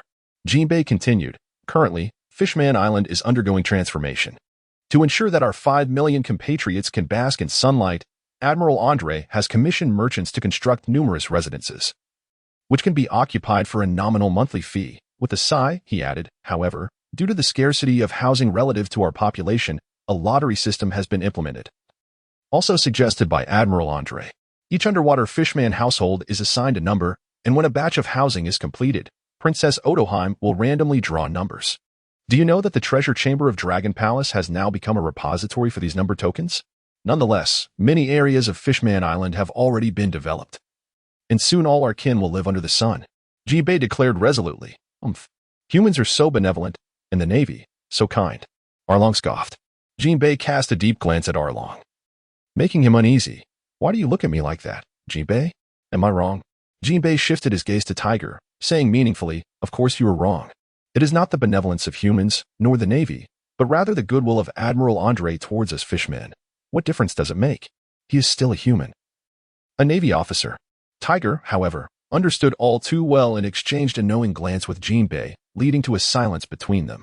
As they pressed on, some areas remained unchanged but were marked with various symbols indicating imminent transformation. The more they walked, the more astonished they became, and Arlong ceased his comments. Is that trees?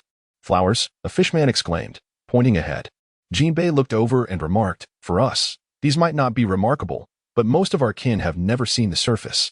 This is a botanical garden established by humans, housing various trees and flowers from around the world, alongside a zoo filled with both adorable and fierce creatures. However, visiting requires a fee. These 2 establishments are the most popular on Fishman Island. Tiger inquired, were these creations commissioned by Andre? Jinbei clarified, to be precise, it was a joint effort between Andre and Lady Moriana. The faces of Tiger and some pirates changed dramatically. Celestial dragons? When did they become so benevolent? This must be a human conspiracy, someone questioned. Once the group had vented their frustrations, Jinbei explained, Brother Tiger, you should be aware of Admiral Andre's philosophy. In his eyes, there exists only good and evil among people, and even among the celestial dragons, there are those who genuinely wish to assist us. Lady Moriana is the one who prompted the world government to issue a decree 3 years ago. Without her support, Fishman Island could not have undergone such significant changes. Most of these merchants are her subordinates, and these structures were built with her funding. Without her, where would we acquire so many materials and resources? Who could possibly invest such a fortune to aid Fishman Island? Jinbei's tone grew impassioned. Do you think Admiral Andre wields such influence over the world government by mere chance? Lady Moriana is the foundation of his authority in dealing with them. Just look at the changes on Fishman Island. Numerous human structures and delectable cuisines are now present here. Observe the smiles on the children's faces. Brother Tiger, in the face of hope for our race, some grudges need not be clung to so fiercely. You scoundrel. Arlong stepped forward, grabbing Jinbei's garment. Arlong. Tiger intervened. He has a point, Jinbei. Now that I am a warlord of the sea, what grievances matter compared to the future of our kin? Regardless of whether they are humans or celestial dragons, we all share the same blood. Brother Tiger, the pirates shouted in unison. Enough with this fixation. As Admiral Andre said, every race harbors both good and evil. Let us not dwell on it any longer, Tiger admonished, fixing his gaze upon the group. Reluctantly, they fell silent. Commander Jinbei, someone called from the roadside. Jinbei turned to respond. Belfort, what brings you here? Belfort, having been recommended by Andre, became Moriana's representative. He managed all of her investments on Fishman Island and was fiercely loyal to Andre, reporting every detail to him. Jinbei was well aware of this. Recognizing Belfort as Andre's confidant, nothing much. I merely wanted to greet you upon seeing you here. Commander Jinbei, today marks the grand opening of the amusement park. Won't you come and take a look? Amusement park? Tiger asked, intrigued. The Fishman hero, warlord of the sea, Tiger. Belfort exclaimed in shock. What warlord of the sea? The pirates collectively roared. Jinbei sighed. You all know that Brother Tiger's induction as a warlord has been reported. His title is indeed warlord of the sea. I find it quite commendable. That's not the point. Is this amusement park akin to that of Sabaody?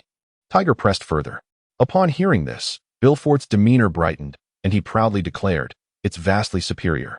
Capable of accommodating 80,000 people at once. What? Such a grand scale? Where is it? Brother Tiger, let us go take a look. As they beheld the throngs of people before them, Tiger and his companions were left in awe, their jaws nearly dropping to the ground. The grand entrance of the Fishman Amusement Park was supported by two colossal natural trees, with part of the park built upon the ocean's surface and the other part beneath it. A plethora of amusement facilities and food stalls filled the area, where laughter mingled with the occasional shrieks of exhilaration. Hey, Brother Tiger, shall we venture inside for some fun? I've never been to an amusement park in my life, someone suggested. What nonsense. I would never enter such a childish place. Arlong scoffed, though his curious gaze betrayed him. Aaron roared in fury. The mermaid ticket seller trembled in fear, but mustered the courage to respond. However, there are too many people enjoying the attractions right now. For safety reasons, entry will only be permitted when someone leaves. Isn't the capacity 80,000? He retorted. Yet, over 90,000 have already entered. Suddenly, a figure leaped in front of Aaron and struck his head forcefully. Clutching his head in pain, Aaron crouched down, his fishman companions looking on in astonishment. How dare you? Sherry, Aaron exclaimed incredulously at Sherry, who stood before him in a Navy uniform. It's truly disgusting, Aaron, to treat Miss Mermaid so poorly. Sherry replied flatly. When did you join the Navy? Have you become a lackey for humans? Aaron shouted in anger. Sherry approached him, a hint of disdain in her voice. You still hold such extreme views, Brother Aaron. Times have changed. Not all humans are bad. I foresaw that the Navy would bring positive changes to Fishman Island. So I joined. What of it? The siblings engaged in a heated argument. Jinbei quickly intervened, asking, Sherry, shouldn't you be at the naval base?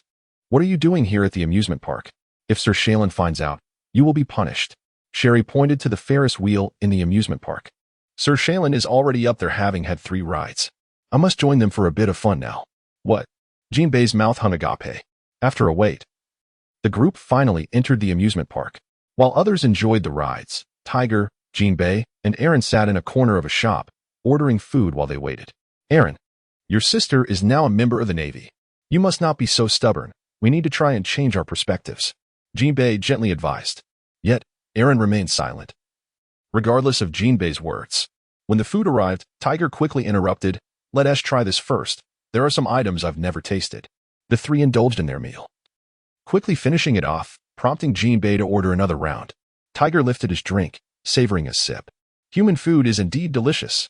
Aaron, what do you think our actions are for? Setting sail as pirates, resisting humans, it's all to ensure a better life for our kin. Now, we are no longer required to do anything. Our kin's lives are improving daily. The current state of Fishman Island surpasses our wildest dreams. We need not continue as pirates. In fact, our actions as pirates may bring harm to Fishman Island and disaster to our people. I have become a warlord of the sea. Our companions can now live here openly. Jinbei has joined the Navy and even become an officer to protect our kin. What about you, Aaron? You claim to act for our people. Why not become a Navy officer to safeguard them?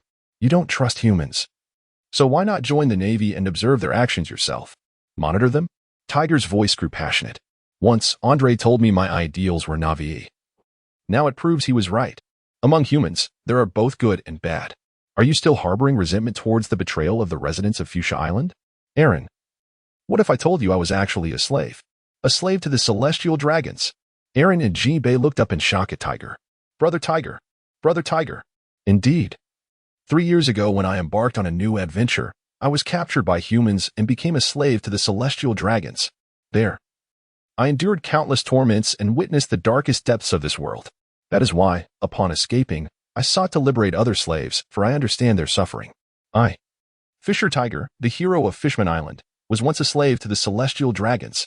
Tiger shouted, tears streaming down his face. The surrounding crowd stared at him in disbelief. How could this be? Tiger was once a slave? Aaron gazed at Tiger in shock before turning to the crowd. You're mistaken. You heard wrong. Tiger reached out to Aaron and shouted to the crowd, no. I, Fisher Tiger, the hero of Fishmen, was once a slave to the celestial dragons. Aaron slumped to the ground, his eyes filled with complex emotions as he murmured, Brother Tiger. Tiger, with tears still flowing, continued to address the crowd. Once, I harbored resentment towards humans, but my ideals compelled me to bury that hatred deep within. Now, as a warlord of the sea, the world government has concealed this secret. However, upon returning to my homeland of Fishman Island, after all I have seen and experienced, I began to question myself. More and more people gathered around. Drawn by Tiger's fervent display, I once viewed this as a shameful secret. I dared not tell anyone. I could not imagine the disappointment you would feel upon learning of my past, the impact it would have on you. The hero of Fishmen, Fisher Tiger, was merely a slave. I do not wish to disappoint you, but today I have decided to reveal this secret. Tiger's voice echoed throughout the amusement park. For the sake of Fishman Island, for all of you, for my kin who do not need my fame to thrive, they shall not despair because of my past. I, Fisher Tiger, hereby declare that I was once a slave to the celestial dragons. Complex gazes turned towards Tiger, with some already shedding tears. Tiger, for us, sob. My kin. The ideals of Princess Odoheim have gradually come to fruition. The transformations on Fishman Island are profound. Gonzalez Andre has played a significant role in this. He shall forever be our great benefactor. I hope you remember this. No matter what the future holds, we must support him, even if it means standing against the whole world. I believe that with the efforts of Princess Odoheim and Lord Andre, one day the residents of Fishman Island will proudly walk upon the continent, coexisting with humans. So let go of your hatred. Release the past. Let go of your enmity. Well said.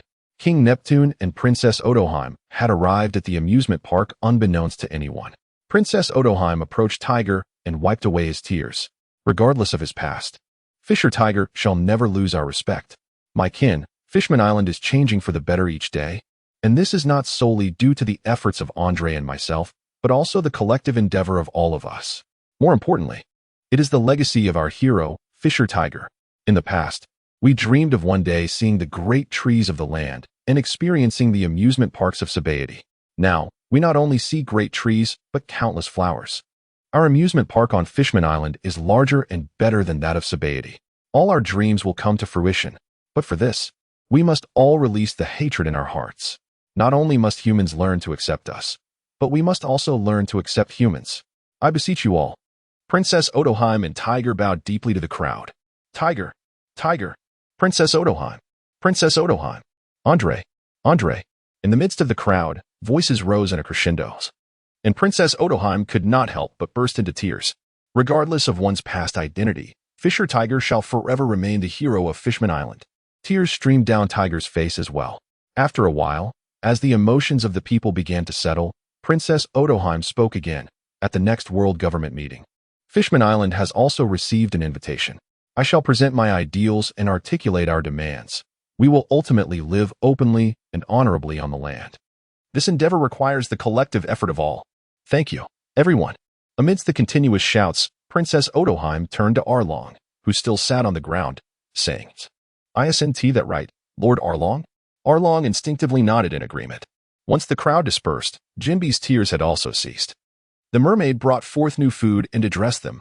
Lord Tiger, our boss has declared that from now on, no matter when you dine on the island, you will not incur any charges, though this only applies to our boss's establishment.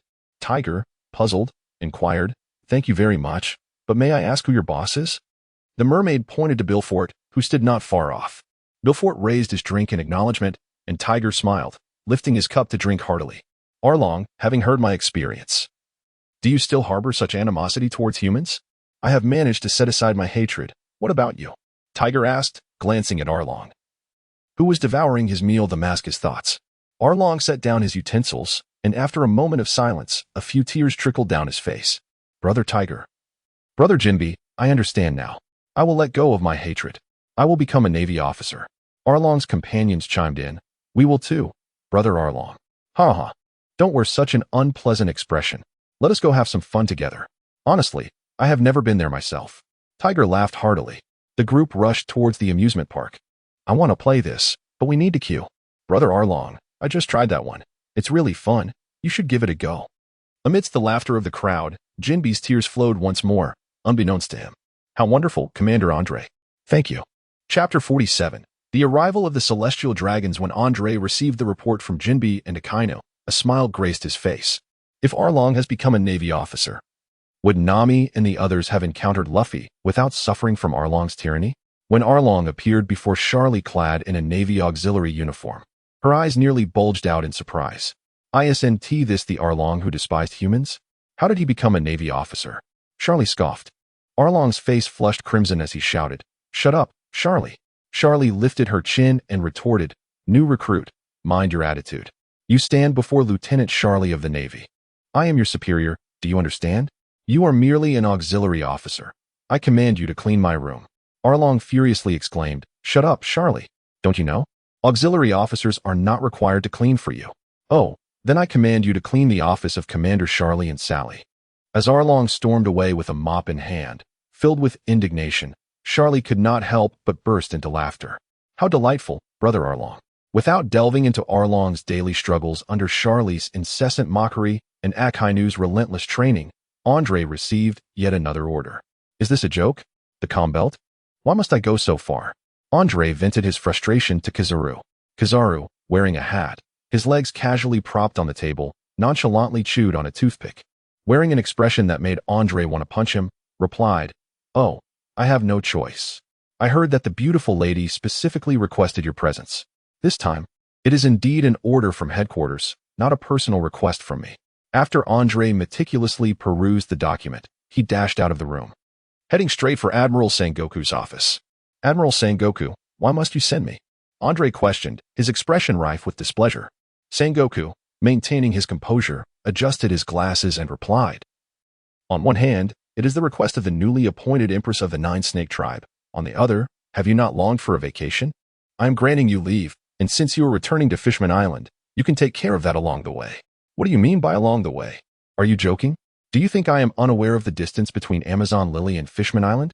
Andre nearly spat in Sengoku's face in his exasperation. Well, I shall extend your leave a bit more, Brigadier General Andre.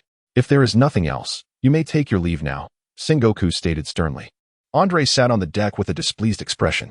Although he was curious about the Empress's current appearance, using his vacation for such matters was undeniably frustrating.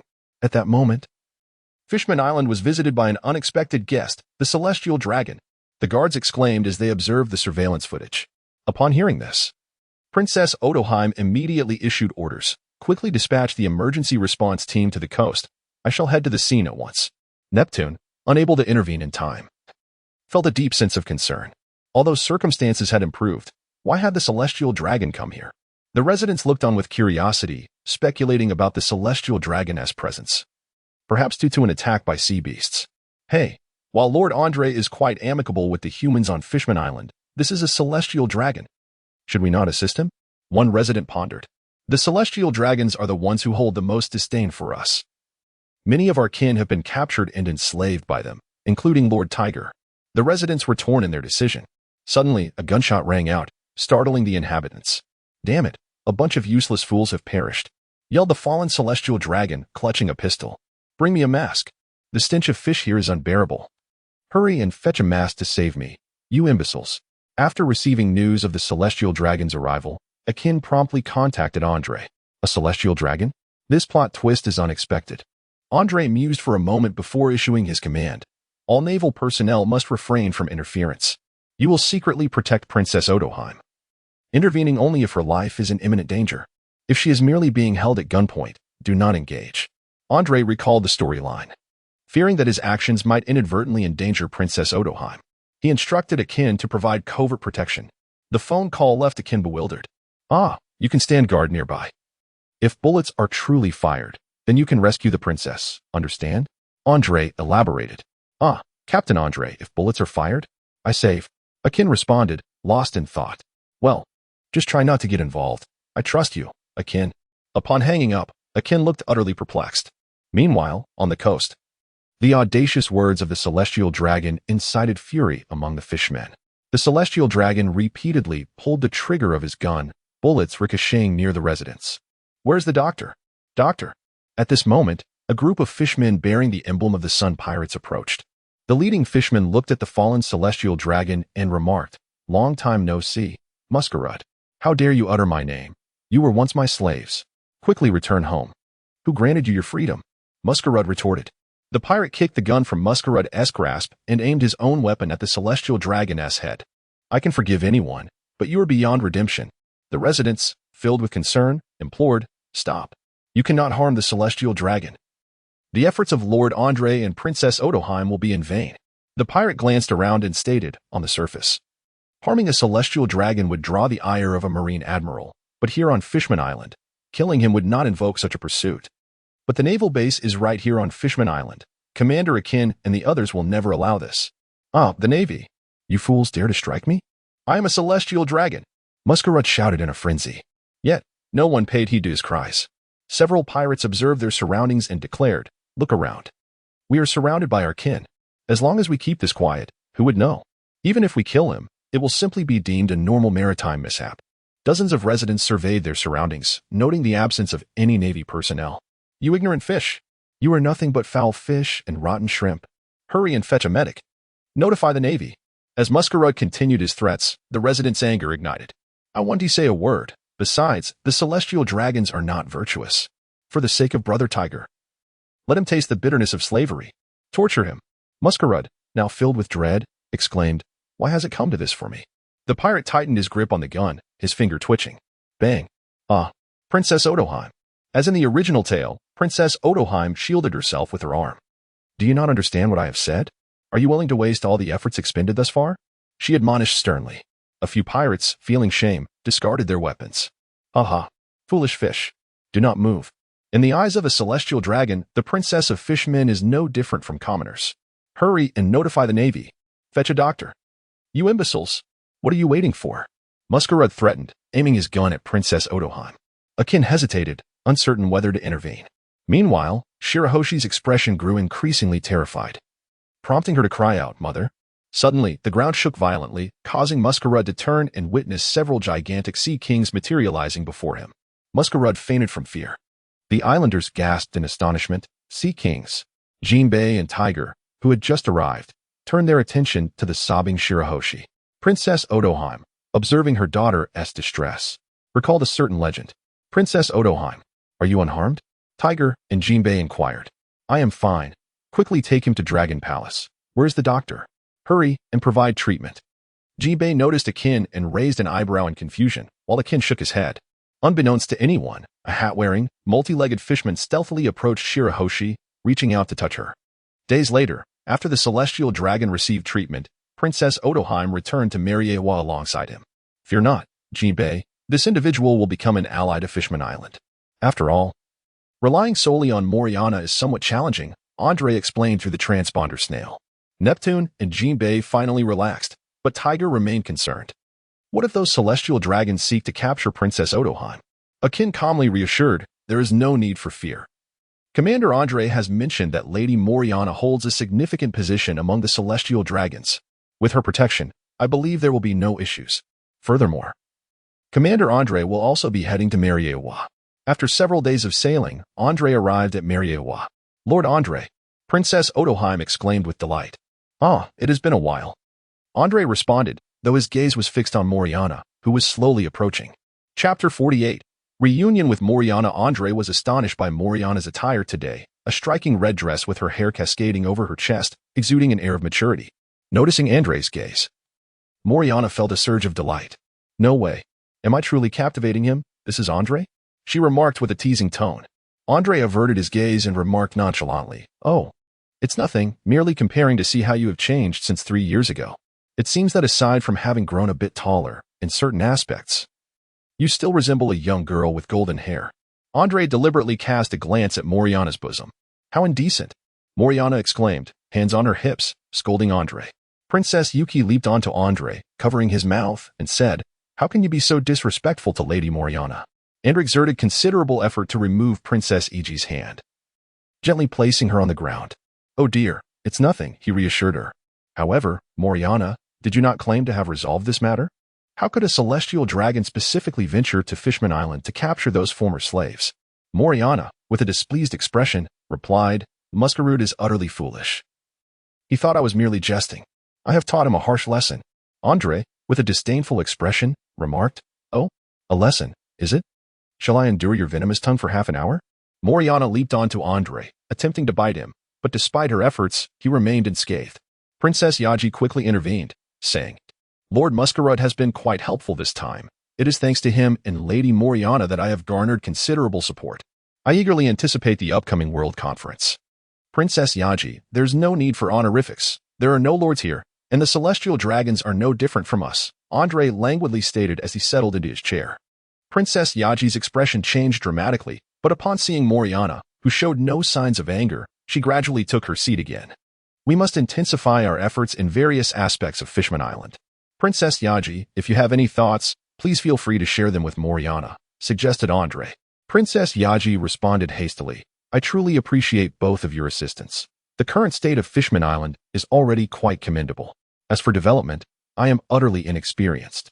Lord Andre, you may decide. Fishman Island will always place its trust in you." "Bah, what is so remarkable about that? In my opinion, establishing some casinos would be far more beneficial," Moriana interjected. Andre, clutching his head in distress, expressed his thoughts with a hint of a headache. "What are you thinking? Since the establishment of the naval base, many pirates have refrained from setting foot on Fishman Island. We can only wait for the log post to accumulate enough magnetic force to head directly to the next island. Who would we entertain with a casino? Are we to let the island's residents partake? That would only encourage them to develop bad habits. Most of the inhabitants of Fishman Island are quite innocent. We must not lead them astray." Moriana pouted, her face displaying evident displeasure. Indeed, the expression of an irate young lady was markedly different from that of a muscular woman like Shaylin. "Well, as per my suggestion, hasn't your income significantly increased?" Andre inquired. With a radiant smile, Moriana replied excitedly, "You truly are a genius in business, Andre. Following your advice, I assembled a fleet dedicated to transporting goods from the New World countries via naval routes to all corners of the sea. The back-and-forth trade has indeed proven to be immensely profitable," Andre remarked nonchalantly. "There will undoubtedly be more lucrative ideas in the future. Since one possesses supreme authority, why not leverage it to do some good? His innate abilities would undoubtedly distinguish him from those parasitic individuals." "And what of you, Princess Iji? Have matters been settled?" Andre directed his gaze toward Princess Iji. "Indeed, Your Excellency Andre, I have already engaged in discussions with them." Andre lit a cigar and remarked, "Well then, we shall return to Fisherman's Island shortly." "So soon? Aren't we going to stay here for the night?" Mariana's tone reflected a hint of reluctance. Princess Iji observed Mariana's expression, deep in thought. Stay? I have tasks to attend to, and besides, it wouldn't be prudent to let it slip that the Navy's rising star, Andre, spent the night in Mariana's chamber. Andre jested. "You can go to hell, Andre." A toy bear was hurled at him, as a flustered Mariana lunged at Andre in a fit of indignation. Princess Iji watched the playful banter between the two, further solidifying her thoughts. "All right, Mariana. I must take my leave. Take care of yourself. I cannot fathom what you are facing, but I assure you, one day I will rescue you." Andre whispered softly in Mariana's ear, bending down. Mariana covered her mouth, chuckling, her eyes glistening with unshed tears. "Hurry and leave. If you need anything, remember to contact me. But don't disturb my sleep otherwise." Andre waved dismissively. "You can go to hell. Truly, Andre. Go to hell." Mariana's momentary sentiment turned swiftly into fury.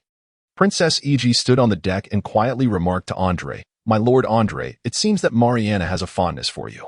"What? Are you jesting? Do you really think this immature girl understands what it means to like someone?" Andre scoffed. Princess Iji fell silent, inwardly lamenting. What a man devoid of romantic sensibility. Upon reaching Chambord, the ship began its coding process anew. Harris, brimming with excitement, boasted to Andre, "You know, that day Susan got drunk and actually kissed me." Susan tucked her beautiful legs away, while Princess Iji looked on with concern at the fallen Harris. Andre shook his head and remarked, I did not hear anything just now. Susan, her face slightly flushed, tugged at Harris as they made their way towards the door. Bang. Oh, ouch. Be gentle. I might just perish. I might just perish. And her gazed sympathetically at Harris, who was being ravaged by Susan. However, Harris was already in his 40s. While Susan appeared to be around 30, it was likely that when Harris served in the Navy, Susan had just been born. Indeed, it was an enviable scenario of an old bull grazing on tender grass. After a lengthy release of emotions, Susan entered the house. Following a nostalgic exchange, she inquired, How is Shaylin? The secret technique I taught her must be perfected by now, right? Secret technique? Ender pondered carefully. Well, I've been in the New World for the past 2 years and haven't kept up. However, Shaylin does possess considerable talent. She should be able to master it. Ender replied uncertainly. Susan fixed her gaze on Ender. Is that so? I hope that when you see Shaylin, you do not entertain any inappropriate thoughts. With that, she cast a glance at Harris, who lay outside on the ground. What a joke. Shaylin, why would I have any improper thoughts about her? Ender scoffed inwardly, recalling Shaylin's muscular build and imposing physique, which made him shudder involuntarily. After spending a few days enjoying the company of Princess Iji on Shambadi Island, the warship's coating was finally complete. It has been too long, Fishman Island, my territory. Ender's thoughts wandered. Chapter 49, The Dragon's Visit and Shaylin's Transformation. I must be dreaming. Akin, give me a slap. Andre gazed at the stunning woman standing before him, towering at nearly 6 feet tall. General Andre, what is that reaction of yours? Shaylin raised her fist high. Thud. Andre crouched down slowly, cradling his head, amidst the cheers of the residents. Andre returned to Fishman Island alongside Princess Otohan. The notorious young antagonist, Hody Jones, and his gang, under Jinbei's stern guidance, were trembling in fear as they diligently trained on Fishman Street. Thus, this return was remarkably safe, devoid of any tragic events involving Princess Otohan. After engaging in conversation with Neptune and Tiger, Andre was astonished to discover that Shaylin had not appeared at all. Recalling Susan's words, Andre felt a surge of curiosity regarding Shaylin's current state. Upon learning that the long-legged beauty who had been by Akin's side all along was indeed Shaylin, Andre was utterly dismayed. Andre cast a few furtive glances, suspecting that the enchanting figure before him was a new recruit of Akin's navy. And he couldn't help but marvel at Akin's remarkable fortune in love. Before him stood Shaylin, with her fair complexion and striking beauty, her long, lustrous black hair fluttering in the breeze. Her captivating large eyes seemed to possess an enchanting allure, while her high-bridged nose added a touch of gallantry to her lovely visage. She exuded a spirited grace, particularly accentuated by her legs, which were even more slender than Susan's, causing many a naval officer's gaze to turn into heart-shaped admiration. How could this be? The iron-willed woman, once capable of galloping horses with her fists and bearing the weight of men on her arms, had suddenly transformed into a sensual and alluring enchantress. Observing Shaylin's demeanor towards Akin, it was evident that the two had indeed become entwined. Andre felt a profound sense of envy towards Akin once more. Within the Navy, one must refrain from engaging in romantic entanglements. Once a relationship is established, marriage should ensue promptly. Do you understand? I certainly do not wish to witness any instances of premarital pregnancies among us. Andre remarked with a serious expression, rubbing his head. Bang, bang. Shaylin, her face flushed crimson, dashed out. Why? It was not I who said it. Akin exclaimed, feeling utterly wronged as he covered his head. Andre, accompanied by Akin, arrived at the still under construction tavern on Fishman Island. The words Freedom's Breeze emblazoned on the signboard caught Andre's eye. As the two men pushed open the door and stepped inside, a voice resonated. Is that you, Andre? It has been quite some time. Andre poured the exquisite wine from the bar into his glass and downed it in one swift motion. It wasn't long before Long arrived. What brings you here? Andre inquired. Long settled onto the sofa, his figure shrouded in shadow. This may be the last time I appear before you with such freedom, Andre. Long's voice carried a tone of nostalgia. Have you made your decision? Indeed, Andre replied. I have just returned from the East Sea. Once I embark on my journey to the New World, my companions can hardly contain their anticipation. Andre poured another glass of wine, gesturing for Akin to pass the item to Long. What is this? Long's voice was tinged with confusion. After finishing a glass, Andre calmly remarked, a long time ago, I obtained a devil fruit, the superhuman-type puncture fruit, whose ability allows one to penetrate all non-living entities. Once mastered, it can even enable one to traverse alongside another. That is all I know. The rest you shall have to explore on your own. I believe this fruit will be of great assistance to you. Haha, indeed. It is a remarkably useful fruit. Thank you, Andre, Dragon said gratefully. Andre rose and said, well, if there's nothing more, you may leave. Is this bar yours? I shall take greater care of it in the future. Should any matters arise, inform Akin. He will contact me. Furthermore, the lighting in this bar is excessively dim. Long. We must conduct proper business and firmly refuse any illicit activities. As the door of the bar closed, darkness enveloped the room once more. Is this considered a form of alliance? Andre mused to himself. After a few days of acclimatization, Andre had gradually grown accustomed to the fact that Shaylin had transformed into a striking beauty. However, Shaylin, what kind of sorcery is this? Can it make someone shorter? Andre felt somewhat vexed about his height. Although there were many towering individuals in this world, most women did not exceed 2 meters in height. He pondered about the future, envisioning the complications of his towering stature exceeding 3 meters should he ever find a wife. Certain positions would be quite challenging to execute. What am I thinking? Shorter? I wish Akin were a bit taller. It appeared that Shaylin held some reservations about Akin's height of around 1.70 meters. Andre did not wish to delve further into this topic, fearing it might incite unnecessary discord between the couple. Yet, if even a cold-faced, unattractive man like Akin could attract affection, perhaps my own springtime would soon arrive. However, the number of beautiful women I am acquainted with is rather limited. The images of Betty, Moriana, and Hinai flitted through Andre's mind. Betty is out of the question. Her attire is excessively provocative, and given our familiarity, pursuing her seems impractical. If I were to express my interest, I would likely receive a severe blow to the head, and besides, long-distance relationships are hardly realistic. Moriana? Far too young. Her physique is not yet fully developed, and her temperament is rather headstrong, making her unsuitable. Hinai? Recalling the incident where Hinai had violently struck Smog's canine head, Andre shook his head. I should focus on Betty and Moriana instead. Alas, suitable candidates are scarce. Andre gazed enviously at Akin, who was training in the training ground. Akin was training alone with an expressionless demeanor. What is this armed color? Are you satisfied with such a thin quality? Huh. Answer me, recruit. Reporting, sir. No, I am not satisfied. Alone stood at attention, his military posture impeccable, a result of Akin's relentless guidance. Akin nodded in satisfaction and struck again with his stick. Then why are you not training with urgency? What are you waiting for? And you all? After a few strikes, Xiao Ba and the other fishmen hastily commenced their training. After countless instances of being effortlessly defeated by Akin, Alone had gradually become desensitized to this humiliation, secretly vowing that one day he would defeat Akin and then use the stick to thoroughly chastise him. Sherry calmly observed her brother being tormented by Akin. Jinbei smiled from the side, reluctant to inflict harsh training on Alone, allowing Akin to temper Alone's character. However, since Alone had decided to join the Navy, he had indeed changed significantly, growing stronger and moderating his temperament, now capable of interacting with humans quite normally. Jinbei, noticing Andre lost in contemplation, thought perhaps this was the charm of Commander Andre. Had Andre known of Jinbei's thoughts, he would undoubtedly have uttered, "What do I care?" Initially, Andre had merely harbored a mindset of experimentation in allowing Arlong to join the Navy, fully prepared for him to spend a lifetime within Impelled Down. However, unbeknownst to him, through the persuasive efforts of Jinbei and Tiger, Arlong surprisingly chose to enlist in the Navy, a decision that truly caught him off guard. With the completion of the ship's coating, they were now ready to venture into the doldrums and witness the grandeur of the Empress, which filled Andre with a sense of exhilaration. This time, Andre was utilizing the exclusive warship gifted to him by Moriana, which he had boldly christened Ultramantiga. When Akin and the others expressed confusion regarding the significance of this name, Andre silently posed a question to the group. Do you believe in light?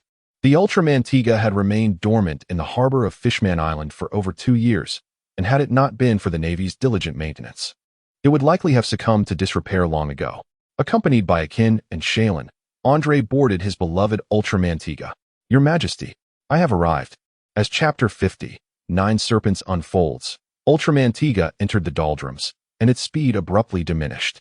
Fortunately, the advanced propulsion system prevented it from becoming immobile like ordinary vessels. However, After reveling in the exhilarating rush of speed, the sudden transition to a snail's pace left Andre feeling quite uncomfortable. Deactivate the sea stone cloaking device. I intend to capture some sea kings and drag Tiga along, Andre shouted to Shaylin. But that is exceedingly perilous. The doldrums are teeming with sea kings, she replied. Are you underestimating Akin, me, or my Ultraman Tiga? Andre retorted disdainfully. With the device deactivated, the sea remained eerily calm. Huh, is this truly the legendary doldrums? Am I expected to dive in and capture them myself? He exclaimed, creating a cacophony. A shadow gradually emerged from the depths. Captain Andre, Akin called out. Splash. Enormous splashes of water cascaded upon Ultraman Tiga. As Andre beheld the emergence of several sea kings of varying sizes, beads of cold sweat formed on his brow. Shaylin. I believe you were right. Let us reactivate the device, he conceded, as a serpent-like sea king lunged towards the deck. Andre deftly evaded, creating a substantial hole in the deck. Digga! My Digga! He exclaimed, furiously charging towards the sea creature. Following a series of sounds akin to a segment, and oh. Two larger sea beings, shedding tears, began to set sail with Digga in tow. Among them was a creature adorned with a serpentine head, its skull crowned with numerous prominent bumps, a peculiar mark of Andre's special attention. Bolstered by the formidable strength of the sea beings, Daughter Island soon materialized before the group. Every woman on Daughter Island was entwined with a serpent. In the ranks of the Nine-Snake Pirates, the serpents appeared more imposing, and several women stood out prominently. Notably, Boa Sandasonia, with a noticeably enlarged head, and Boa Marigold, whose figure had gradually succumbed to indulgence, were among them. Our beloved Empress, they cried. Indeed. Hancock now bore a striking resemblance to her manga counterpart. Her slightly broad forehead was smooth and even, with elongated, delicate eyes that conveyed a hint of aloofness. Her high nose was petite, and her soft lips bore no wrinkles. Beneath long lashes, her dark pupils sparkled with intelligence. She wore her raven hair long, styled in a princess cut, and her deep blue eyes were graced by a pair of golden serpent-shaped earrings, accentuating a deliberately haughty demeanor. Though undeniably alluring and possessing a perfect figure, Andre, having experienced the enchanting allure of several golden-haired maidens during his school days, and the temptations of various bikini-clad sirens on Mermaid Island, felt a profound confidence. He believed he could dismiss any beauty as long as they did not approach too closely. Furthermore, the distinct beauty of the Empress, influenced by a thriving film industry and the advent of beauty-enhancing technology in a certain country, had instilled in Andre a sort of immunity. While he could appreciate her beauty, he remained resolute against any temptation. As long as I choose not to, no one can entice me. Akin fixated on Shaylin's bosom, striving to demonstrate his unwavering loyalty, which brought a secret delight to Shaylin. Clenching his fist, he approached Akin, ready to engage in domestic violence. Boa Hancock, what is the purpose of summoning me? If it is to express gratitude for the time I saved you, such thanks are unnecessary. Andre's unperturbed tone caused the faces of the Hancock sisters to shift dramatically. Sister, he recognizes us. Boa Sandasonia exclaimed in horror to Hancock. Andre felt a hint of amusement. After all, he was not suffering from dementia. It had only been a mere 3 years. Although the physical changes in the three of them were rather pronounced, with that oversized head of yours, who could possibly fail to recognize you? A flicker of terror crossed Hancock's face as she gritted her teeth, seemingly having made a decisive resolution. She formed a heart shape with her hands, directed towards Andre and his companions. What is this? Andre felt a surge of irritation. Sweet wind. A pink halo swept through, and Andre experienced a peculiar state of uncontrollable sensations. However, he swiftly expelled it with his domineering presence. Akin and Shaylin encountered no significant issues. The deck was merely littered with a group of sailors, drooling and with heart-shaped eyes, now turned to stone. Boa Hancock. Unprovoked assault on the Navy. Shall I interpret this as your choice to relinquish your title as a warlord and defy the Navy? Andre was truly enraged, having saved your lives. You repay him in such a manner. This lack of respect is utterly unacceptable. With a swift kick, 2 of the 3 sisters were effortlessly sent flying into the sea, prompting the pirates aboard the Nine-Snake ship to plunge into the water in a frantic attempt to rescue them. Upon witnessing her sisters being struck away, Hancock began to grow anxious. Despite the petrifying abilities of the fragrant feet, Andre easily countered their effects with his profound mastery of hockey. He found it rather peculiar that such an attack was referred to as fragrant feet rather than Hong Kong feet. After several exchanges, although the Empress displayed considerable prowess, It was evident that she was no match for Andre. Akin and Sally observed the unfolding battle with calm detachment. Numerous members of the Nine Snake Pirates rushed to assist, only to be swiftly knocked unconscious by Andre's powerful punches. Hancock's expression grew increasingly frantic as Andre forced her back, exclaiming loudly, "Enough! Boa Hancock, is this how you treat your benefactor? 3 years ago." "No," cried Boa Marigold in terror, having already been rescued aboard the ship. Andre glanced at the expressions on the faces of the three sisters and suddenly recalled a scene from a comic. Was it that they feared the crew aboard the ship would discover their past as slaves? A formidable aura erupted from Andre, causing the members of the Nine Snakes pirate ship to gradually lose consciousness and succumb to faintness. After a strenuous struggle, Boa Marigold and Boa Sandersonia, in a dazed state, murmured, "Is this the might of a conqueror's haki even stronger than that of my sister?" Andre slowly approached the trio and remarked, "It is merely a matter of the past. Why must one be so fearful of others discovering it? Fisher Tiger himself has acknowledged his history. What concerns do you harbor?" Upon hearing Andre's words, the three Hancock sisters exhibited expressions of resentment and anguish, recalling the harrowing memories of their time as slaves. "Enough of this weakness. Why should you bear the burdens of the mistakes committed by the celestial dragons?" He continued, "Boa Marigold, I recall that your figure was quite different a few years ago. Has the cuisine of the Kuja been so indulgent?" Andre hastily shifted the topic. At this, Boa Marigold immediately rose to her feet. Although her choice to engage in sumo training had led to her gaining weight in pursuit of strength, which girl is not concerned about her appearance? Such rudeness. How could one utter such words? Boa Marigold exclaimed vehemently. Boa Hancock and Boa Sandersonia were also interrupted from their reverie by Marigold's outburst. "Very well, Lord Andre. We appreciate your understanding," Hancock stated as she stood. "If it is not too much trouble, would you kindly step inside the island? We have prepared a banquet to warmly welcome your arrival." Andre felt a twinge of confusion. "Will I not be slain upon entering? Is it not true that men are forbidden from stepping foot on Amazon Lily?" Hancock, covering her mouth, smiled lightly. "However, we would not treat a benefactor in such a manner." Chapter 51. What are you pondering? Amazon Lily undoubtedly lives up to its title as the kingdom of women. The majority of the women possess athletic physiques, and in terms of attire, they rival the beautiful mermaids of Fishman Island, each possessing their own unique charm. The architecture on the island is imbued with a distinct Chinese aesthetic, evoking a sense of nostalgia in Andre. In his previous life, he could only admire such beauty online, never imagining he would have the opportunity to witness landscapes reminiscent of his homeland in this world. The island's inhabitants observed Andre from the sidelines, murmuring, "Is that a man? It is my first time seeing one. Is that on his face what they call a beard? Enough. Hancock, men have always been prohibited from stepping foot here. How dare you?" Ah. Andre had yet to discern the figure, only to witness it transform into a dark speck soaring into the sky. Was that the old woman? Hancock's face flushed slightly as she urged, "My Lord Andre, let us proceed."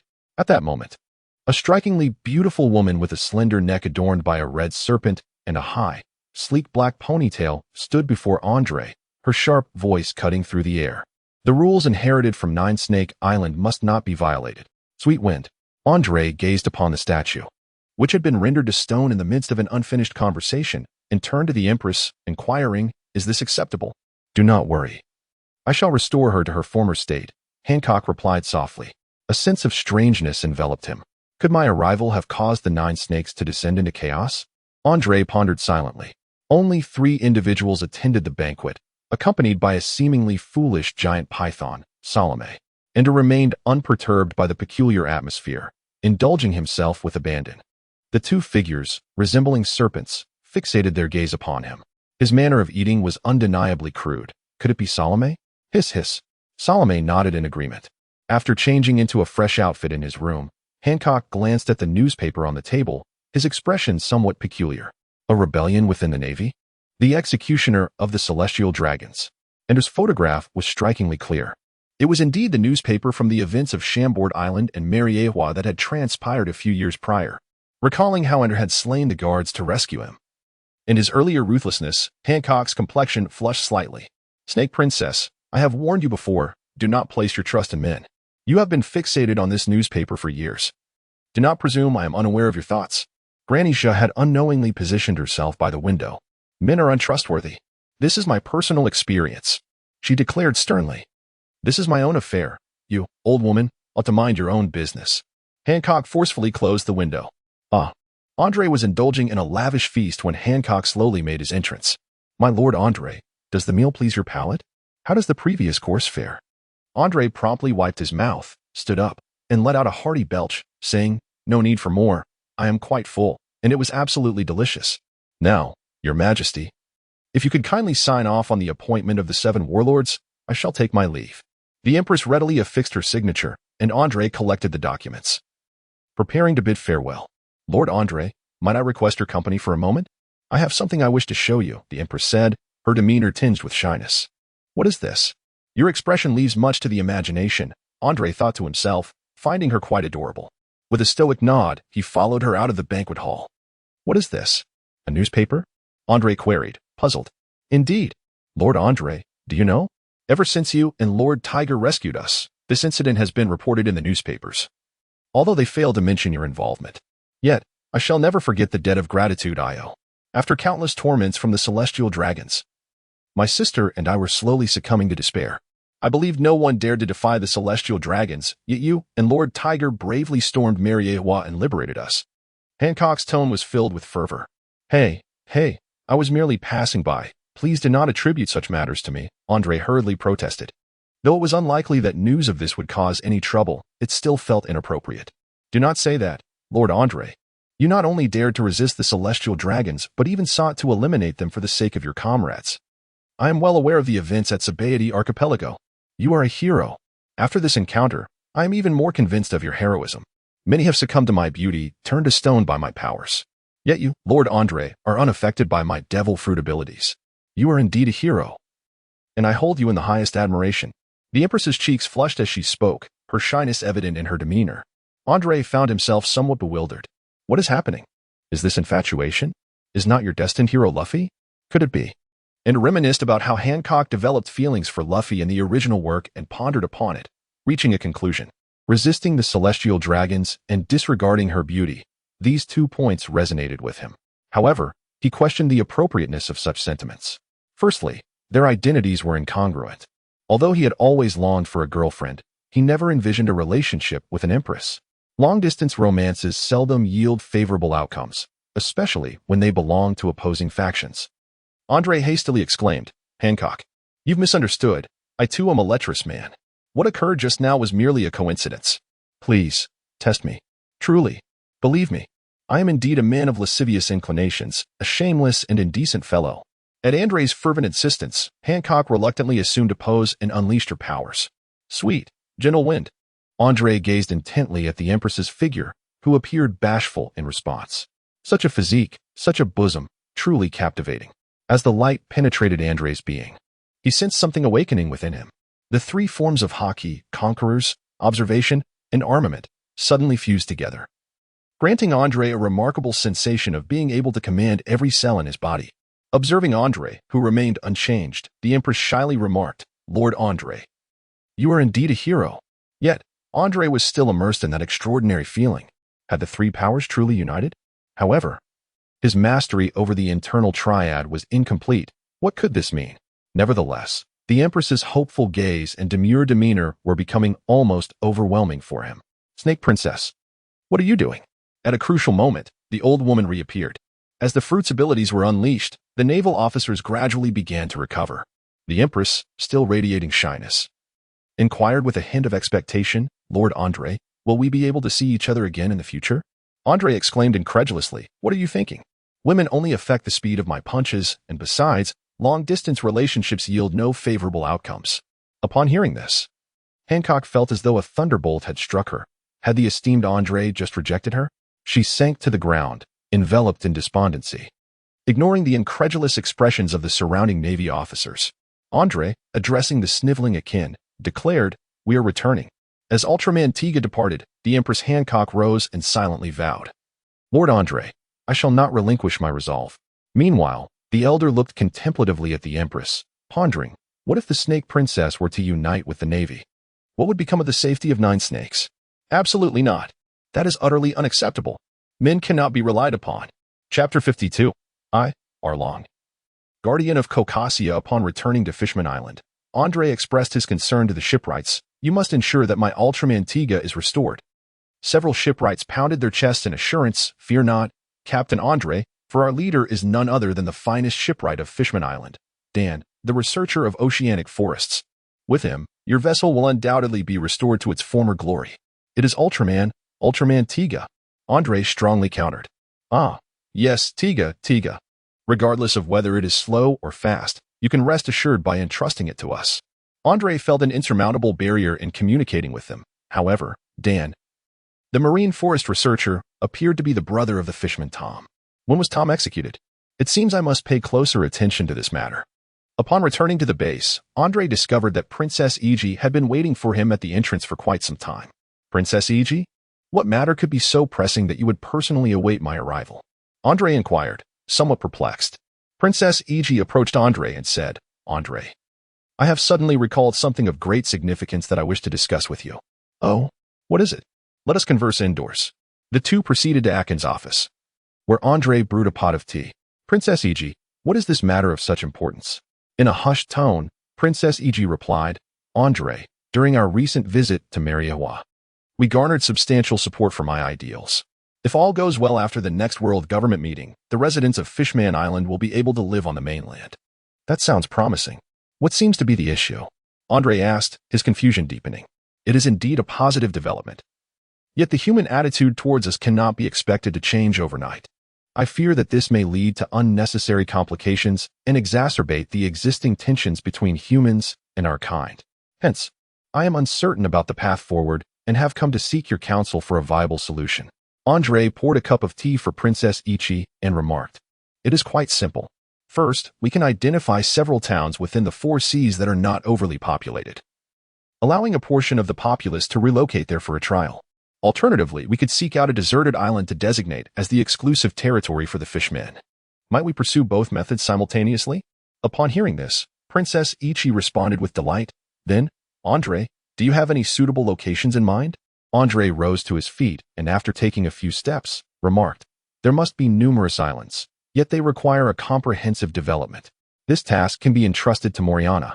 However, regarding the towns inhabited by humans, I must ponder further. Andre struggled to recall a suitable town. Is this how you were trained? Bang. A loud shout from Akin pierced the air outside. Prince Neptune was training alongside Aaron in endurance exercises, but the prince accidentally moved and was discovered by Akin, who was now delivering a merciless reprimand. Observing the motionless Aaron, a thought emerged in Andre's mind. Your Highness, leave this matter to me. I shall resolve it before I return to headquarters, Andre declared to Princess Yaji. Then I entrust this to you. Princess Yaji rose to take her leave. Andre, I was just looking for you. Now that you've finished your tasks, come back. No more excuses. Came the booming voice of Sengoku through the transponder snail. Ah, please don't be so angry. I'm on leave and just handling some official business, which is why I'm a bit slow, Andre replied. General Sengoku, may I inquire who currently oversees the base in the East Sea? Why do you ask? Are you planning something again? The transponder snail vividly conveyed Sengoku's expression. Of course not. It is my homeland after all, and I have some personal matters to discuss. It's that rascal carp. Andre, hurry back. If you don't come back, One carp is already enough trouble.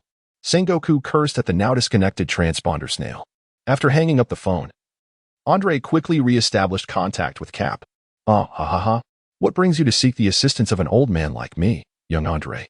Even without visual confirmation, Andre could easily imagine Cap picking his nose. Admiral Cap, the situation is as follows.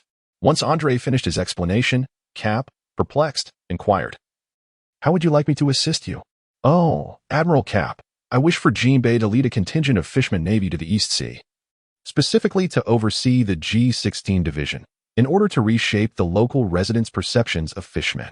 To my knowledge, Colonel Mouse, the current commander of the G-16 division, has been secretly engaging in numerous illegal activities, oppressing the populace, and colluding with pirates. Before Andre could complete his sentence, Cap bellowed, What? Are you certain? That scoundrel. Andre, I will contact you once I have confirmed this. Andre set down the phone and gazed with a hint of excitement at Arlong, who was still persevering. The transformation of the pirate Arlong into the naval officer Arlong, tasked with safeguarding the village of Kokoyasi, was a stroke of brilliance on his part. A few days later, following confirmation from Garp, Jinbi and Arlong's crew, somewhat bewildered, boarded the naval vessel bound for the G-16 division in the East Sea.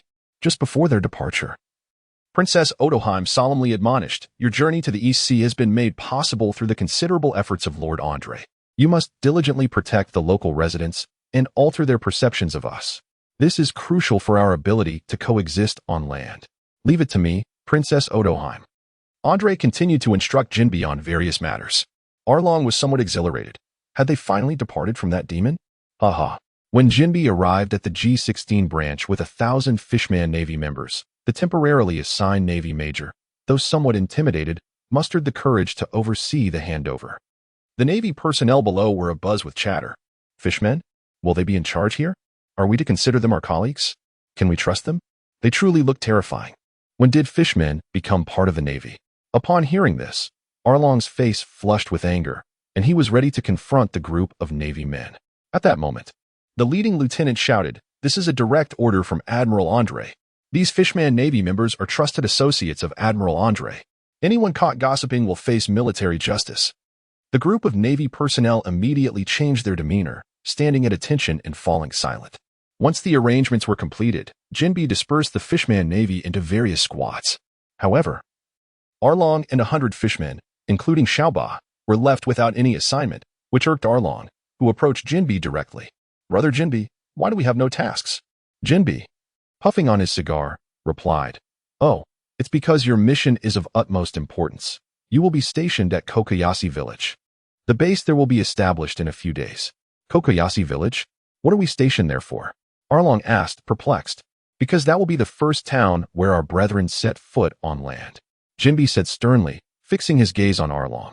"Thus, you must protect the nearby residents, understand? This mission is of great significance. If you fail to control yourself and commit a grave error, you will be a traitor to your kin. Do you understand?" Arlong immediately raised his right hand in salute, responding, "Admiral Jinbi. I, Arlong, promise to be the guardian of Kokoyashi, ensuring the villagers are not harmed in the slightest." Jinbi nodded in satisfaction. "Not only Kokoyashi, but the surrounding villages also require your unwavering protection. Should you encounter any difficulties, remember to contact me at the earliest opportunity. Understood?" "Understood." A few days later, with the establishment of the Kokoyashi Navy base complete, Lieutenant Arlong, the guardian of Kokoyashi, went to report for duty. Chapter 53. Arlong and the bond with Kokoyashi. As Arlong and his group stepped into Kokoyashi village, a crowd of villagers stood at the village entrance, observing from a distance. "Is that a fishman? So fierce. That nose is so sharp. Will the fishman protect us? I heard they eat people. Let us keep our distance." The villagers of Kokoyashi, known for their simple nature, exhibited no malice beyond their worry and fear. "Belmare, those fishmen look quite menacing. Will they be living near the village?" the young Nami asked, glancing anxiously at the fearsome-looking Arlong. Upon hearing their concerns, Belmare chuckled softly. "Don't worry, Nami, Nojiko. These fishmen are said to be under the command of Admiral Andre." "Is he the little hero of the East Blue? The reliable Andre?" Nami asked excitedly. "Yes, indeed, the little hero of the East Blue, Admiral Andre." "Oh, then these fishmen should be trustworthy, right?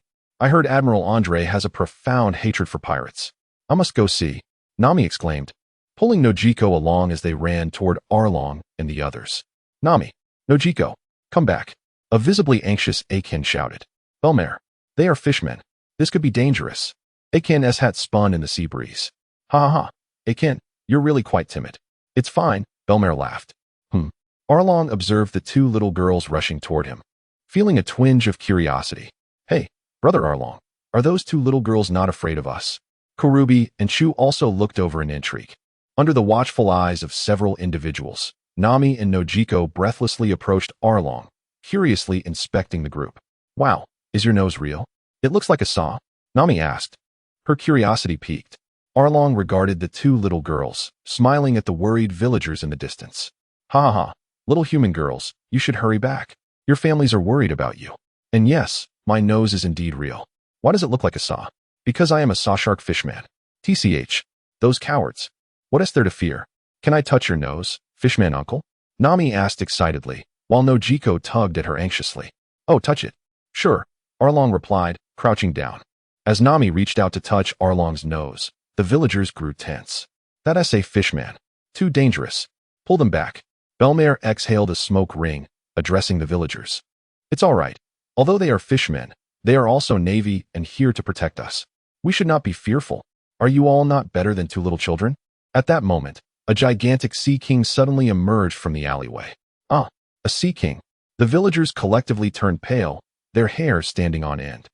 Nojiko's eyes spiraled as if she were about to faint, while Nami, filled with terror, jumped onto Arlong, her face stricken with fear.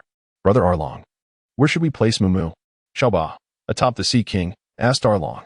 Wait, is that Sea King yours? Nami instantly perked up with excitement. Yes. It's named Mumu. It's not a Sea King. Sea Kings are much larger. It's a sea beast. No need to fear, it can understand our words. Arlong assured as he held Nami. Can I ride it? I've never seen a sea beast before. Nami exclaimed. Of course, as long as you're not afraid. Arlong replied with a smile. Nami stuck out her tongue. I'm not a coward like Nojiko.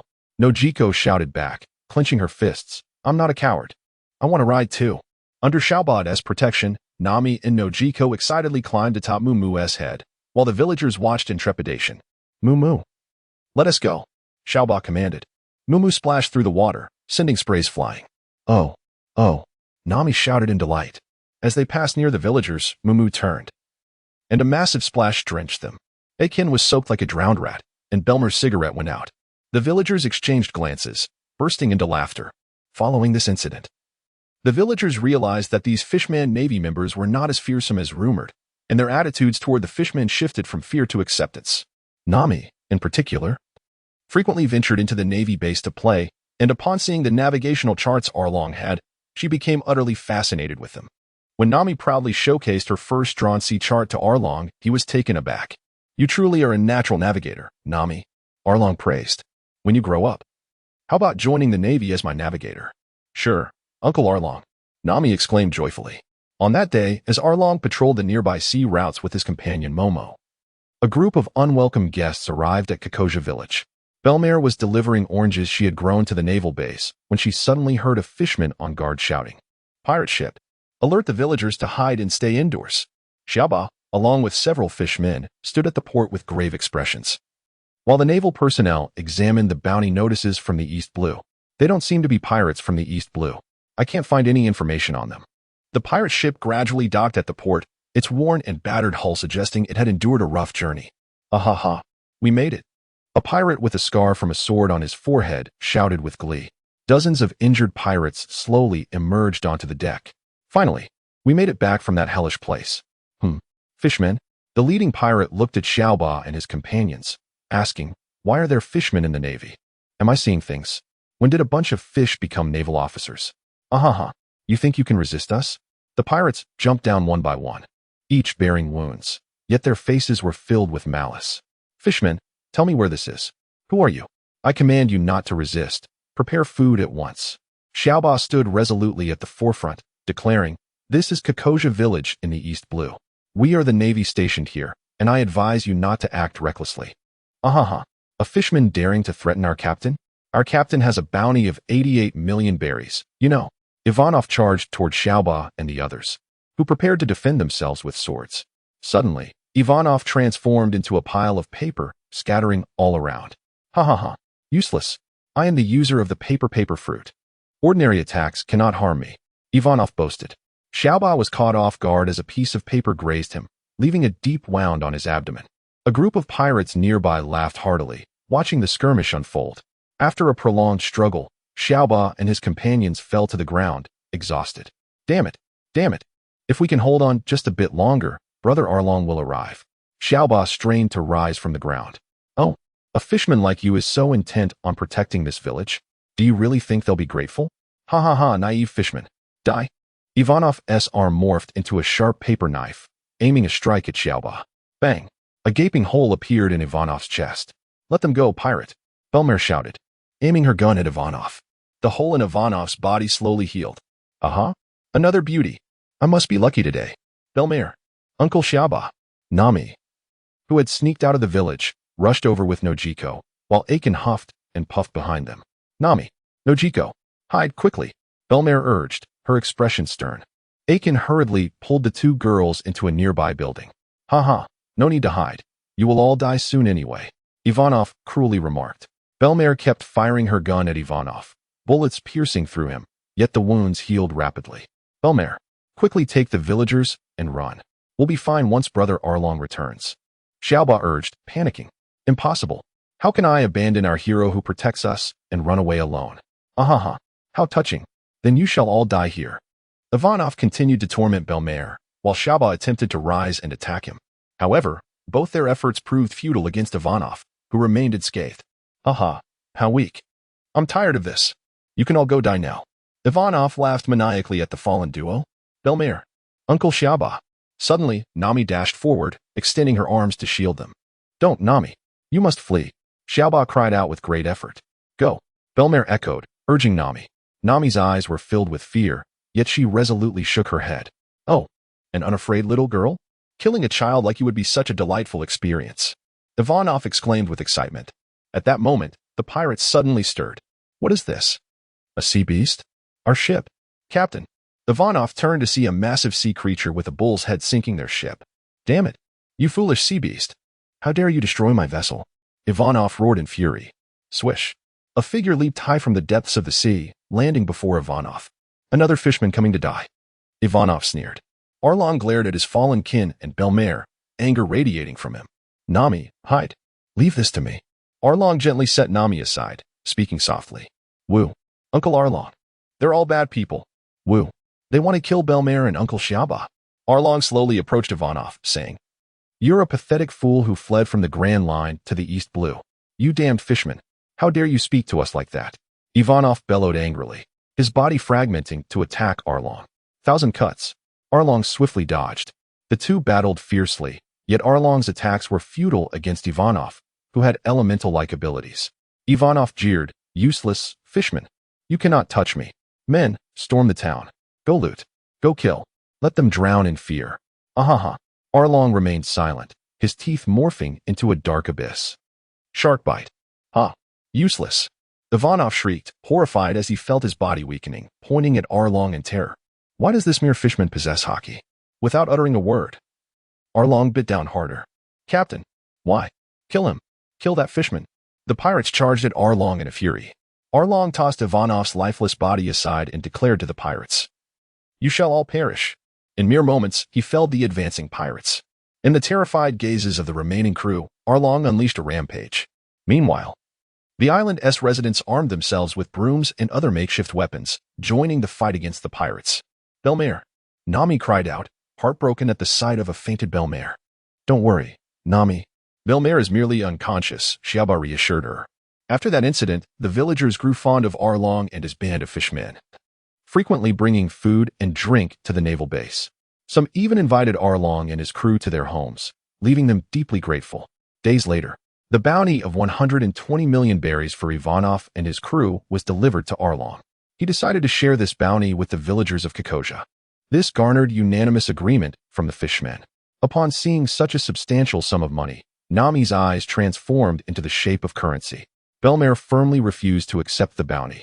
Regardless of what Aiken said, Arlong spoke in a deep voice. Belmare, Aiken, I am a member of the Navy under Commander Andre, and like him, I will distribute the bounty among everyone. Commander Andre always shares the rewards, and so shall I. Our Navy is sustained by our base, thus we seldom require berries. Belmare, this 20 million berries is rightfully yours, and the remainder shall be equally divided among all. Do not decline. This has also received the consent of Jinbei. Then we shall graciously accept.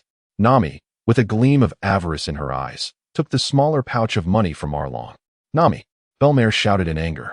Ha ha ha, precisely. Arlong laughed heartily. Once Aiken announced this news to the villagers, excitement erupted among them. Long live Commander Arlong. Long live the fishmen. Hearing this, Arlong felt a wave of emotion. Not all humans are malevolent. They are not so different from us. Some suggested using a portion of the money to host a banquet to welcome Arlong and his companions, which received unanimous support from everyone on the island. That evening, at the Navy's base, the villagers sang and danced around a massive bonfire. Young fishmen were pulled into joyous dances by the village girls, their faces flushed with delight. Arlong drank heartily, reflecting on the scene before him, shaking his head in self-deprecating amusement. Nami and Nojiko arrived with fruits and rushed to Arlong's side. He picked them both up, one in each arm. Uncle Arlong, this is delicious. You must try it. Nami and Nojiko urged as they presented the fruits to him. Arlong opened wide his mouth, devouring them one after another. Wow, Uncle Arlong, your mouth is so large, so impressive. I'll go get you another. Eat it while I watch. Nami exclaimed, her excitement palpable. Nami, that is rather impolite, Aiken murmured apologetically to Arlong. Ha ha ha, it's quite all right. Arlong smiled at the eager Nami and Nojiko as they dashed away. There were no barriers of race between the fishmen and humans. Happiness radiated from every face. Little Hachi was surrounded by children counting his arms, while Chu was shooting powerful jets of water from his mouth towards the sea. Under the adoring gazes of the crowd, he looked proudly at Crocodile. Not to be outdone, Crocodile retaliated with fishman karate, sending waves crashing about. How wonderful, Brother Tiger, Princess Odoheim. Is this not what you have always wished to see? Commander Andre, I am truly grateful. I, Arlong, swear to protect them with my very life. Chapter 54. The dogmen are truly dogs. At this moment, Andre was enveloped in a cloud of melancholy. After experiencing that rare trifecta of sensations, he found himself unable to recapture that feeling no matter how diligently he practiced, leaving him somewhat disheartened. Compounding his frustration was the presence of a canine humanoid nearby. Clad in sunglasses and puffing on a cigar, his golden fur gleaming, though obscured by shades. It was evident that the canine's gaze had not strayed from the bosoms of several mermaid maidens. This canine humanoid belonged to the Furkin tribe, a faction of the canine furs. Once a celebrated animal star at the Bilfit Zoo, he had fallen from grace. Empathetic and with a sleek coat, he possessed an uncanny sense of humanity, subsisting solely on fish and fruits. Frequently, he was cradled in the arms of the mermaid maidens, much to Bilfit's envy. The zoo had constructed an opulent kennel for him, one that rivaled his own quarters in luxury. However, everything changed when an elderly, rotund mermaid attempted to embrace him, prompting him to cry out for help. Amidst a throng of onlookers, Bilfit quickly recalled the legendary Furkin tribe and promptly reported to Andre. When Andre arrived with Shaylin, the canine was brazenly regaling the mermaids with tales of being a dog deity, claiming that proximity to him could cure ailments and bestow good fortune. The mermaids, captivated, vied for his affection, eliciting from him a series of pleasurable moans.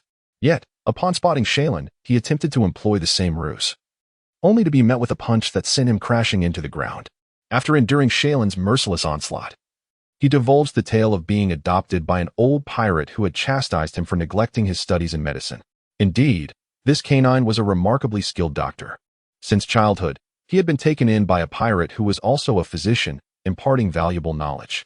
During one fateful voyage, the discovery of treasure led to mutiny within the pirate crew, resulting in the old pirate's assassination.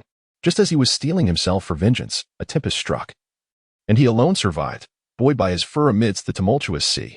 Thereafter, he wandered the world, often masquerading as a large dog due to his furry lineage. This charade drew the ire of many. Some sought to kill him for his flesh, while others wished to capture him as a pet. Upon reaching Shambodi Island, he learned of a merchant vessel bound for Fishman Island and clandestinely stowed away in the animal holding area, successfully transforming himself into a star canine at the Fishman Island Zoo. Driven by curiosity, Andre decided to retain him at the naval base. After a discussion with the doctor from Fishman Island, Andre discovered that this canine human possessed commendable medical skills. Consequently, he enlisted him as a naval officer, contemplating the advantage of having a highly skilled physician accompany him back to headquarters post-leave. However, he was taken aback to find that this canine was rather lecherous. Perhaps due to being raised by humans, his aesthetic sensibilities aligned disturbingly with those of humans. Could you perhaps retract that nauseating gaze? We are here to enjoy coffee, not to indulge your insatiable desires through your eyes. Andre scoffed. Upon hearing this, the canine reluctantly averted his gaze. How did you notice I was wearing sunglasses? And please refrain from calling me Dogman. Refer to me as Shet. Thank you. Dog crap. I would rather bestow upon you the name Teddy, which suits your disposition and species far better. Oh, Teddy? What does that signify? The canine expressed keen interest in this name. Andre solemnly replied, Teddy is a great hero of the fur tribe and also a member of your canine lineage. From a young age, he placed particular emphasis on training his lower body, mastering an enigmatic and profound waist technique. However, due to the peculiar requirements of this technique, the females of the fur tribe found him quite tiresome. Yet, when the tribe faced imminent invasion by a horde of grotesque female giants, it was Teddy's finely honed waist technique that ultimately subdued them, preventing the annihilation of the fur tribe. Regrettably, He succumbed to exhaustion from his immense efforts and perished. He remains the greatest hero of your fur tribe. Waist technique. Can the waist be employed for attack? What manner of assault is this? Shed inquired skeptically.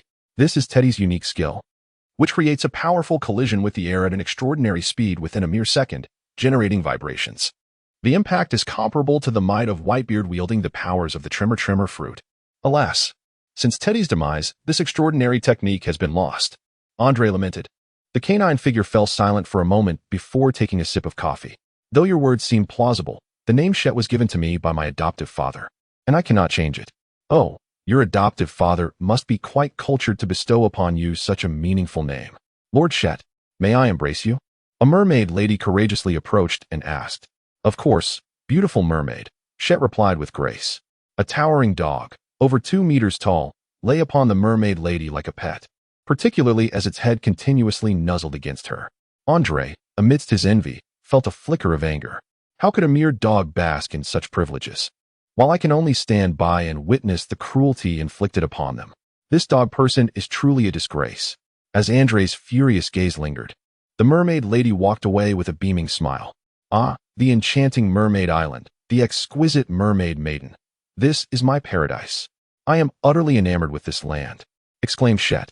Lost in reverie, did Andre secretly sneer in delight. Continue to bask in your bliss, for your fortunate days are numbered. After I indulge in a few more days of respite, I shall undoubtedly take you away from this paradise. The incessant buzzing of the telephone interrupted his thoughts.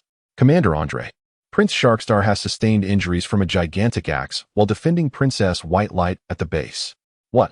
I shall be there immediately. Andre wore an anxious expression.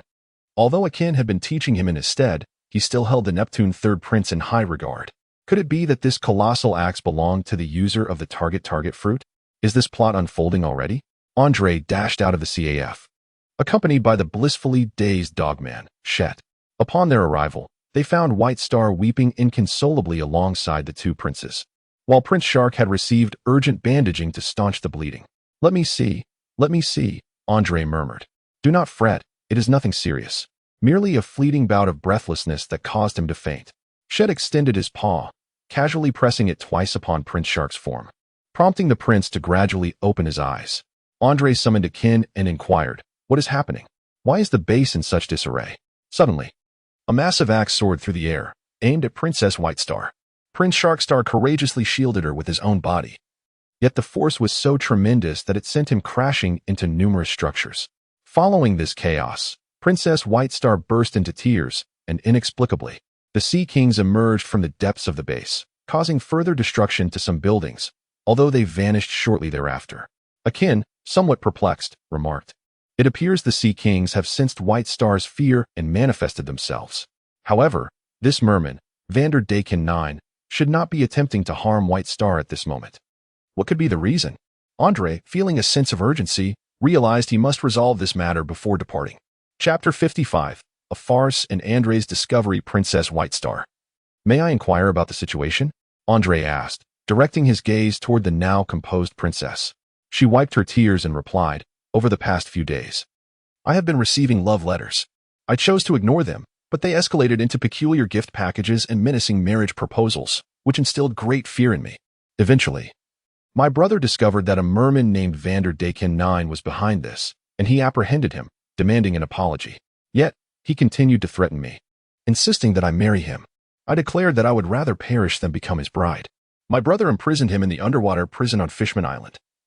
But for some unknown reason, today has unfolded as it has. My brother is trying to save me, sob Princess White Star lamented, succumbing to tears once more. Commander Andre, we have received word from Dragon Palace City.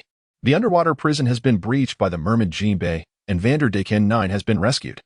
Jinbei exclaimed as he rushed over. At that moment, the group sensed an ominous presence and turned their attention forward. A colossal axe whirled rapidly toward White Star, rendering her momentarily paralyzed with fear. With a swift motion, Andre effortlessly shattered the axe with a single kick. This direction leads to Fishman Street? Jinbei, accompany me. Akin. Safeguard Princess White Star. Andre commanded. Understood. Akin replied. As they made their way to Fishman Street, Andre pondered silently. It seemed that due to the heightened combat prowess of Sharkstar and his allies compared to their original portrayal, They had easily captured Dakin 9, and White Star's rejection had ignited his murderous intent. However, this was a perilous path. The target fruit, indeed an intriguing ability, could yield remarkable effects when wielded skillfully. After searching for some time without success, another enormous axe hurtled toward them. After effortlessly resolving the situation, Andre shouted towards the direction from which the enormous axe was flying. That direction. Is it Noah, the Ark of Dreams? In the original narrative, it had met its demise, and now he had the opportunity to witness it firsthand. The colossal Noah had lain silently at the bottom of Fishman Street for 8 centuries. Its hull was overgrown with various underwater flora and adorned with parasitic fish, presenting a mottled appearance. Gazing upon Noah, which was nearly half the size of Fishman Island, Andre felt a sense of astonishment. That is Hody Jones. What are you doing here? Jinbei's voice thundered.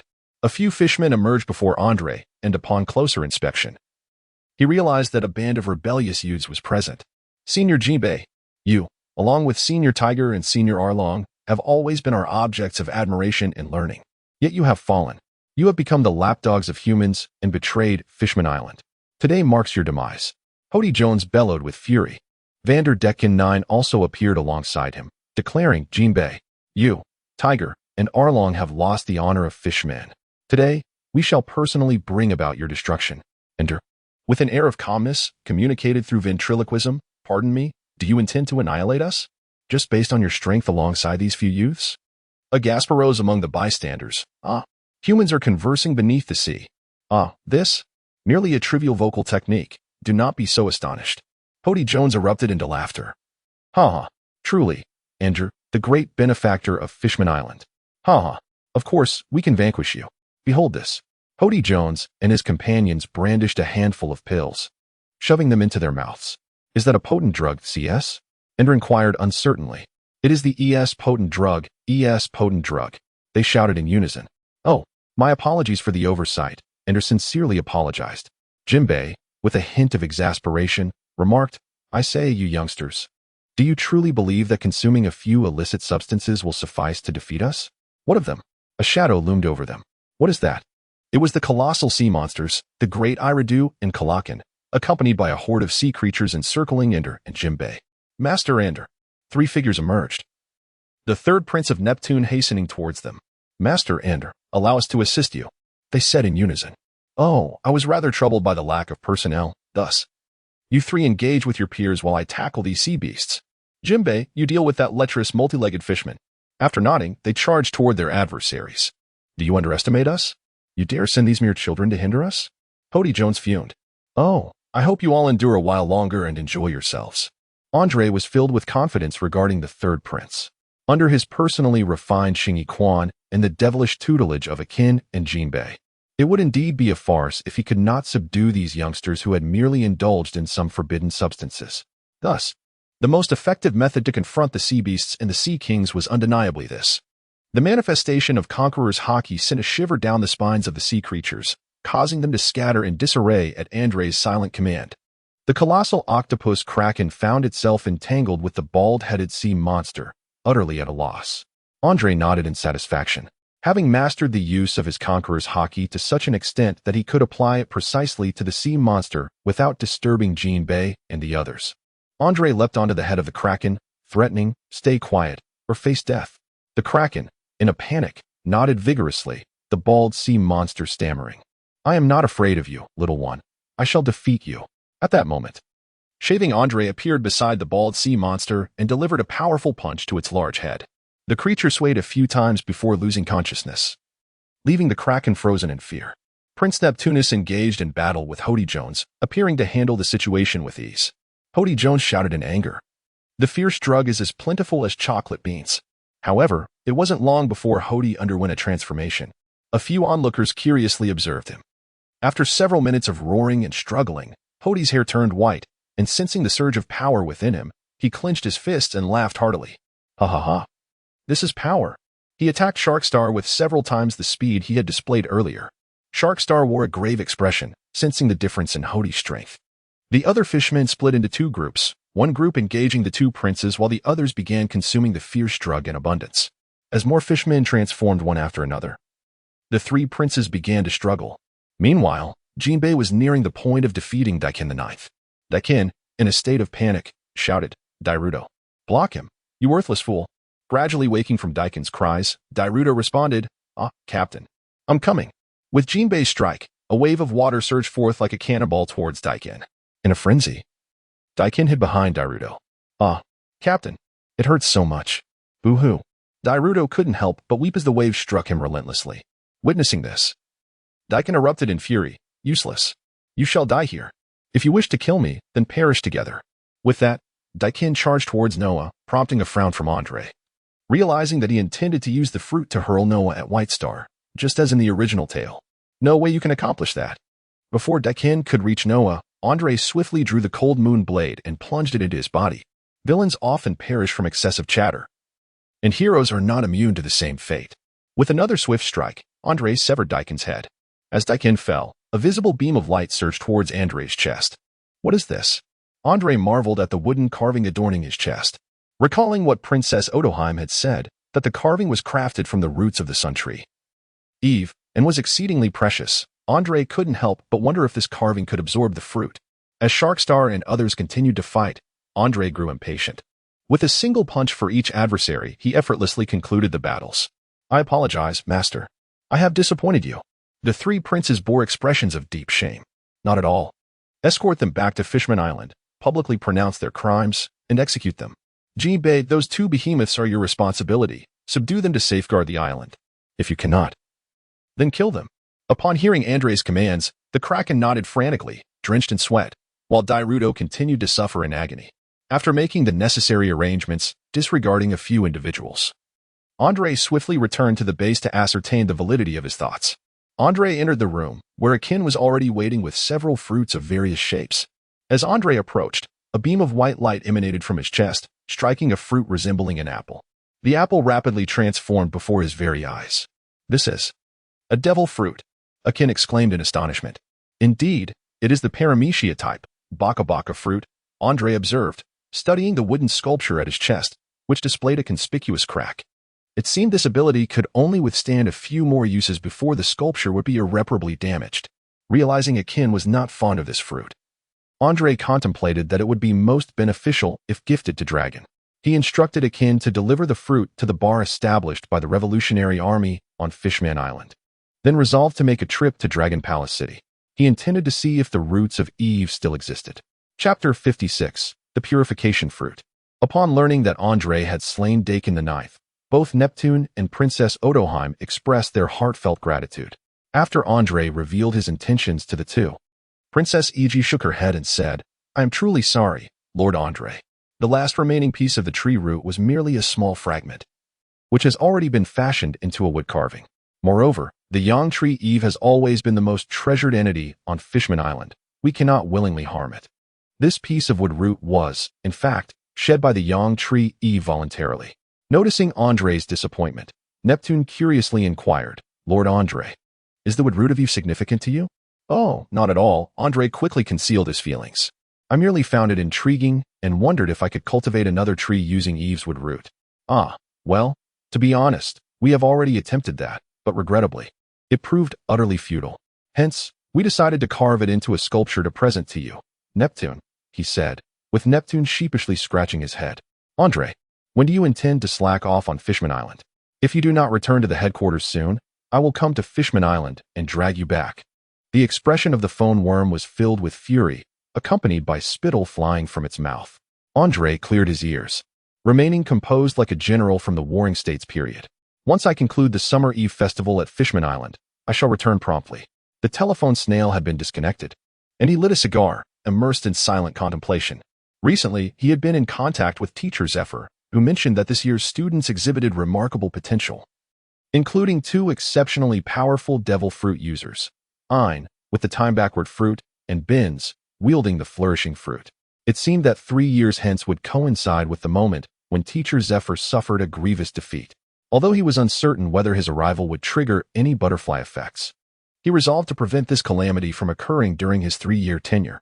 The Golden Lion had yet to make an appearance, and Andre needed to intensify his efforts to gather intelligence about him. Additionally, he intended to keep a close watch on Fishman Tom, striving to ensure his survival. The situation on Fishman Island had largely stabilized, and the upcoming World Government Conference in 2 years should pose no issues, allowing him to set that concern aside. At present, the most pressing matter was his recent training, which seemed to have brought his body to a state of saturation. The effects of any further cultivation appeared negligible, prompting him to seek advice from Admiral Karp. Moreover, he was troubled by the phone calls from those 2 women that evening. Sighing, he found himself burdened by many worries. Chet, still wearing sunglasses, was covertly observing the mermaid. Upon hearing Andre's sigh, he reluctantly diverted his gaze. What are you sighing about? You're still young. Have you contracted a terminal illness? Allow me to show you. No matter the affliction, I can cure it, Chet boasted, thumping his chest. Ah, yes, a terminal illness. Can you discern what ailment I suffer from? Andre replied, feigning disinterest. Is that a challenge? Witness my ultimate technique. Chet placed his hand on Andre's shoulder, and a radiant white light emanated from his palm. Andre was somewhat taken aback. What kind of technique is this? Yet, Cheddar remained silent, his expression grave. Andre felt a warm sensation coursing through his body. After a while, Chet removed his hand and wiped the sweat from his brow. Aside from a minor injury sustained during training, you appear to be in excellent health. Your physical condition is truly remarkable. You are the most formidable human I have ever encountered, Chet exclaimed in astonishment. Once Chet withdrew his hand, Andre felt a profound tranquility enveloping him, a comfort he had not experienced in a long time, rendering him reluctant to move. It was only after a considerable period that Andre managed to break free from this sensation. Andre scrutinized Chet carefully. Is this your medical skill? Is it really that miraculous? Chet, with a look of resignation, replied, if medical skills could reach such heights, this world would be devoid of ailments. My ability stems from consuming the purification fruit of the Superman lineage. Purification fruit. Chet's tone suddenly shifted to one of melancholy. After that tempest, I awoke on a deserted island. In my extreme hunger, I inadvertently consumed that fruit. It is thanks to its powers that I have been able to endure in the human realm for so many years. It has aided me immensely. My ability allows me to purify all harmful substances. What I just performed on you was a medical technique I developed, purifying your entire body, eliminating some internal toxins, and stimulating your innate healing capabilities. Of course, it can also promote hair growth. Thus, I traversed the human world, masquerading as a large dog, embarking on adventures. Upon hearing this, Andre realized that it was indeed a divine healing fruit. Although it could not directly mend injuries, it was capable of stimulating recovery abilities, rendering terminal illnesses mere trifles for him. If this were in his previous life, it would have been a means to save the world. The prospect of curing all ailments seemed almost effortless. Moreover, if it could eliminate all harmful substances, poisons would pose no challenge, and the impurities within the body would be similarly addressed. With excitement illuminating his face, Andre inquired, if I were to have you purify me once a day, would that mean I would no longer need to relieve myself? Shatter's veins bulged with anger as he bellowed. What are you thinking? Do you believe it is so simple? Purifying a human body demands immense energy from me. Do you think I undertake such trivial tasks without consequence? Is that so? Andre asked, his eyes gleaming with enthusiasm. And if you were to open a hair salon, wouldn't you be quite popular among balding gentlemen? Get lost, Shatter retorted, expressing his desire to ignore this peculiar conversation and preferring to distance himself. In the early morning, Andre's snail phone incessantly buzzed, producing a cacophony of sounds. Oh heavens! Why is this happening? He lamented in despair. The previous night, he had chatted with Moriana until the wee hours, and now he faced this torment yet again. Ever since departing from Nine Snake Island, he was at a loss as to how Hancock had acquired his snail phone number, as she would call him for trivial conversations at the most unexpected times. Andre answered the phone. Good morning, my Lord Andre. The weather here is splendid today. I wonder how it is in your location? Andre maintained an expressionless demeanor, almost on the verge of laughter. Your Majesty, this is Fishman Island. The weather here does not fluctuate significantly. Oh, how could I have forgotten? It must be due to my overwhelming longing for you, Lord Andre, the telephone bug responded, displaying a bashful countenance. Andre felt an overwhelming urge to silence the phone pest. You, a mere phone pest, why does your face turn crimson? Such repulsive gestures, he exclaimed. Hancock, long-distance relationships rarely yield favorable outcomes. Besides, I am a Navy officer, and you are a pirate, Andre lamented. Oh, Lord Andre, you called my name. It makes me so anxious. Is this what love feels like? The Empress disregarded Andre's words and ended the call. Andre could no longer contain his frustration and stormed over to Shaylin. Hey, Shaylin, did you divulge my phone bug to the Empress? Was it you? Andre shook Shaylin vigorously. Bang. Shaylin gently clapped her hands and replied, Commander Andre, it is quite impolite to indiscriminately touch a lady. Andre clutched his head, his eyes glistening with unshed tears as he spoke. Shaylin, you have changed. You used to enjoy our interactions. Although I once held you in high regard, Commander Andre, your repugnant demeanor has profoundly wounded me. I have long perceived your sordid intentions. What sordidness? Clarify your words. I have never harassed you. Such statements could easily lead to misunderstandings if overheard by a kin. Andre's head seemed to swell in fury as he bellowed. TCH. Men. Oh, and by the way, I forgot to mention that the reason the Empress has your contact information is because a kin provided it. I only discovered this today. With a dismissive clap of her hands, Shaylin exited the scene. Andre was instantly consumed by a surge of fury. Upon finding a kin in the infirmary, battered and bruised, he swiftly regained his composure. Who could inflict such harm upon you? Andre inquired, a hint of menace in his voice. Lying on the bed, a kin could not hold back the tears upon hearing Andre's question. Oh, Commander Andre, why has this happened? I merely provided the Empress with my contact information. Throughout this time, Her Excellency has only reached out to me once, and that was for your phone number. After Shaylin discovered this today, this contact was requested by Her Excellency herself. Why has Shaylin treated me this way? Oh, is that so? A dark shadow loomed over Andre, and Akin could see the unsettling glint in his eyes. Commander Andre, what are you planning to do? For some reason. Colonel Akin had been absent from the base for a week, much to the delight of the Navy personnel who had been tormented by him. They happily celebrated Eve's Day without his presence. Prince Neptune had even spent the week indulging in wild antics with White Star. The entire naval base of Fishman Island enjoyed a rare sense of comfort. Chapter 57, The Changes in Naval High Command. Why are you so cruel? Why must you separate me from those beautiful mermaid ladies? The despairing dogman shed accused Andre. Andre exhaled a puff of smoke, saying, You are now a distinguished member of the Navy. Remaining on Fishman Island would surely stifle your remarkable talents. Rest assured, no one will dare to capture you indiscriminately in the future. You shall be able to walk openly in every city. I do not wish for that. I long to return to Fishman Island, my paradise, wailed Chet, collapsing to the ground in tears. Andre exhaled several smoke rings, his spirits quite elevated.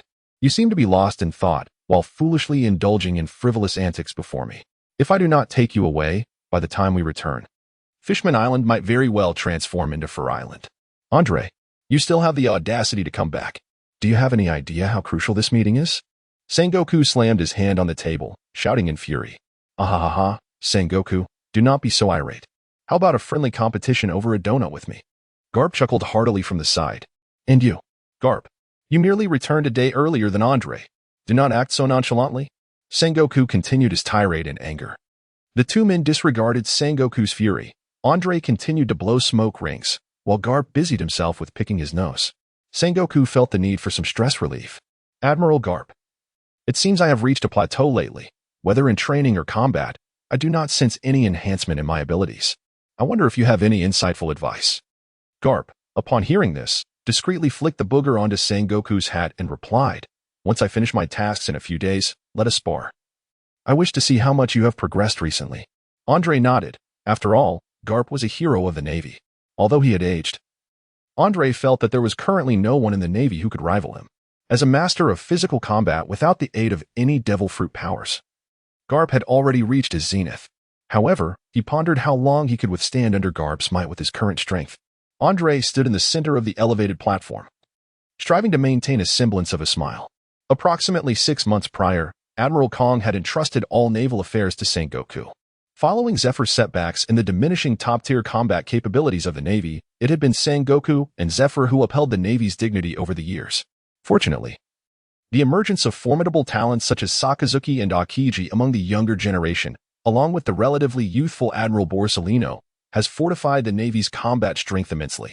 The combination of 3 Logia users and the growth of numerous senior officers, alongside the emergence of the extraordinary Andre, led Sengoku to feel a sense of relief. Realizing he would no longer need to toil as he once did.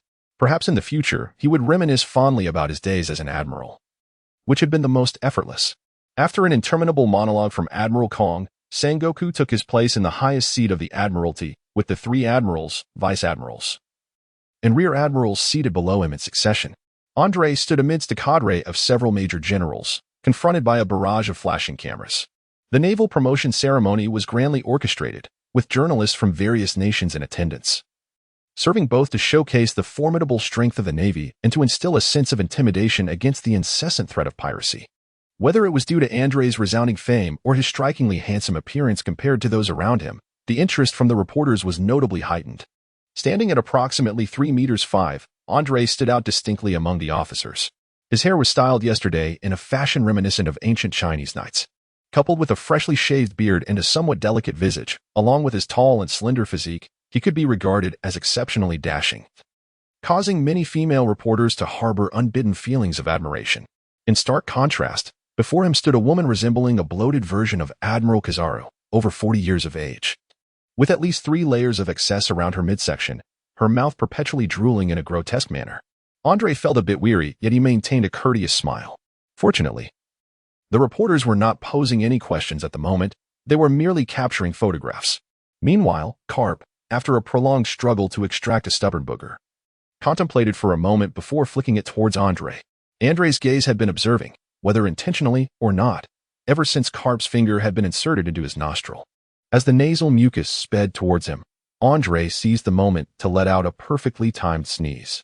The mucus shot towards the mouth of the female version of Kizaru, eliciting a wave of nausea within Andrei, who nonetheless managed a shy smile in her direction.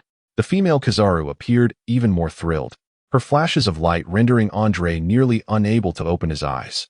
After enduring a torturous morning, Andrei took off at a rapid pace, leaving many journalists keen to interview him, feeling a profound sense of regret, particularly the female Kizaru, who wished to chase after him but was unfortunately intercepted by the Navy.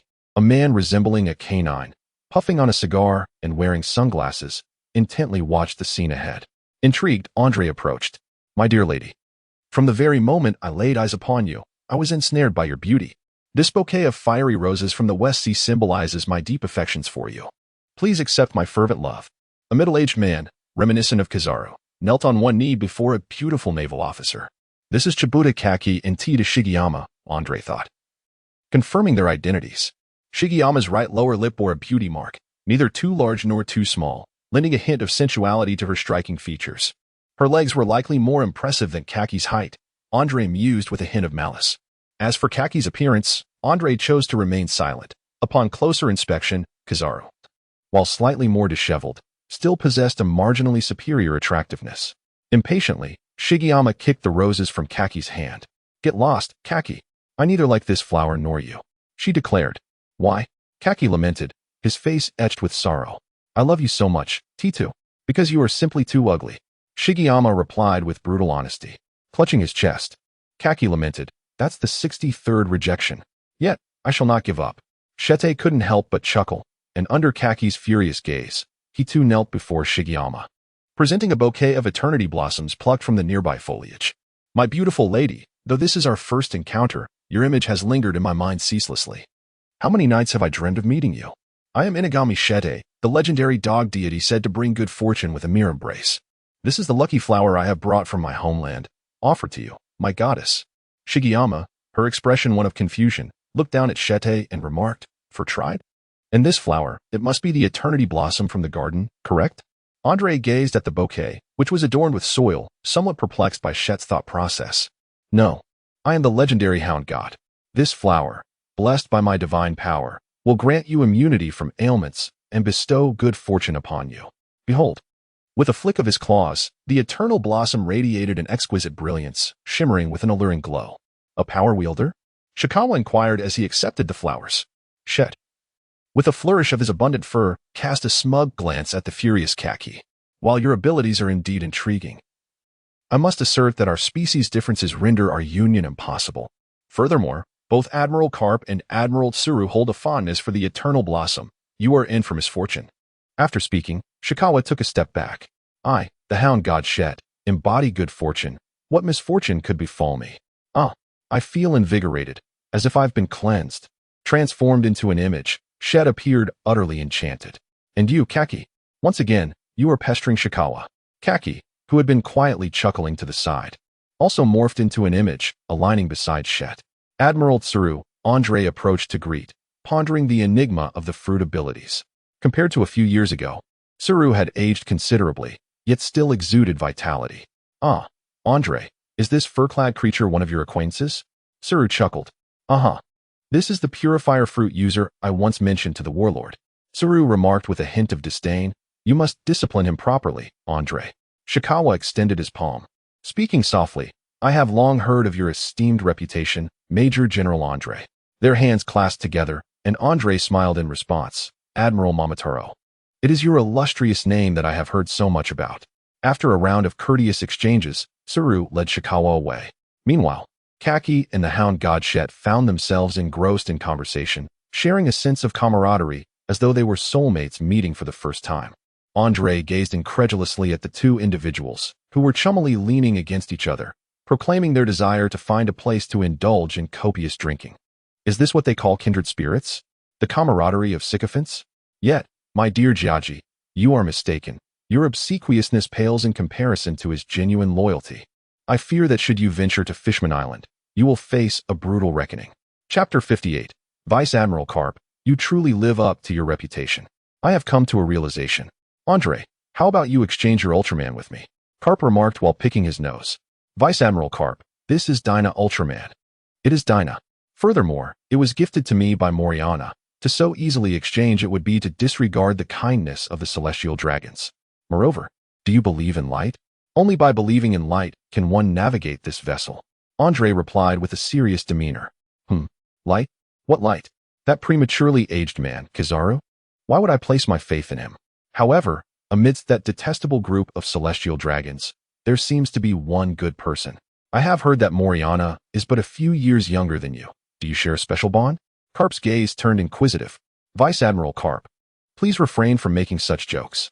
And about Kizaru, while he does appear rather hasty, kindly do not speak ill of my direct superior. Also, could you refrain from flicking your nasal debris onto my Dyna Ultraman? Andre retorted vehemently. Vice Admiral Karp, Commander Andre, we have now arrived at our destination. Andre placed great importance on this sparring session, eager to assess the disparity between his own abilities and the current pinnacle of naval strength. Following his application to Sengoku, this encounter was set to unfold on a desolate island near the headquarters. The two individuals leaped down like Ultraman Tiga, with Karp leading the way. Preoccupied with his own whims. Suddenly, Karp halted in his tracks, his hands clasped together, seemingly engaged in some peculiar endeavor. Andre cautiously stepped back a few paces, observing Kapu's peculiar silhouette and pondering. Is this the beginning? It is no surprise that Rear Admiral Kapu possesses such a demeanor, despite appearing riddled with vulnerabilities. He must be luring me in. I must remain vigilant.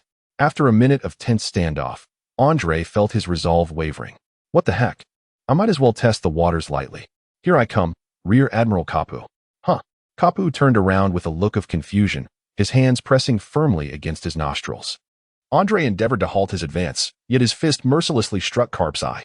Bang, bang, bang. I apologize. I am truly sorry. I thought you were employing some kind of technique. Please forgive me, Admiral Karp.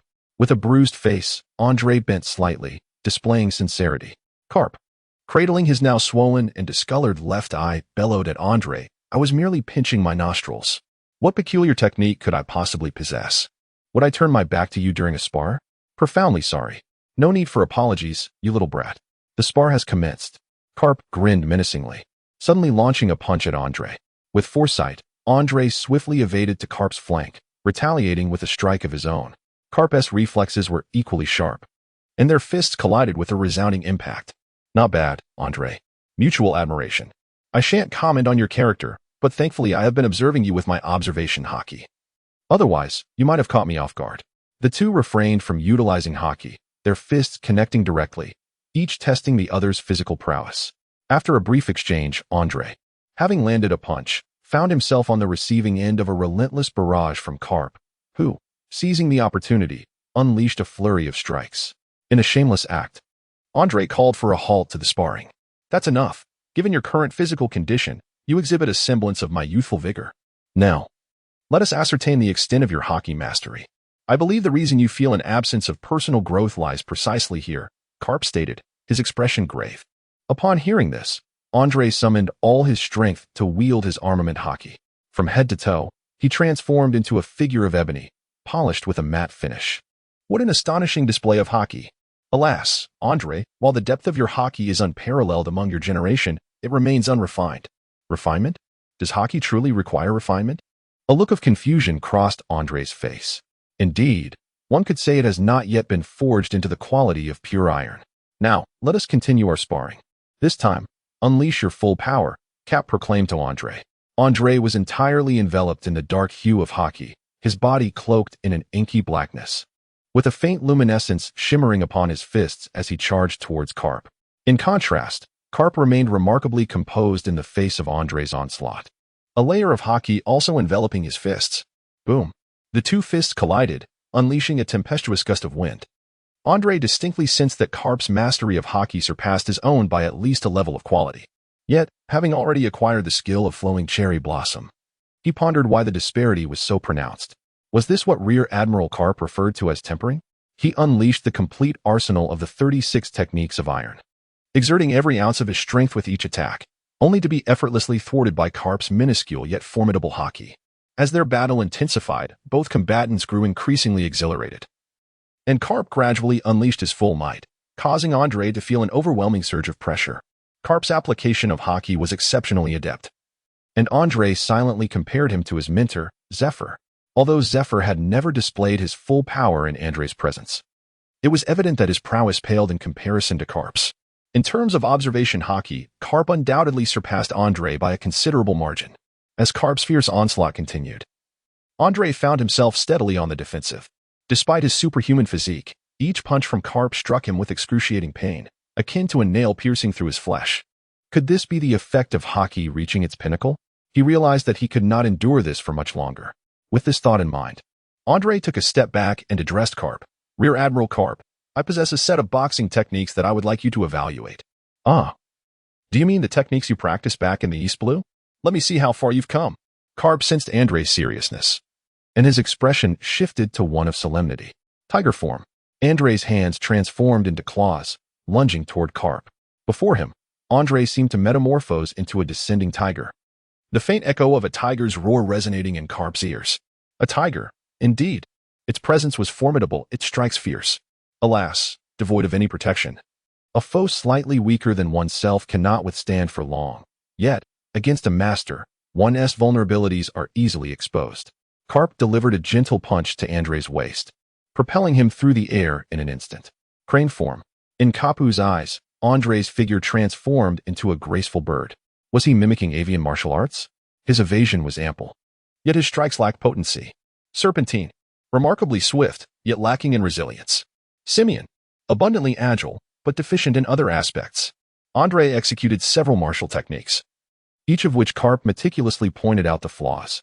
After completing a set of moves, Andre felt a wave of fatigue. Carp's relentless onslaught was indeed overwhelming. Well then, Admiral Carp, I have one final technique. I humbly seek your guidance, Andre declared in a solemn tone. The leap of the fish. At this, Carp took a cautious step back, fully engaging his armed haki. A powerful aura reminiscent of the ocean surged forth. In Carp's eyes, Andre momentarily transformed into a colossal sea creature, exuding an imposing presence. In the next instant, he morphed into a school of darting fish, leaving his might elusive and difficult to grasp. Haha, young one, that was quite impressive. It merits my full attention, Carp exclaimed. A hint of purple light emanated from his iron fist as he charged towards Andre. Their fists collided in midair with a thunderous impact. Boom. Trees splintered, and dust swirled around them. The force of the shockwave sent Andre flying, causing him to spit out a mouthful of blood.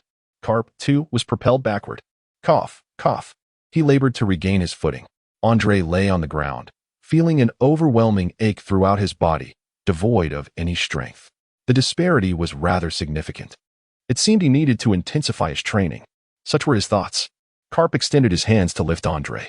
Ha ha ha. Young one, this technique of yours is commendable. Those previous maneuvers were rather extravagant and of little use against true masters, Carp remarked. Andre, you must understand that for individuals like us, we lack the fruit abilities to enhance our combat power. Our strength resides solely in our physicality. Unlike the natural type, we cannot unleash cataclysmic destruction, Nor do we possess the enhancements of the animal type or the peculiar abilities of the superhuman type. What we rely on is solely our own physique and the comprehension of Haki. Andre nodded as Karp patted him on the shoulder and continued. The depth of your armament Haki surpasses what I had at your age.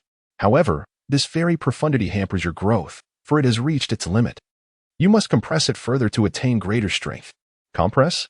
Andre inquired with a hint of confusion. Indeed, compress. Elevate the quality of your armament Haki by condensing the power that currently envelopes your fist to the extent of a single fingertip. This method is quite straightforward. It involves the continual layering and consumption of your Haki. Once you reach a certain threshold, it will naturally undergo transformation. This should not be a difficult task for you. Andre suddenly realized. Thank you, Admiral Karp. Ha ha ha. No need for thanks.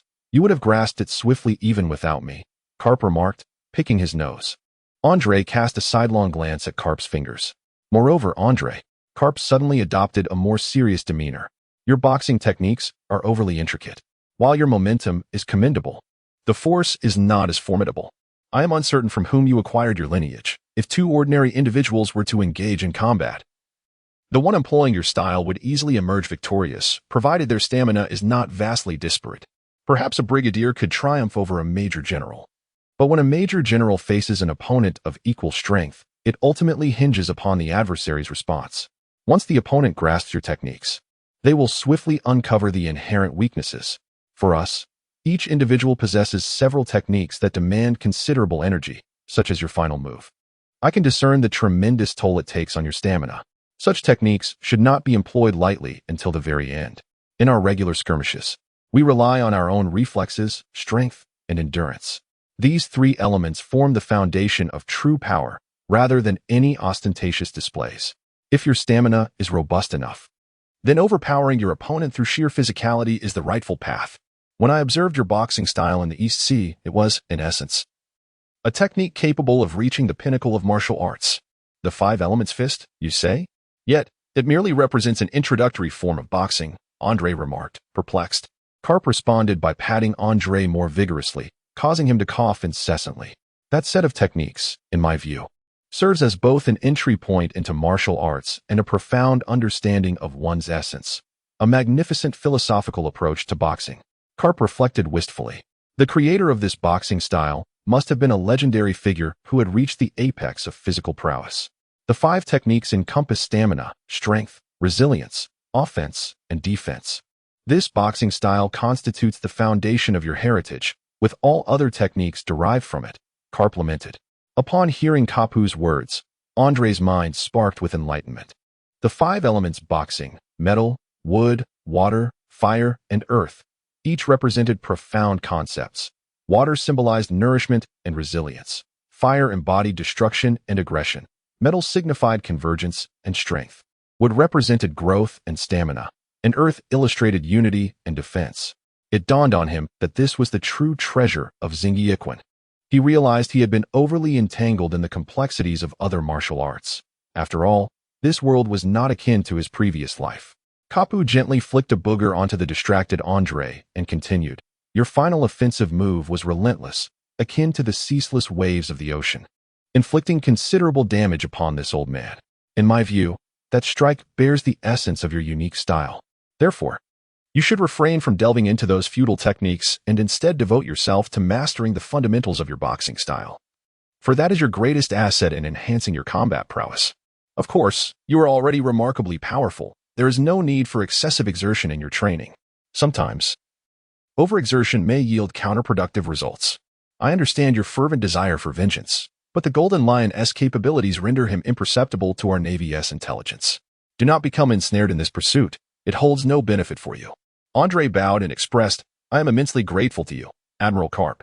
Your guidance has enlightened me greatly. Thank you once again. Karp, brimming with excitement, replied, since you are so thankful, how about lending me your Ultraman for a few days? That is out of the question, Admiral Karp.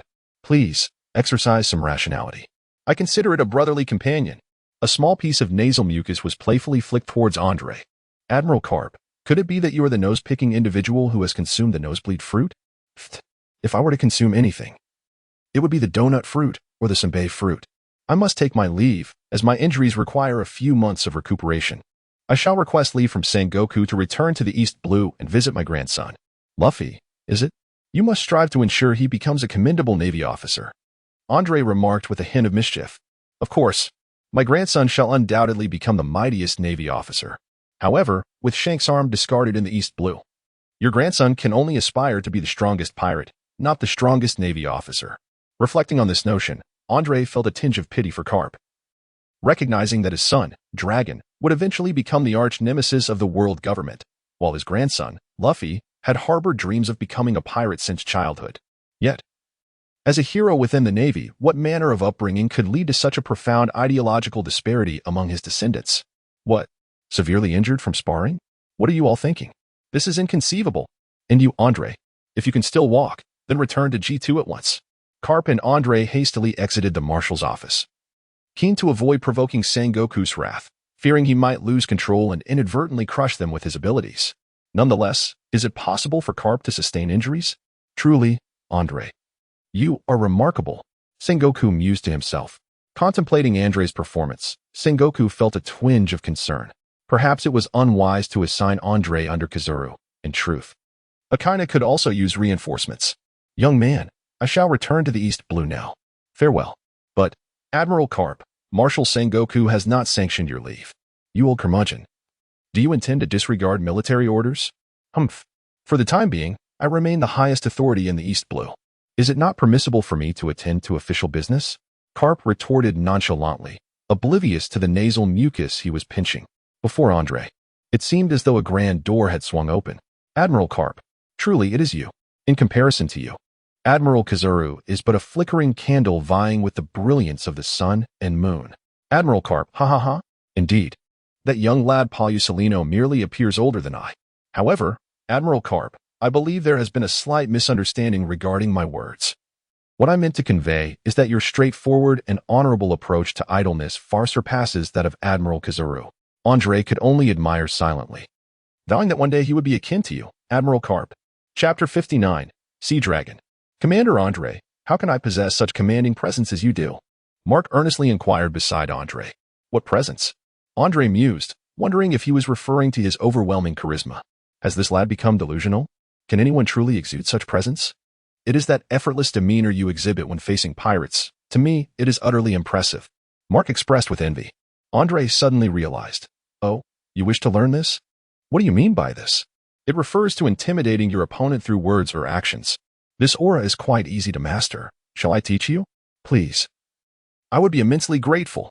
Mark bowed deeply. Haha, there is no need for such formality. Essentially, it is about holding a sense of disdain towards your adversary. Regardless of one's ability to win, we must first assert our dominance through presence. Employing certain phrases can amplify one's aura. For instance, when confronting an enemy, adopt the stance of a seasoned master, and with a hint of contempt, declare, "Today we shall determine our fates and settle our scores. It will be either your demise or mine."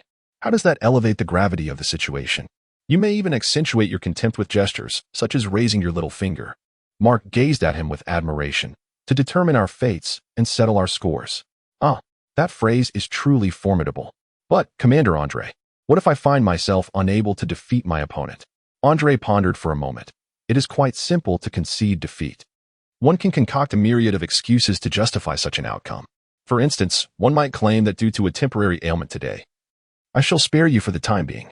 Alternatively, one could assert that had it not been for a recent duel that left both parties injured, I would undoubtedly have vanquished you today. Such rationalizations can be articulated in countless ways. Do you comprehend? Of course, if one finds oneself unable to overcome the opponent, the simplest approach is to stand before someone capable of defeating them, extend your right hand, and display your middle finger with a gaze that exudes disdain, vociferously proclaiming, "Come here." Typically, upon hearing this phrase, most individuals would be unable to resist the urge to advance and strike you, and our companions would undoubtedly come to your defense. When they are ultimately bested, you may then deliver the same 4 words to them. Thus concludes the matter. Andre earnestly elaborated, "Come here." It is nothing less than extraordinary. The sheer power of those 8 words was immediately evident. Mark took out a pen to meticulously jot down the details. Beside him, the dogman cast a withering glance at Mark.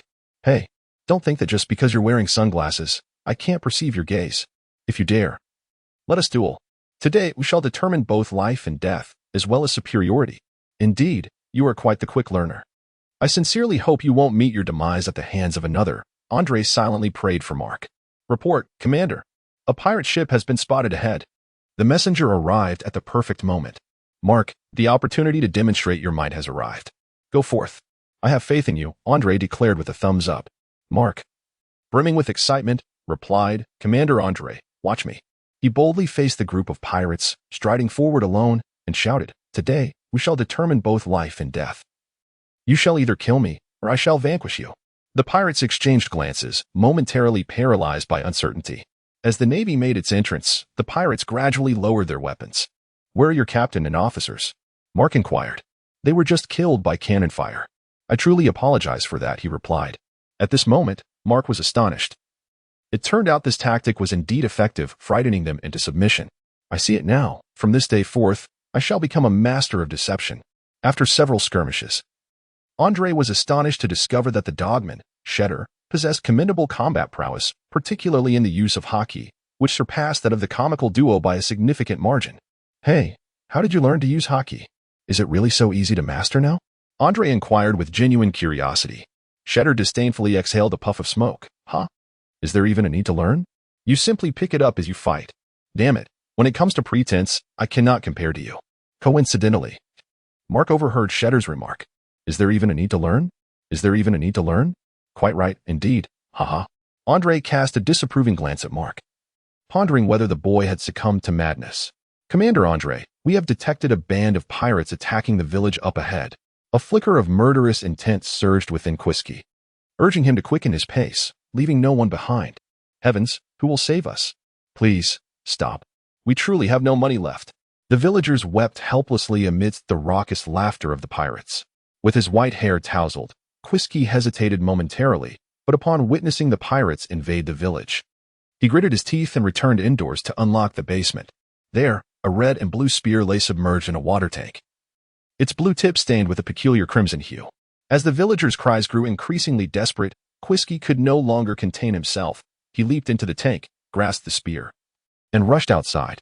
A pirate, grinning menacingly, dragged a young girl, barely of age, disregarding her pleas as he prepared to strip her of her clothing. Enraged, Quisky's eyes glowed with a fierce red light as he thrust the spear forward. The pirate glanced back weakly, only to find Quisky withdrawing the spear, yet no blood flowed. Instead, the crimson at the spear's tip seemed to pulsate with a life of its own. Who dares to resist? Kill him. The pirates soon discovered Quisky's presence. He charged ahead, the spear swirling in his grip, evading their advances effortlessly. As several pirates fell, Quisky's eyes gradually transformed into a blood-red hue. He appeared to lose all rationality, disregarding the firearms aimed at him as he plunged into the throng of pirates. What is this? A monster. The pirates cried out in panic. When Andre arrived on the island, he observed a few pirates fleeing in disarray. What is happening? He wondered, perceiving an unusually thick stench of blood through his observation haki. In the village, the pirate captain Urose stared in horror at the spear aimed at him before succumbing to darkness. Quisky let out a primal roar, instilling terror in the villagers who trembled in fear. Who are you?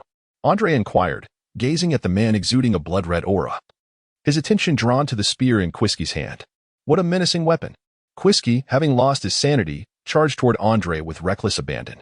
Such immense strength. Andre marveled.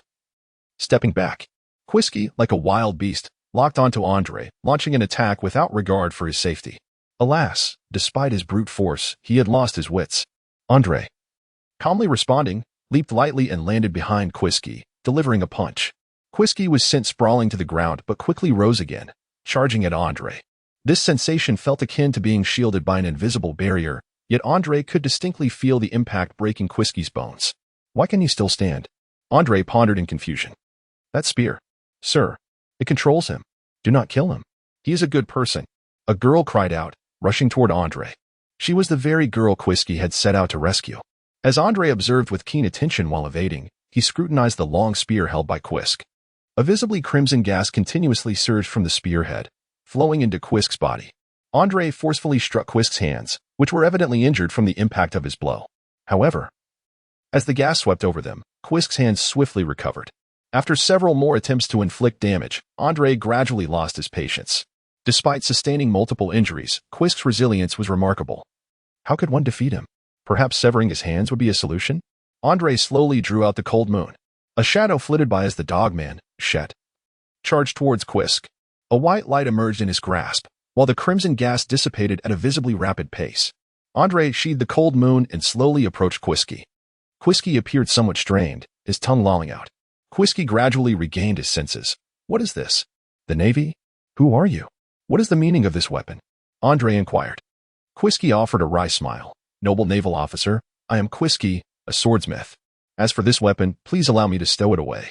Observing Quisky place the spear into the basin of the basement, Andre expressed his bewilderment. What peculiar practice is this? Placing the weapon in water. Do you not fear it will rust? Quisky, with a troubled expression, responded, This weapon has been passed down through my ancestors. It was forged from the invaluable sea stone by my first forebear in the depths of the ocean. This spear, when immersed in seawater, absorbs the energy within, enhancing its strength and granting its wielder unparalleled calmness in battle. It was renowned as a treasured relic in the time of my ancestors. The spear's master was a world-famous master of spear techniques, yet he met his demise in a duel, and the spear was said to have been severed. By a twist of fate, it eventually came into the possession of my second forebear. Quisky's expression grew wistful as he spoke of his second ancestor, whose forging skills were famed across the land, having crafted numerous renowned artifacts, and who was also a formidable swordsman. Upon acquiring the spear, he endeavored to restore it. But alas, the sea stone was exceedingly rare, and no other materials could mend it. Eventually, the second forebear stumbled upon a piece of bloodstone. Quisky's face turned pale at this revelation. Bloodstone? Andre mused, gazing at the spear. Indeed, bloodstone. It has not been seen for ages. In those days, people referred to it as the blood-sucking demon, for wherever the stone appeared, animals would be drawn to it, only to be drained of their lifeblood and perish. The second forebear, unbeknownst to the means, integrated the bloodstone into the spear, restoring it. He even diligently practiced his spear techniques. Quisky continued with a tone of lamentation. Regrettably, when the second forebear first wielded the spear, an unforeseen event occurred. He discovered that the spear would siphon blood to exert control over its master. However, the second forebear was immensely powerful and broke free from its grasp. He devised a method to gradually dissipate the malevolence of the bloodstone by utilizing the properties of the sea stone, submerging the spear in lifeless seawater to wear it down over time. Upon hearing this, Andre, with a hint of curiosity, inquired, May I interrupt? How long has this weapon been passed down? Has it not yet been transformed into a conventional armament? Quisk's expression turned sorrowful as he replied, Originally, this firearm, after being restored by our second-generation ancestor, exhibited a striking red and blue hue. However, over time, it gradually diminished to a mere hint of red at the muzzle, until an unfortunate incident occurred. 50 years ago, a mischievous child from our clan stealthily ventured into the forbidden area where this gun was kept and seized it, ultimately falling under its control. In the end, only my grandfather and I remained of our clan. Subsequently, my grandfather took me into seclusion here, and it has been so until today. Reluctantly, I have once again grasped it. What was once diminished has now been rekindled. Quisk's face was etched with regret. Andre gazed at the spear submerged in the water, its azure tip adorned with a minuscule crimson stain, reminiscent of a fingernail, subtly radiating an ominous glow. How long will it take to erase this mark? The final vestige of its existence tends to linger. At its current size, it will require at least 2 decades. Quisk lamented. It is a pity, indeed. Half of the 50 years of effort has been squandered. Andre felt a surge of passion within him. Initially, the naval forces lacked long guns, which led him to choose the sword. Although the theory of Xingyiquan posits that the weapon is an extension of the fist, the most suitable armament for it remains the Xingyi spear. In Andre's eyes, this long spear was the perfect fit for him. Contemplating this, he turned to the dejected Quisky and inquired, if it were to be submerged in the deep sea, would that hasten its decline? Theoretically, it would. Yet the depths of the ocean teem with various fish and shrimp, which would not only prevent its diminishment, but rather foster its growth. I have no descendants. I wonder if this spear can ever be restored during my lifetime. Perhaps it would be best for the commander to destroy it for me.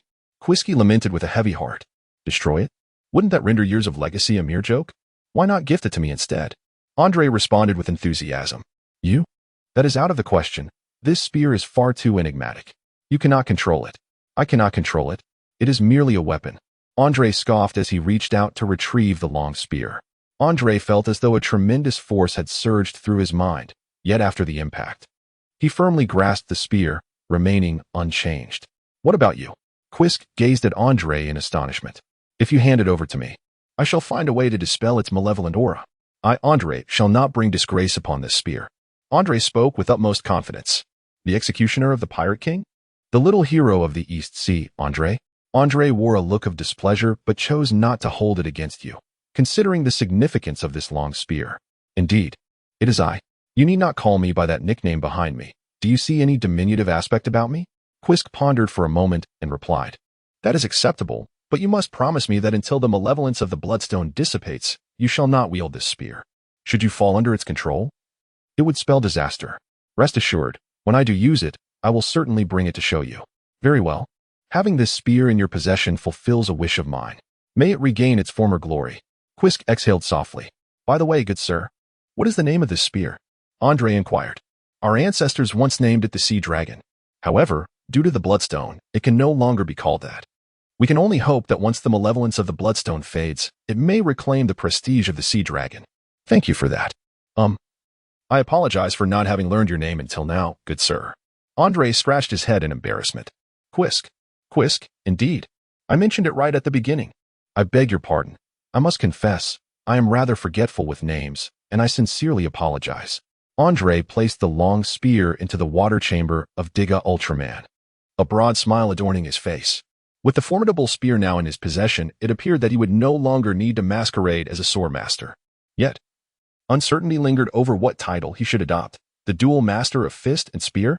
The great fist and spear duo? The mighty twin fist and spear? None of these names seemed particularly imposing, leaving Andre in a state of melancholy.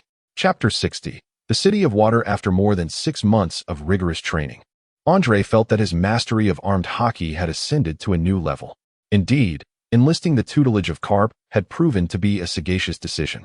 However, following several battles, Andre found himself perplexed. During this time, he had vanquished a few pirates possessing Zoan-type abilities, yet his neck ornament remained unresponsive. What then? Were the prerequisites for absorbing the powers of a devil fruit? Was it solely limited to the Paramecia type? As the date of the World Government Conference approached, Andre received an order from Admiral Sengoku, instructing him to provide security for the upcoming meeting in Mary Geos. Andre was exceedingly supportive of this directive, viewing it as a sort of holiday. After completing the task, he would return to Fishman Island to test his newly acquired spear and ascertain its efficacy.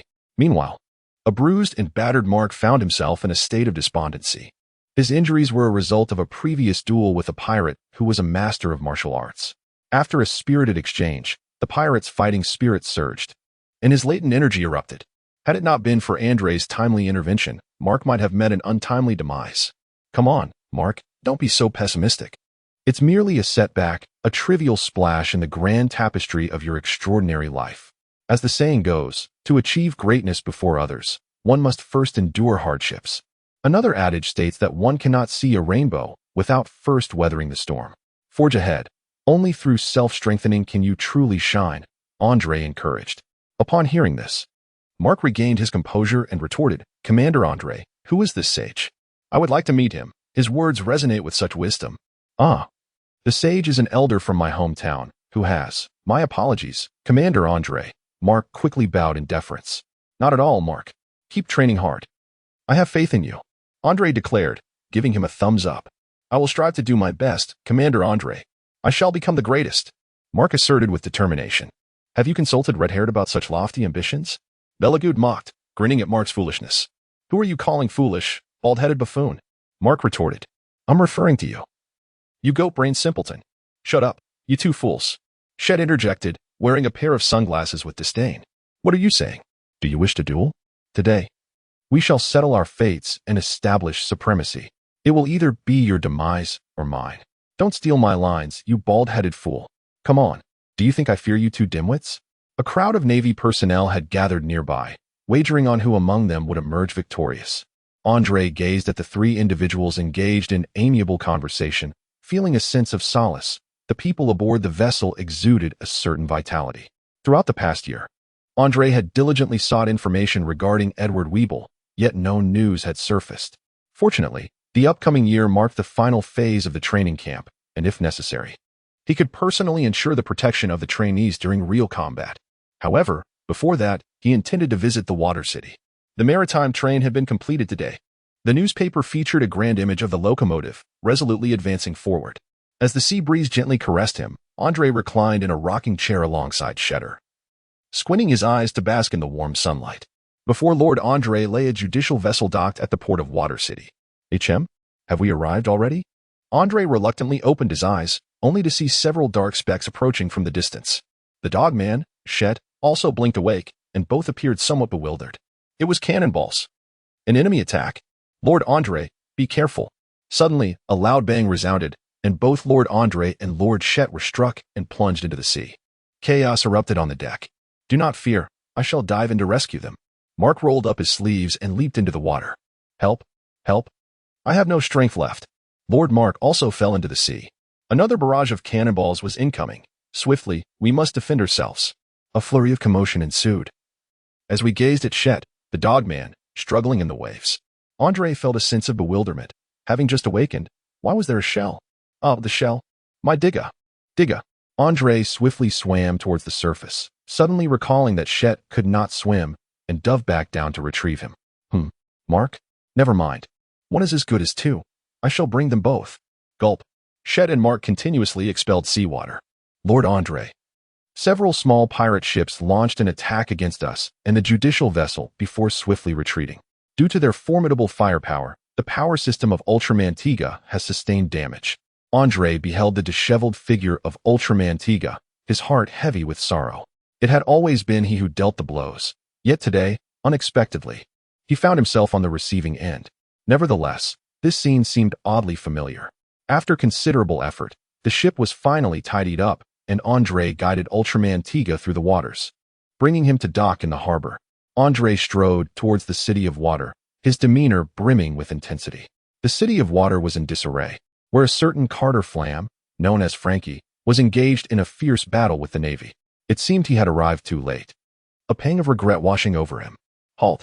Is that the executioner, Major Andre? The little hero of the East Sea? Andre scoffed. Andre retracted his fist and calmly remarked, I'm not fond of that title. Should anyone dare to utter it again? A group of naval officers hurriedly nodded in agreement. Andre, your timing is impeccable. I command you to apprehend Carter Flam immediately. Execute him, Spandam exclaimed, his face smeared with blood as he addressed Andre. Huh? You command me? Andre approached Spandam step by step. The members of the iceberg crew gazed at Andre with grave expressions. Flam, you must flee. Andre is the most formidable new generation of the Navy, and you stand no chance against him. Flam nodded in acknowledgement and hastily took flight. As he leapt towards the entrance of the derelict ship island, he turned his head for a fleeting glance, abruptly halting in his tracks. The crowd gasped in astonishment. The jaws of Iceberg and his companions nearly dropped to the ground. Ender delivered a powerful kick, sending Spandam crashing back to the ground. Hey, Ender. What are you doing? You must understand that I am acting under the orders of the esteemed 5 Elder Stars. Sweat beads trickled down Spandam's forehead as he threatened Ender. Andre clenched his fists tightly, his expression devoid of emotion as he gazed intently at Spandam. That recent fleet of pirate ships was orchestrated by you, wasn't he it? What are you talking about? I don't know. Spandam stammered in a flurry of panic. Oh, your ignorance is inconsequential. You merely need to comprehend that while I was peacefully resting, you bombarded me into the depths of the sea, causing severe damage to my Digga Ultraman vessel. Do you grasp the significance of this worship to me? What? Spandam gulped, feigning innocence. It signifies that you were destined to meet your demise at my hands. Andre roared, delivering a punch that resonated with a crack, causing Spandam's arm to bend at an unnatural angle. Andre, you worthless fools, stop him at once. Spandam cried, tears and snot streaming down his face as he shouted at his subordinates. The Navy personnel glanced at Andre and then at Spandam, turning away as if they had seen nothing. A few of Spandam's subordinates, caught in Andre's fierce gaze, huddled together in fear. Hey, Andre. This merman is gravely injured and needs medical attention, Shet remarked, standing beside Tom after his examination. You lot, transport him to Ultraman Digga immediately. Iceberg observed as Tom was carried onto Andre's ship, sensing a shift in the tide. Spotting Fram still lingering nearby, he erupted in anger. You fool. What are you staring at? Get moving. After casting a glance at the others, Fram fled towards the derelict ship island. Andre, you must understand. My orders come from the 5 elders. The merman Tom must be escorted to Judiciary Island for detention. Very well, I shall accompany you. But your attitude leaves much to be desired. Andre crouched down, grasping Spandam's left hand. What do you intend to do? No. The few members of the Ice Mountain observed with excitement. After Andre gently tightened his grip, several fingers of Spandam's left hand twisted together. Overwhelmed by excruciating pain, Spandam lost consciousness. Andre rose to his feet and approached Ice Mountain. Aspiku, I entrust the repairs of my ship to you. I hope to see it restored to its original state upon my return from Judicial Island. Then may I inquire, sir, what punishment shall befall my master, Tom? Ice Mountain summoned his courage to ask. Punishment? I suspect I shall likely imprison him in the depths of the sea, never to set foot on land again. Wouldn't you agree, Miss Kokoro? Yet, perhaps not. Remember to keep it confidential. Kokoro's eyes sparkled at Andre's words as she grasped Ice Mountain, who still wished to inquire further. Spandam lay on the bed, his mouth spewing curses against Andre. That bastard Navy. I will certainly report him to the elders. However, Commander, Andre had previously struck a celestial dragon and faced no repercussions. Spandam felt a sense of exhaustion. Commander Andre, Carter Flam, the disciple of Fishman Tom, has appeared ahead. What an idiot, to engage in such reckless behavior. Andre felt a headache coming on. Forget it, he won't die anyway. This could be a necessary phase in his development into a pervert. How could I interrupt his growth? Following a few cannon blasts. A pair of blue underwear hung on the train's glass. That color, that style, don't you find it tight? Truly perverse. Chapter 61. Returned to Fishman Island in the expectant gaze of Spandam, the judge forcefully struck the gavel. I hereby declare Fishman Tom guilty of constructing ships for Roger. I sentence Fishman Tom to imprisonment in the underwater prison of Fishman Island. He shall never set foot on land again. Why? Why not the death penalty? Moreover, Tom is a fishman. If he must be imprisoned, it should be an impel down. Why Fishman Island? And why is there a second trial? Spandam roared in frustration. Silence. The judge commanded, striking the gavel towards Spandam. Andre approached Spandam and bent down. Spandam, his face a mask of panic, exclaimed, Andre, what do you intend to do? With a puff, Andre exhaled a ring of smoke, gently directing it towards Spandam's face. You have truly endured much. Remaining steadfast in your participation in the trial despite being confined to a wheelchair. Alas, your sordid machinations have not yielded your desired outcome. And remember to address me as Commander Andre from now on. Crack. A piercing cry escaped Spandam as Andre forcibly broke one of his fingers on his intact right hand. Silence. Someone, remove him from this place. The presiding judge bellowed. Spandam's subordinates hastily pushed him away. Tom, the fishman, appeared somewhat dazed. He had been certain of his demise. Why, despite the accusations imposed by the world government, had the outcome turned out thus? In Fishman Island, how he longed for his homeland. Ignoring Tom's thoughts, a group escorted him onto the marine train bound for Water City. The serene night enveloped Water City in tranquility. That is Tom, Kokoro exclaimed, observing Tom being escorted aboard the ship by several Navy officers. Commander Andre, the prisoner Tom is now in your custody. Andre nodded in acknowledgement, taking the key and subsequently unlocking Tom's handcuffs. Several sailors chose to disregard the situation and hastily retreated. Tom looked at Andre with a perplexed expression. All right. You have only 10 minutes to catch up with your disciple and friend. The iceberg excitedly rushed towards Tom.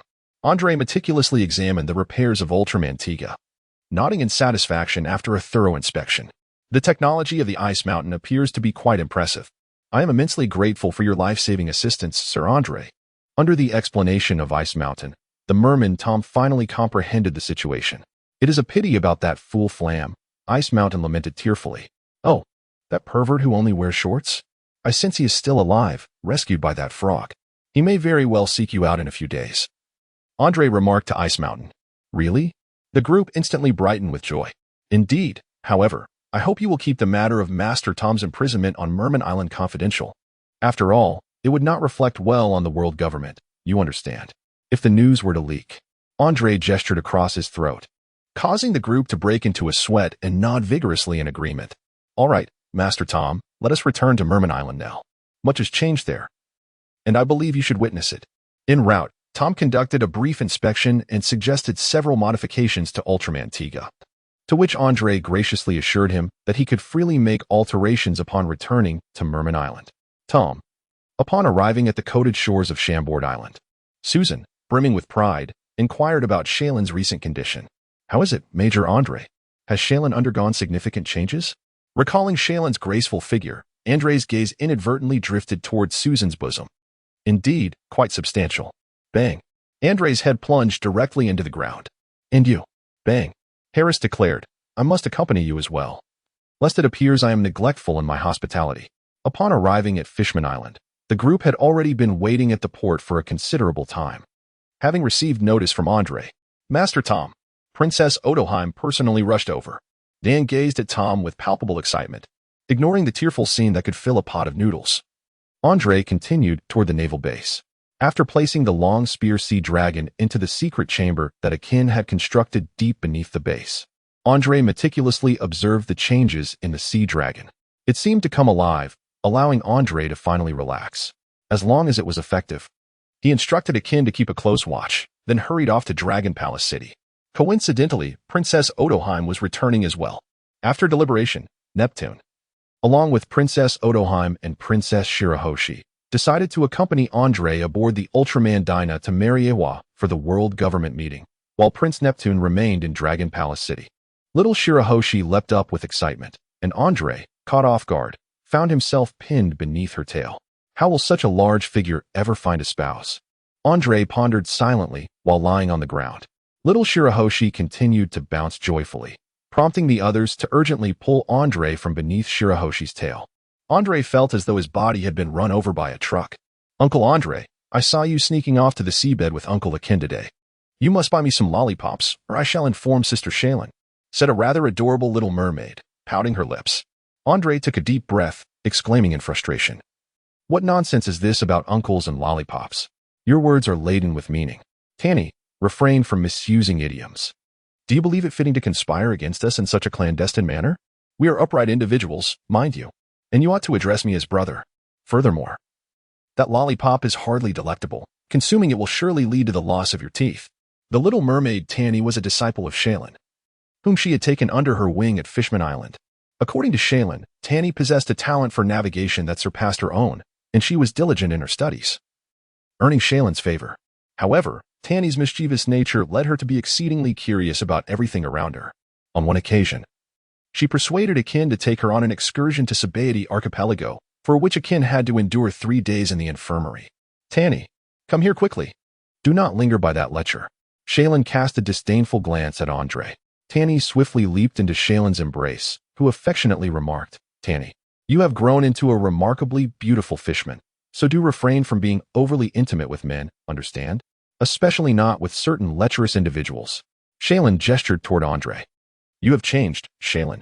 You once held me in great esteem, yet ever since you became beautiful, you seem transformed. Andre lamented. Truly, a woman changes dramatically as she matures. I never anticipated you would become so enchanting, which is why my previous demeanor was less than fervent. But when did I ever become a lecher? Was it not merely playful banter with Shaylee? And as for this petite mermaid, do you think I am akin to that cur? Shet? Andre bellowed in anger. Akin? Where's Akin? Prince Sharkstar, standing nearby, remarked, Commander Akin is in the medical room. He then cast a worried glance at Shaylin, who had not wandered far. Commander Andre, it is precisely because Her Imperial Majesty inquired again today about your well-being and expressed concern over your potential exhaustion, asking what you have been preoccupied with lately, that Shaylin attacked me so fiercely. This life has become unbearable. Woe is me. Andre gazed at Akin, whose head was entirely swathed in bandages, feeling a pang of sorrow within. Here I am, a steadfast subordinate, a man of iron and blood, known as the Ghostly One. Who among the naval base does not tremble at the mere mention of his name? Why, how can a mere woman, Shaylin, reduce my beloved comrade to this state? Are the women of this world truly so formidable?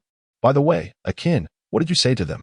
I mentioned that you have been enjoying coffee on Fishman Island, that you are in excellent health, and that you have not been overworked. Bubble, bubble. As he observed the incessantly chattering phone bug, Andre clenched his fist. Commander Andre. Why? Why? I just told them I have been quite busy, and now a few days of leisure have passed. Why is your emotional intelligence so lacking?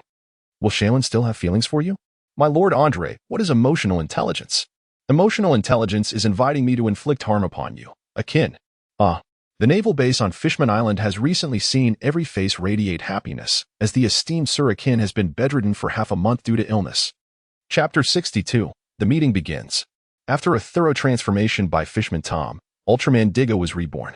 Princess White Star and Princess Yuki excitedly dashed about the ship, while Neptune continued to discuss various matters with the third prince.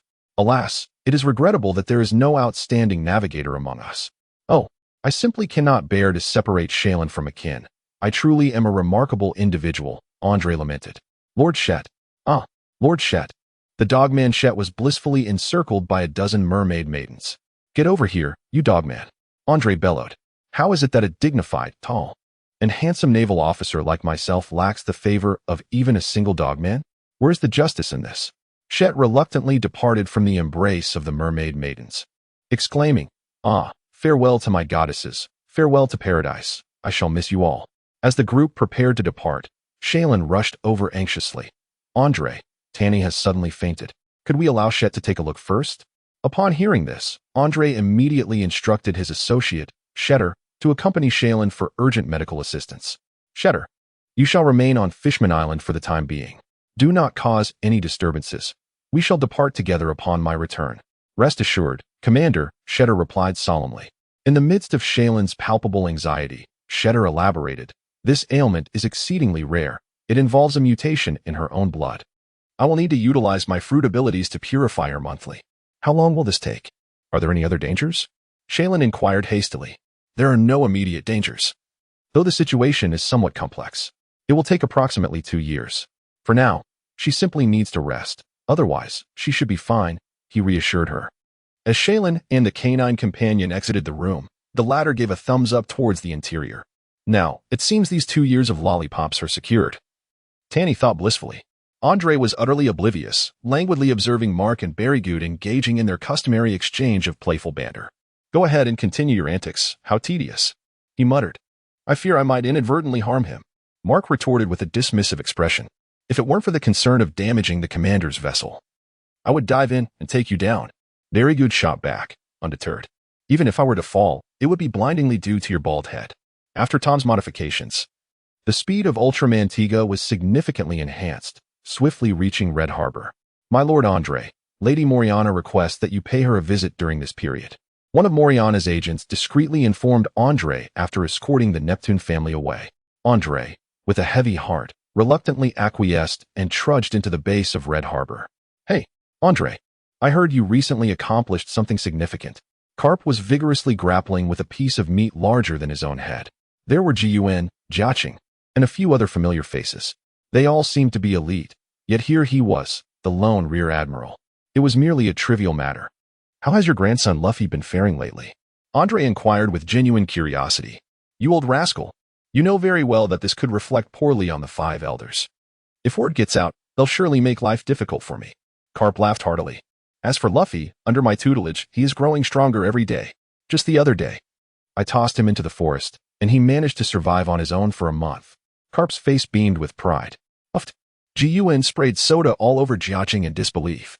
Carp-san, isn't Luffy still under 10 years old this year? Jiyuan exclaimed, astonished. Ah. To become a strong man, one must endure hardships from a young age. I had him living alone in the jungle when he was only 5. Carp's laughter echoed.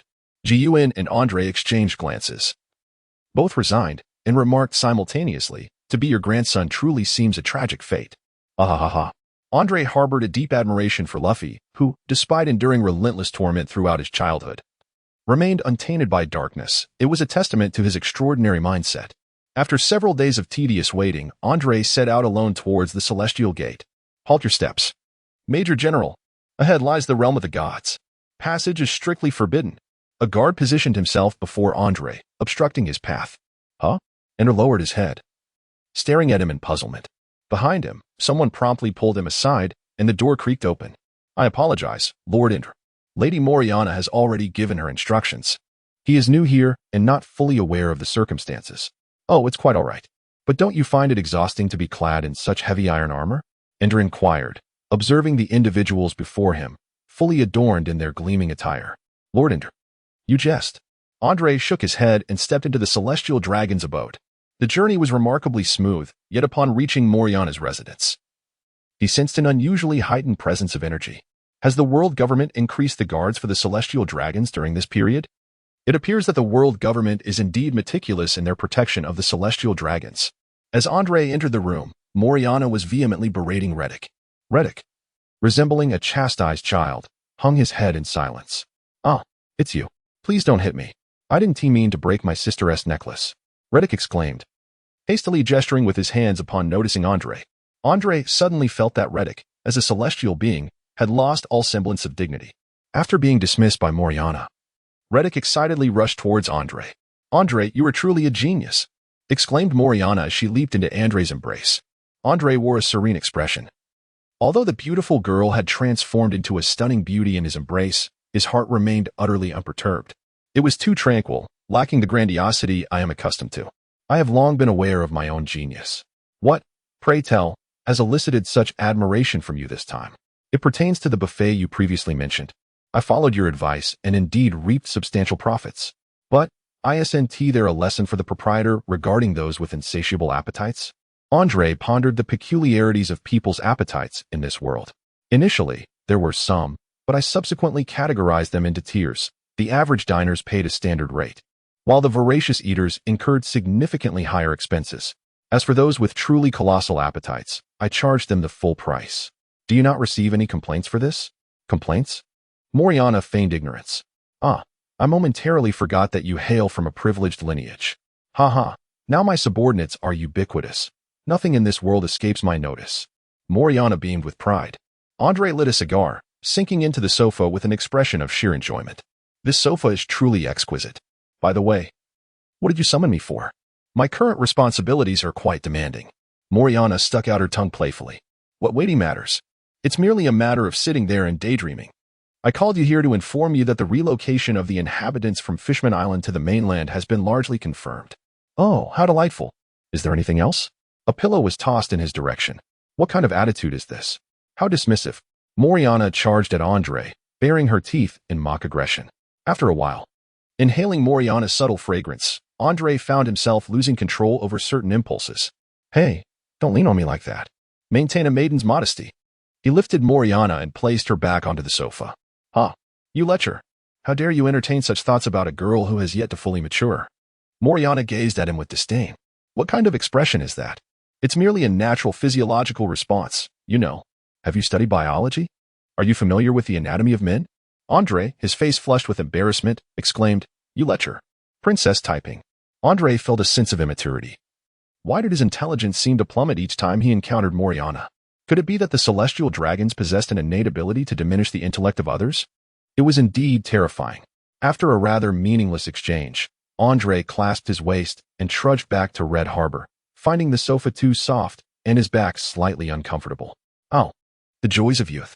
Yet, was it truly appropriate to brazenly venture into the residence of the celestial dragons? "You are quite impressive, Andre," Vice Admiral Karp remarked with a lewd expression while picking his nose. "What kind of expression is that, Vice Admiral Karp?" "Disgraceful," Guion scoffed as she passed by. "I am not. I did not," Andre lamented, on the verge of tears. "Ah, there is no need for further explanation. We all understand that young lovers are indifferent to social standings." "I truly envy you, Andre," Kaki commented, his expression eerily reminiscent of Borsellino. "However, do take care of your health, even though you are still young." "Vice Admiral Karp, what nonsense are you spouting?" Andre was consumed by impotent rage. For the first time experiencing the profound malice of this world. "My treatment of women has always been based on merit. You are defaming me." Chapter 63, The Success of Ideals Amidst the Envious and Spiteful Gazes of the Onlookers, coupled with the disdainful attitude of Gyun. Andre had never felt time drag on so excruciatingly. As the meeting concluded, he swiftly whisked away the exuberant Neptune family, escaping from Red Harbor like a gust of wind. "Lord Andre, thanks to you and Lady Moriana, our brethren from Fishman Island can finally reside on land," Princess Odoheim exclaimed, her face brimming with emotion. Observing the tear-filled eyes of the Neptune family, Andre felt a twinge of fatigue. "That will suffice, Your Highness. We already anticipated this outcome, did we not? It is time to prepare the first group of fishmen to step onto land. The locations and housing have been established. Let us return to Fishman Island and commence preparations." Princess Odoheim nodded, her visage transforming into one of blissful reverie. Upon learning that Tanny's condition was quite dire and required the canine shirt to remain on Fishman Island for 2 years, Andre, feeling rather glum, handed Shirt over to Akin. "Keep a close watch on him. Do not allow that perpetually amorous canine species to harass our beautiful mermaid sisters." I have no desire to return to find the island overrun by fur tribes. Akin, though puzzled by Andre's words, nodded earnestly, understanding that as a loyal subordinate, he would not require a second explanation. East Sea, Kokoshia Village. Upon hearing the news from the newspaper, Arlong and his crew were in high spirits. Housing for their brethren had been constructed in the 20 nearby villages, accommodating approximately 40,000 fishmen. Over the years, thanks to Arlong's diligent guardianship, the surrounding villages had remained free from pirate incursions. This fostered goodwill towards the fishmen, who were welcome to relocate to the land, with many villages even preparing celebratory ceremonies. Jinbei, too, awaited the fleet's arrival with palpable anxiety. Arlong, you have performed admirably these past few years, fostering a friendly attitude from humanity towards us. I have reported your contributions to Commander Andre. Arlong scratched his head, responding, Brother Jinbei, this is no great achievement. I merely followed the ideals of Brother Tiger and Princess Otoheim. However, what has Brother Tiger been busy with lately? I have not heard from him. Address me as Commander. Lieutenant Arlong, we are now part of the Navy. Refrain from calling me brother in public, lest it confuse our colleagues. Jinbei said with a serious expression. Yes, Commander Jinbei, Arlong replied. As for Brother Tiger, it is said he has secluded himself in Fishman Street, teaching those orphans. To avoid any misunderstandings, he seldom contacts us. But he seems quite content now. I can't help but feel a tinge of envy. Commander Jinbei, here is the roster of our brethren, approximately 2,000 strong. With more on their way. The first fleet from Fishman Island finally arrived at Kokoshia Village. Wow, are those mermaids? Such beautiful mermaids. Many men in the village were enraptured, their eyes sparkling, while those with wives felt the pangs of discontent. Uncle Arlong, why do you look so fierce? Yet the mermaids are so lovely. Nami's words struck a chord of sorrow in Arlong. What do you know? We male fishmen bear our fierce appearances to protect our kin. Men ought to look fierce. As the fleet departed, Arlong called out to the anxious fishmen, Brethren, there is no need for concern. The housing has been completed. Each group of 10 families will follow the villagers to your new homes. Once everything is settled, we shall hold a banquet to welcome you. Each of you will receive a manual. For those who are illiterate, I shall send someone to teach you. We must adhere to local customs while living on land. Let us not bring shame to Fishman Island. Should anyone engage in illegal activities, I, Arlong, will be the first to hold you accountable. The villagers, smiling, approached the fishmen, eagerly assisting them with their belongings, helping to calm their nerves. Considering the differing living environments of fishmen and humans, accommodations were constructed with deep pools connected to the ocean, and both above water and underwater housing was provided to ease the transition for those unaccustomed to terrestrial life, a gesture that deeply touched Jinbei and the others. The elderly mermaid Roar, with her weathered features, gazed at the sun in the sky before kneeling to scoop up the earth, inhaling deeply. This is land. This is sunlight. Father, grandfather, do you see? We have stepped into life on land. Roar could not contain her tears, and many in the crowd wept alongside her. After a period of stability, the young fishmen began to embrace their playful nature, mingling with the village children. They ran, jumped, and shared snacks.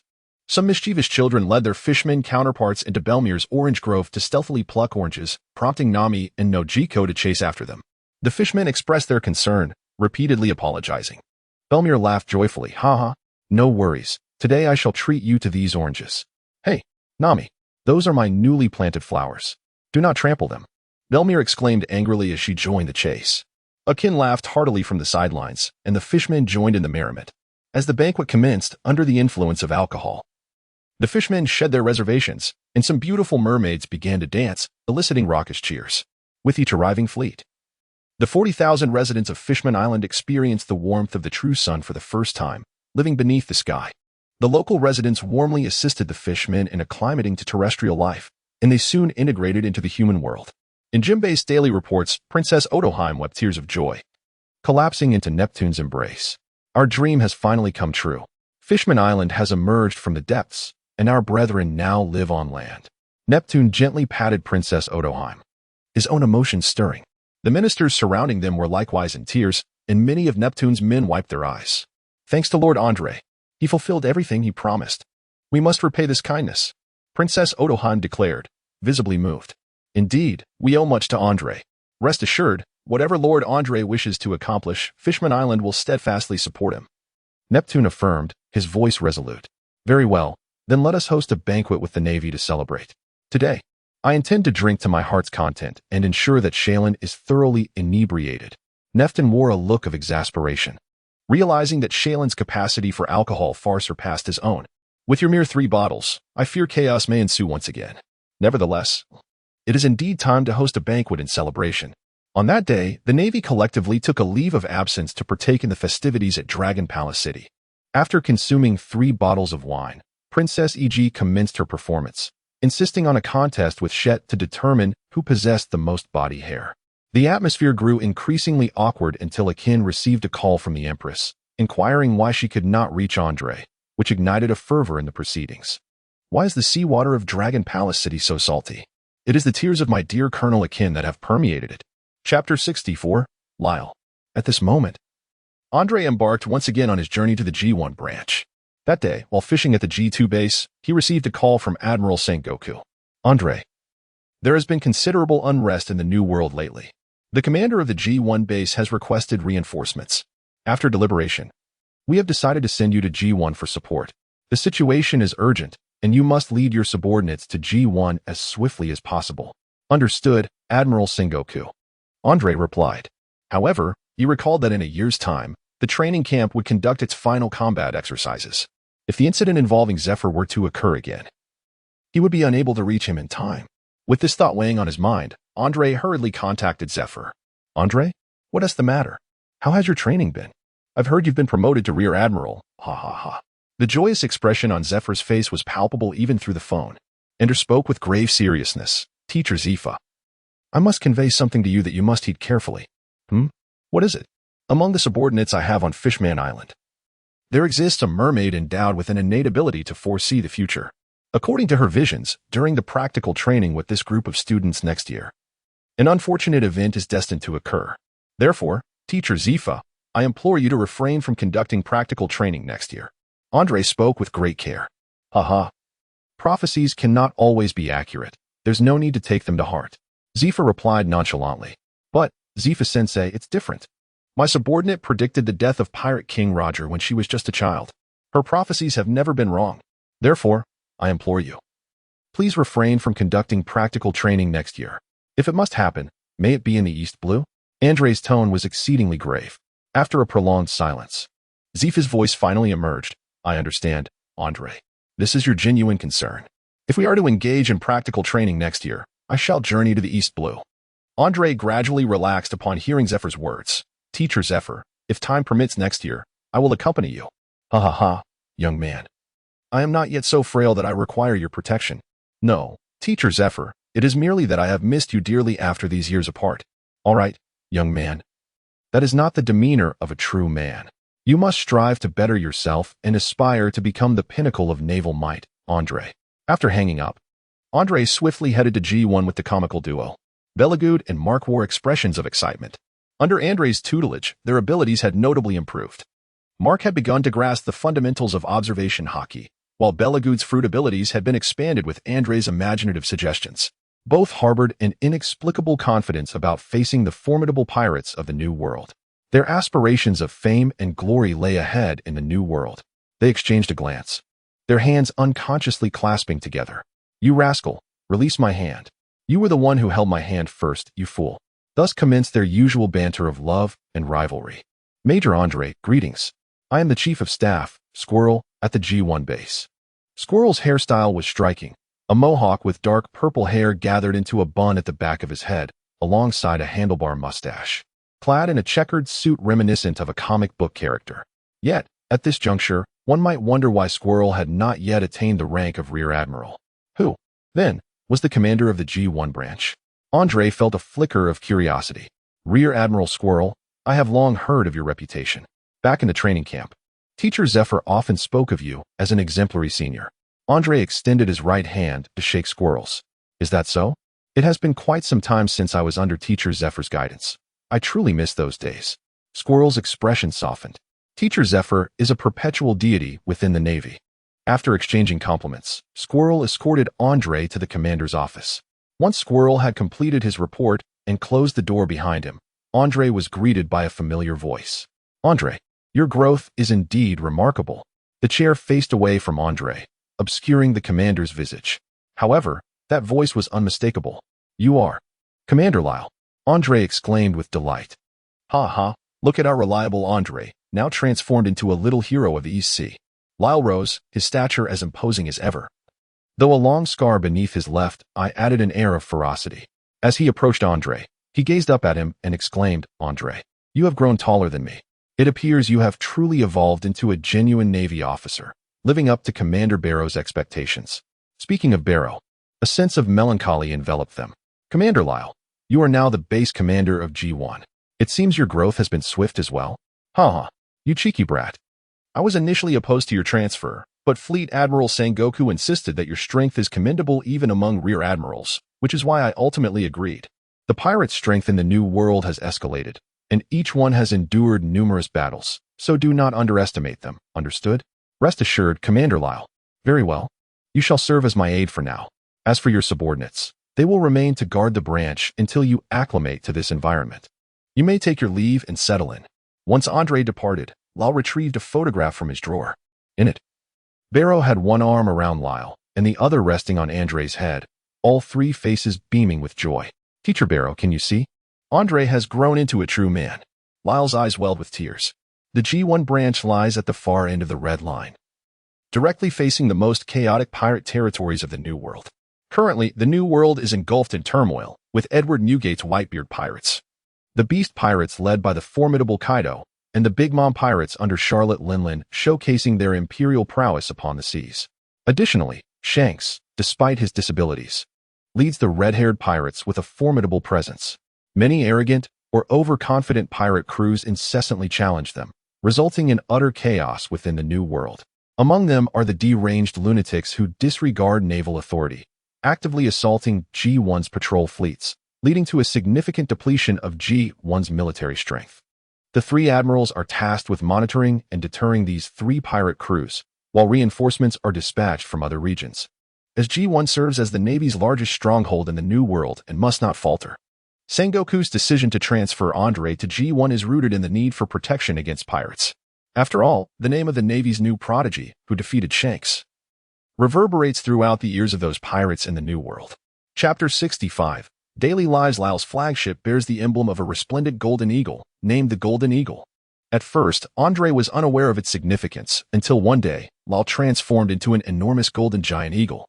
It was then that he learned Lyle had inadvertently acquired the ancient Zoan-type bird fruit, which granted him the form of a golden eagle. Several years prior in the New World, Andre witnessed the magnificent transformation of Lyle into a colossal golden eagle, measuring several meters in length as he descended from the heavens. With a swift motion, he swooped down upon a formidable pirate, his sharp talons shattering the man's shoulder with ease. The sheer power displayed left Andre in a state of profound admiration. Compared to ordinary Zoan abilities, the powers of ancient Zoan creatures are considerably greater, exhibiting enhanced strength, superior regenerative capabilities, and a notably larger physique. Lyle, endowed with remarkable talent, saw a significant augmentation in his prowess after acquiring this fruit, and over the years, he has vanquished numerous notorious pirates. Among all the vice admirals, his combat strength ranks among the elite, earning him a humble yet formidable moniker among pirates, the Golden Eagle. Andre was quite curious as to why the battleship was named Golden Eagle instead of Golden Condor, despite the fruit being the Golden Condor fruit. The name Golden Condor Lyle certainly possesses a more commanding presence than Golden Eagle Lyle. Lyle expressed his humility, stating that his fate could not bear the weight of the title Golden Condor. Sakazuki appeared to hold a considerable admiration for Lyle. His promotion from a cadre of seasoned rear admirals to the commander of G1 was not solely due to his formidable abilities, but also significantly influenced by Sakazuki himself. However, due to the nature of the fruit, Kaido had set his sights on Lyle, seeking to recruit him into the Beast Pirates. Kaido declared that Lyle was squandering his talents within the Navy and approached him as the most exceptional mentor among pirates, showcasing the formidable Jack, a product of his tutelage, as proof of his instructional prowess. When Lyle posed a simple mathematical query to Jack, asking what 1 + 1 equaled, Jack confidently replied, 3. Lyle then presented another dilemma. While cooking, if Jack's ring fell into a pot of boiling oil, how would he retrieve it? Lyle anticipated Jack might suggest pouring out the oil or waiting for it to cool. However, Jack's response surpassed Lyle's expectations. He patted his chest proudly and exclaimed, "Just reach in and grab it. Is that even a question?" Lyle, taken aback, retorted, "What have you been teaching him?" Only a fool would seek your guidance. With that, he kicked Jack into the sea and urged Sakazuki to launch a magma firework at the opposing fleet to assert his determination. This display left Kaido somewhat disheartened, intensifying his desire to have Lao join him, for what is unattainable is often deemed the most desirable. However, the overwhelming power of Sakazuki's magma on the sea led Kaido to momentarily suppress his ambitions, feeling somewhat put off by the excessive seawater. This alleviated Lao's concerns, allowing him to roam freely with Andre, causing a ruckus in the name of justice. Without Kaido's interference, any pirate crew encountering the duo faced inevitable annihilation. They could neither escape, with Lyle in pursuit from above, nor evade Andre, who, under the tutelage of Carp, had mastered a game of artillery tossing. After some time, the situation in the New World stabilized significantly. Sakazuki was in high spirits, buoyed by the gradual improvement of the Navy's circumstances and the surprises Andre had brought him. His principle regarding pirates was one of unwavering resolve. He would prefer to wrongfully execute than to let any escape. This stance had drawn considerable criticism from Sengoku. Yet Sakazuki remained steadfast, recalling the despair he witnessed as pirates invaded his village, causing devastation, while the defeated Navy was left in tears. He vowed that upon becoming a Navy officer, he would eradicate every pirate. With pirates now before him, he pondered whether this was his only chance in life to uphold the Navy's justice and restore its honor. After articulating his fervent convictions, Sengoku conceded. "You do as you wish. I cannot counter your resolve. Perhaps you should assume the position of marshal." Sakazuki humbly deferred, ultimately stating, "If you truly believe I am more suited for the role, I shall reluctantly accept." Sengoku's final act of defiance was to unleash a shockwave from the Golden Buddha, prompting Sakazuki to further embrace his unrestrained nature. To him, anyone who slayed pirates was a comrade, anyone who captured pirates was an ally, and those who dared to release pirates would be treated to a grand fireworks display, courtesy of the world's greatest pyrotechnician. Lal found himself gradually assimilating to Sakazuki's uncompromising approach toward pirates, having spent considerable time under his command. Andre remarked, "Then let them die. Few pirates who have made it to the New World are without blood on their hands, and thus, the number of those who have survived in the hands of these two is scant." The pair soon garnered a new moniker among pirates, known as the Black Wind Duo. Lal considered this a rather fitting title, while Andre pondered whether the pirates who bore this name had perused martial arts novels not belonging to their realm. During their time at the G1 base, Mark and Bellows had gained considerable weight, their expressions filled with discontent. However, during the Grand Martial competition at the base, they showcased their prowess beyond that of mere fodder, leading Sakazuki to express his optimism about them. He resolved to take them under his wing for thorough instruction. Pirates capable of drawing the attention of a marine admiral like Sakazuki were typically renowned figures within the pirate world. With a newfound sense of confidence following several successful displays of bravado, Mark felt only two words resonating within him: exhilarating. Sakazuki, however, simply stated, "Just go and fight." Why the need for words? A remark from Belagud salvaged Mark's penchant for bravado. "Admiral Akainu, do you not think that allowing some pirates to endure Mark's verbal onslaught before their demise is an immense humiliation?" Upon hearing this, Sakazuki declared that from then on, before every battle, Mark would be tasked with delivering a pre-battle speech to the enemy via a loudspeaker. This filled Mark with uncontainable joy, though such opportunities were rare. After each successful endeavor, Mark would turn and ask, "Belagud, do you think I'm impressive?" Belagud firmly informed him that he did not, asserting that Mark was far from impressive.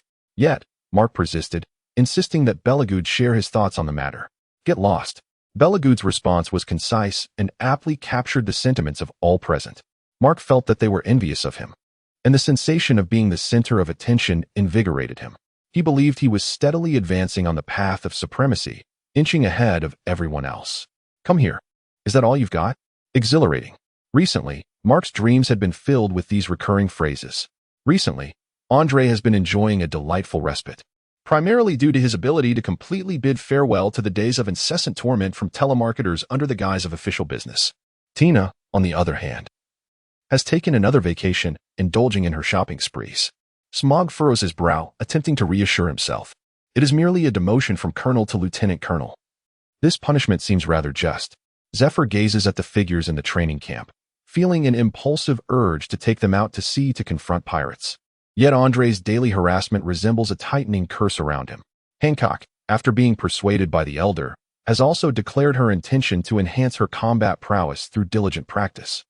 After a failed confession, she leaves herself an escape route. Though a force fruit may not be sweet, it still quenches her thirst. Moriana has recently immersed herself in wealth creation, having been contacted by a devil fruit user named Tezelo, who sought her protection while promising a series of lucrative ventures through his abilities, thereby forming a collaboration with her. Moriana is pleased with this arrangement. Although one of Tezelo's subordinates who reports income to her often leaves her with an unpleasant feeling. Fortunately, the woman named Betty seems to have departed from Tezelo's service, replaced by a deep-voiced man, which brings Moriana some relief. Unbeknownst to Andre, he finds himself missing the dog man, as the texture of Chet's fur is particularly soothing, despite his usual aversion. Nevertheless, Andre enjoys subjecting the strong dog to hardship. He decides to make a call, advising Akin to ensure that the dog man trains diligently, lest he become too comfortable on Fishman Island and neglect his own development. After receiving yet another reminder from Andre, Akin instinctively grips the iron short stick with increased force. Hal, what are you whining about? Is this little training too much for you? So what if you're injured? Aren't you a doctor? Use your devil fruit powers to heal. Now do an additional 100. Otherwise, the stick that strikes you won't be this one. Chet, who has already lost 20 pounds, regrets his cleverness in not following Andre away from Fishman Island. Commander Andre, save me. This Akin is not a human. He is a demon. I've never even left the Navy base. Those beautiful mermaids need my rescue. After enduring greater torment following his resistance, Chet lives each day in a state of profound distress. Tiger immerses himself daily in teaching the mischievous children of Fishman Street, donned in glasses and wielding a short stick. Exuding an academic air, he forcefully strikes the table to silence the raucous noise below, pointing to the character for fortune on the blackboard, and instructs the children. Everyone read along with me. This character is pronounced Fu, fortune. Yes, that's right. We are indeed very Fu. Princess Odoheim, having reached an agreement, remains in a state of exhilaration, relentlessly challenging Charlie to drinking contests, becoming increasingly boisterous. Occasionally, she even showcases astonishing talents, such as competing with Charlie over who can be more alluring or consuming a pig in 3 bites. Shirahoshi cheers on her mother, while Neptune expresses his contentment with her joy. Recently, Jinbi has received a promotion and has been assigned to Carp's side, feeling somewhat fatigued from dodging nose-picking bomb assaults. Arlong has taken over his previous position. After a selection process, the remarkable Little Eight, with his adept six-sword style, has emerged as the new leader of the Coco Island Navy base. His swordsmanship has unexpectedly improved while assisting villagers in harvesting various fruits. He is grateful to Nami and Belmir for their orange orchards. Dragon instructs his subordinates, ensure that the gifts are ample. What? You say this paltry offering lacks sincerity? He finds it unsatisfactory? The mere act of presenting it to him is already a mark of respect. If necessary, invite his son to our headquarters as a guest, where I will personally guide him to change his perspective. After all, this official has a decent reputation. We cannot resort to violent measures.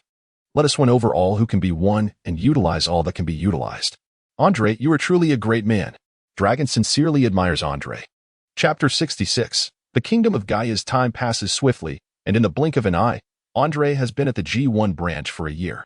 Sakazuki regards Andre as his second confidant in life. Exhibiting a typically cold demeanor, he only shows a hint of warmth in the presence of Lyle. And Andre is fortunate to be the second to receive such treatment. This leaves Andre somewhat astonished and causes Mark and Berrygood some disappointment as they lament to Andre. We are the ones who accompany Admiral Akainu every day. Why does he always present an icy demeanor towards us? Perhaps it is due to your lack of charm. Andre refrains from voicing. To be fair, Akainu's appearance is far more appealing compared to Kazari's.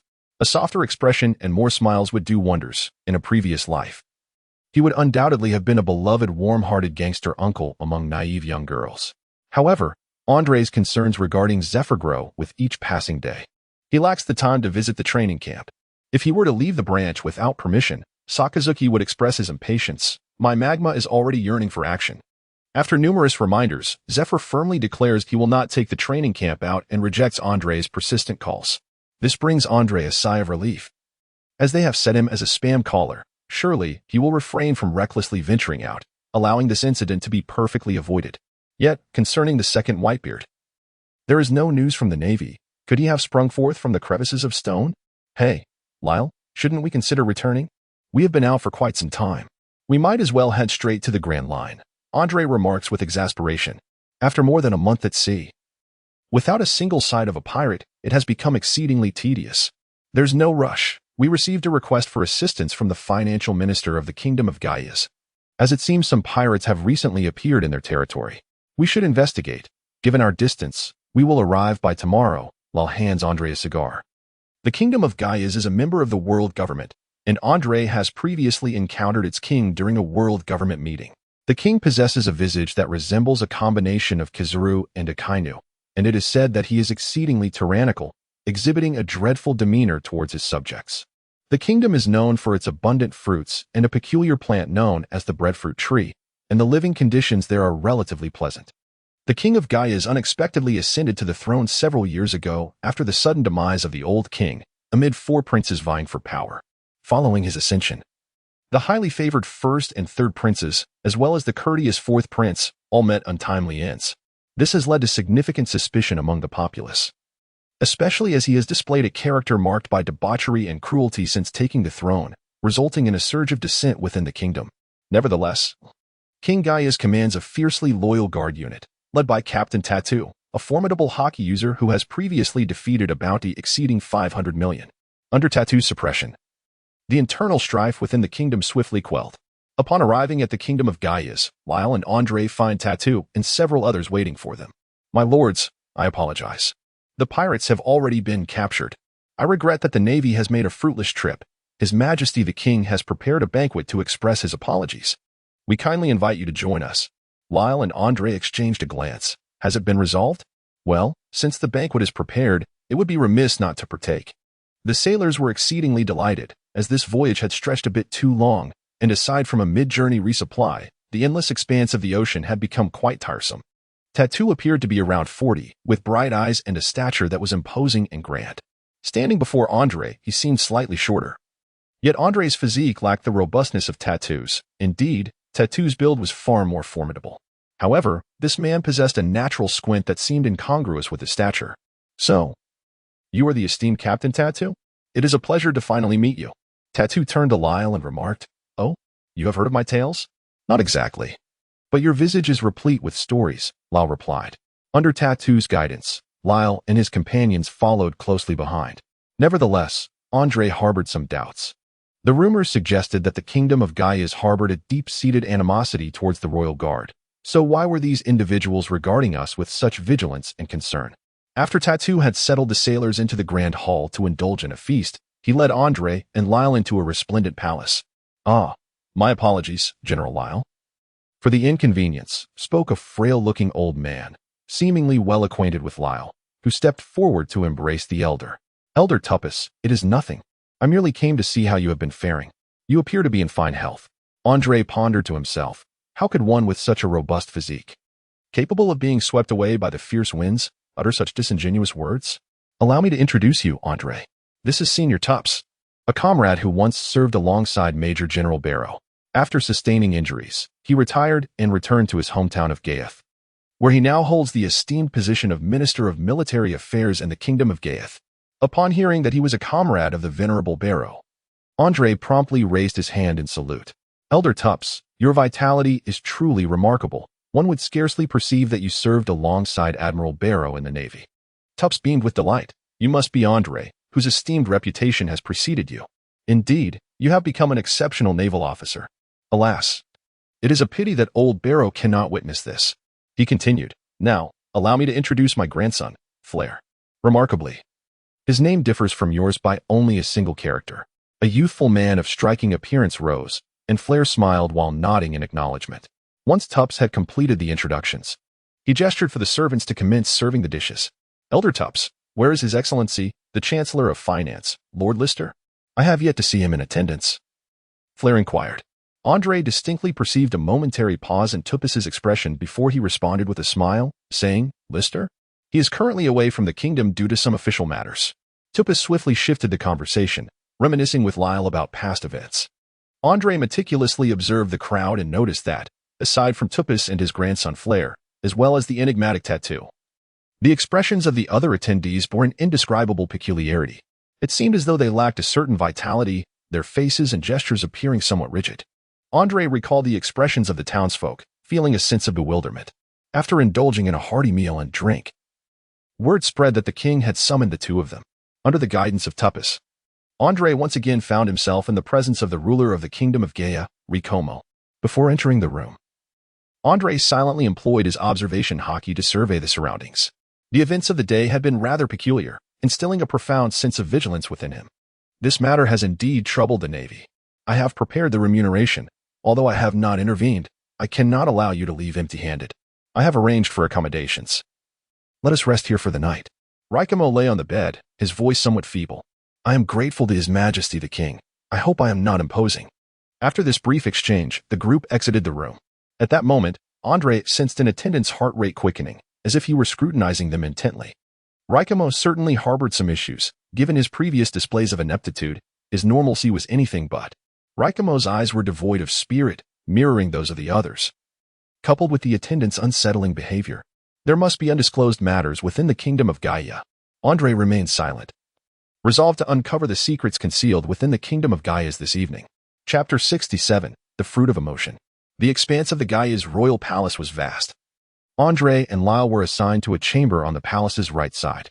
The naval soldiers, of course, returned to their warships for accommodation, as naval officers were significant figures wherever they might be. In this regard, power was manifested in its fullest essence. The bright moon hung in the sky, and the night breeze was refreshingly cool. Under the veil of night, Andre stealthily infiltrated the heart of the royal palace. After cautiously evading the guards, he employed his observation haki to assess the situation within the chamber. Straining his ears, he discerned no sound of breathing, which left him somewhat perplexed. The room was shrouded in darkness. Relying on the moonlight, Andre conducted a search, but found nothing of note. Just then, a distant sound of footsteps echoed, prompting Andre to hastily seek refuge. In the moment of urgency, he struggled to find a suitable hiding spot. Fortunately, the chamber's lofty ceiling was adorned with several golden-hued wooden beams overhead. Andre lay beneath, the width of the wooden beam perfectly concealing him.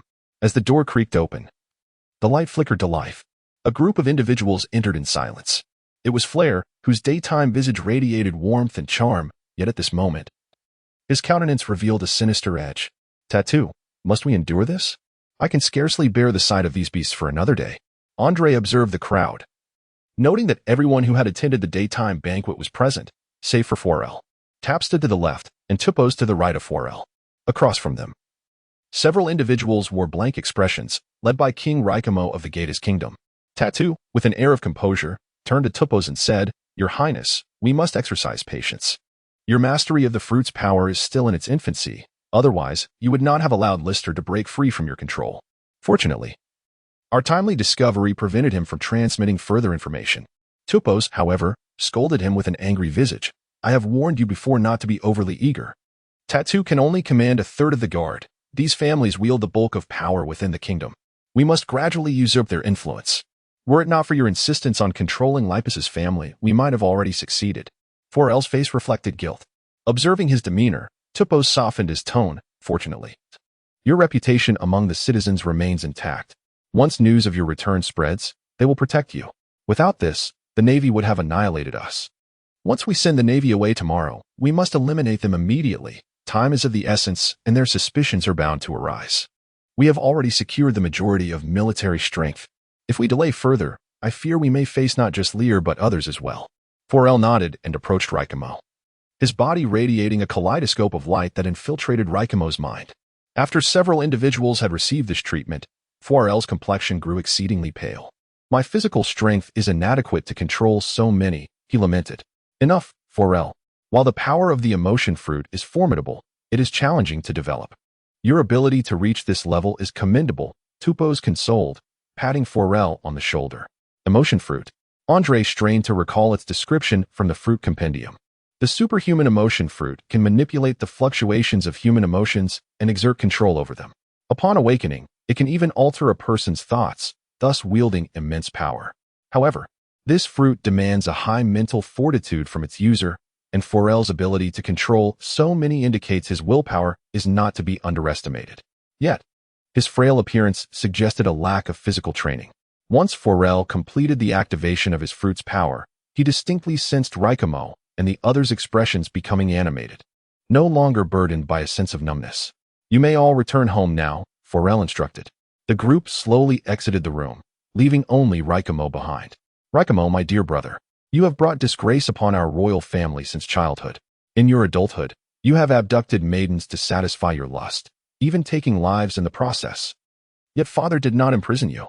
Even our elder brothers defended you, committing numerous untruths on your behalf. Forel glared at Raikamo with hatred. But I never anticipated that you could be so heartless. You conspired with outsiders to poison our father and our own blood kin.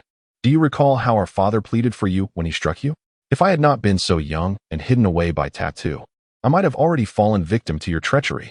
Forel raised his arm and struck Raikamo across the face multiple times. Stop. You will awaken him. Tattoo intervened, urging restraint.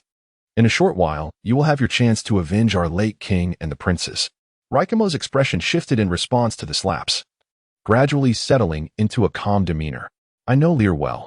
He is unlikely to discover anything. As for that Andre, he does not appear to be particularly observant. Both are brutish men who only know how to fight. Thus, once the Navy departs, we can discreetly eliminate these individuals and you can report to the world government and ascend to the throne.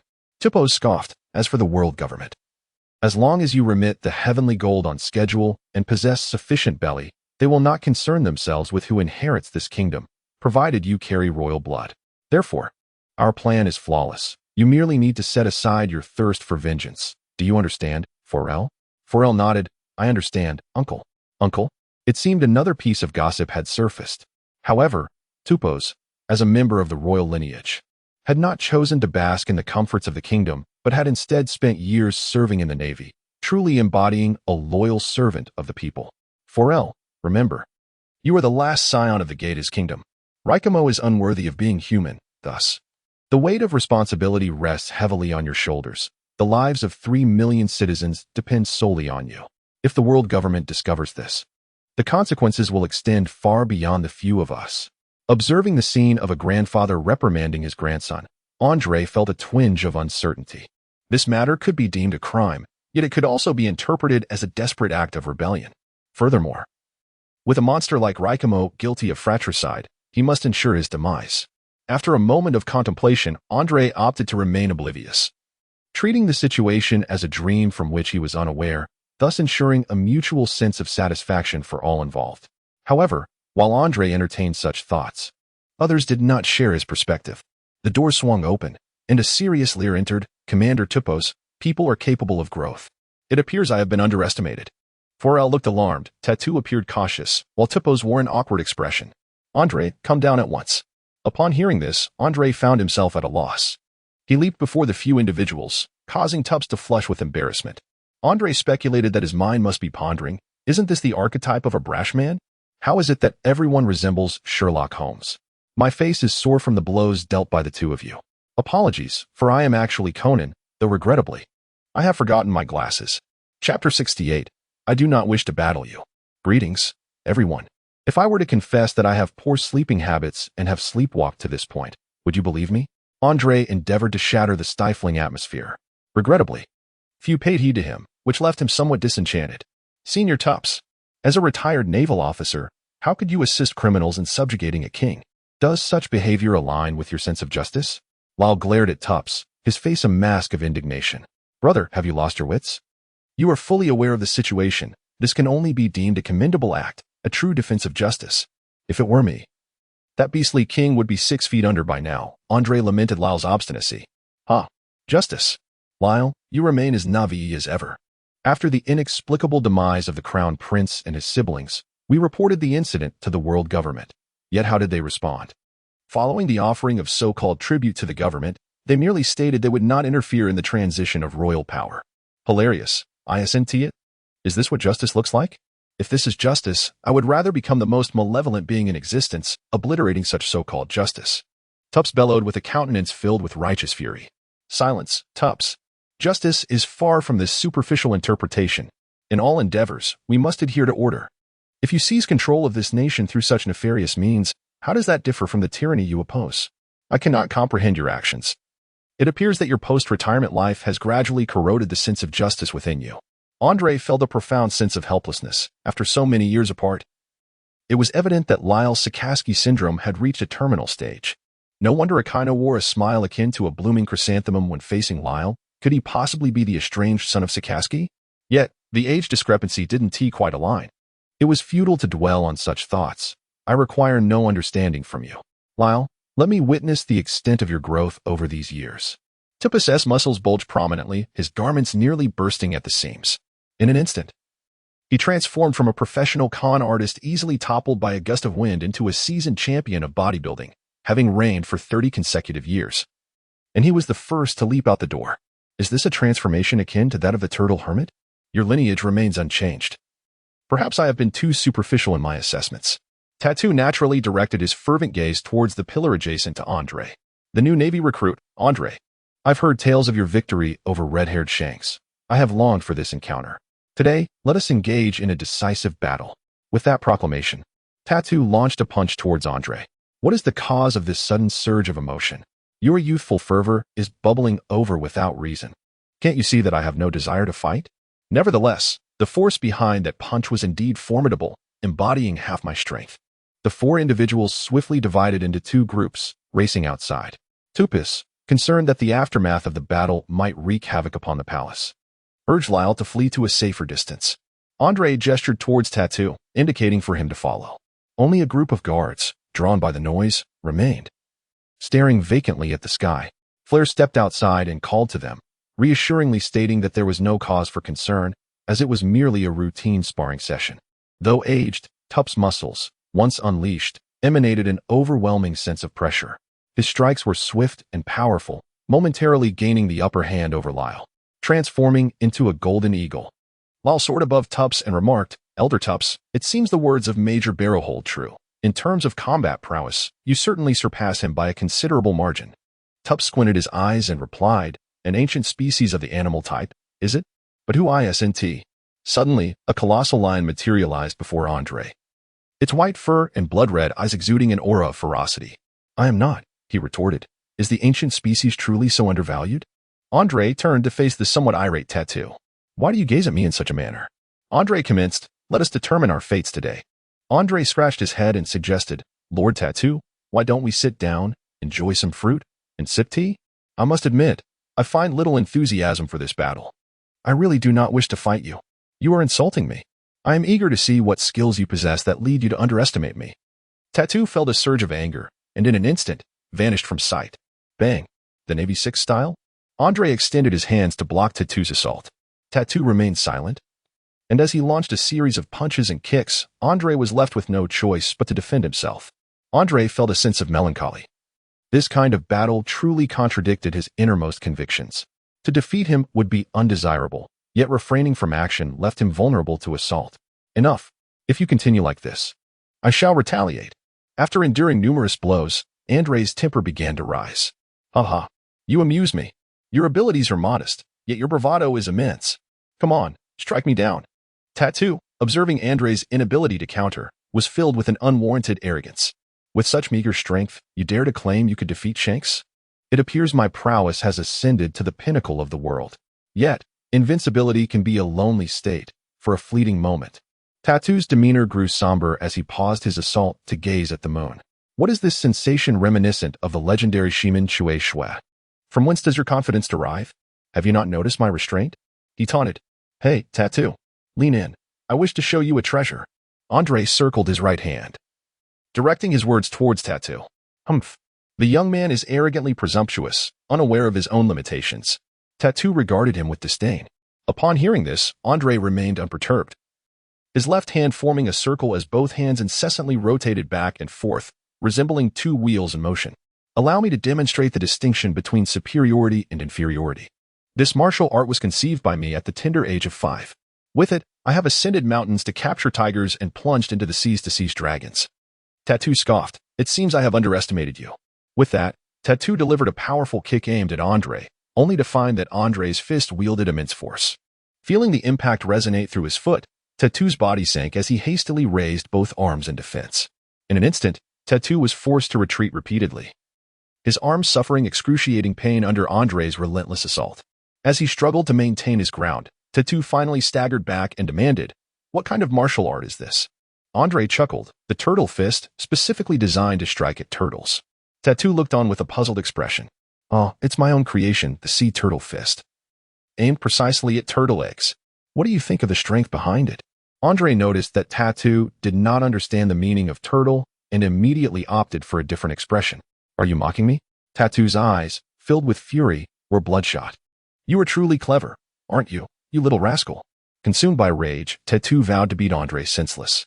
However, Andre showed no mercy, retaliating with fierce punches and kicks. Jab, jab. Pain throbbed through Tattoo's body as Andre seemed to transform before him. In terms of speed and strength, Tattoo found himself utterly outmatched. If this continued, disaster was inevitable. Tattoo rolled his eyes, a plan forming in his mind. I'll strike your head. Andre's face turned pale with fear, his thighs clenching tightly. How shameless of you to resort to such despicable tactics as monkeys stealing peaches. What stealing peaches? In the heat of battle, it is a matter of life and death.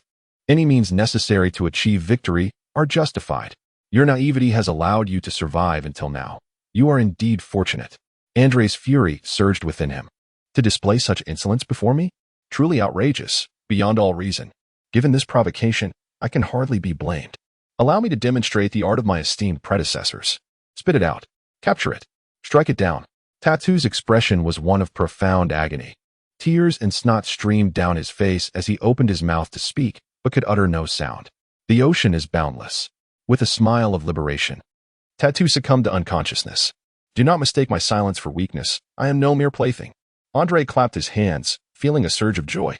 He had expressed his reluctance to engage in battle, yet here they were, embroiled in this situation, which was never his intention. However, where had Lyle and Tupus gone? Weren't they just beside him, fighting fiercely moments ago? Andre glanced left and right. The bright moon hung high in the sky. Twinkling stars adorned the night. And on the ground lay golden fur interspersed with several drops of blood. Chapter 69. The dilemma. Lyle felt a sharp pain in his posterior. Moments ago, he had been caught off guard and bitten by Tupos, who had transformed into a white lion, resulting in the loss of several feathers, leaving him with a chilling sensation. Though Tupos, in his lion form, could not fly, he possessed remarkable leaping ability and strength comparable to Lyle's own. The two battled fiercely, retreating and advancing, until they unknowingly reached the edge of a precipice. Both Tupos and Lyle had shifted into their beastly forms, attacking each other mercilessly, devoid of any past camaraderie.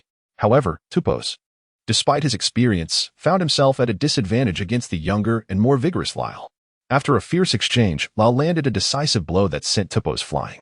Transforming back into his human form, Lyle approached Tupos slowly. Elder Tupos, do not cling to your delusions. Surrender. You are no match for me. You were once a naval officer. Why betray the justice you have long upheld? Haha, Lyle, I have told you, neither of us can convince the other. Justice is not merely a term to be uttered by those who are rigid and inflexible. Everything I do is my own sense of justice. Lyle gazed down at the fallen Tupos and sighed.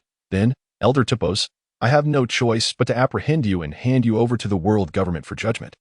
Suddenly, Tupos' expression shifted to one of peculiar intensity. Lyle, although you have improved, you still lack vigilance. With that, Tupos leapt to his feet and struck out towards Lyle. As Andre arrived, he chanced upon a rather intense scene. Flair was drenched in sweat, panting heavily, and offered a banana. Have a bite. It will replenish your strength. Thank you, Andre replied. He took the banana, but just as he was about to peel it, he turned around and gasped, Andre, weren't you stopped by Captain Tattoo? Oh, Tattoo? He grew fatigued and mentioned his eyes were bothering him, so he went to see a doctor.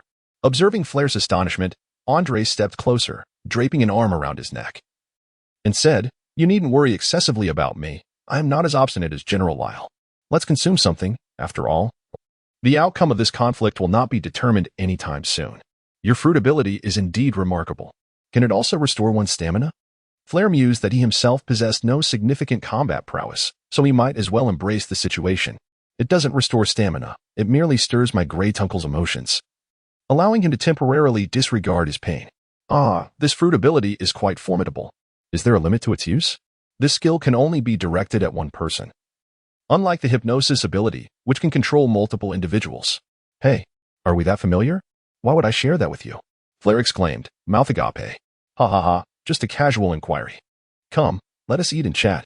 The fruits in your country are truly abundant, of all kinds, and they taste delightful.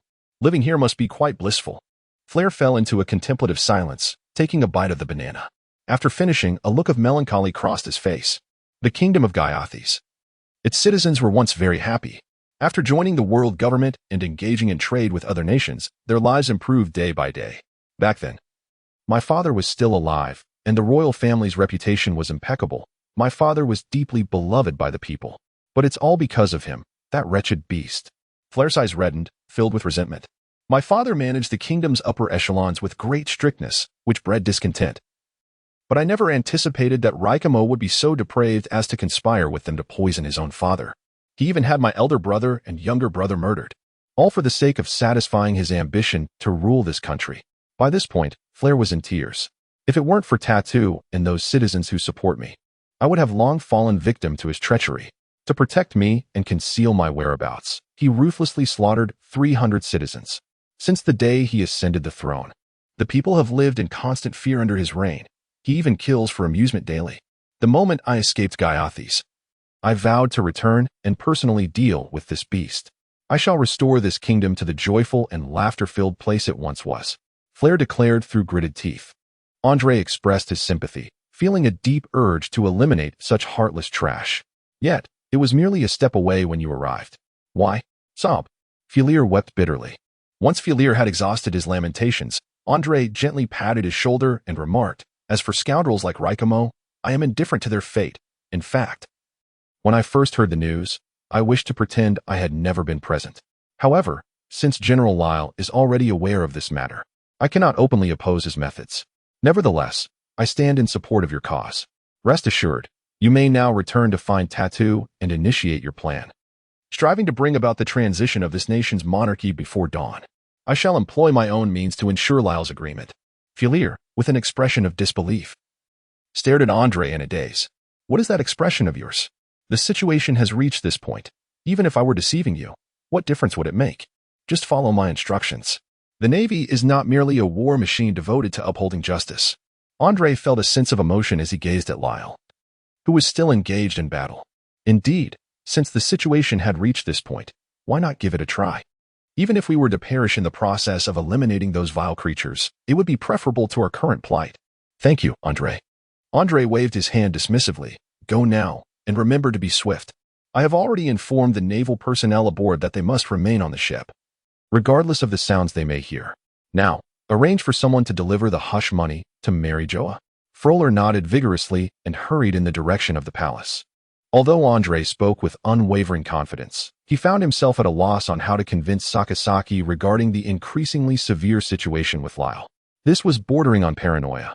If necessary, he could leave the matter to Moriana to resolve, allowing Lyle to comprehend certain truths. The moment Lyle sensed Tup's rise, he quickly detected the presence of Foyle and Andre through his observation hockey. Tups, too, became aware of Andre, his heart racing in anxiety, astonished that Tattoo had been dispatched by Andre in such a brief span. The urgency of the attack intensified. He yearned to conclude the battle swiftly to prevent Andre and Lyle from joining forces, for that would render all hope utterly futile. Nevertheless, Lyle's prowess was not so easily vanquished. Although Tups benefited from the enhancements of the emotion fruit, he found himself unable to gain the upper hand against Lyle. Fortunately, Andre harbored no intentions of intervening, and the two adversaries resumed their stalemate. After a prolonged struggle, both bore significant injuries, and Lyle sensed his stamina waning. "Lyle, you are no match for me now. As long as I do not disperse Foyle's abilities, this state will persist. The cost may be steep, but for the sake of this nation, I would willingly sacrifice my own life, even as an old man." Lyle gasped, pressing his assault against Tups once more. Andre leaped between the two individuals, effectively separating them. "Commander Lyle, Senior Tupples, cease this at once." Lyle was somewhat incensed by Andre's actions. "Andre, what are you doing? Why are you not swiftly apprehending these criminals? Fowler, why did you let them escape?" Andre inhaled deeply before retorting, "General Lyle, if they are indeed criminals, then what of Raikamo? A patricide and fratricide, a beast who revels in taking human lives. Why should we protect such scum? The kingdom of Gaeth once flourished, but now, under the rule of such a creature, this nation is destined for ruin. You have erred in this matter, General Lyle. You, Andre, do not forget that you are a naval officer. We must fulfill our duties. While I too harbor disdain for Raikamo, seizing power in such a manner contravenes the rules of the world government. I shall report this matter truthfully, and I trust that the world government will provide a satisfactory resolution." Lyle implored Andre with earnestness. "Rules? They are meant to be broken. General Lyle, you were not always thus. I believe that if Admiral Akainu were to learn of this, his first action would be to incinerate those scoundrels with magma. The justice of the Navy is not intended to safeguard the world government. It exists to protect the happiness of humanity. Your approach is excessively radical. I hope you can cast aside your stubbornness. Even Major General Barrow does not wish to see you descend into such folly. Andre, stand aside. Do you intend to resort to violence should I disagree? For a moment, Andre found himself in a quandary. It seemed there was no other recourse. Andre retrieved a communicator from his pocket and waved it in front of Lyle. General Lyle, you must have heard the rumors about my connections with the celestial nobles. The Xingyiquan. The rumors hold a grain of truth. If I were to reach out to them to resolve this matter, can you imagine the outcome? Lyle's expression shifted to one of astonishment. What Admiral Karp said is true. You intend to marry a Xingyiquan? Not at all. It is merely a matter of camaraderie. Friends. Friends. Just friends. There is no such relationship. Andre was taken aback.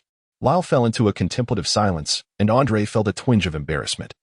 It certainly appeared as though he were living off the fortune of a wealthy patron, using her influence to assert himself. Yet, there was a certain charm in thriving on such support, though it was a pity for typing. Chapter 70. An unexpected incident. Tuppis stood rooted in place, observing the two. He was somewhat astonished by Andre's demeanor. To his surprise, that old rascal Barrow had indeed raised a commendable apprentice.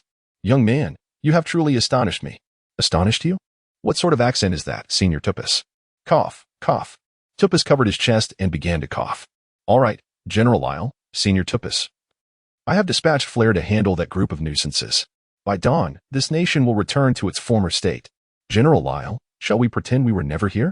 Lyle's gaze was somewhat dazed, momentarily unsure of how to respond. Just then, he felt the moonlight being obscured by something overhead. The three of them looked up to see a shadowy object descending towards them.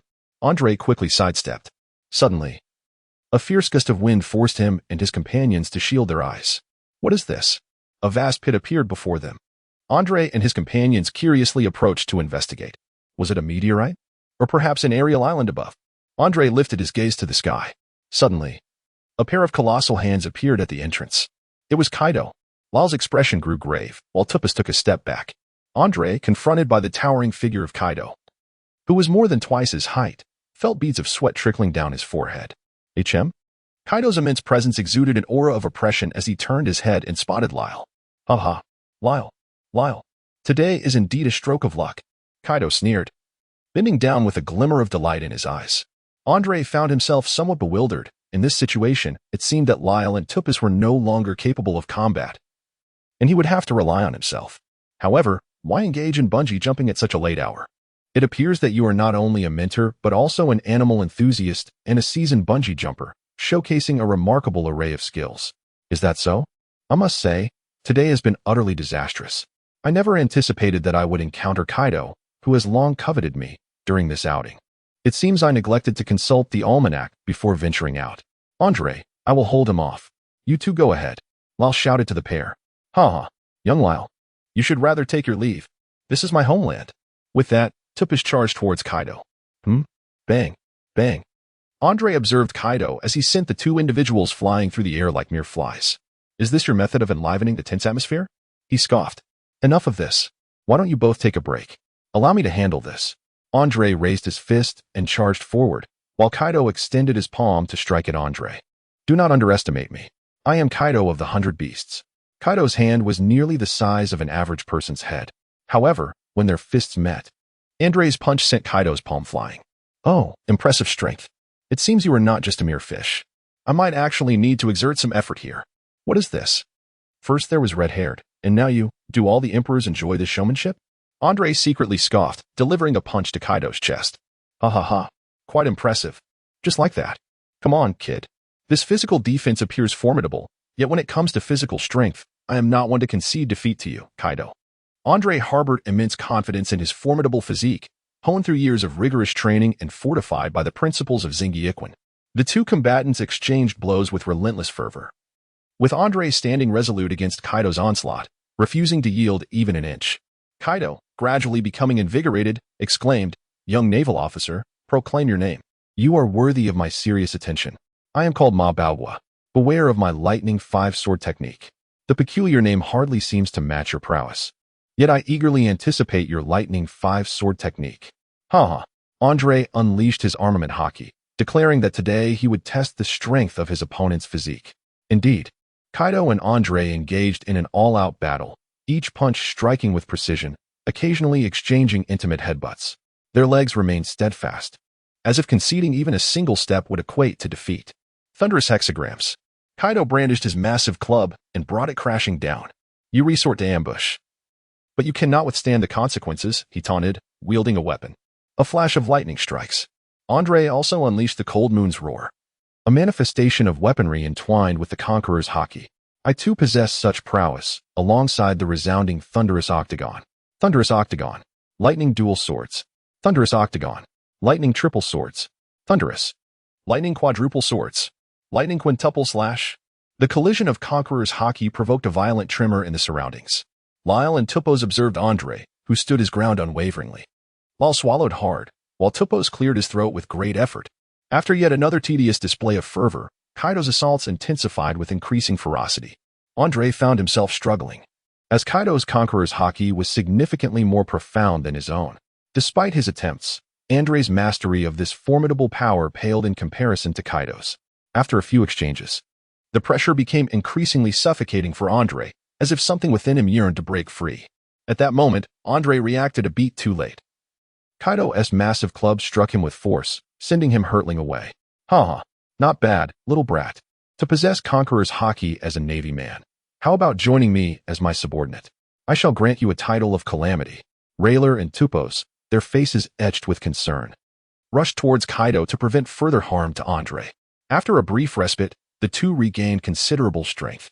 Observing Tupos transformed into a lion-headed figure, Kaido's expression brightened. Another Zoan type, a white lion? It seems he is an ancient breed, just like Rayler. Though you are of advanced age, I bear no disdain. How about serving as my subordinate aboard my ship? In response, Tupos swiped at Kaido with a claw, affirming his stance. The three engaged in combat together, and Kaido, intrigued by their physiques, refrained from unleashing his full might for the moment. After being struck by Kaido, Andre suddenly felt an overwhelming sense of ease, lying on the ground as he slowly savored the moment. The Conqueror's haki involuntarily surged forth from his body. Thank you, Master Kaido. Andre felt a surge of emotion. Truly, he was the finest miner in the realm of pirates, as he could distinctly sense his Conqueror's haki elevating to a new echelon. The three individuals, sensing this formidable aura, ceased their skirmish and turned their attention towards Andre. Come forth, Kaido. Commander Lyle, Elder Tupis, you may continue your training. Allow me to take my turn. Ignoring the concerned gazes of the two, Andre resolutely advanced, approaching them with a playful expression. Thunderous Bagua. Amir Bagua, you say? Let us engage together. Andre, having just witnessed the tedious display of fervor, realized that he was no match for Kaido. Engaging in a futile one-on-one confrontation felt merely masochistic. It would be far more prudent for the brothers to unite against Kaido. In perfect synchrony, the three launched a combined assault on Kaido, catching him momentarily off guard and subjecting him to a flurry of attacks. Though his skin was tough and his flesh resilient, he could not entirely escape the pangs of pain. Enraged, Kaido bellowed, You despicable, cunning little brat. You possess not an ounce of a warrior's spirit. Ah. It seemed Kaido had spent too long in Wano. You are a thief, and I am a soldier. Why bother with chivalric principles when dealing with you? In that moment, Andre felt an overwhelming sense of righteousness. Everything was in service of the Navy's justice. As long as it represented justice, any sordid means were justified. Chapter 71. Defeat and flight. Under the combined might of the trio, Kaido could no longer endure. He took a step back, and in a flash of violet light, transformed into a colossal azure dragon. Breath of fire. A long stream of flames erupted from Kaido's maw, prompting Andre to hastily employ his skills to evade the onslaught. However, Lyle and Tupos were less fortunate, caught in the aftermath of the attack. Fortunately, as ancient beings, they suffered no grievous injuries. The very earth trembled under Kaido's assault, cascading into the abyss of a cliff as the three fled into the forest, pursued relentlessly by Kaido. Kaido's golden eyes glinted with malice as he soared above the treetops, uprooting massive trees in his wake. Andre and his companions clung desperately to the ground, struggling to maintain their footing. Kaido unleashed his wind blades and fiery breath with abandon, raining devastation upon the trio. In the blink of an eye, flames engulfed the forest, and Tupos bore a grievous wound across his chest, a deep gash that exposed bone, a result of Andre's timely intervention that had saved him from a fatal fate. After venting his fury, Kaido transformed back into his human form and descended into the forest. Andre glanced at the two individuals before him, one gravely injured, the other gasping for breath, realizing that ultimately, one must rely on oneself. However, the fruit's power was truly extraordinary, causing Andre a sense of trepidation. He had no idea where the phone bug had fallen, and the three of them appeared disheveled, akin to beggars. The outcome of this battle seemed quite bleak. At this moment, it was imperative to embody the ethos of self-sacrifice as the best candidate for the Navy's annual award for inspiring resilience. Commander Lyle, please take Senior Tups and proceed. I will hold them off for a while. It was futile, though, with my current stamina. I would not be able to escape far before Kaido caught up with me. Andre took a deep breath and proclaimed, I shall exert every ounce of strength to withstand Kaido, granting you the time to recuperate. When the moment arrives, you and Senior Tupas shall depart. Without concern for my safety, I can plunge into the sea. As a wielder of abilities, Kaido cannot pursue me beneath the waves. Lyle nodded in agreement, while Tupas offered a wry smile and remarked, I never imagined that my life would hinge upon the valor of a young man. Alas, you are aware of your own aging, so it is only fitting that we entrust such perilous tasks to the youth among us. Andre strode confidently towards Kaido, his head held high. Oh, is it just you, little brat? As I've said before, why not become my subordinate? Little brat? Bah. I am a distinguished naval rookie, a recipient of the Naval Top 10 Award, and my performance has been rated S-class year after year. The Navy offers excellent benefits and high remuneration. Why would I abandon such a golden opportunity to join you as a pirate? Have I lost my mind? I am not about to leave a state enterprise to fish in the sea with you. Are you implying that you refuse? Then perish. Kaido's spiked club descended menacingly. Andre skillfully evaded a direct confrontation, dodging left and right. Moments later, Kaido glanced towards the hiding spots of Ryle and Tups. Are you scurrying about like a rat to buy them time? Haha, this is disastrous. Andre swiftly advanced to impede Kaido's movements. Thunderous echoes reverberated. After a moment of struggle, a sense of urgency welled up within Andre. His assault seemed to have little effect on Kaido, and meanwhile, the tremors from Kaido's massive club left him somewhat numb, revealing a disparity in strength. Furthermore, it was evident that there was a considerable gap in the mastery of Haki. It appeared that he would have to resort to his most formidable techniques. Andre sheathed the cold moon blade, clenching his fists tightly. Upon witnessing this, Kaido tossed aside his staff and exclaimed, Come on, kid. Let me see what techniques you possess. Andre leapt into the air, poised to deliver a powerful punch to Kaido's chest, exuding an air of confidence. Kaido, not daring to underestimate him, extended his arms in a defensive stance. Behold my move, the monkey steals the peach. With a seamless transition from an upward to a downward strike, Andre gripped with great force. Oh woo. It seemed his aim was slightly off, yet the impact was still considerable. Even a stalwart warrior like Kaido shed tears from the blow. Seizing the moment of vulnerability, Andre swiftly attacked the beleaguered Kaido, who was left defenseless like a human punching bag. After a flurry of punches, Kaido continued to grimace in pain, clutching his groin. Could it be a fracture? With a sudden burst of momentum, Andre unleashed a punch that sent Kaido flying through the air. Andre stood there, slightly breathless, gazing at Kaido, who remained motionless in the distance.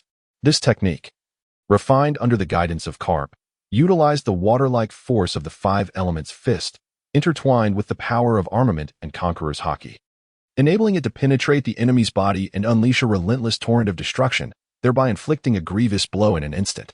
Kaido stared blankly at the sky, a fist-sized crater marking his abdomen. The pain of his flesh had become an accustomed sensation for Kaido, yet the affront to his spirit was intolerable. Rising to his feet, he glanced at the still bleeding wound, emanating an aura that sent shivers through the air. A commendable attack, he mused, to have left a scar on me.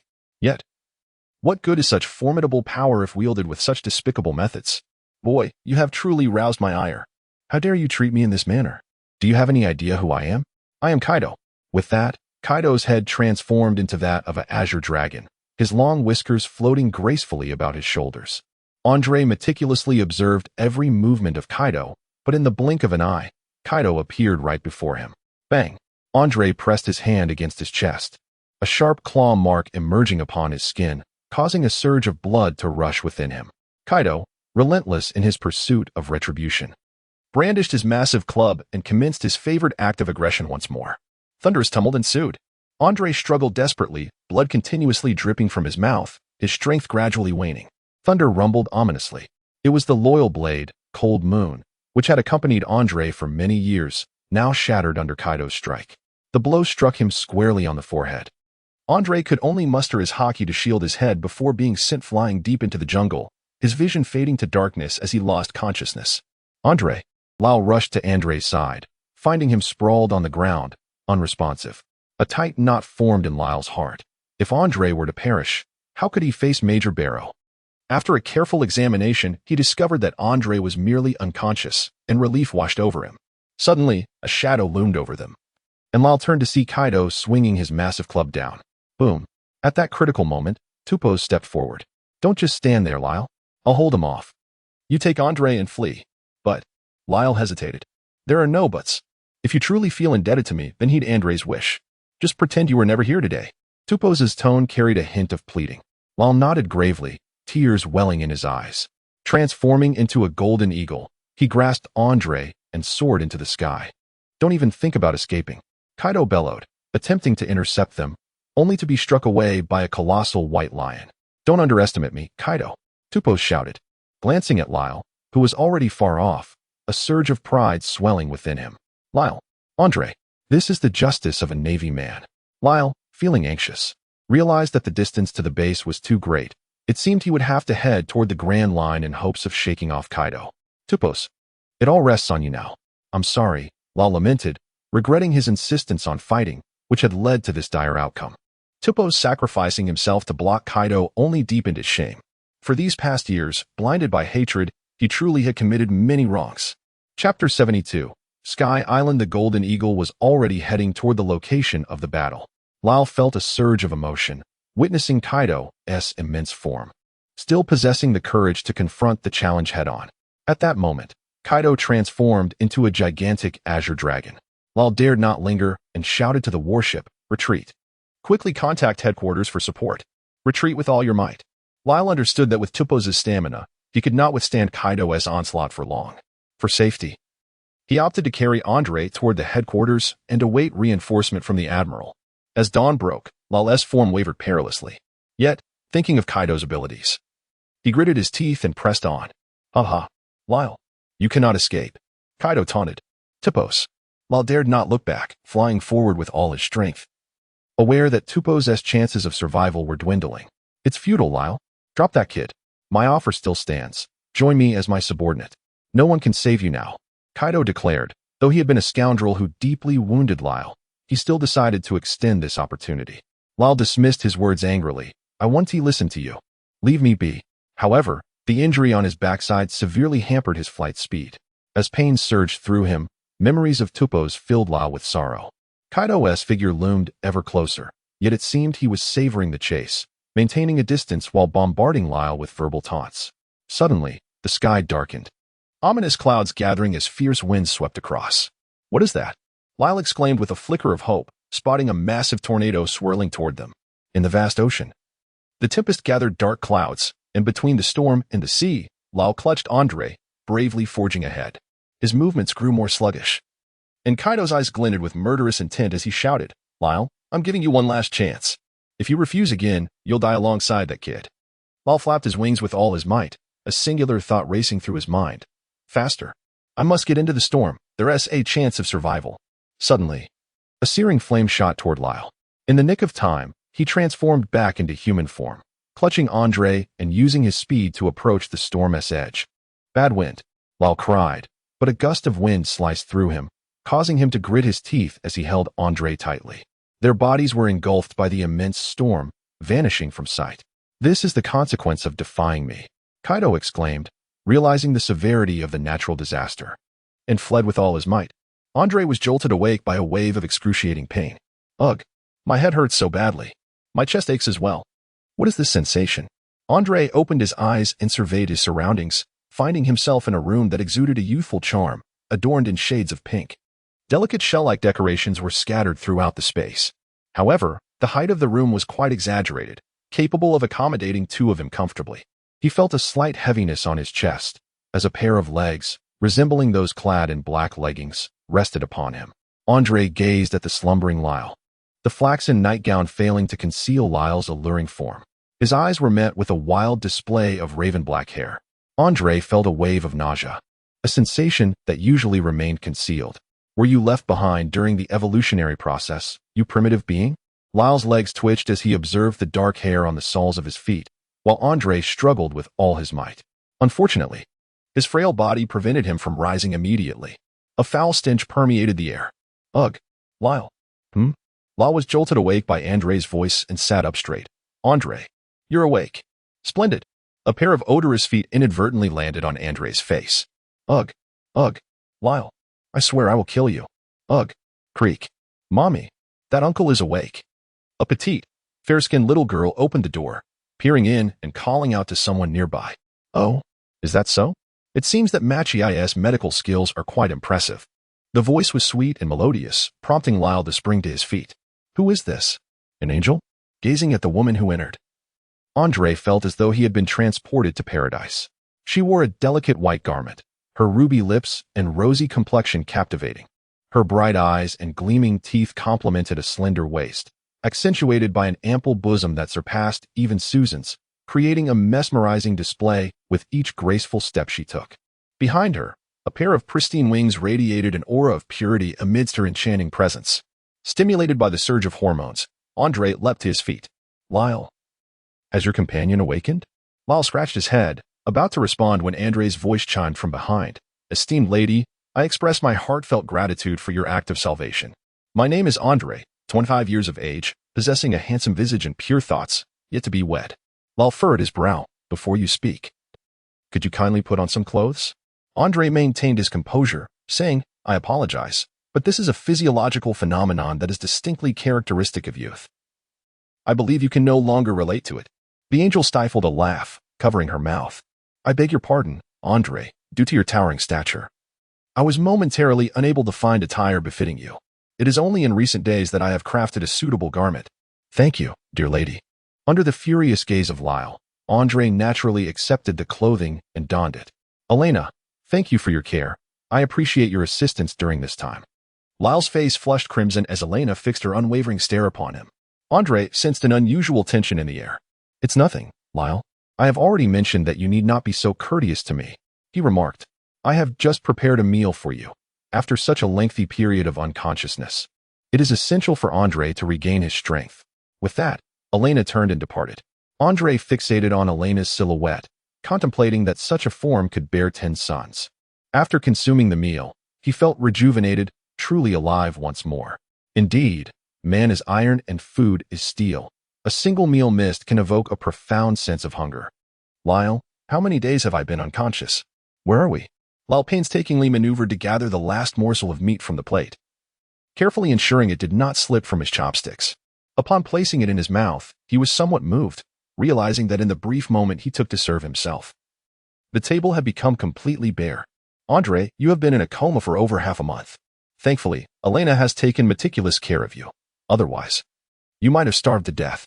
We are currently on an aerial island, 10,000 meters above the ground. What? An aerial island? How did we arrive here? Lyle's voice grew somber, reflecting his sorrow as he recounted the events to Andre, uncertain of the fate of their elder, Tuppus.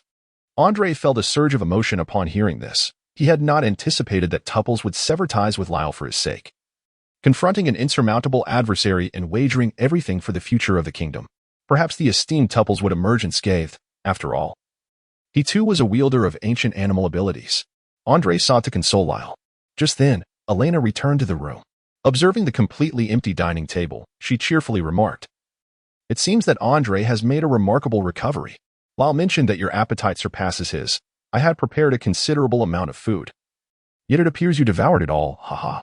Lyle, filled with inner turmoil, thought to himself, It was Tias. I consumed merely a morsel of meat. The rest was all devoured by that glutton. So, Lyle, have you given any thought to that matter? Andre wore a perplexed expression and inquired, What is it? Elena, covering her mouth, chuckled, It is the matter of marrying me. A thunderbolt struck Andre with astonishment. Lyle, I thought only restless youths like myself would harbor such uncontrollable impulses. Yet here you are, with your thick brows and bright eyes, having succumbed as well. You have a wife and children, after all. Has your first love concluded before it even commenced? Memories of that day, running beneath the setting sun, surfaced in my mind, an echo of my lost youth. Chapter 73. Lyle's decision under Andre's disdainful gaze. Lyle's face flushed crimson as he stammered an explanation. It was that day we were swept into the storm and landed at Elena's home. Elena interjected, "Indeed, at that time, I was bathing, and you saw me entirely unclothed. I was also helpless, having found myself in the wrong place at the wrong time. Yes, and then you stared unabashedly, exclaiming how beautiful I was before fainting." Lyle's face reddened to the hue of a ripe peach, his speech faltering. Yet, how was it that Lyle maintained his composure amidst the tempest? Andre inquired at an inopportune moment. As a user of the golden eagle fruit, it is reasonable for me to possess some resistance to such an environment. No. What an odd perspective you have.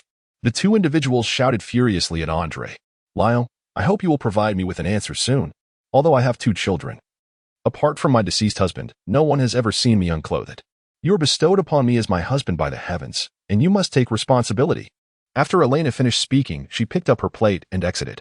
Very well, in my past life, I lived in a prosperous nation, renowned for its distinctive cinema, where all manner of elements thrived. Lyle, you are merely short of tools to repair the plumbing. Perhaps you should consider a career change. This world seems devoid of such things, and you would surely achieve great success. Nonetheless, I must admit, I am not lacking in appearance myself. Could it be that Elena is an ardent admirer of body hair? Reflecting on Lyle's figure, clad in thermal garments, Andre fell into contemplation. I wonder if consuming some kidneys might still enhance my testosterone levels. The cloud sea above the floating island is truly marvelous. The entire land is composed of solidified clouds, with beaches and trees, and one can even witness schools of fish leaping from the cloud sea. Andre was secretly astonished as Lyle led him to a raised cloud formation and paused. Lyle's expression was tinged with sadness, and he gazed at the sea of clouds as if lost in reminiscence. After a considerable silence, Lyle finally spoke. Andre, do you also feel that my approach towards Tuppis and the others was overly aggressive? Andre thought to himself, what you consider radical is far from it.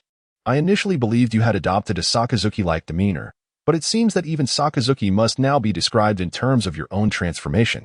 Before Andre could respond, Lyle continued, the year after you departed, I requested a transfer to serve under Admiral Akainu. However, not long after, all my family members were murdered in my wife's homeland. Upon hearing this, and was taken aback, Lyle had never mentioned this before, recalling the radiant smile Lyle used to wear when speaking of his wife and children. Andrew felt a pang of sorrow. A local guard colluded with pirates to massacre the entire village. Lyle's voice trembled with anguish. Later, I avenged them myself. When I demanded to know why that guard had betrayed his own people, do you know what he said? Simply because a necklace, his late mother's only keepsake, had been stolen by the village chief's son. All of this, over a single necklace. Because the chief refused to punish his own son according to the law, an entire village perished. Lyle's laughter turned bitter, almost hysterical. Pathetic, isn't it? A single trinket paid for with the lives of an entire village. His voice grew ragged with grief. From that day on, I changed. If no one committed crimes, tragedies like these wouldn't exist. Captain Barrow wouldn't have died. My family, they wouldn't have died either. That's why I showed no mercy not to pirates, not to any criminal. A heavy silence lingered before he continued, his voice quieter now, raw with regret. But what I witnessed in the kingdom of Gaia, your words, and how Senior Tups sacrificed his life to hold off Kaido for us. I finally realized my mistake. Hatred had blinded me. It had consumed my heart. Unnoticed, tears traced down Lyle's cheeks. Andre found himself at a loss for words. It was entirely understandable that Lyle, once basking in familial bliss, would succumb to extreme despair after the abrupt shattering of his home. After a long pause, Lyle managed to regain some composure. Andre, I have made a decision. I shall remain here and not return. My hands are stained with blood, and I am weary of this existence. Perhaps I am ill-suited to be a naval officer. The malevolence I carry has rendered me powerless to uphold justice. Isn't your shift in attitude rather forced? This excuse seems rather flimsy, Lyle. It appears that Elena's tumultuous waves have left you feeling utterly drained, hasn't it? We haven't even begun the real struggle yet. You seem a bit frail, don't you? You ought to keep some goji berries on hand, though I wonder if such a thing exists in this world. What you are proposing will not sit well with Admiral Akainu, and isn't your life card still housed at the branch? Oh. My life card was destroyed in my last encounter with Kaido. I neglected to create a new one. You must have harbored this intention for some time, then. In that case, I can only wish you happiness. Very well, I shall take a moment to see what wild beasts lurk around here. Perhaps engage in some hunting to replenish your strength. Andre spoke with utmost sincerity. Why engage in such actions? Are you not satiated?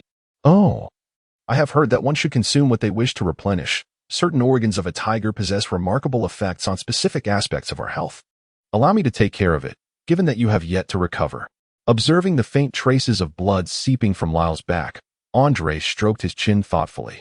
Do not be deceived. Despite the absence of land on the Sky Island, a plethora of species thrives here. In a matter of moments, Lyle has procured 3 white tigers from somewhere. Lyle, your intentions are as transparent as daylight, he remarked. Ah, this is a cloud tiger. A creature unique to the Sky Island, and quite safe to consume, Lyle explained, noticing Andre's skeptical gaze. My concern is not about the edibility, but rather that you might be unfit to benefit from such sustenance. Your eagerness is palpable. Lyle, you have changed. The former you would not behave in this manner. I believed only dogs possess such insatiable hunger. For a middle-aged man to exhibit such fervor is quite unbecoming. Wow, such a large cloud tiger! Exclaimed a small girl with wings, encircling Lyle and expressing her awe. Lyle, your wounds are not yet healed. Moreover, cloud tigers can be quite ferocious. What will you do if you sustain injuries? Elena's tone was laced with concern. Fear not, although I am not yet fully healed. Capturing a few tigers is well within my capabilities, Lyle declared, discarding the tiger's carcass and inadvertently showcasing his well-defined muscles. The 2 children, undaunted, leapt onto the cloud tiger, striking various poses. Hello, 110? There is an exhibitionist here. I can understand you flaunting your biceps, but why are you pulling down your pants to display your quadriceps? There are minors present. Moreover, with such tightness, does it not pain you? I feel discomfort merely by observing, Elena exclaimed, her expression one of bewilderment. What nonsense! It's all fur. There is fur on his backside too. And you can display such a countenance? You went from a perfect score of 10 in my eyes to merely 1. You and Lyle are truly a match made in heaven. Elena, I have made a decision. I shall be responsible. From now on, I will remain by your side. Really, Lyle? Selena confirmed with a hint of tears in her voice. Elena, yes, I am certain. Lyle. Elena, Lyle, Elena. The 2 drew closer, igniting a fierce fire within Andre. Is this some kind of melodrama? Just as he contemplated interrupting them, a delicate voice shouted, Stop. No, I mean be quiet. Look at the onlookers. Even they cannot tolerate your display of affection, said a bystander, whose stature surpassed even Andre's. Against the backdrop of his white wings, his dark skin appeared even more striking. With short hair and bulging muscles indicating immense strength, he approached the group while carrying a large package. Excuse me, good sir. Are you certain that voice just now came from you? The contrast is rather startling. Upon hearing the voice, Elena released her grasp on Lyle and exclaimed excitedly, Mitty. My sister, you have returned. Sister? Both Lyle and Andre's jaws dropped in disbelief, gazing at the muscular figure whose arm was the size of his thigh. Andre was engulfed in profound skepticism. Chapter 74. The news of the golden lion Mitty effortlessly lifted Elena with one arm, while cradling the 2 jubilant children in the other. Who is this? He inquired, his tone filled with confusion as he regarded Lyle. This is your new brother-in-law. New brother-in-law? Greetings, I am Mitty. Mitty set the others down and extended his palm towards Lyle. Gazing at the hand, which resembled a gigantic fan, Lyle swallowed hard and forced a smile. Hello, Mitty. I am Lyle. No matter your name, if you treat my sister poorly, you see this?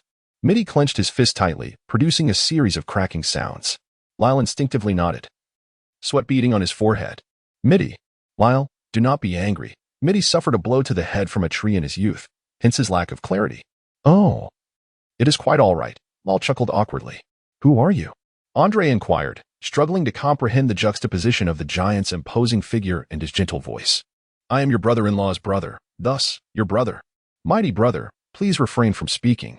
Allow me a moment to process.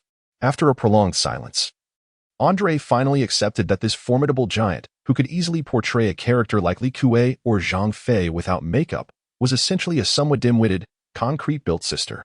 This was indeed a burden too great to bear in life. However, it appeared that Selena's secret techniques might work wonders on individuals of this physique. Judging by her sister's appearance and voice, it was possible that she could transform into a beautiful lady in the future. Should I consider investing early? With this thought in mind, Andre gazed up at Mitty, whose physique rivaled that of Kaido, and asked, How tall are you? Mitty scrutinized Andre for a moment before gesturing beside him. You barely reach my chest. I must be this much taller than you. That is quite illustrative. I wonder if a size 7 battery can illuminate a flashlight that requires a size 5. Can anyone provide insight? I am quite anxious. Mitty worked in the guard squad and seldom returned home, visiting only once a month. The guard squad? They are the warriors who maintain the safety of the Sky Island. Oh, are you all biological siblings? Andre felt the need to confirm. Indeed, although we may not resemble each other closely, we are undeniably biological relatives. Andre clapped his hands together, satisfied, thinking that upon returning, he would plead with Shaylin, and before long, he would have acquired a beautiful companion without any effort. What on earth has bitten your forehead? How could you have such a neatly arranged wound? Wound? Andre touched his forehead, realizing that it must have been the mark left by Kaido's formidable club. That scoundrel Kaido has marred my handsome visage. This grudge shall not be forgotten.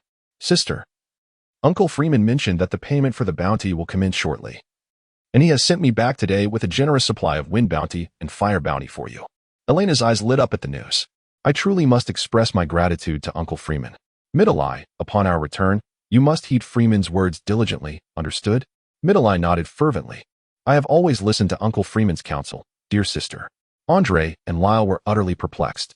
Pay the bounty? Pay what bounty? To whom? To the pirates, of course. Middle-eye blurted out. Oh. Lyle exchanged glances with Andre. Elena tugged at her sister, glancing around before leading a few individuals back to the room. Middle-eye, did you not promise not to mention those two words casually? Have you forgotten? Elena's tone was quite stern. I apologize, sister. I completely forgot. Andre was consumed by a singular thought. He needed time to acclimatize. He found it difficult to accept such a delicate, enchanting voice emanating from his own being. Middle-eye, it seemed, had been blessed by the divine with ample space, yet the dimensions of her windows were not taken into consideration. What was happening? Were there pirates in the Sky Islands as well? Lyle inquired with a grave expression. Well, that band of pirates emerged approximately 5 years ago. Initially, the island's guard managed to repel their invasion, but soon after, two formidable figures arrived and swiftly overpowered the island's defenders. One of these pirates was a resident of another Sky Island. After some persuasion, he spared the lives of the islanders, but insisted that periodically, they must surrender the unique shellfish of the island as a condition for their survival. Elena spoke with palpable distress. I shall never forget that scene. My father perished during that incident. From then on, the pirates appointed an agent to oversee us. This individual, known as Puga, leads dozens of pirates who have taken residence here, oppressing us at every turn. The islanders once attempted to resist, but many were slain, including Sorian's father, who was killed 3 years ago. However, the Freeman Guards subsequently engaged in fierce conflict with them, resulting in Puga being punished and refraining from further excesses. At this juncture, Elena embraced the sorrowful little girl. Do not worry, Elena, leave it to me. Andre and I shall drive them all away. Lyle gazed intently at Elena, brimming with a protective instinct, eager to obliterate those pirates at that very moment. Noticing the bloodstains on Lyle's back and assessing his own condition, he thought, given our current state, the best we could do is catch a tiger. As for me, I can barely move. In this condition, I would merely be a sacrifice. Lyle, that is not feasible. I have heard that they have a leader behind them. Their captain is a notoriously fearsome pirate in your blue sea. Even if you defeat them, you cannot contend with their captain. What nonsense! What pirate could possibly best me? I could match Kaido himself, even if he pursued me through the night. He would only catch a glimpse of my tail feathers. Lyle pounded his chest, causing blood to seep from his back. Love truly has a way of diminishing one's intellect. Look at Lyle. Oh, he is beyond saving. I believe his name was something akin to Gold Lion Shiki. In any case, he is quite formidable. Lyle, do not act rashly, Elena cautioned with concern. What? Gold Lion? Andre and Lyle could not help but exclaim loudly. The Golden Lion. Haha. What a serendipitous discovery, effortlessly found after a long and arduous search. Andre instantly felt a surge of warmth coursing through his body. At long last, he had finally unearthed the whereabouts of the Golden Lion. What a ridiculous name. It is splendid indeed, and I shall reduce it to mere folly. Middle-eye gazed at him with admiration, exclaiming, Brother, you possess such vast knowledge. Your words elude my comprehension. Address me as sister, Middle-eye. Andre, you are significantly older than I. Elena admonished her younger sibling, observing the excitement between the two with a hint of confusion. Do you harbor a grudge against him? Lyle nodded in affirmation, while Andre sneered. Indeed, a profound enmity. A grudge so great that even death cannot erase it. I must extend my gratitude to you, Elena. This truly is an unexpected delight. You are absolutely correct. He is indeed quite renowned. Given the current state of affairs between Lyle and myself, we are certainly no match for him. Therefore, Lyle, we shall bide our time and, once our injuries have healed, reconsider our strategy. Andre's face was alight with uncontrollable excitement. Wait for me, Golden Lion Shiki. Jim Grandpa. Major General Barrow. Souls of the Fallen on Rabito Island. I shall come bearing the head of the Golden Lion as an offering to you. Chapter 75. The sculptor comes to our rescue. Mache, the physician of the Sky Island, appeared to be around 40 years of age. Adorned with spectacles, he retained remnants of youthful beauty, radiating a particularly cheerful and gracious demeanor. However, a deep scar marred his forehead, detracting from this allure. This wound was a remnant from battles fought against pirates.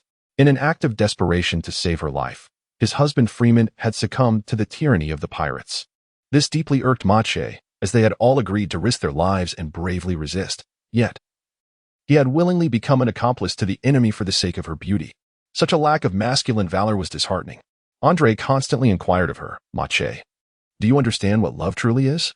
However, Mache's medical expertise was unparalleled on the Sky Island, at least on this particular isle known as Baika. Baika is situated in the southern expanse of the White Sea and is classified as a diminutive sky island. The name seemed somewhat familiar to Andre, yet he could not recall where he had previously encountered it. Andre's injuries are rather intricate. Kaido's spiked club has not only left 3 puncture marks on Andre's forehead, but has also resulted in some internal contusions within his skull. This has rendered Andre unable to sense his conqueror's haki.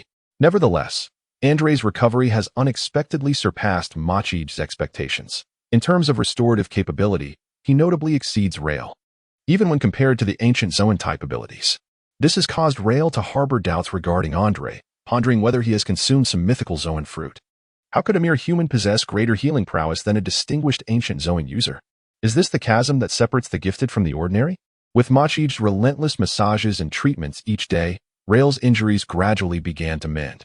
Aside from the bruising in his head, Andre had nearly recovered in all other aspects. The two individuals resolved to embark on a grand endeavor to rescue Baika.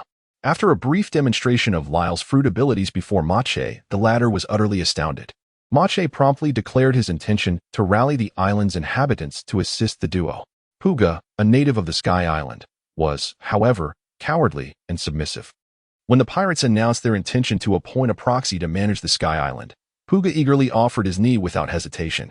Puga possessed considerable strength, and after a slight probing by the pirates, they left dozens of minions for him to command. Puga had long coveted Elena's beauty, yet the figure of Middelai, along with Freeman's protection, had rendered him powerless to act. Particularly after the last encounter when the pirates came to collect the sky pearls, Puga attempted to bully them, only to nearly be struck dead by a single blow from Middelai. When he sought to report this, the pirate captain, Sonia, upon seeing Middelai, perceived her as a valuable asset and decided to let her remain under Freeman's command, intending to take her aboard the ship next time. Sonia, hailing from another sky island, harbored some affection for her compatriots. Moreover, with Middelai's physique, it seemed to him that as long as she remained silent, she would possess an imposing presence, making her a waste if she did not become a pirate. Have you considered well, Elena? After all, Middelai is a woman, and you need a man to look after you. Pa, you can abandon that thought. I will never agree to it. Elena's resolute response brought joy to Lyle's heart. Haha. Elena, do you still hope for Sonia to take Middelai? Let me tell you, don't dream. That fool Sonia has already been executed by Lord Shiki. This time, it is Lord Gardner who has arrived, and he is well aware of Middelai's actions. Dare to injure me? Hey, with Lord Gardner's temperament, do you think Middelai could possibly survive? I will also find a way to deal with Freeman's so-called guard team. I give you one last chance to follow me. I will ensure you do not suffer. Otherwise, heh. With that, he extended his palm, stepping forward to explore the long-desired beauty. A dozen subordinates laughed and cheered in a lewd manner. Andre and Lair could no longer contain themselves. As the door swung open, they beheld Puga's lewd antics. Andre shouted, "Release that married woman. Focus on me." Alina hastily sought refuge behind Lair. Puga appeared to possess a robust physique. As for his features, one might say he bore the countenance of a man whose life was replete with tales, far more so than tattoo. A native of Qinghai? For a moment, Puga was taken aback by Andre's imposing presence. What of it if I am from Qinghai? Weren't you eager to touch? Come, touch me instead. Andre stood tall, advancing relentlessly, while Puga retreated repeatedly. I have not. Puga shouted, "Who are you?" Only then did he realize and bellow towards Elena. Elena, do you dare to shelter a Qinghai person? With Lyle as her backing, Elena responded with unwavering confidence. Puga, what of the Qinghai people? Is it forbidden to harbor them on this island? Moreover, I shall not marry you, so abandon that notion. Not marry me? Ah, you must think this through. Lord Gardner is arriving today. Who will save you then? Do you think these two Qinghai individuals can? Puga sneered, and you all. Just surviving is the greatest grace Lord Golden Lion has bestowed upon you. The islander's eyes blazed with fury, and Maki stepped boldly in front of Puga, exclaiming, Puga, this is your homeland. Why do you side with the pirates against us? You are even worse than they are. Have we wronged you in any way? Oppression? What nonsense are you spouting? In this world, the weak possess no voice. They must obey the strong. Is there anything amiss with that? Puga retorted. Oh, so you mean if I am stronger than you, you would obey me? Lal inquired, gazing at the towering Puga. Haha, you. Just look at you. Puga's group erupted in laughter. Suddenly, Lal delivered a powerful kick, sending Puga's formidable frame soaring through the air before crashing heavily to the ground. Such a powerful Puga was actually sent flying with a single kick. Puga's subordinates fled in panic. You worthless bunch. Lal approached Puga, while Elena looked on, entranced. I am stronger than you. Do you not have to heed my words? Haha, Qinghai person, that you are indeed strong, Gardner is even stronger. Even if you were to defeat Gardner, could you possibly contend with the Golden Lion? And you all, do you think you can once again resist with just these two Qinghai individuals? You must realize that fool Sonia is already dead, this time. No one will speak on your behalf. The residents' expressions turned anxious, their tightly clenched fists loosening unconsciously. I am curious, with your physique. If you were thrown off the Sky Island, could you fly? Andre, after speaking, dragged Puga towards the edge of the island. No, you cannot do this. Lord Gardner will not spare you. I beg you, do not proceed. Have mercy on me. As Andre's pace quickened, fear engulfed Puga's countenance. Do you have any last words? You. I apologize. I merely inquired out of habit, not truly expecting a response. Andre forcefully hurled Puga away, observing him intently.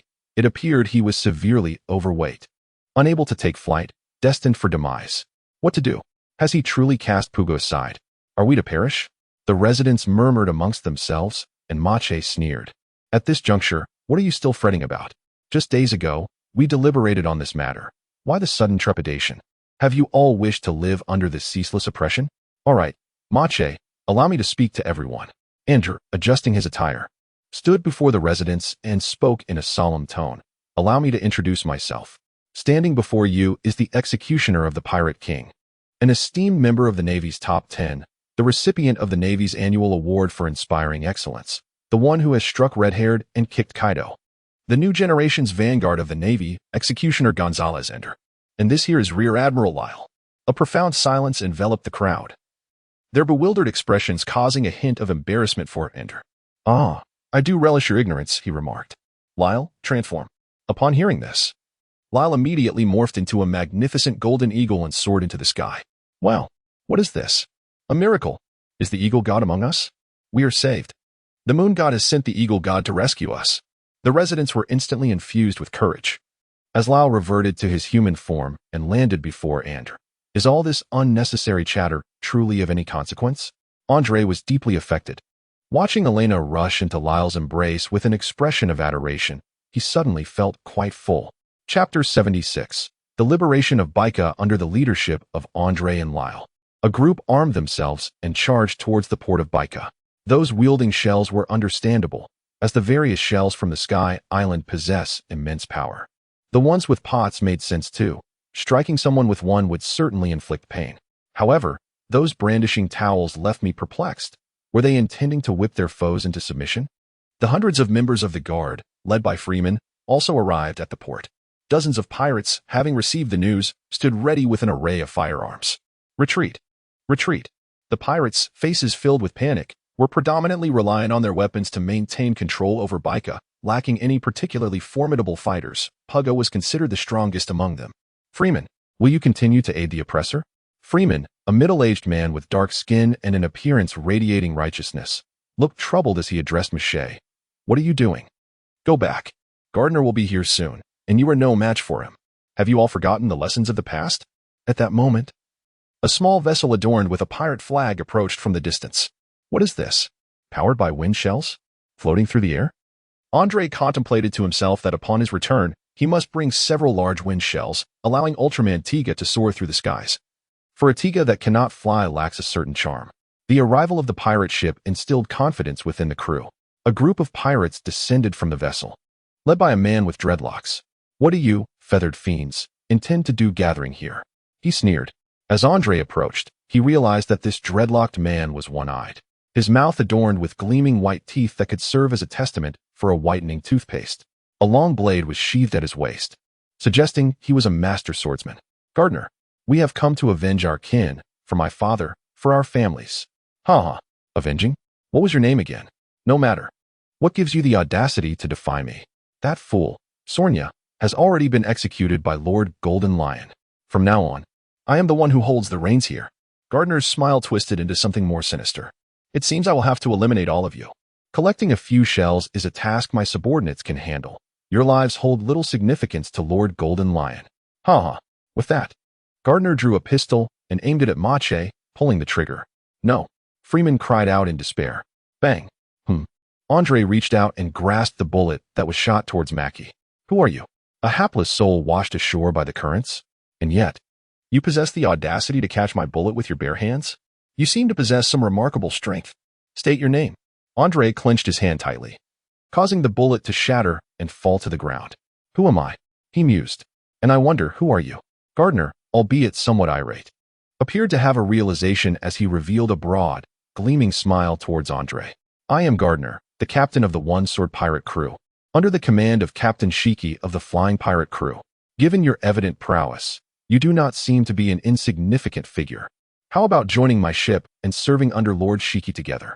Andre glanced at Lyle, and the two of them broke into smiles. Hey, it's rather impolite to disregard me, Gardener said in a low voice. Disregard you? No. I am particularly delighted to see you. I have long been aware of the illustrious Captain Shiki's reputation. I have been searching for him, yet I have been unable to ascertain any information about him. Andre laughed heartily. Oh, really? Captain Shiki is engaged in a significant endeavor. It seems rather fortuitous that we should encounter one another here. How about joining my ship as my subordinate? If your strength is commendable, perhaps Captain Shiki will regard you with some esteem. As your subordinate? I fear you may be mistaken. Captain Shiki look upon me with favor? No. I only wish to either vanquish him or be vanquished by him. You. Who are you? Gardener, upon hearing Andre's words, solemnly drew his long knife from his waist. It seems your prolonged activities in the skies have rendered you somewhat out of touch. Who am I? I am a Navy officer. You little pirates. Bang. A gunshot rang out, and Gardener staggered back, perplexed, gazing at Freeman. Freeman's eyes reddened as he raised his gun and continued firing at Gardener. Bang. Bang. Bang. You dare attempt to kill Mache, you scoundrel. I will slay you. Gardener effortlessly dodged the incoming bullets. It appears you remain as obstinate as ever, Freeman. Had Thornia not spared your life last time, do you truly believe you would still be alive today? It is regrettable that the fool angered Lord Golden Lion. He is now dead. No one can save you now. Men, eliminate them all. Leave not a single one alive. I understood, Captain. Seeing that firearms were ineffective, Freeman charged into the pirates with his men. The clash of shells and echoes of battle left Andre bewildered. Lyle, too, did not hesitate, swiftly transforming into his eagle form. A zone-type user? Observing the pirates, who were utterly defenseless against Lyle, Gardener began to feel a twinge of concern. Hey, worry not for them. You should be more concerned for your own self. Andre appeared beside Gardener without him noticing. Gardener wore a serious expression and asked, Are you also an ability user? Who exactly are you? Andre, with an air of impatience, dug into his ear and declared, I have stated that we are the Navy, and I am not an ability user. I am merely an ordinary person. An ordinary person? The Navy?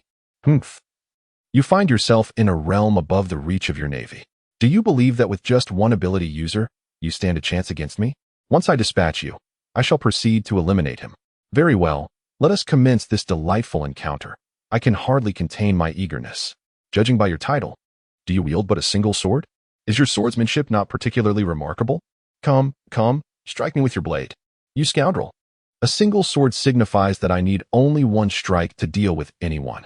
It does not imply that I can wield only one sword. Gardener exclaimed, his face contorted with rage. How dare you underestimate me? You shall pay dearly for this insolence.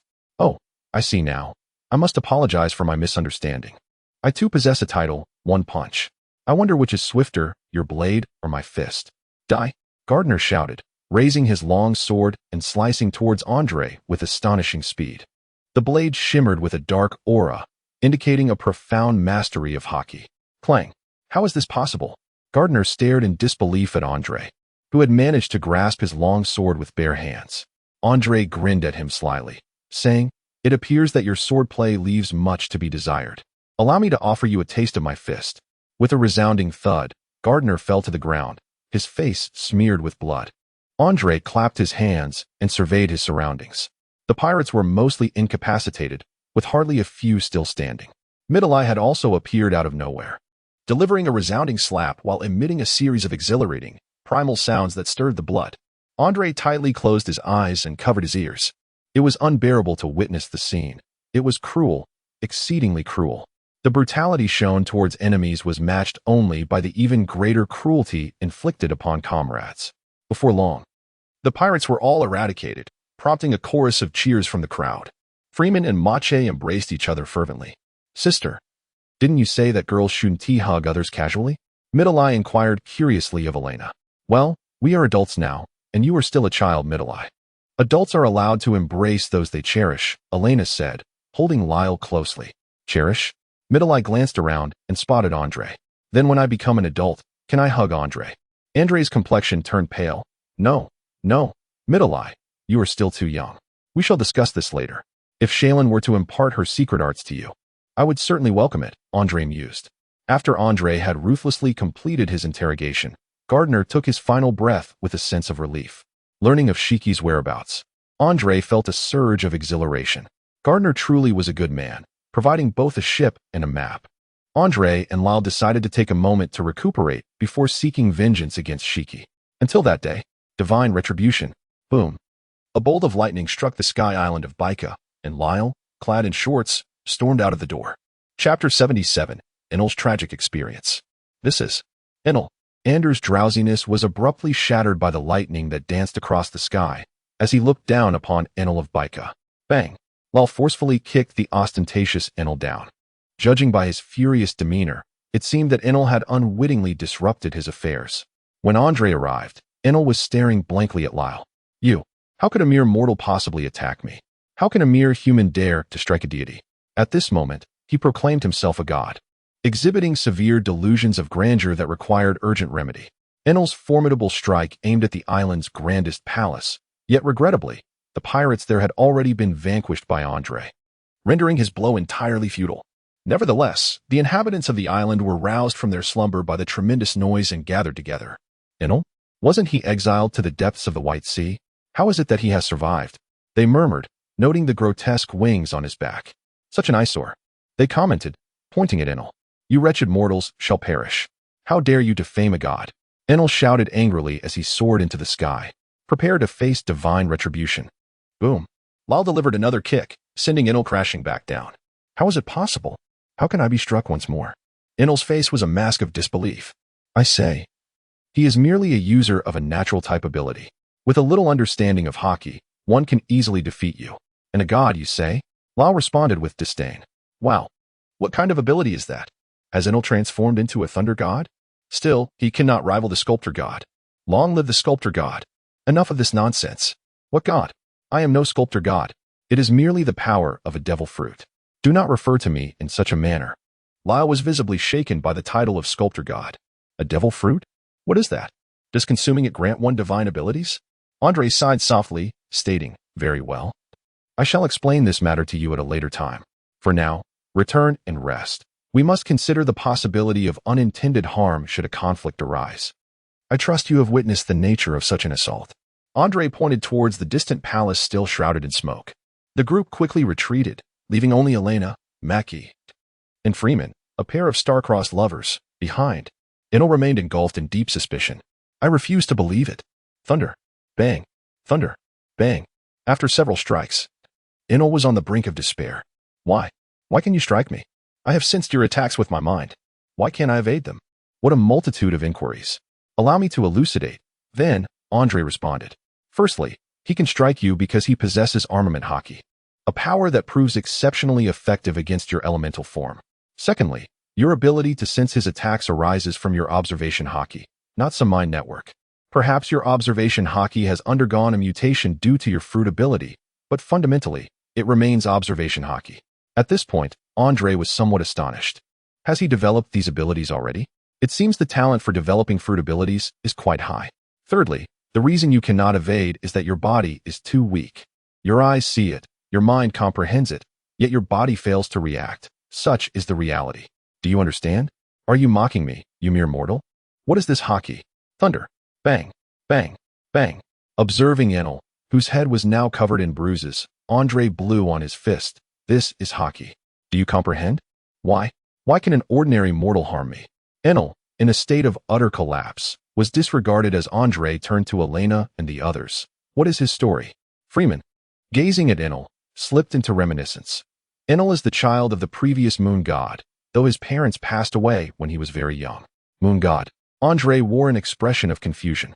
In our community, we hold a certain reverence for the moon, rumored to be the land of our dreams, our homeland. Yet, such tales remain mere whispers. Freeman wore a bittersweet smile. As he matured, his conviction in the existence of this so-called land of dreams deepened. Despite his formidable strength, his demeanor towards the island's inhabitants was exceedingly harsh, which bred considerable discontent among them. Approximately a decade ago, he led a small group of followers in an attempt to rebel against my father's reign, only to be vanquished by the guard. Freeman gazed at Anilu, who was being relentlessly beaten by Lyle, his eyes glimmering with nostalgia. At that time, we chose to exile him and his few subordinates to the vast sea, never expecting him to return alive. Lord Anilu, how dare you treat Lord Anilu in such a manner? Several burly figures, each with distinct appearances, rushed forward. Speak of the devil, and he shall appear. Andre cast a fleeting glance at a few individuals, recognizing them as the future four gods who would grace the Sky Island. Very well, you may lie down as well. Moments later, Enel gazed despairingly at the subordinate sprawled beside him. Who are you? What do you, the inhabitants of the Blue Sea, intend to do? Humph. I was peacefully slumbering when you indiscriminately unleashed your lightning, wreaking havoc everywhere. You dare inquire about my intentions? It should be I asking you. Lyle, his face contorted with rage, raised his fist, ready to strike again. Stop. Enough. I have come to obliterate this place. The existence of a sky island is fundamentally unnatural. Humans dwell upon the earth, birds soar in the sky, and fish swim in the sea. Each species is entitled to its rightful habitat. The very presence of a sky island contravenes the laws of nature. Enel proclaimed with righteous fervor. Oh, is that so? It seems I have been too lenient. Lyle exclaimed, launching into a fierce assault. Enel, you wish to annihilate your homeland. Have you lost your mind? Freeman shouted vehemently. This is not my homeland. My true homeland lies upon the dreaming earth, beyond the moon. You are mad, Enel. That is merely a legend. Our homeland is Baika. This is your birthplace. Your ancestors have safeguarded this land for generations.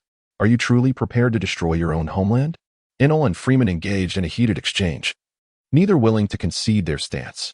Andre gestured for Lyle to take Elena back to their room to complete their unfinished business. Once Lyle departed, Andre sent Freeman and Mache back home, his gaze intensely fixed upon Anilu. Anilu, feeling somewhat uneasy under Andre's penetrating stare, inquired, What are your intentions with such a look? Are you familiar with oxygen? Andre wore a serious expression, after spending considerable effort elucidating the distinction between oxygen and air to Anilu. He patted Anilu on the shoulder and said, So, do you understand? The moon is utterly unsuitable for human habitation. It is merely a colossal sphere where humans cannot survive. Anilu responded with a hint of disdain. You speak as if you have first-hand experience. Have you been there? I have not, but I have seen others who have. What? Who? Where are they? Anilu's face lit up with eagerness. Well, in another world, you wouldn't be able to see them. However, they did utilize science. Anilu seemed to possess a commendable level of scientific knowledge. After Andre meticulously explained the principles of spacecraft, Anilu even managed to draw parallels, leaving Andre somewhat taken aback. Brother, I have only gathered information online before. I cannot comprehend such professional terminology. Fortunately, Andre skillfully sidestepped Anilu's probing questions. Thus, it is impossible for humans to exist on the moon. There are no forests, no people. Observing Anilu deep in thought, Andre continued his explanation. Humph. I won't believe anything you say unless I see it with my own eyes. Moreover, with your words, my art project seems viable. You, Andre, consumed by rage, recognized that violence served as the only viable means of communication when confronted with such a stubborn and unreasonable fanatic. After an intense altercation, he felt a sense of calm wash over him. We didn't even speak. Why did you all join in? The quartet wore expressions of indignation. How infuriating. You mere mortal. Ennelu's defiance remained unwavering as ever. Andre clenched his fist. So you are a god? Capable of summoning lightning, are you? Allow me to impart to you some fundamental principles of civility. By the time dawn broke, Enel was able to engage in ordinary conversation with Andre. Indeed, such discourse is much more agreeable. Consuming a natural fruit has inflated your ego to such heights. One ought to exhibit humility. Each of the 3 admirals in our navy wields the powers of the natural elements. None of them pales in comparison to you. Observe their epithets: canines, birds, monkeys, how they embody modesty.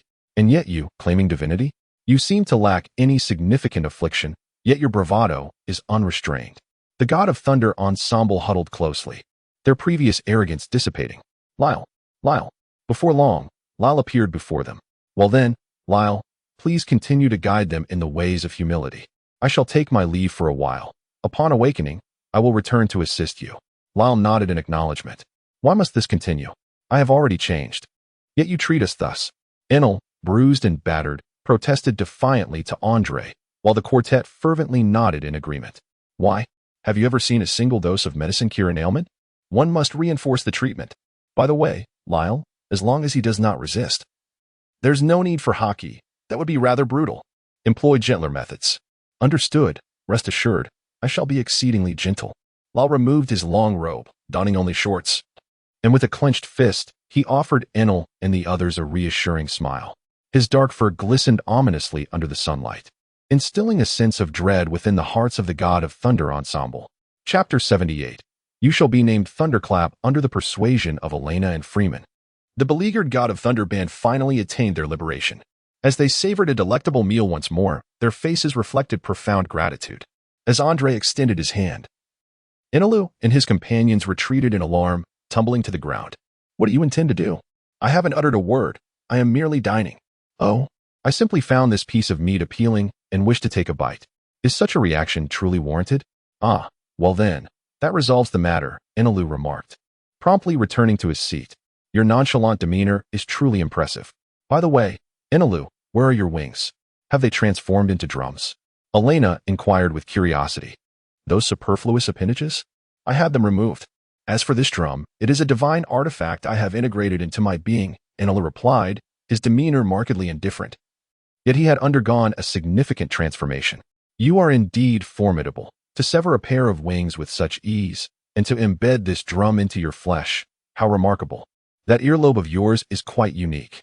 Is it genuine? Andre grasped Enel's earlobe, pinching it, while the little girl Saurian excitedly seized the other earlobe and began to gnaw at it. You scoundrel! That hurts! Enel exclaimed, his anger palpable. I apologize. It was my poor attitude. Enel knelt on the ground, sincerely bowing his head adorned with a large, swollen bump. Very well, considering your prompt recognition of your mistake. I shall forgive you. However, Enel, how did you acquire the rumble fruit? Enel's face was awash with memories. Since being exiled to the White Sea, we have wandered aimlessly, occasionally stepping onto other sky islands, only to be swiftly driven away. Andre, intrigued, inquired, is it true that upon your arrival at the sky island, you harbored intentions of seizing power through force? Enel fell silent. Well, my apologies, please continue. Subsequently, we stumbled upon the ruins of an abandoned sky island. Deep within the palace of the island, I uncovered the designs for this fruit in the Ark's prophecy. The island was replete with numerous instruments and tomes, as well as the final testament of the last thunder god. Thunder god? One of the individuals at the table expressed profound curiosity. Indeed, the inhabitants of that sky island are all descendants of the thunder god, with each ruler being a formidable thunder god. Whenever the thunder god senses his impending demise, he returns to the place of divine burial, and his powers are reincarnated into a fruit, entrusted to the next generation of thunder gods. Are you suggesting that the thunder fruit appears in the same location each time its wielder perishes? Yes, It seems to manifest due to the efficacy of some divine tree. However, lamentably, the divine tree has also been shattered. I am the last thunder god. The final wielder of the thunder fruit's powers. Indeed, according to the testament, one day a group of sea dwellers arrived and seized the island. The thunder god was struck by a substance known as sea floor stone, rendering him powerless and unconscious. When the thunder god awoke, all the island's inhabitants had perished, and the sea dwellers presumed the thunder god was dead, reveling in a feast. After a fierce battle, the sea dwellers were vanquished, yet the thunder god sustained grave injuries and returned to the divine burial site, leaving behind his final words. A profound silence enveloped the gathering, the atmosphere tinged with melancholy. Andre gently caressed the wooden ornament adorning his chest, his voice tinged with melancholy as he remarked, "Indeed, it is a lamentable tale, one of mutual destruction, filled with valor. However, do the villagers on the floating island truly refer to their leaders as divine? How terrifying! How then are the kings of the land addressed? As deities incarnate? It is indeed tragic, wielding the might of the thunder god, yet languishing in the confines of a mere island, clinging to ancestral edicts that forbid departure. What a foolishness it is to possess such power, yet lack the wisdom to wield it. Thus, the heavens have bestowed upon me this fruit, granting me the title of thunder god. I must return to the land of my dreams." The thunder god band swelled with exuberance. "My apologies. We have become overly jubilant." Observing the 5 members adorned with bumps and bruises, Andre felt a twinge of exasperation. "Enel, why must you insist on journeying to the moon? Have I not made it abundantly clear that there are no forests or life forms there, rendering it inhospitable to humanity? Until I witness it with my own eyes, I shall not accept your words. This has been my dream all along." Enel's expression remained resolute. Andre found himself momentarily at a loss for words. After all, this dream was far more grounded in reality compared to those lofty ideals touted as treasures of freedom, the cosmic aspirations of the pirate world. After pondering for a while, Andre clapped his hands and exclaimed, "Is it sufficient for you to have witnessed it with your own eyes? If you truly reveal to me the scene I have described, would you then relinquish your grand ambition? If only you could take me along on that journey." Andre spoke earnestly. "No, when it comes to flying, it is you who shall elevate me. The only requirement is for you to behold the surface of the moon with your own eyes. This is, in fact, quite simple. Are you familiar with the principles of a telescope? Do not underestimate me. I am the foremost scientist of Sky Island," Enel declared with an air of pride. "Very well. Consider this. If you were to enhance the telescope, enabling it to see further and more clearly, would you not then be able to witness the moon firsthand? Is that so?" Enel was momentarily struck by the opening of a new world before him. "How about this? Once I finish my tasks, you can accompany me back to Qinghai, where I shall enlist someone to construct it. At that point, you will realize I have not deceived you." Andre was indeed envious of Enel, the wielder of the rumble fruit. After all, Enel possessed the bearing of a general. With proper guidance, he could become an invaluable force in the future. Moreover, there was the Ark Maxim, Enel's personal vessel, which would significantly elevate his combat prowess once mounted. In the future, should anyone provoke him, he could simply soar into the skies with Enel and unleash thunder upon them. Who could withstand such might? I have the materials aboard my ship. I shall attempt it right away. With that, Enel transformed into a bolt of lightning and vanished. What? Is he always this swift? Andre gazed at the quartet of thunder gods, who remained enveloped in silence. The invention of a powerful telescope, given the technological advancements of this world, should have been a simple feat, or perhaps it had already been conceived. However, due to the lack of avid astronomers in this realm, its practicality remained rather limited. After all, with various microscopes readily available, it seemed somewhat implausible that a powerful telescope had not yet been developed. Enel had some expertise in this field, and within a few days, a magnificent telescope was constructed. Was this lens discovered at the ruins of Sky Island? Indeed, it appears to belong to your compatriots from Qinghai. With everything in place, as night fell and the moon ascended, Enel spent considerable time calibrating the device before leaning in to observe. This is impossible. This cannot be the land of dreams. How can such a barren place exist? Enel cried out in despair. Elena, curious, took a glance, followed by Lyle, Freeman, and the others, ultimately leading the quartet of thunder gods to peer into the telescope as well. Expressions varied across their faces, sparking lively discussions. Under Enel's guidance, the thunder gods fell into collective silence. So, I have not deceived you, have I, Enel? Andre stepped forward to take a glance. What is that? It seems to be some kind of creature. Goodness, for safety's sake, it's better to pretend I didn't see it. Andre shattered the telescope with a single punch, exclaiming, So, Ainalu, you have witnessed with your own eyes what the land of dreams truly resembles. Abandon this impractical aspiration of yours. Come, Ainalu, return with me to Qinghai, for there lies the essence of genuine dreams, the boundless expanse. Ainalu's eyes were vacant, and he absorbed none of the words spoken.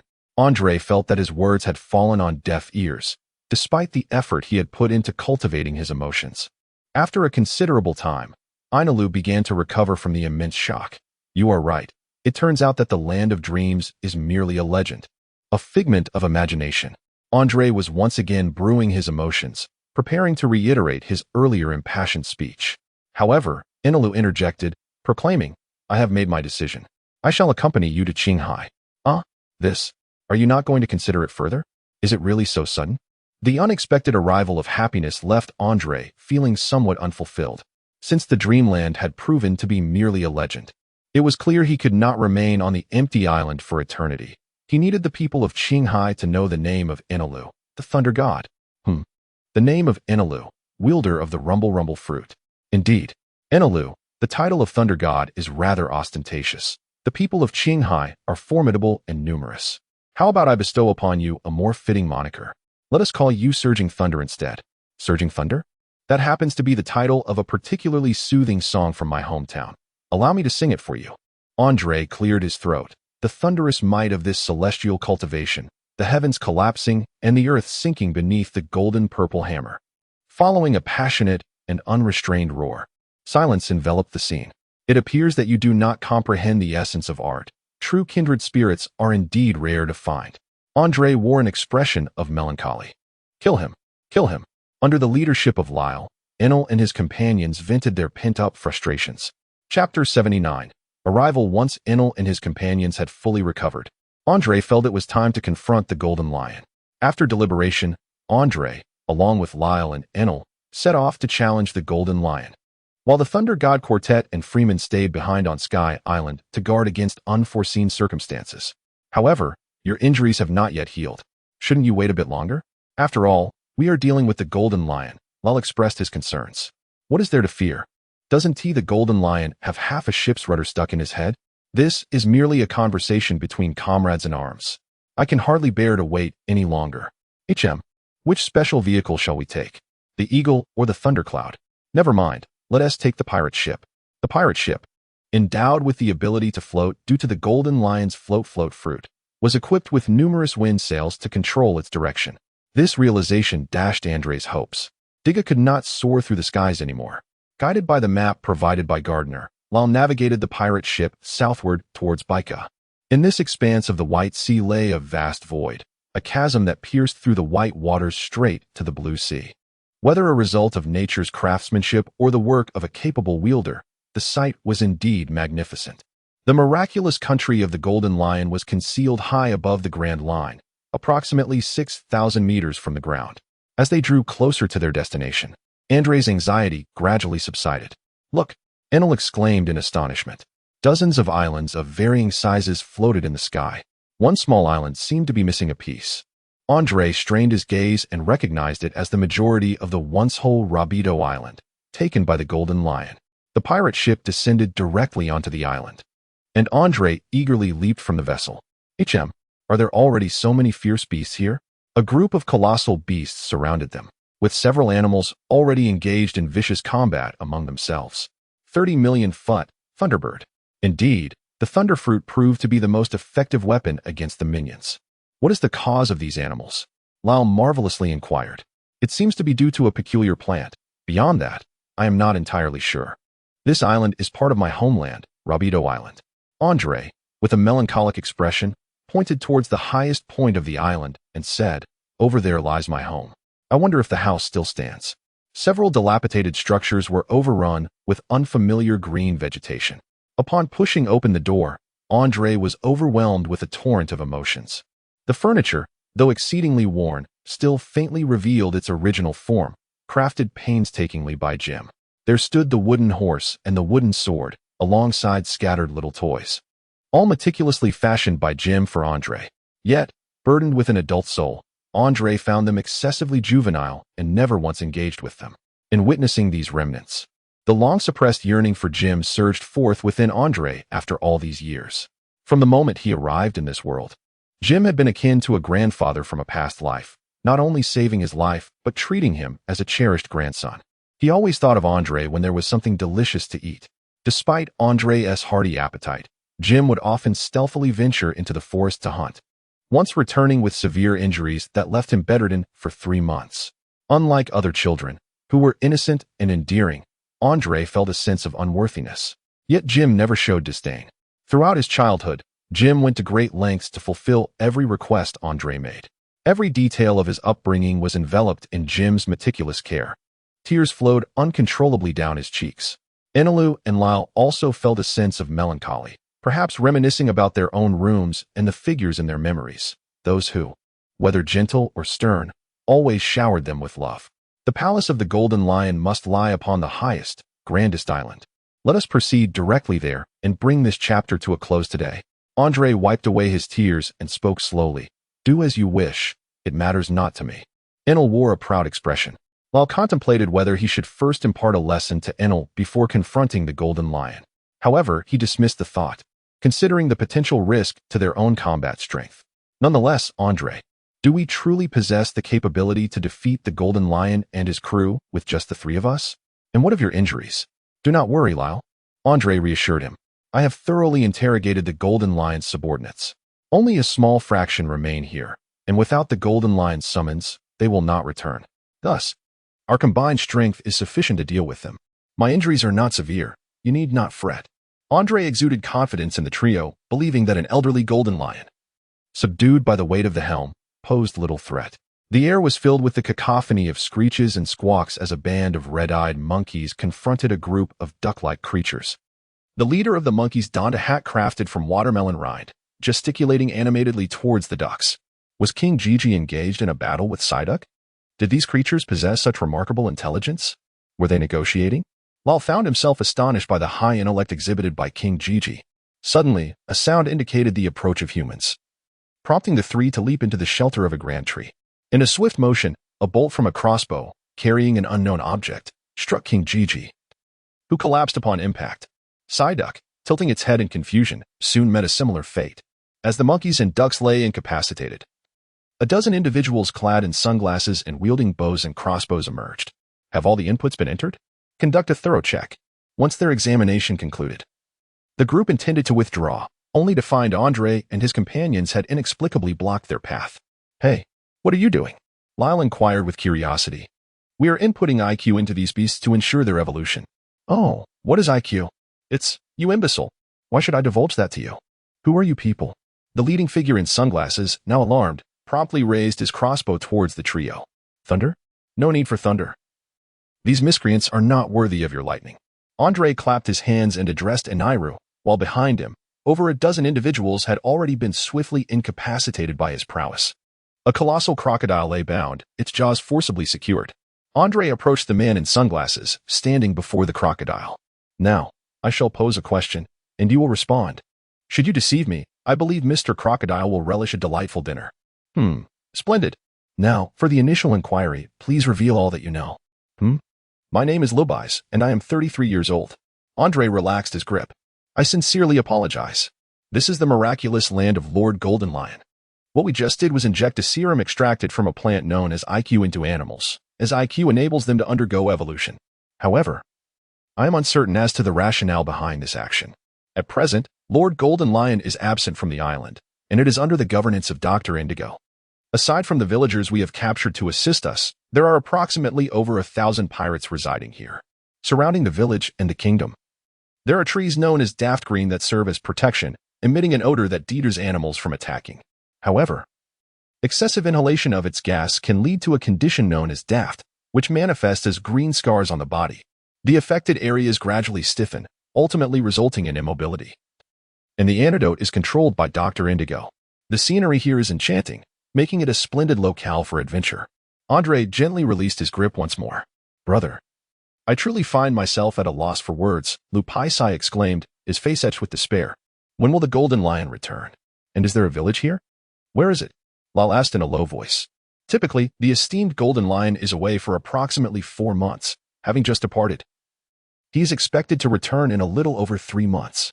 As for the village, it is nestled atop that island, enveloped by the daft green trees. However, the village is under constant surveillance by the image telephone insects. Seeing that no further answers could be provided, Andre gently cast him back. What shall we do now that the golden lion is absent, Andre? Andre pondered for a moment before speaking. Let us first subdue the pirates on the island and await the arrival of the golden lion. After all these years, we can afford to be patient.